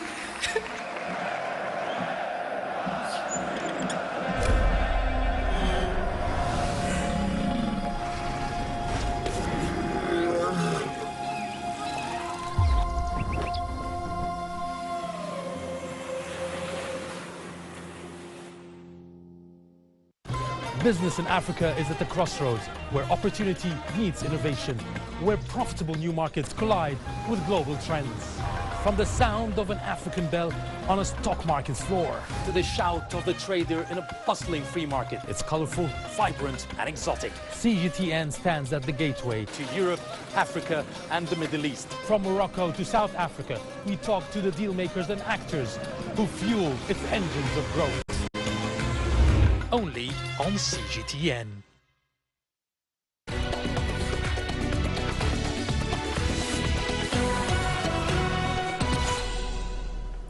Welcome back to the program. Let's start in the world of energy. The frontier oil and gas explorer, Tullow Oil, says it has signed an agreement with a Gabon oil company. Now, that deal with a state-owned firm will see Tullow sell its entire working interests in Gabon for $300 million in cash as it's looking to cut the debt on its books. The announcement came as a London-listed firm swung to an annual profit on an after-tax basis on Tuesday. The oil major said this was largely helped by a reduction in impairment and asset revaluation gains. Tullow reported net earnings of $55 million for the year ending on the 31st of December. Compare that with a loss of $110 million the year before. On to Senegal, where IMF officials say that the fund is seeking to complete a new loan program for the country, quote, as soon as possible. The global lender suspended its $1.8 billion credit line to the country in October. That came out just a month after withdrawing an aid program in the West African country, after the government claimed that the former president's government, the one run by Macky Sall, had effectively falsified a fair bit of economic data. Now, the IMF's country representative in Senegal is calling on the government to continue working to restore public finances. The country's Court of Auditors found out and put this out in a report on the 12th of February that Senegal's outstanding public debt was actually closer to 100% of GDP compared to the 74.4% of GDP the government had previously declared.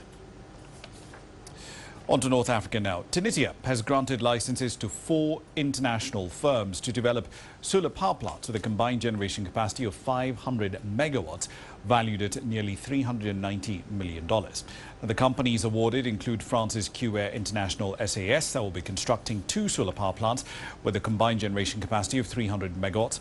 Voitalia has secured approval to build a 100 megawatt plant, while Norway's Scatec and Japan's Aeolus, which is a unit of Toyota Tsusho, have been jointly awarded another contract to build a 100 megawatt solar power plant. Now, collectively, these projects mark the first phase of Tunisia's international renewable energy tender, which is looking to develop at least 1.7 gigawatts of solar generation capacity tied straight into the grid. The government plans to complete these initiatives by 2027, and they're looking for annual savings of $200 million by reducing the amount of natural gas that they have to keep buying. Now, speaking of energy, Egypt has jumped 5 places to be the second highest in Africa for new solar installations in 2024. That's according to data from the Global Solar Council. The North African country has been speeding up investments in renewable energy as it tries to cut its dependence on fossil fuels for the country's electricity. Yasser Hakim tells us more from Cairo. 2024 has been a transformative year for renewables in Egypt as investments poured into the sector to add 707 megawatts from solar energy alone, making it the fastest growing in Africa. Egypt has a huge potential, especially in solar and wind energy, with vast windy areas along the Suez Canal, as well as the sun shining throughout the year in the country, which makes it an attractive destination to produce clean energy. Besides the Gulf Arab states, Chinese companies have been the largest investors in the sector, such as Trina Solar, which delivers solar panels and tech solutions. Egypt is a very important country in this region, the Middle East Asia and North Africa, and with a huge population. This also means the great potential market, especially for the solar industry. In spite of the potential, Africa still lags behind in renewable production. At $40 billion, the continent accounts for only 3% of global energy investments. One factor is that capital cost is 3 to 7 times higher than in developed countries. But investors here say Egypt has moved to fix these issues. We don't have hurdles in importing components anymore.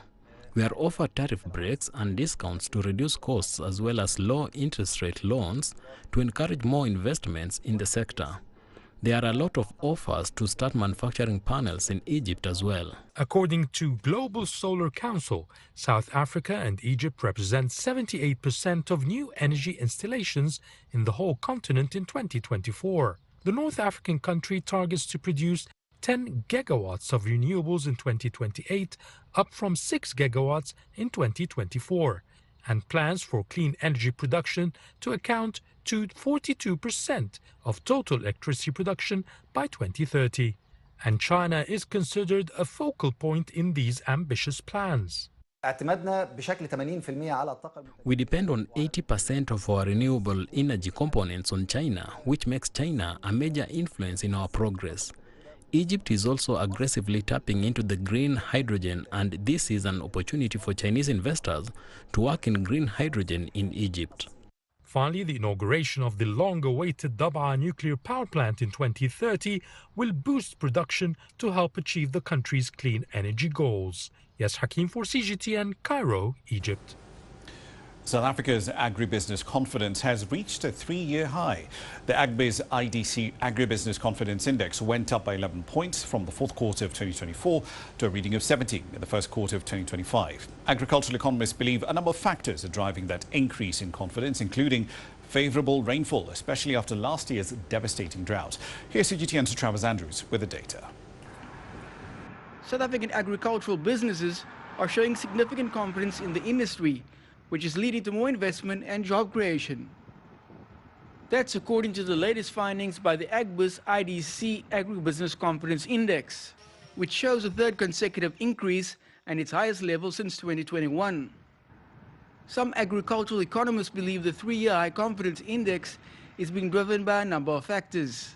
It is pointing to a positive environment, particularly from the agribusinesses. And this is mainly brought about by 3 broad areas. If you just consider the weather, climatic conditions that have been playing out, they're much improved compared to last year. Secondly, we are seeing improvements in the ports areas, which is supporting export markets, so that is good. But there's also a very firm handle around animal diseases. With La Nina rains expected to enhance the 2025 agricultural season, agribusinesses are expected to take advantage of the increased output. The latest agribusiness index paints a picture of an industry that is not only resilient but can overcome challenges, and that also translates into new investments in a variety of sectors as well as job creation. And with the industry expecting to record another record maize harvest, the positive outlook being shown by the industry is having a positive impact on the economy. The message is clear. It talks to the resilience of the South African agriculture, and obviously the agribusinesses that deals with agriculture on a primary level has sort of a bright outlook in terms of the immediate future, but not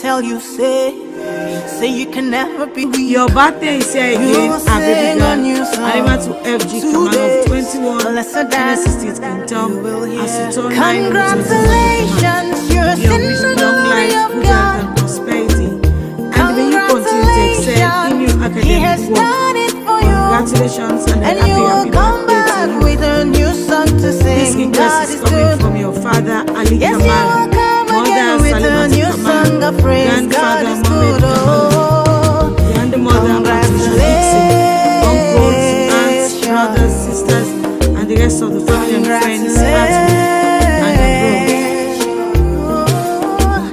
Congratulations, say what the Lord has done for you. Congratulations.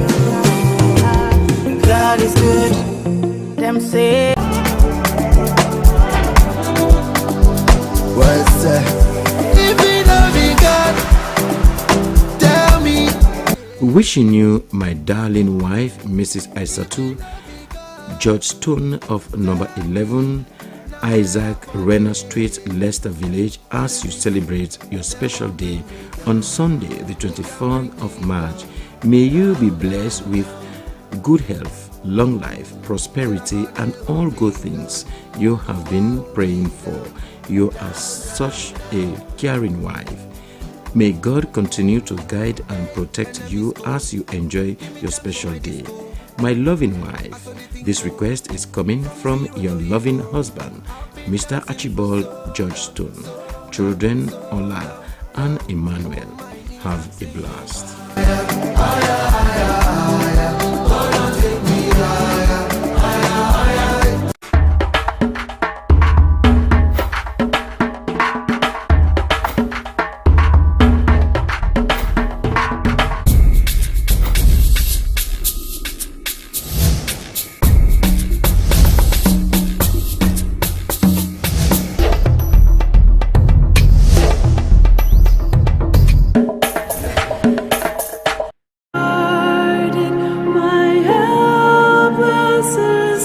It is with deep sorrow that the family announces the passing away of Mrs. Maya Tukowa, who departed this life in Monrovia, Liberia, on Tuesday the 18th of March at the age of 35.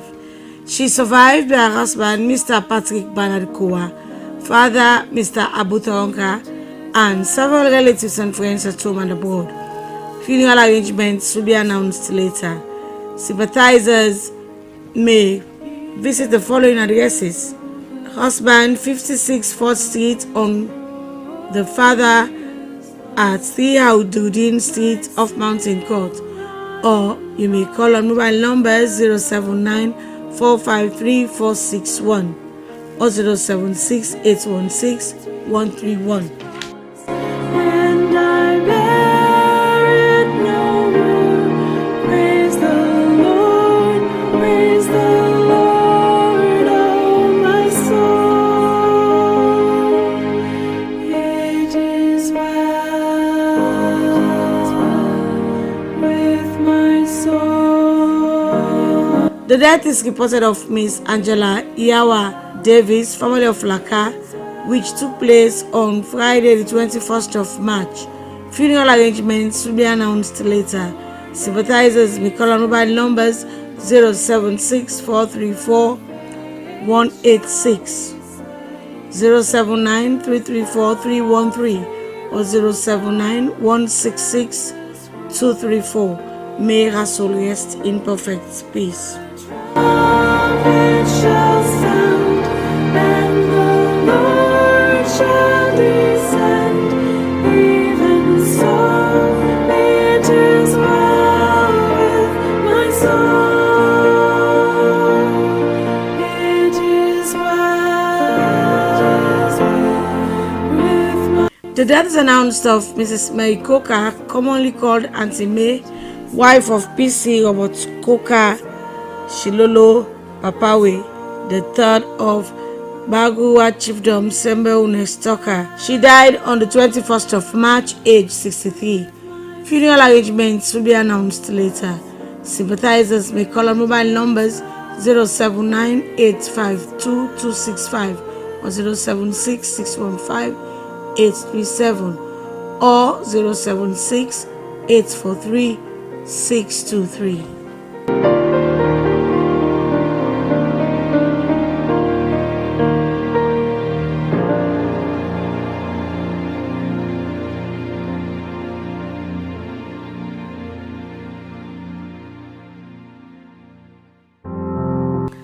The death took place of Fatmata Elizabeth Kanu on the 21st of March, age 32.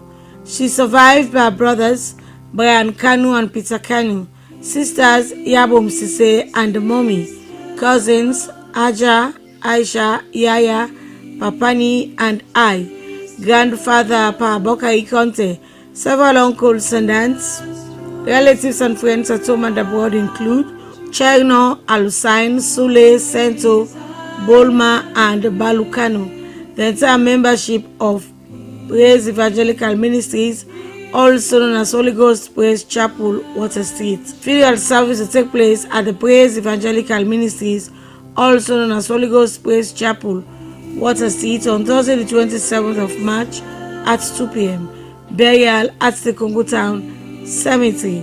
Sympathizers may call at 40B Congo Valley Red Pump or call on mobile numbers 078 745 101 or 088 219 280. May her soul rest in peace. Peace be still, my child.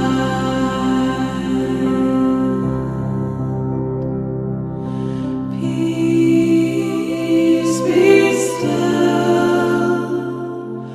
Peace be still. The death is reported of Paramount Chief Alimami Alpha Umaru Kamara III of Kamuke Chiefdom, which took place on Wednesday the 19th of March, aged 36. He is survived by his grandfather, Honorable Philipson Umaru Kamara, mother Satan Kamara, wife Taibu Kamara, and 4 children. Several brothers and sisters. Other relatives and friends include the Kamuka Chiefdom, Warawara Bafudia Chiefdom, Warawara Yagala Chiefdom, Sengbe Chiefdom, Tamso 1 and 2 Chiefdom, Bongobo Kayaka, Kakale Kasongo Chiefdom, Dian Chiefdom, Nem Chiefdom, and the whole of Konadugu District. Funeral service will take place on Thursday the 27th of March in Kamuka Chiefdom. Sympathizers may call at 24A Savage Street, Brookfields, or call on mobile numbers 076 641 054, 078 160244, and 076 472 535. King of love, my shepherd is, whose goodness faileth never. I nothing lack if I am his, and he is mine forever. Where streams of living water flow. The death took place on the 17th of March of Mrs. Margaret Veronica Squire, former head teacher of St. Michael's School and a committed member of the Holy Cross Parish. She survived her children Stephen Squire, Christian Squire, Patrick Squire, Veronica Squire, Gloria Kia Squire, and Juliana Sarah Sudi Squire. Several grandchildren, close friends, and other relatives at home and abroad. A vigil will be held on Wednesday, the 2nd of April, at the church compound. Funeral service will take place at the Holy Cross Parish Locust Junction on Thursday, the 3rd of March at 12 noon. Burial at the Kisimesmes Cemetery. I fear no ill, with thee, dear Lord, beside me. Thy rod and staff my comfort still, thy cross before to guide me. Thou spreadst a table in my sight, thine unction grace bestowed. The death is reported of Mr. Emerson Radcliffe Babington Georgetown Smith of 21G Berkeley Lane, Town, who died on Sunday the 9th of March, aged 75. He is survived by his wife, Mrs. Rebecca Smith, children, Mrs. Augusta Shadishaw, Leslie Manuel Smith, and Sylvana Smith, stepdaughter Sylvia Admire Pierce, several grand and great-grandchildren, brothers and sisters, in-laws, nephews and nieces, cousins, relatives and friends at home and abroad. They will be laying out at his residence, 21G Berkeley Lane, Town, on Friday the 4th of April from 10 a.m. to 12 noon, and at the Gibraltar Methodist Church Hall, Sania Abacha Street, from 12 noon to 1:30 p.m., followed by funeral service at 2 p.m., burial at the Race Course Cemetery. May his soul rest in peace.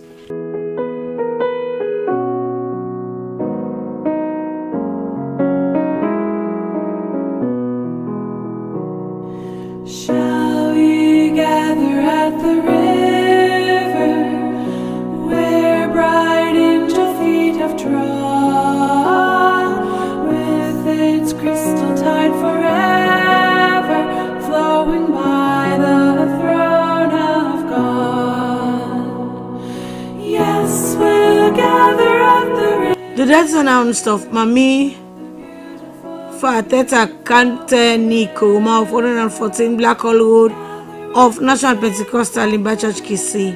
She died on the 12th of March, aged 85. She is survived by children, grandchildren, great and great-great-grandchildren, several brothers, sisters, cousins, nieces, nephews, in-laws. Relatives and friends include the Conte, Sise, Koroma, Sanko, Ture, John, Bangura, Samoa, and families of Magboso, Kase, Kamabai, Mabonkeni, and Kasel Farm Kisii community. Members of the Women Fellowship of the National Pentecostal Church Kisii branch, the Bishop and clergy of the National Pentecostal Mission, very close friends, Mami Sata Conte, Mami Boligba, and Mrs. Adama John. A vigil will be held on Thursday, the 27th of March at 114 Blackhall Road off Limba Church, Kasel Farm, Kisii at 8 p.m.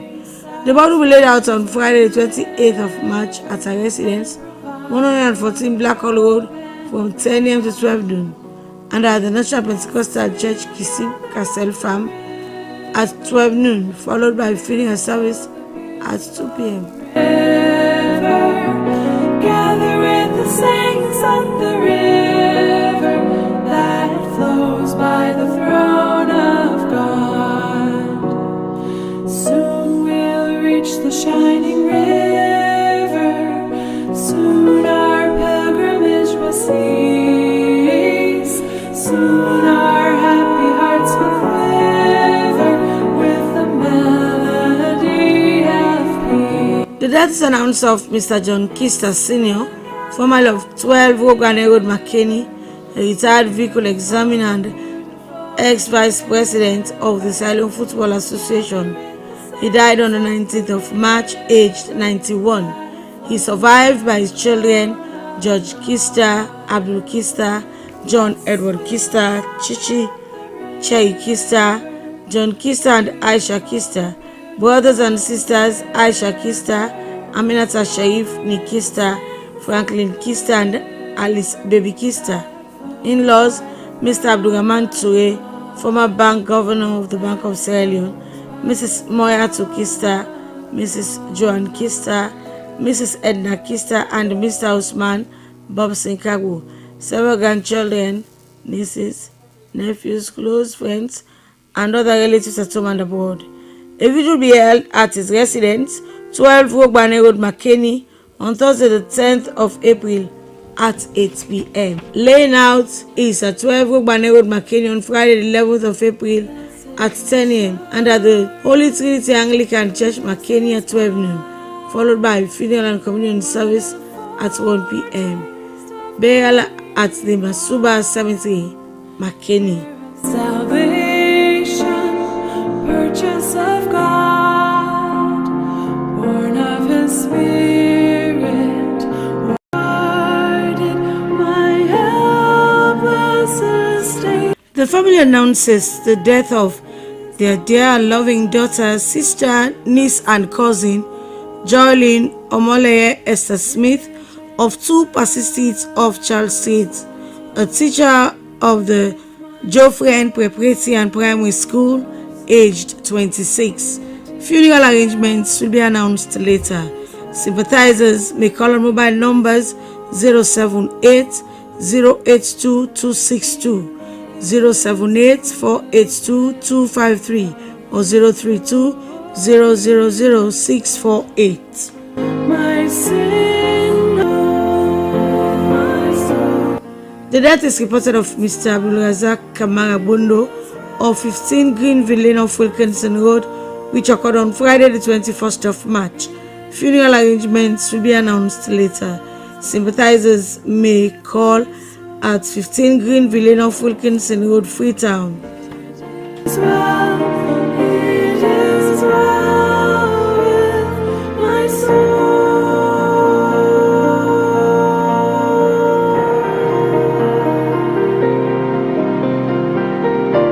The death announced of Mr. Wilfred Macaulay, who died on the 19th of March, aged 73. He survived by his wife, Mrs. Isabella Macaulay, children, Cheryl, and Nipson. Funeral arrangements will be announced later. Sympathizers may call at 15 Henry Street or call on 033 002 433, 099 507 224, and 079 098 458.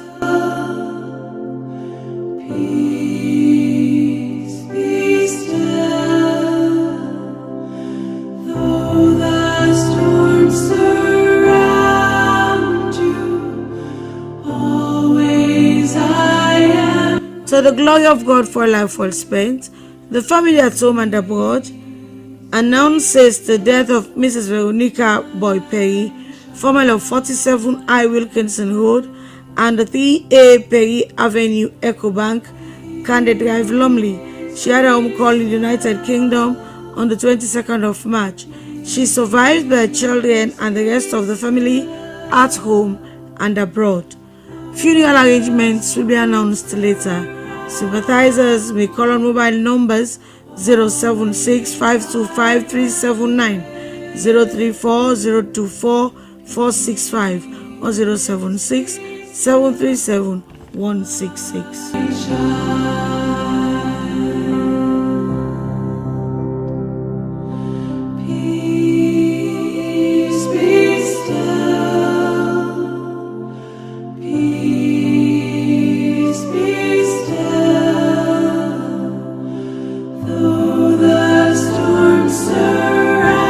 It's with heavy hearts that the family announces the death of their lovely mom, sister, and aunt, Mrs. Ebu Eliza George, who had a home call on Tuesday, the 11th of March, aged 80. Funeral arrangements will be announced later. Sympathizers may call at 7 Crocker Lane off Main Street. May her soul rest in peace.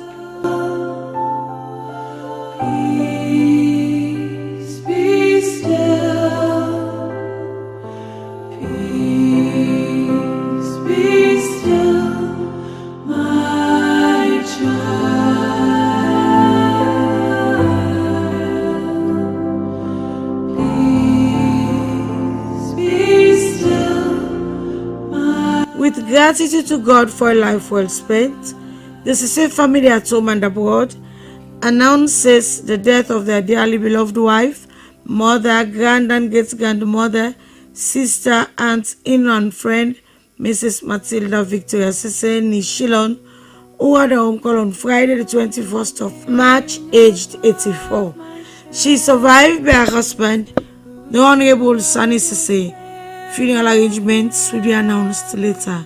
Sympathizers may call at a residence, 97 Regent Road Hill Station, via Sierra Leone Drive, or call on mobile numbers 076 604 927 or 088 604 927. May her soul rest in perfect peace. He leadeth, and where the verdant pastures grow, with food celestial feedeth. Perverse and foolish oft I strayed, but yet in love. The United Methodist Church Styling Annual Conference announces the homegoing of the retired Reverend D.H. Coker, which took place on Wednesday, the 6th of March in Freetown, aged 94, former District Superintendent of Western District. Funeral arrangements will be announced later.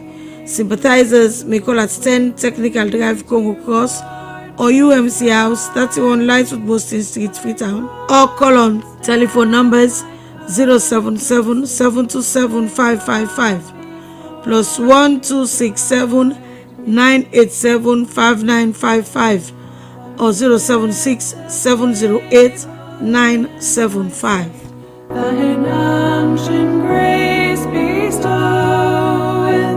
and oh, a transport of delight from thy pure chalice floweth.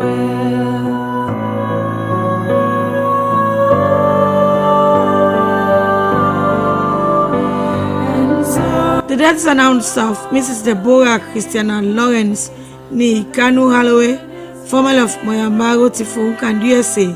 She died on Monday the 10th of March, aged 98. Funeral arrangements will be announced later. Sympathizers may call on mobile numbers 078-656-090, 079-600-029, or 099-330-435.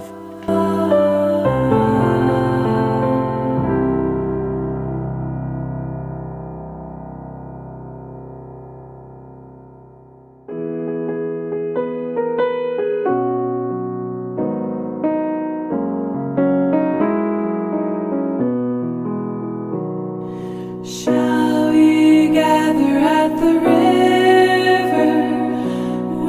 The death took place at his residence at Newton on the 15th of March of the dear father, uncle and brother Sengina Bangura, aged 63.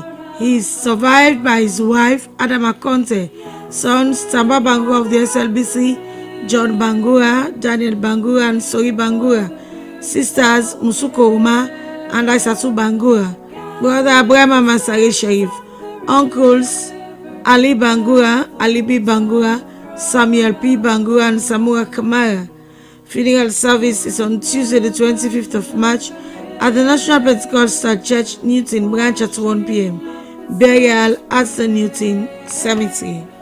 We will walk and worship ever all the happy golden day. Yes, we'll gather at the river, the beautiful river. Gather with the saints at the river that flows by the throne of God. Here we reach the shining. The death is announced of their beloved father, brother, grandfather and friend, Mr. Rubenson Macpherson Chuku Long John of 2B Bassett Brookfields, who passed away on Thursday the 13th of March, aged 64. He is survived by his wife, Mrs. Haja Long John. Children Priscilla, Victor, Ibrahim, Aminata, John, Princess, Christiana, Esther and Dustina Long John. Several grandchildren, relatives and friends at home and abroad. Funeral service will be held on Friday the 28th of March at the Robert Street Ark Hall at 2 p.m. Burial at the Kingdom Cemetery. Sympathizers may call on mobile number 088-749-025. With the melody of peace. Yes, we'll gather at the river, the beautiful river. Gather with the saints at the river that flows by the throne of God. Yes, we'll gather at the river, the beautiful. The death took place on Tuesday, the 11th of March, of Mrs. Adama Cummings of 22 Beckles Lane, Brookfields, age 73. She is survived by her husband, Mr. Francis Tunde Cummings.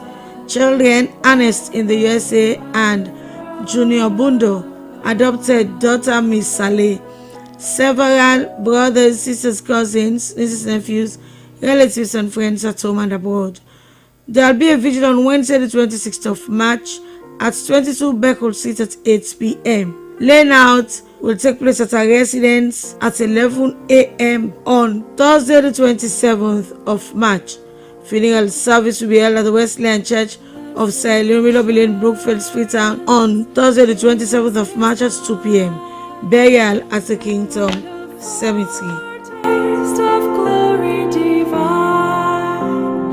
heir of salvation, purchase of God, born of His Spirit, washed in His blood. This is my story, this is my song, praising my Savior all the day long. Funeral service for Mrs. Rebecca Mabiti Tarawali Kamara of Waterloo, a descendant of Mayapo Village, Tankolere District, who died on the 20th of February, age 83, will take place on Thursday, the 27th of March at the Seventh-day Adventist Church, 10 Agriculture Road, McKinney, at 11 a.m. They'll be laying out at the church at 10 a.m. A vigil will be held on Wednesday, the 26th of March at the church at 8 p.m.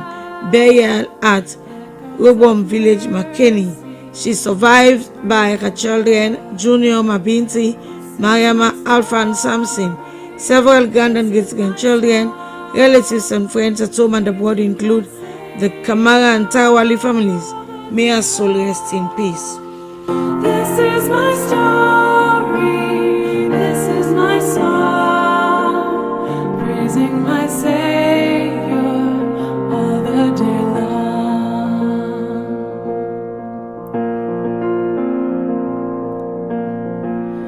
Perfect submission, all is at rest.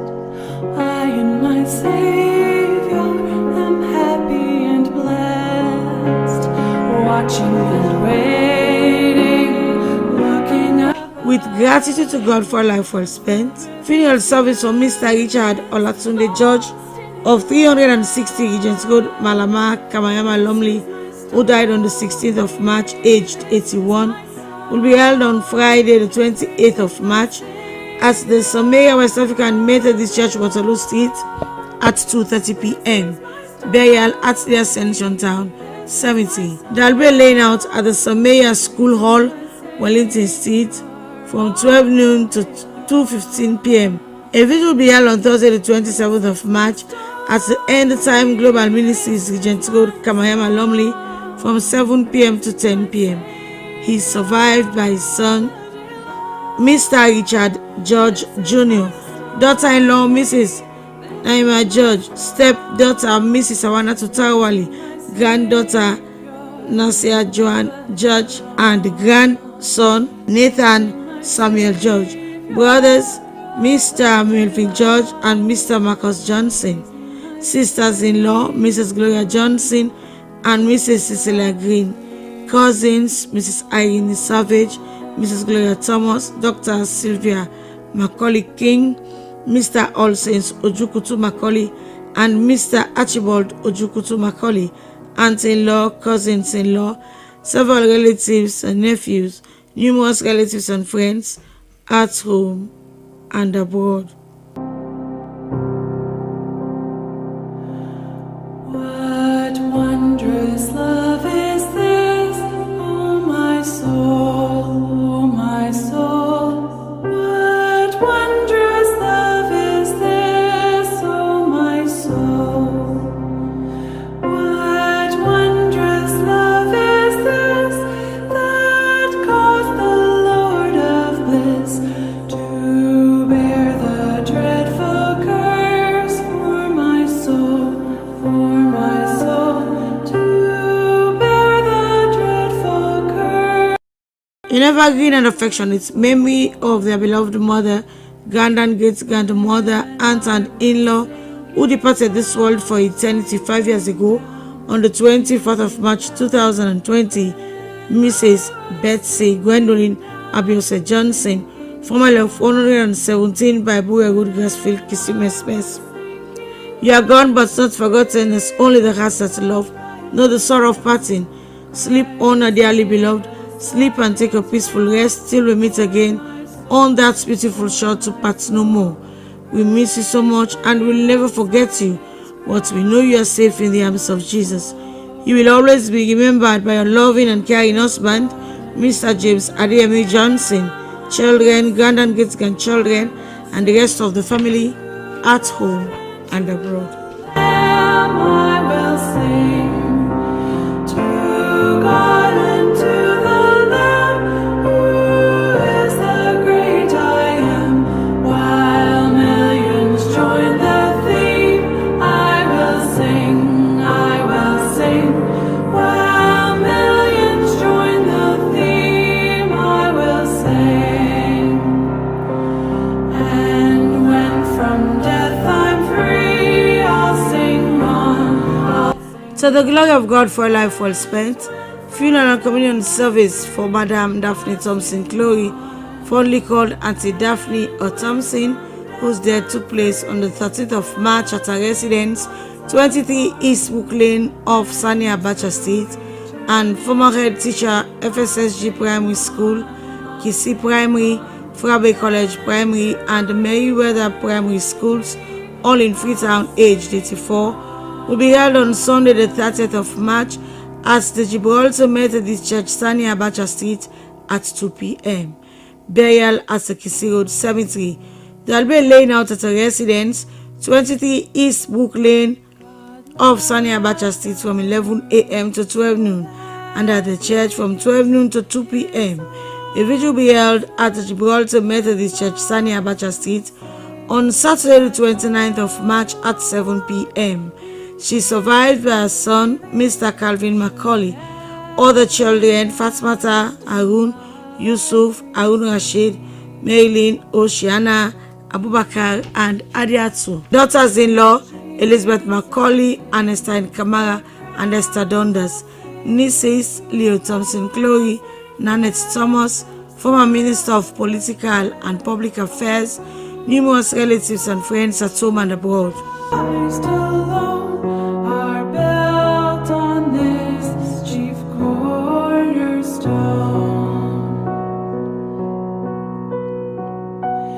If you from those around, I hear a cry. Oh God, oh God.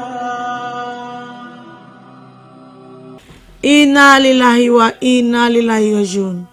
The death is reported of retired magistrate Madiyu Bankole Shillon, commonly known as Shillon, formerly of V.A. Banlane of Sir Samuel Lewis Road, Aberdeen, former employee of the Sierra Leone Judiciary, who died on the 23rd of March, aged 89. He survived by his children Ikmat, Aisha, and Madiyu Shillon, all in the UK. Several grandchildren, relatives, and friends at home and abroad. He has already been buried. Sympathizers may call on mobile numbers 076-431-649, 077-591-996, or 088-199-033. May Allah grant him Al-Jannah. Last breath escapes my lips. It's time to leave and I must go. So it is true, but it's too late. The death took place on Saturday the 1st of March of Reverend Nathaniel Olatunji Vincent, age 67. He is survived by his children Cecil, Joyanne, Hope, and Joel Vincent. Roland G. Dixon in the USA, Miss Yema Young, Ibrahim Toure, Mrs. Augusta Lavalley, Mrs. Tene Alpha, Miss Deaka Kabia, Miss Veronica Rogers, and Abigail Kamara.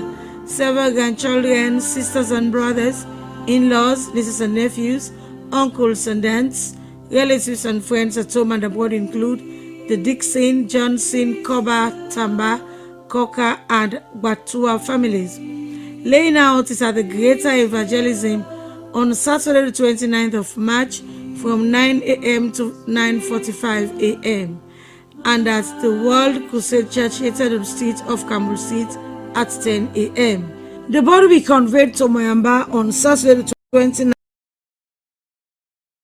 29th of March. A vigil will be held at the Calvary Assembly of God Church, Moyamba, on Saturday, 29th of March. Funeral service is at the Calvary Assembly of God Church, Moyamba, on Sunday, the 30th of March at 10 a.m. Burial at the Sembenwood Cemetery, Moyamba Town. Buses will be available free of cost at Campbell Street by Lovetta's Kitchen on Saturday, the 29th of March, immediately after the service. For more information, please call on 072-100-752. I nothing lack if I am His.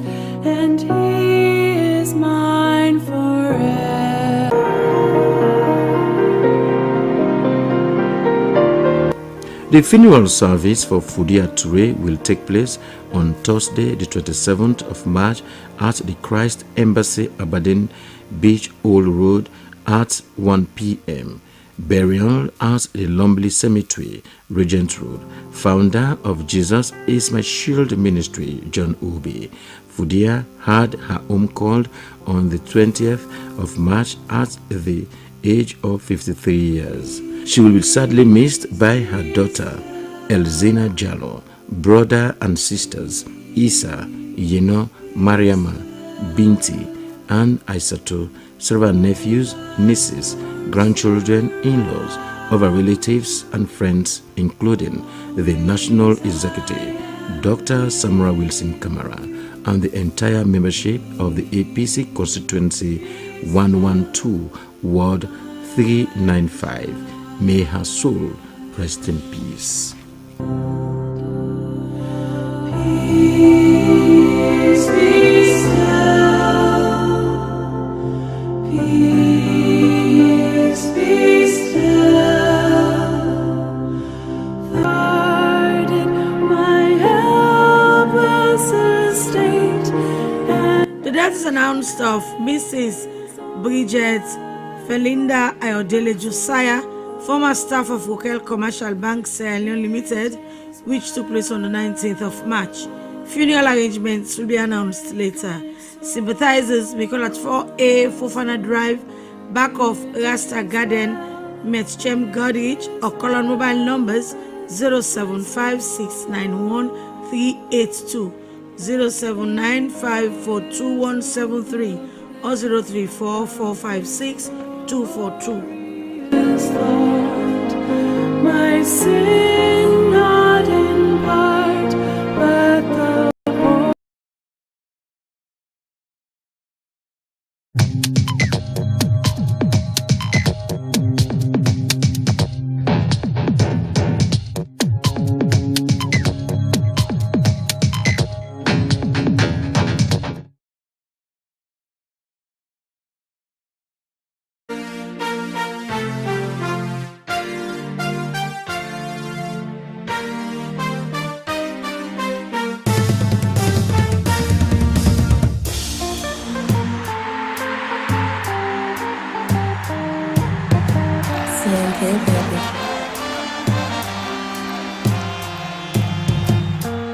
I get a message for you. Leon stars don't do one for me. They say we no go. Oh, we move them wrong. They say we no go. Always come from the pen. I said they play. We go they pray. From Freetown to Kenema, Kenema. We go they say. If people all my commontants are polyos, that's guns. More than 20 years, not to 20 days. Salon people, patients and wait. More than 20 years, it's a new day. Help me sing, congratulations. Make we sing them aloud. Congratulations, Leonsters make us feel proud. We go come back with a new song for sing Leonsters good. Then go come back with a new song for sing Leonsters good. Congratulations, congratulations, congratulations, Leonsters make us proud.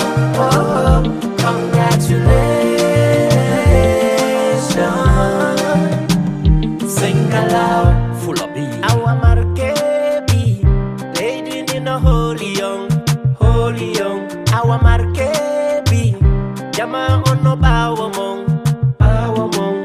Mene me lumbo yai, mene me Marco yai, Leon Star, Jama no holy young. Down and rapo mengong, Yaltinem panije. Leon Star, Mengaño to, Leon Star, Yalte jambo dembe. Yalte, yalte, yalte kela nembe. Leon Star, yalte kela nembe. Congratulations, make we sing them aloud. Congratulations, Leon Stars make I feel proud.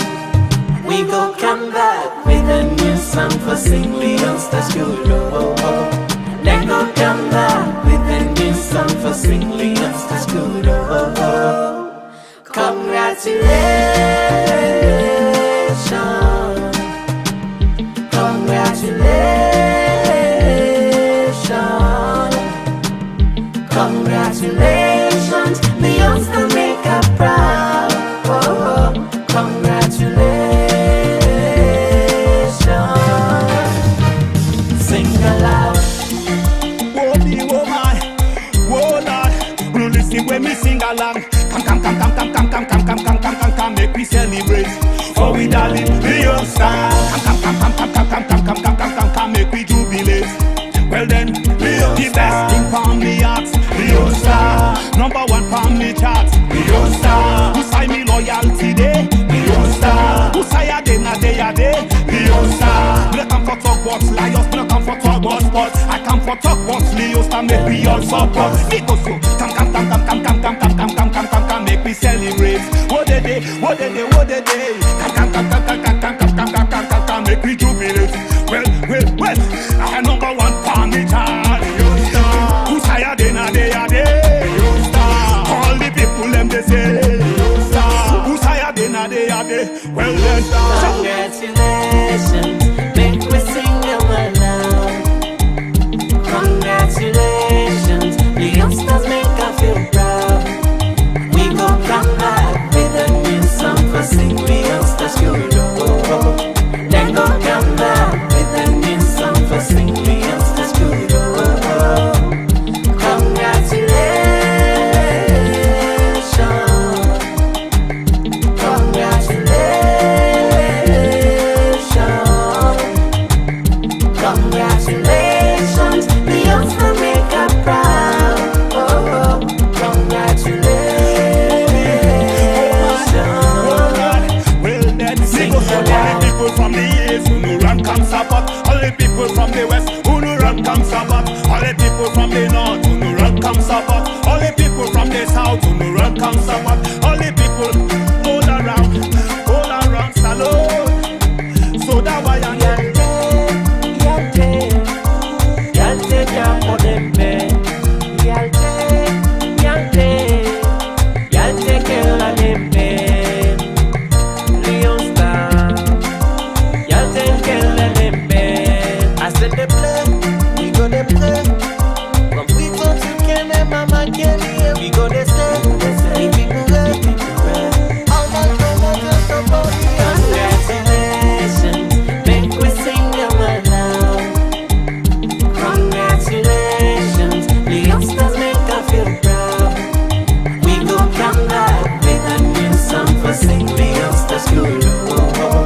Then go come back with a new song for Sing Leon Stars School. Congratulations,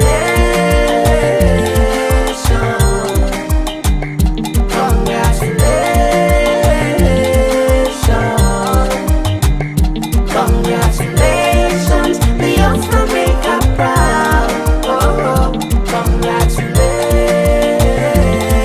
Congratulations. Sing aloud. Activated.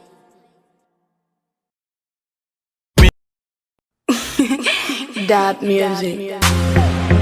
Current record, 10 victories and 4. They're still on course for that. But suddenly, there's a lot of twitchiness, and Sierra Leone have got an equaliser. Askwami Loba, Kai Kamara, Eda, it's a good. Up we want some, the energy can tell 'em. As we dey go, we best we go do 'em. The whole team ready, the cup we go lift 'em. No matter the game, we still a really own star. We no lost, we still a really own star. No matter how far we go, we still rep the own star. So much love we dey show, so I darling the own star. Themselves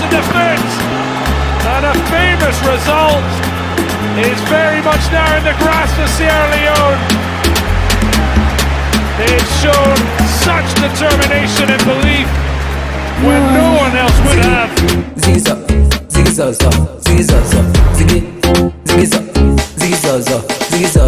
Now we dey play, everybody make you know. Nations Cup, now we own. Everybody make you know. We get pace, we know lace, we get energy. We dey chase, we dey tackle, we dey beat anything. Prince Barry, Saidu Fofana, don ready for love. Mohamed Bouya, Musa Tumbo, they don ready for score.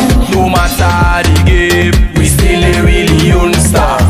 Win or loss, we still a really young star. No matter how far we go, we still a young star. So much love we dey show, so I darling million star. We play, we score, we head am. Alassane don dey tap am. Na so we dey go win am. It's a goal, it's a goal. Pass am, head am, kick am. Na goal. Pass am, head am, kick am. Na goal. Zingile, na goal. Suleiman, na goal. Kake, na goal. Williams, na goal. Bubuya, na goal. Kalon, na goal. Kamara, na goal. Oka, it's a goal. No matter the game, we still a really young star. Win or loss, we still a really young star. No matter how far we go, we still a young star. So much love we dey show, so I darling million star. Junkie star, rise your game. You know say that yellow there. It's Mastermade. Mosaic Entertainment.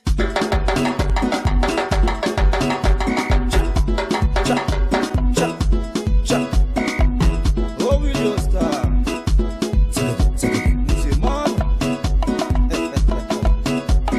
Say what? Say where? Say what? Hallelujah, hallelujah, hallelujah, hallelujah. You start going, you start going, Lola, Lola,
Now one word, oh yeah, you stand now one word, oh.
player is Saiduma.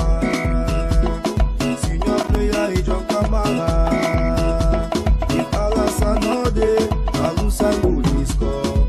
Senior player is Diaby. Aye mama. Senior player is Mustafa. Senior player is David.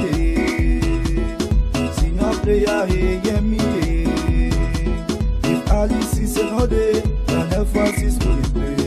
Senior player is Kelvin Wright.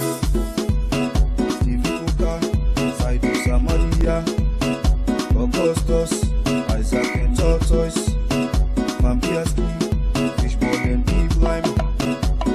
We go more na demo, we go more na demo. We go more na demo, we go more na demo. We go more na demo, we go more na demo. We go more na demo, we go more na demo.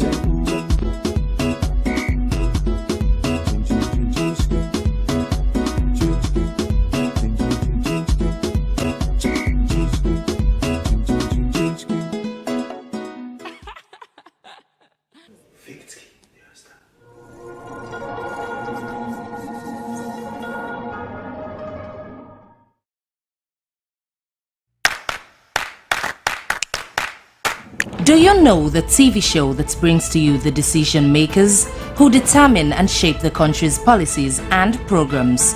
Bottom Line is the show to watch. Well, join Asmi Uba as it brings to the table movers and shakers of society and policymakers whose decisions have direct impact on your lives. Bottom Line comes up every Thursday at 7 p.m. on Slbc TV, channel 31 with Asmi Uba.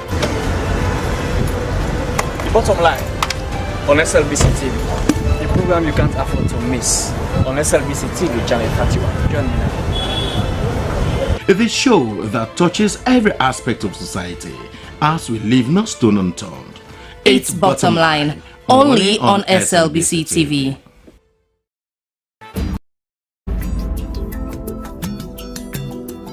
Where use? You get use? Yes, I get use. This is the program where they give you the use where they happen all about the country. Inside where use, we go take you text, Facebook and WhatsApp message. You complain where you go send us letter to the producer. We dey announce about things them working loss and plenty more. We are there all about the country. But you self PM for being the use that you area. Where use? The original program where they give you updates. Where use? You get use? Yes, I got use.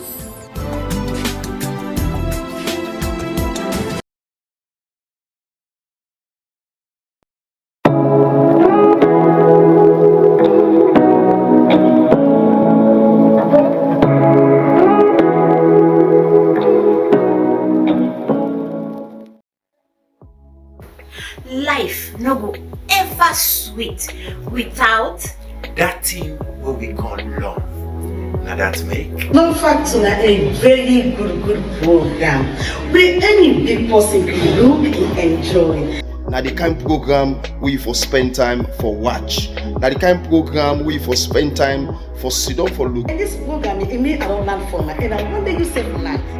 The Love Factor show is about family, love, counseling, relationship. We say we dey build and maintain relationship. This na program we say we dey counsel you for let you know how for dey with your partner, let you know how for settle disputes between you and your heart to heart. Well, you don't hear it for yourself. Join the Love Factor team every Sunday, 10 p.m. for help make we all enjoy love and peace.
of West Africa, where the radiance of life danced in harmony with the beauty of nature.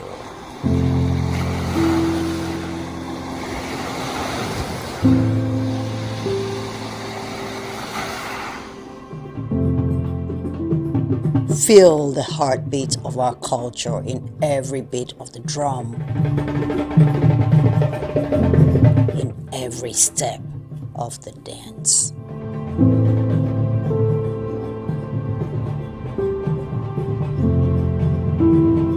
Experience the tranquility of our shores, where each sunrise brings new stories and endless possibilities.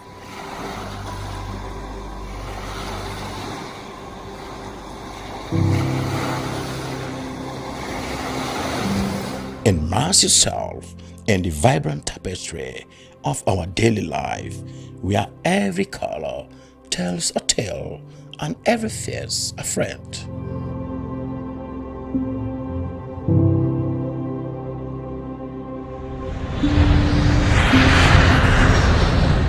Come, be enchanted by the sights and sounds of Sierra Leone. A place where your adventure awaits. And memories are made.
Do you know the TV show that brings to you the decision makers who determine and shape the country's policies and programs? Bottom line is the show to watch. Well, join Asmi Uba as he brings to the table movers and shakers of society and policymakers whose decisions have direct impact on your lives. Bottom Line comes up every Thursday at 7 p.m. on SLBC TV, Channel 31 with Asmi Uba. Bottom Line on SLBC TV, the program you can't afford to miss on SLBC TV, Channel 31. Join me now. The show that touches every aspect of society as we leave no stone unturned. It's Bottom Line, only on SLBC TV.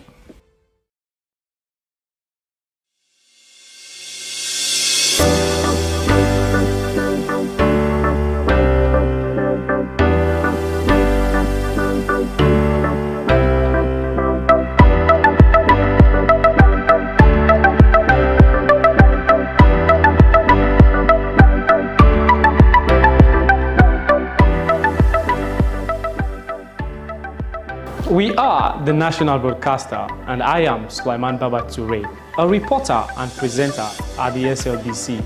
Your voice, my voice. From the commercial department, I am Regina Bangura. You are watching SLBC. Your voice, my voice. I am Jonathan Turner, a reporter for Sierra Leone Broadcasting Corporation, SLBC. As a reporter, I do stories on education, health, politics, and more. Stay glued with SLBC to watch my stories. Your voice, my voice.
Good evening, welcome to the 6th match of the FIFA World Cup qualifiers as Salon will play that of the side of Egypt today. They bring you a pre-match analysis of the game. We go bring you details of the game as the game will get a break and then analysis, then from there we'll get a closing of the game match analysis. Well, inside the studio I get Abdul Alex Conte and Sheku Somalia and that of Almame home base. We go give you details of the match. They start with Assam Salon. They get a 6 encounter with that of the Egyptian side today. They also look at the game order for play inside Cairo Assam Salon. They enter with the 6th edition of the impressive track record with way up that of the Guinea-Bissau. The make up begin with you at Mami home base. We see Salon, they go head to head with that of the Egyptian side. We don't get 15 victories and then get a draw. The recent one win, then get a 2 win with 15 victories and the recent 2 win triumph over Ethiopia. So what do you make up of Salon? They go with the side of the Egyptian side. Thank you very much, and I want to say thanks and appreciation to SLBC. Sierra Leone gradually don't improve, and when you look at the FIFA World ranking and CAF ranking, Egypt is more ranked than Sierra Leone. But notwithstanding the latest performance of Sierra Leone at the match where Sierra Leone played against Guinea-Bissau, gradually they bring Sierra Leone in the FIFA and CAF World ranking. And I believe the technical director, when the head coach of Udani Stars, Mohamed Kalon, since he play and he captain the national team, don't give a positive dividend to these nations, and I believe with that positive dividend the way he don't actually give to these nations, and a technical background where you don't get historically from the international federations, don't they make sure the Sierra Leonean side don't they actually compose. And you see, as like you say, football get a body language, and of course you get a technical language. The body language and the technical language, now the pitch is very, very important. And I believe the body language between Kalon and the player them is really significant. We can look at the side of Sierra Leone. We could just focus on the side of the Pharaohs of Egypt. We don't see wherein they don't get the 5 qualifiers. Then they don't get 13 goals. Them all inside the games they get a victory, and out of the last 16 home games them.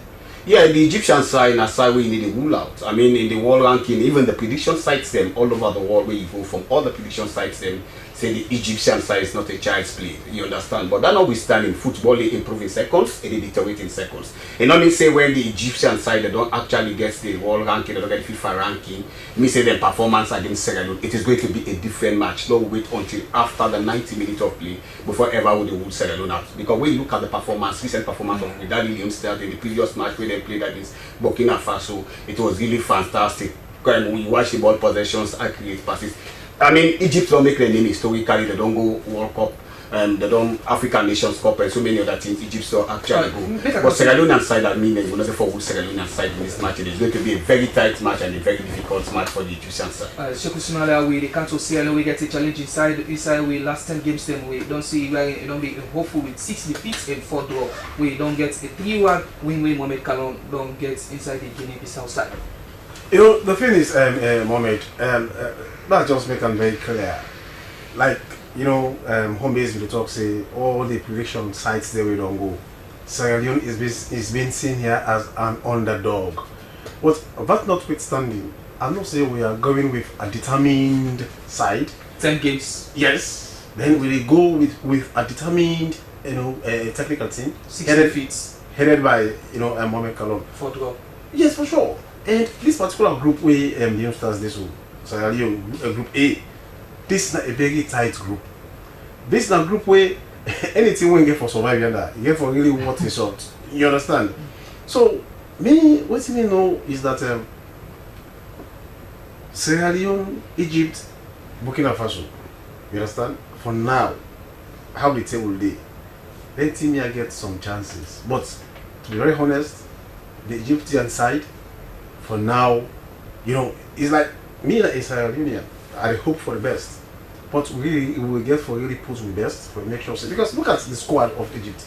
Egypt, where they say so, yes, where they say we get the home base. No, we can't look at the squad. No, we get the home base, not so. But Egypt, where you see they so work, let's say the home base them. Most of them where they play so like Egypt, is that the pharaohs of Egypt, the home base players them. They just get few like the likes of the Salah and others. But majority of what they play on that pitch for the pharaohs of Egypt, they are home-based players. Alright, make we just go on here and then get views of Sierra Leoneans ahead of the match, which they expect really as Salon they played out of the Egyptian side. Make we just watch and then listen to what in Salon people then get the expectation ahead of this match here.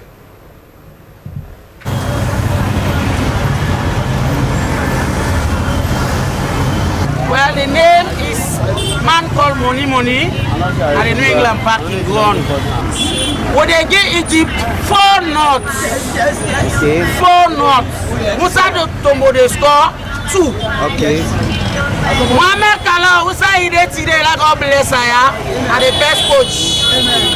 And he never take me for logo World Cup. I got the own power, and Money says so. Musa Tombo get 2 goals. Guy Kamara get 2. Yeah, by grace of God, today now 4.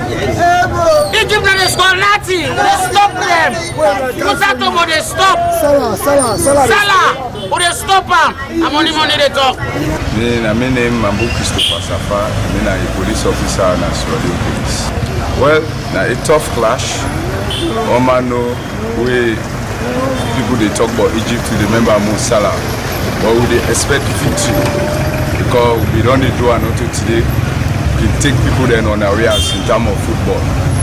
So, as a football loving fans, let everybody put prayers across in different things, so that victory will come. Will leave the Salon flag and the World Cup in America.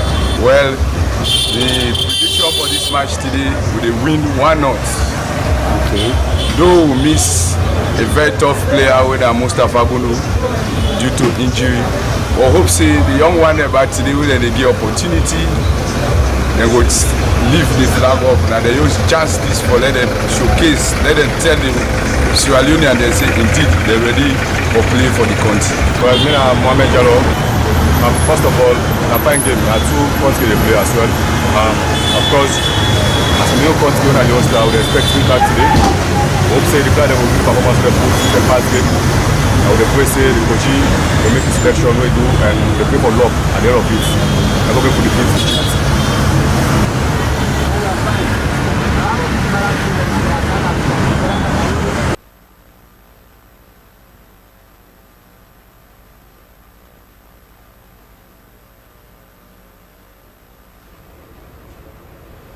Well, that might be views of Sierra Leoneans them last streets for the Leone Stars match where they played out of the side of Egypt. Alex Conte, so many Sierra Leoneans, they look at positive results, the predictions, they say like Musa Noah Kama, they start and he will get in goal, Mohamed Kalon, they take the lead. So much expectations from Sierra Leone on the street. Oh yes, one thing Sierra Leoneans as well, they say, after God they worship football, and as far as they don't get any small challenge when it comes to support this country. And that's make it is good for them we all go into prayers we don't be for them make sure say this game will beat them. I think the way our home base we talk Sheikh Ismaila as far as we compare and contrast where we try for talk say we in our underdogs now so outside the continent or even the continent some people they say. But let me tell you, the elevation we don't take, especially we meet up with Guinea-Bissau who slash them is predominantly people and don't believe say this game will do it. Let me tell you, those names don't pass where they say names then all man they say Salah. The surprise package where Leosa get for it again because then they look at us and say they don't be feel say Leosa will really trash Guinea-Bissau. And because of that, they self don't throw their socks. And one of the determination Mohamed Kalon go with the home base players the way he really embark on because they know themselves. But when normally will be they say we'll get the one the way they come from out for let them match up with the boys is difficult, and you see how determined the boys they did, and they're not really at all. And at the same thing now, Egypt they get for play around Salah, and because of that, now then they forget the own captain. And now Kaikama, being Kaikama is start or not, once the boys they know say Kaikama is around, it's also another big game, a big going go rule out. They must get for play senior. A leadership role on the pitch of play for calm the guys there down. Okay. Now that's exactly what we do on that day. We'll be able to get that risk himself when Musa Togo in no time, play no joke. As Mohamed Kalon, Kai Kamara pulled that ball there. In no time Musa Togo, he really kick. I remember in the days of Ronaldo, in mean no joke, he kicked the ball and actually he go into the back of the net. It's as they can't join the match, the national anthem, they carry on. They see we are in the Sierra Leone coach Mohamed Kalon.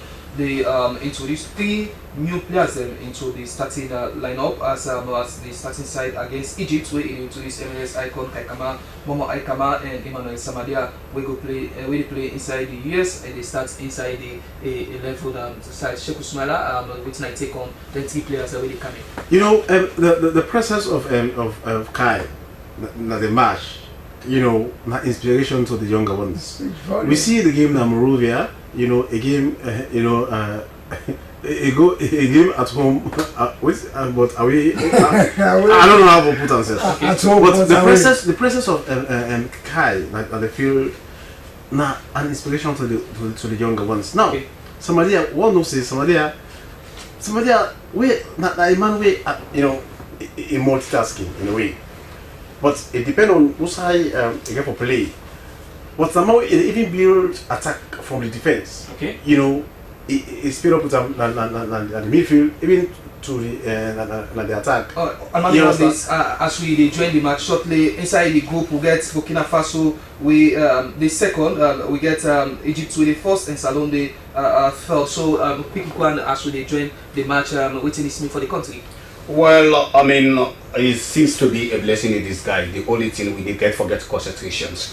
Unfortunately, if we don't get a pre-match analysis in radio, I mean, for them they tell them what thing they get for do, the defense get for be mindful. Because Salah, as a professional player, we don't be playing at Europe, we don't make any. Okay. The eyes, the officiating team self eyes with the panel, we are playing away. Okay. So what thing they get for do, they for make sure they keep them off the 18-yard box. Because any small trick with a trick Salah inside the 18-yard or the 6-yard arc, the referee they let waste time with the blast penalty against Senegal. So we need to be mindful. We get to focus and make sure we get concentrations until we get the actual result. No, seriously, the fouls they get for being necessary. Yeah, absolutely necessary. But not really no unnecessary foul. Yeah, gentlemen, we'll come back as we join the Egypt side as we get match commentary inside Creole during the match now the SLBC station because this match will be inside the Egyptian language, so we'll go to inside Creole for you waiting at Australia watch. We will for understanding within the KO. You will get analysis inside the first half of play. Me and Mohamed Lamin today inside the studio we get Sheikh Usmala and that of Anomi Home Base and Alex Conte. Join me back for the second half.